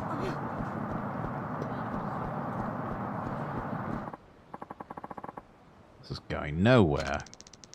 You're gonna love it at Morning Glory, doggy. Everyone's really nice. Will you build him a doghouse, Uncle Mikio, please? Sure. Really? Do you hear that, Mame? You get to live in a brand new house. Mame, you already named him... Oi, out of the way. This store's Tamashiro property now. Scram. Ah, quit your fucking yapping. Come on, let's teach that mud a lesson. No. Well. Ryudo's resident lard bucket came to pay us a visit. How about we show him some hospitality?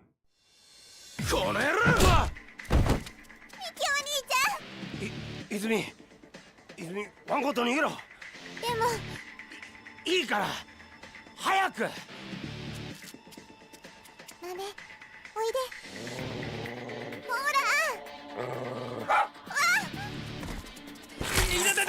ら。なんだ？この野郎！いた！バカ野郎、何すんだ！おい！やべえ！出直しだ。行くぞ！待て！おい、大丈夫か？あ、おじき。ずいぶん遅いから心配したんだぞ。すいません。俺がそばにいながら。泉、大丈夫か？うん、私は大丈夫。豆は？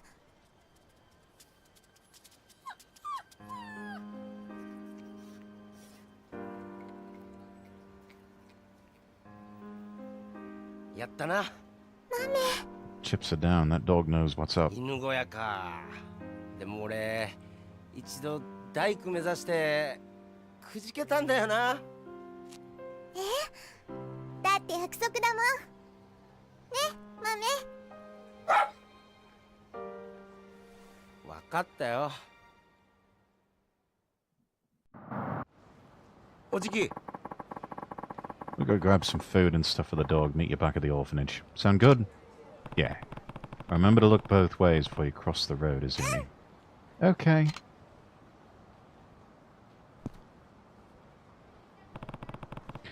Guess I should head back too. I do have a plane to catch, don't I? Though before that...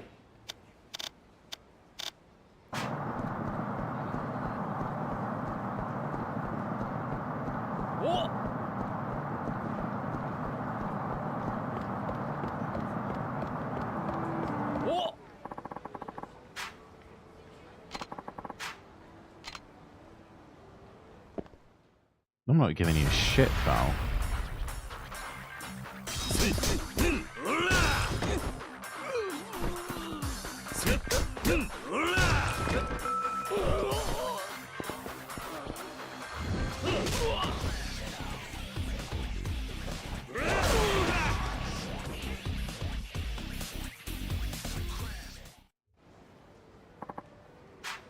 This guy's fierce.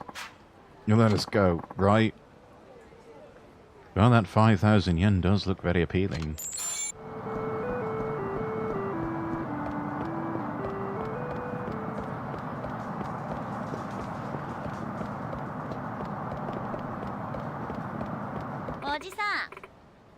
excuse me, sir.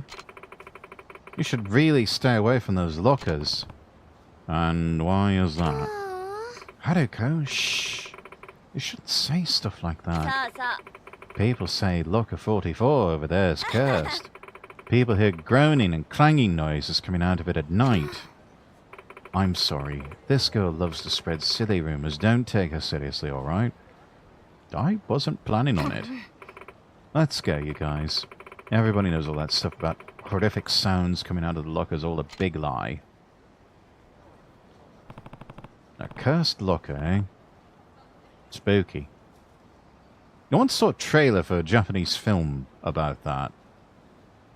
I laughed. I could not take that seriously. It's like, oh no, haunted pay locker. No, I'm sorry, that's just not... That's not scary. Was it around here? Gah, this sucks. What's wrong? I lost a key somewhere around here. You haven't seen it, have you? A key? Can't say I have. Shoot. I live on the 3rd floor here, and I know I had it when I left my place. So if I dropped it, I must have done so somewhere around this building. Maybe it was when I was looking out that window. Yeah, very spooky. I bet I can find it if I look hard enough. Press the right stick to enter first-person view mode. Could you let me know if you see a key around here? Thank you so much for your help.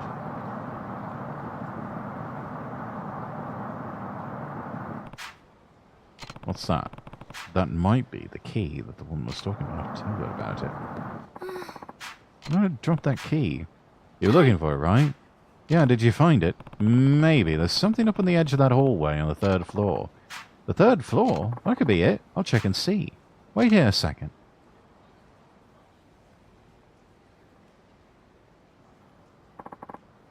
That was it, all right.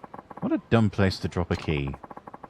Must have fallen when I was looking out the window. Unbelievable. Thank you so much. I don't know if you could call this a reward, but here. She gave me a blocker key. Oh yes, if you look hard enough, you'll find them all over the place. I don't know why, but people are so careless with these things. I found this one earlier and opened the locker, but I had no use for what was in there. Bet it would come in handy for you, though. Anyway, I have to hit the road. Thank you again. It sounds vaguely illegal, but no point looking at a gift horse in the mouth. Looks like I've got a locker open. Find it in like 1 sec. That's impressive. Yeah, well, you know, they're not... Yakuza 3 is not as detailed as the rest. Is that a locker key?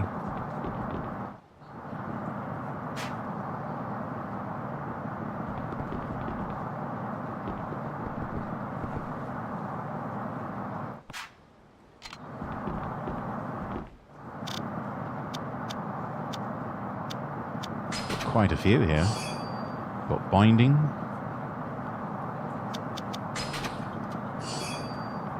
Magnetized metal.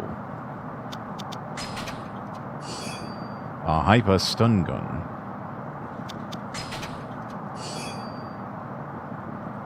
Busted up radio.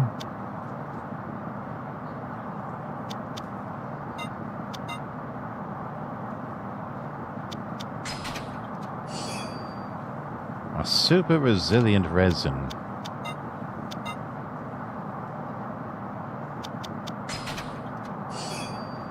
A wristband.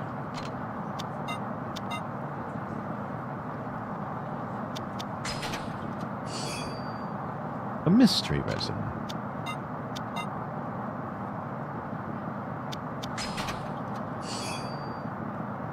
A modified lighter.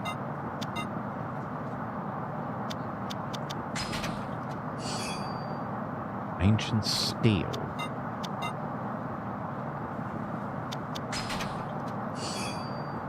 Royal Joker card.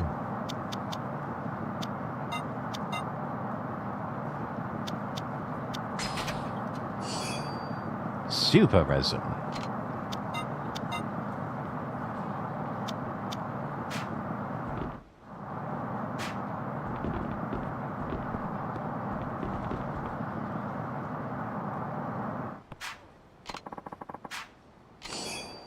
Key number 38.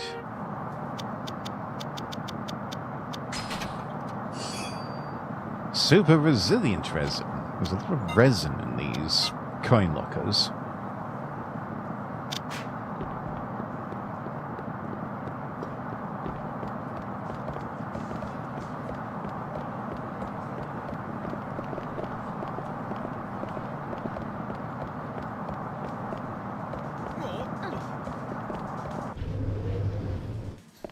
Smile Burger. Let's be for here to go. I'll just eat here.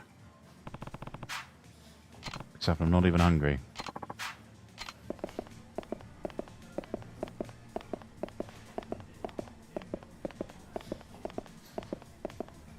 The burger's so good it'll make you smile, yeah. I've had some like that. What should I do? What should I say? I've got to talk to her somehow. Oi, could you move? You're kind of blocking the restaurant. Oh, I'm sorry. Huh? You're alright? Please, I need your help. Tell me how to be a man. What the hell are you talking about? I know it's a weird thing to ask a stranger, but I don't know what else to do. Look, calm down. What's got you this freaked out? The fact that he's an angsty teenager and they get freaked out over the littlest of things. I'm really, really sorry to spring this on you. I just need to talk to someone about this. Alright. Let's hear it. Right.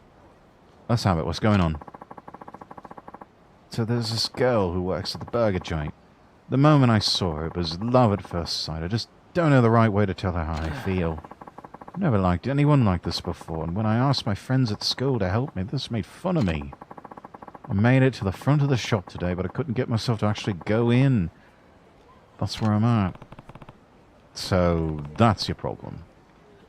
Yeah, I don't know if I can be much help. Just find your balls and do it. What would you do if you were in my shoes? Would you just straight up tell her how you feel, or... Well, let's see. Yeah? Suck it up and talk to her. Man up and tell her how you feel. Yeah, you're right, I should just man up. Okay, here I go. Go for it, kid. Well, what did she say? Only thing I could say was my order. Now I've got an empty heart and a full stomach. What the hell happened? Someone else butt in on your confession? No, it was all me. I tried, but I couldn't get myself to talk to her. After all, what am I going to do now? Damn, you really do need help, eh? Well, in that case, how about... Let's see.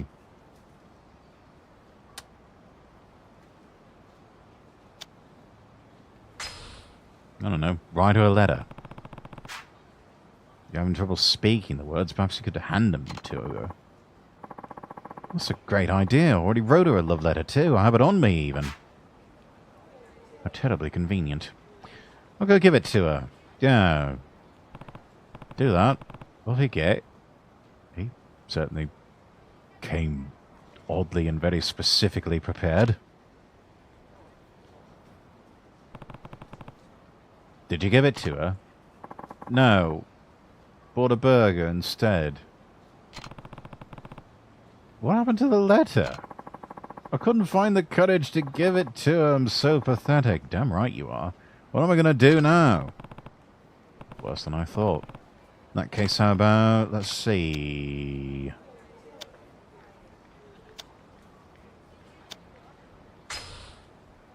Send it a text message? I mean, I'm not a big fan of doing stuff like that over text, but if you can't tell her in person, that might be your best bet. Good idea. Wait. The guy that I felt like I was in love with at first sight ended up being a sadist and only ended up hurting myself. Love's a gamble. What can you say? What's wrong? I don't have a number. Well, that should have been your first reaction to that suggestion. What else? Let's see. Try inviting her to a movie? I mean, tried and true classic. Even though most movies are shit these days.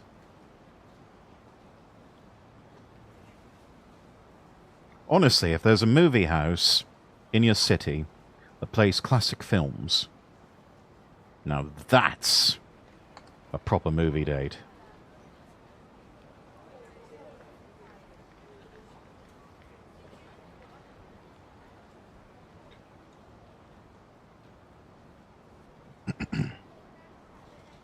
Or you could really flex on her and just buy a movie theater. That is probably a terrible financial decision that you should not make, but man, will she be impressed.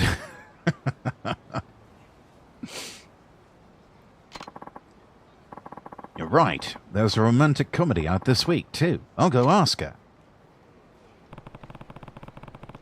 I have a sinking feeling his invitation is not going to make it past his lips.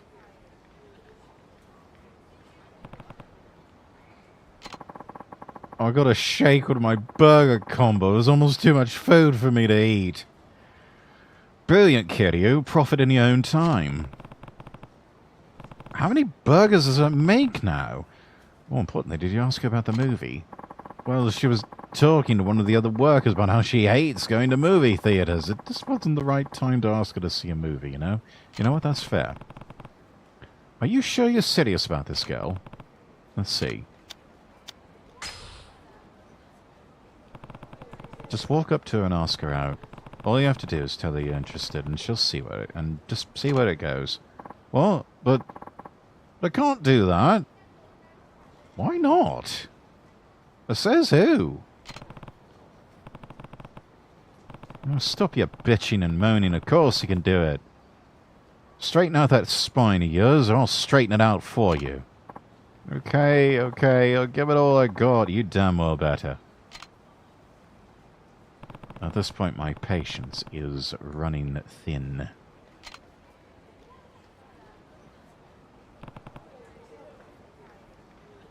How'd it go? Best I can manage right now is ordering burgers.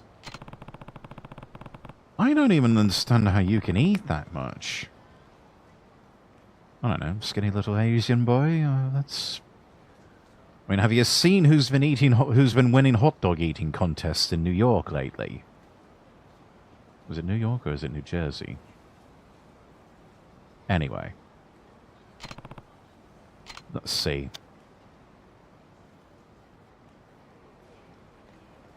Yeah, you know what? I'll do it for you. Wait, what?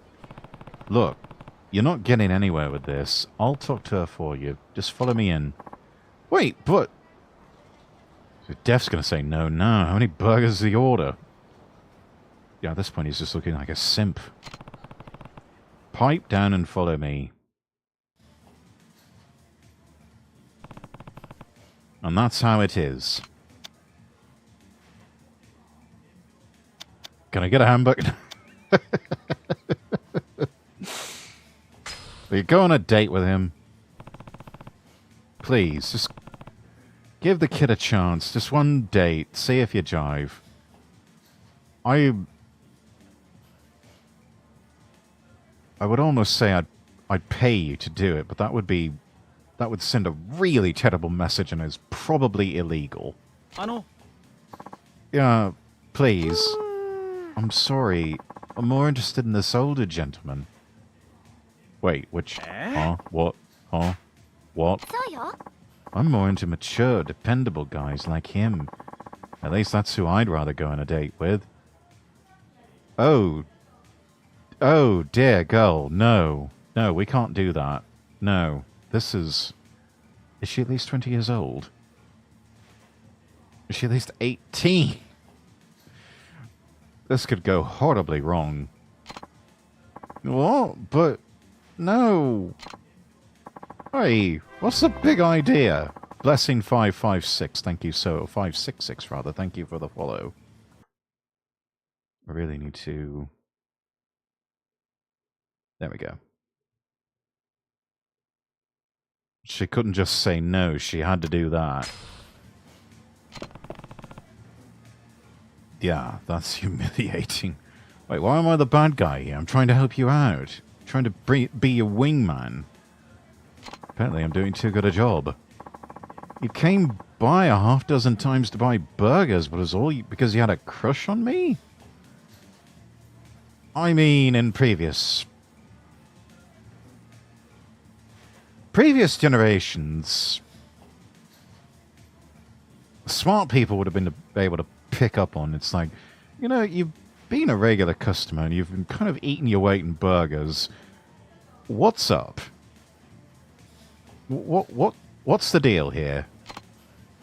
No, I mean, I just think you... Then why don't you just ask me out on a date? I'm not really attracted to guys who don't have the courage to do something like that. What were we trying to tell you the whole time, lad? Find your balls. Imagine how bad this would be if it was dad and son. Oh god, that would be even more humiliating. Ugh.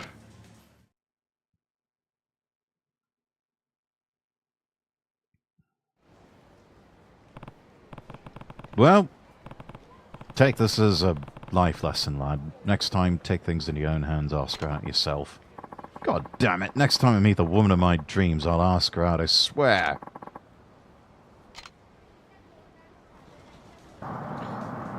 Well, that was a horrible disappointment.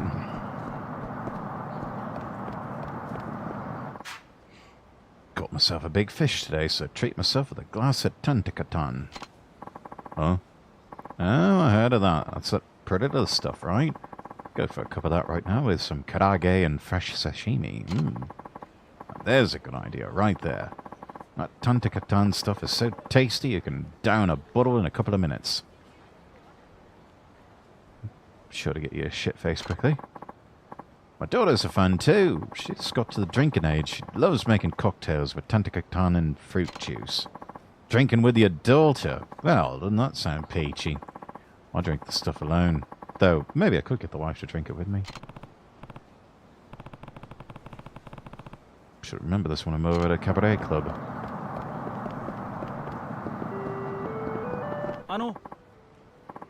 Excuse me, sir. Please, come over here for a moment. You talking to me? Yes, you. Please, I need your help. What's the problem? I was hoping to treat my family to some ice cream, so bought some from that shop over there. But 4 6-scoop specials is far more than I can carry by myself, and now they look like they're starting to melt. I know I shouldn't be asking a complete stranger, but please, would you help me carry them? I'm begging you. Alright. Seems like you could really use some help. Sure, I'll lend a hand. Oh, thank you so much. You're much nicer than you look. What? Wow. Do look like quite the tough guy. So, where do you want me to take these? Right. Just bring them up the street to the conveni over there. 1,200 yen a pair, so please be careful with them. Alright. Now get them to the convenience store before they melt. Deliver the ice cream to the man's family. Don't run or bump into passers-by or you'll drop them. Think of how happy the family will be when you deliver their delicious 6-scoop ice cream cones to them outside the convenience store.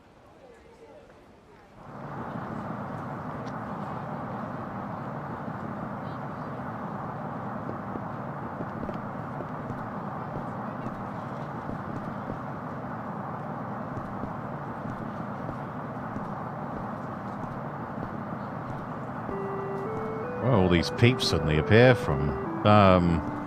Yeah, crowds tend to be a bit rando here.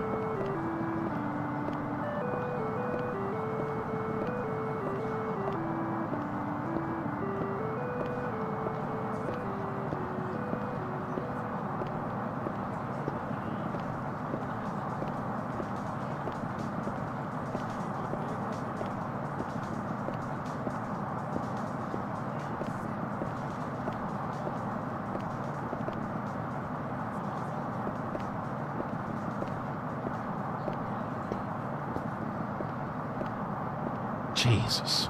That was close. Oh, God. Fucking hell, you old biddy.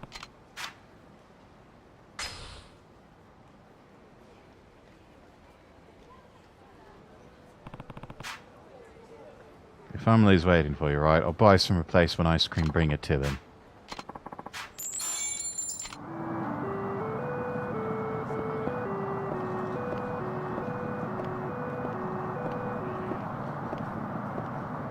Okay, no matter how hard I push on the analog stick,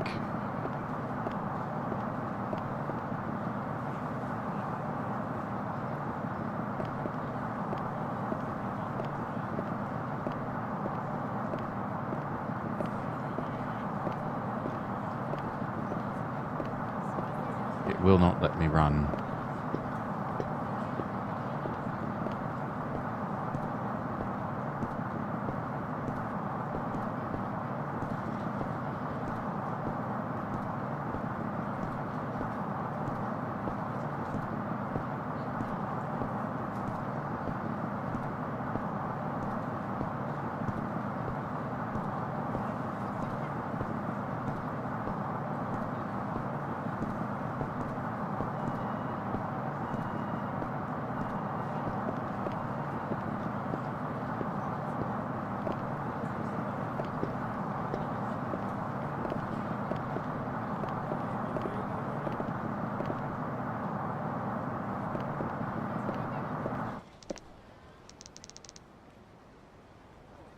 Daddy, what do you get us?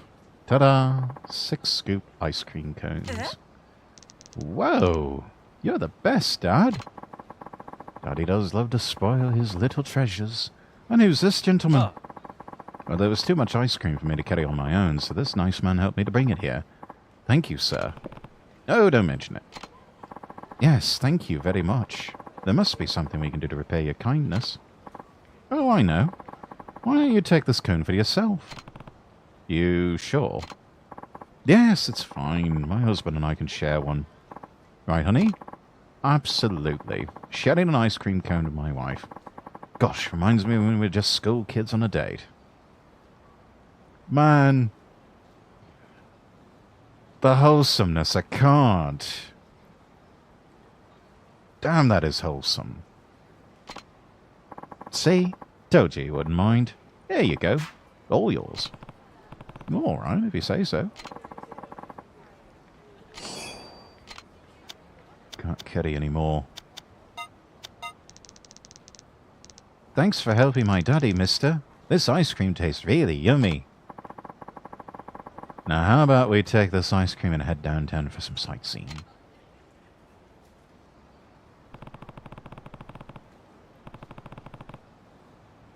Sad reality, can't even finish an ice cream this big before it melts.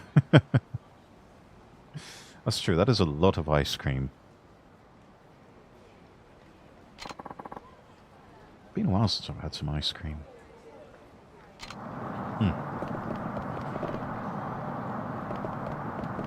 Really should get some next time I'm at the grocers.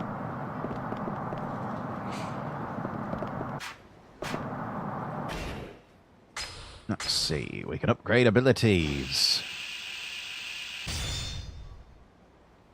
Hell yeah. Level 4 and everything. Nice.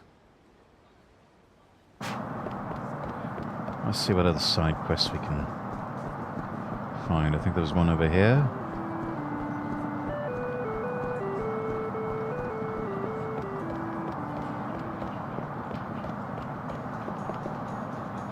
I'd be struggling even with a normal cone, have to resort to tubs nowadays. Yeah, I don't really bother with the ice cream cones myself. Nice little addition or accessory, but... I mean, a good waffle cone's quite tasty, but... yeah. I think I'd rather just have a big bowl. Did you hear why Takahashi-kun hasn't been coming to school lately? They say the devil cat got him. Or you mean the one that creeps up from behind, haunts you till you're dead? Uh-huh. They say if it ends up following you, a horrible tragedy is bound to happen. Well, Takahashi-kun is in hospital. I heard he got caught up in a fight or something. You think it's a devil's cat fault? What I love, though, out and about is the mini pancakes. Yeah, you know, there's a Japanese version that's filled with Atsuki bean paste that's really good. I think they also have some that have, like, a matcha cream. Ooh. You know, it sounds really good. Hokkaido cream-filled pancakes. Bet I could find some of those once I get to Sapporo. It has to be. I'm telling you, that cat is nothing but bad luck. Stop it, Haruko. If the devil cat hears you, it'll come for you next. That's really too bad, because I love felines. By the way, don't a lot of cats gather in front of Aqua Sky behind the station? Oh yeah, the owner's always putting catnip out, so let's end up over there. Maybe the devil cat's there too, rubbing tails with the others. A devil's cat that brings bad luck. That's absurd.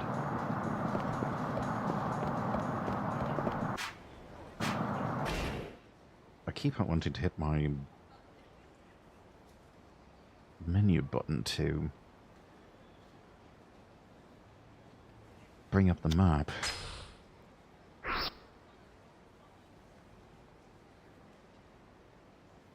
Something happening in North Hatsumachi. Let's try the taxicab service. Minimum fare is 350 yen. Let's go there.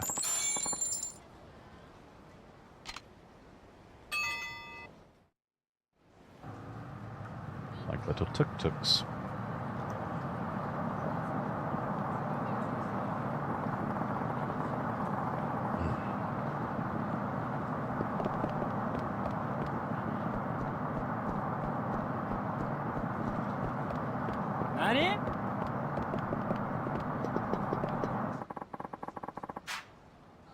Why are you glaring at us like that? Want me to fucking deck you? You can try.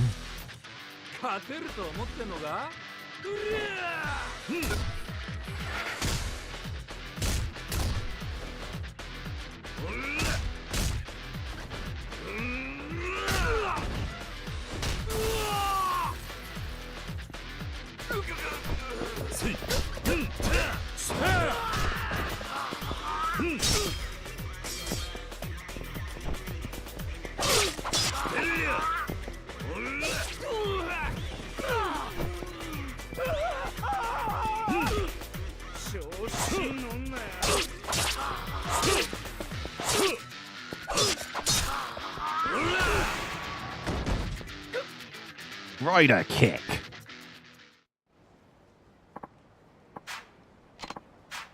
You really pack a punch. I'm just going to overlook this one. A very speedy shard of tempered glass.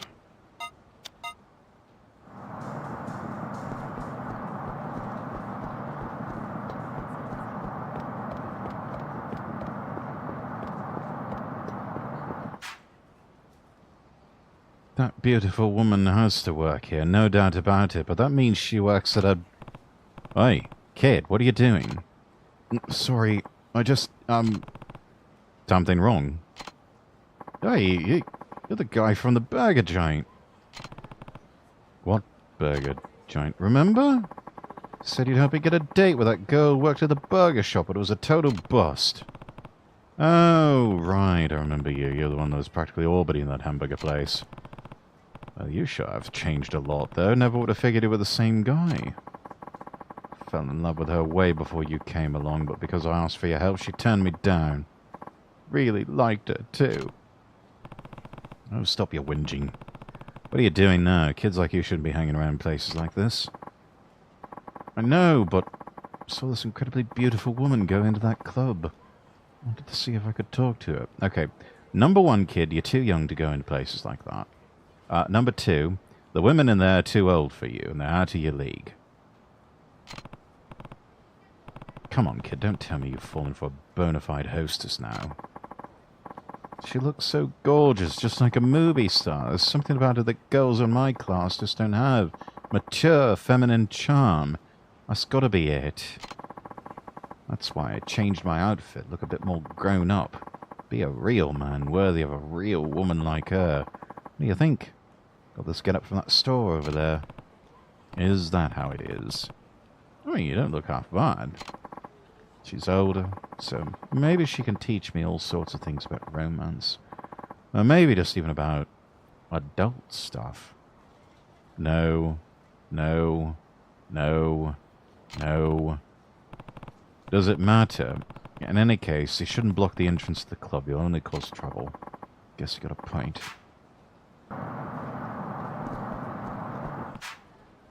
How long are you going to wait out here? You know, the longer you wait, the creepier this gets. Wonder when this club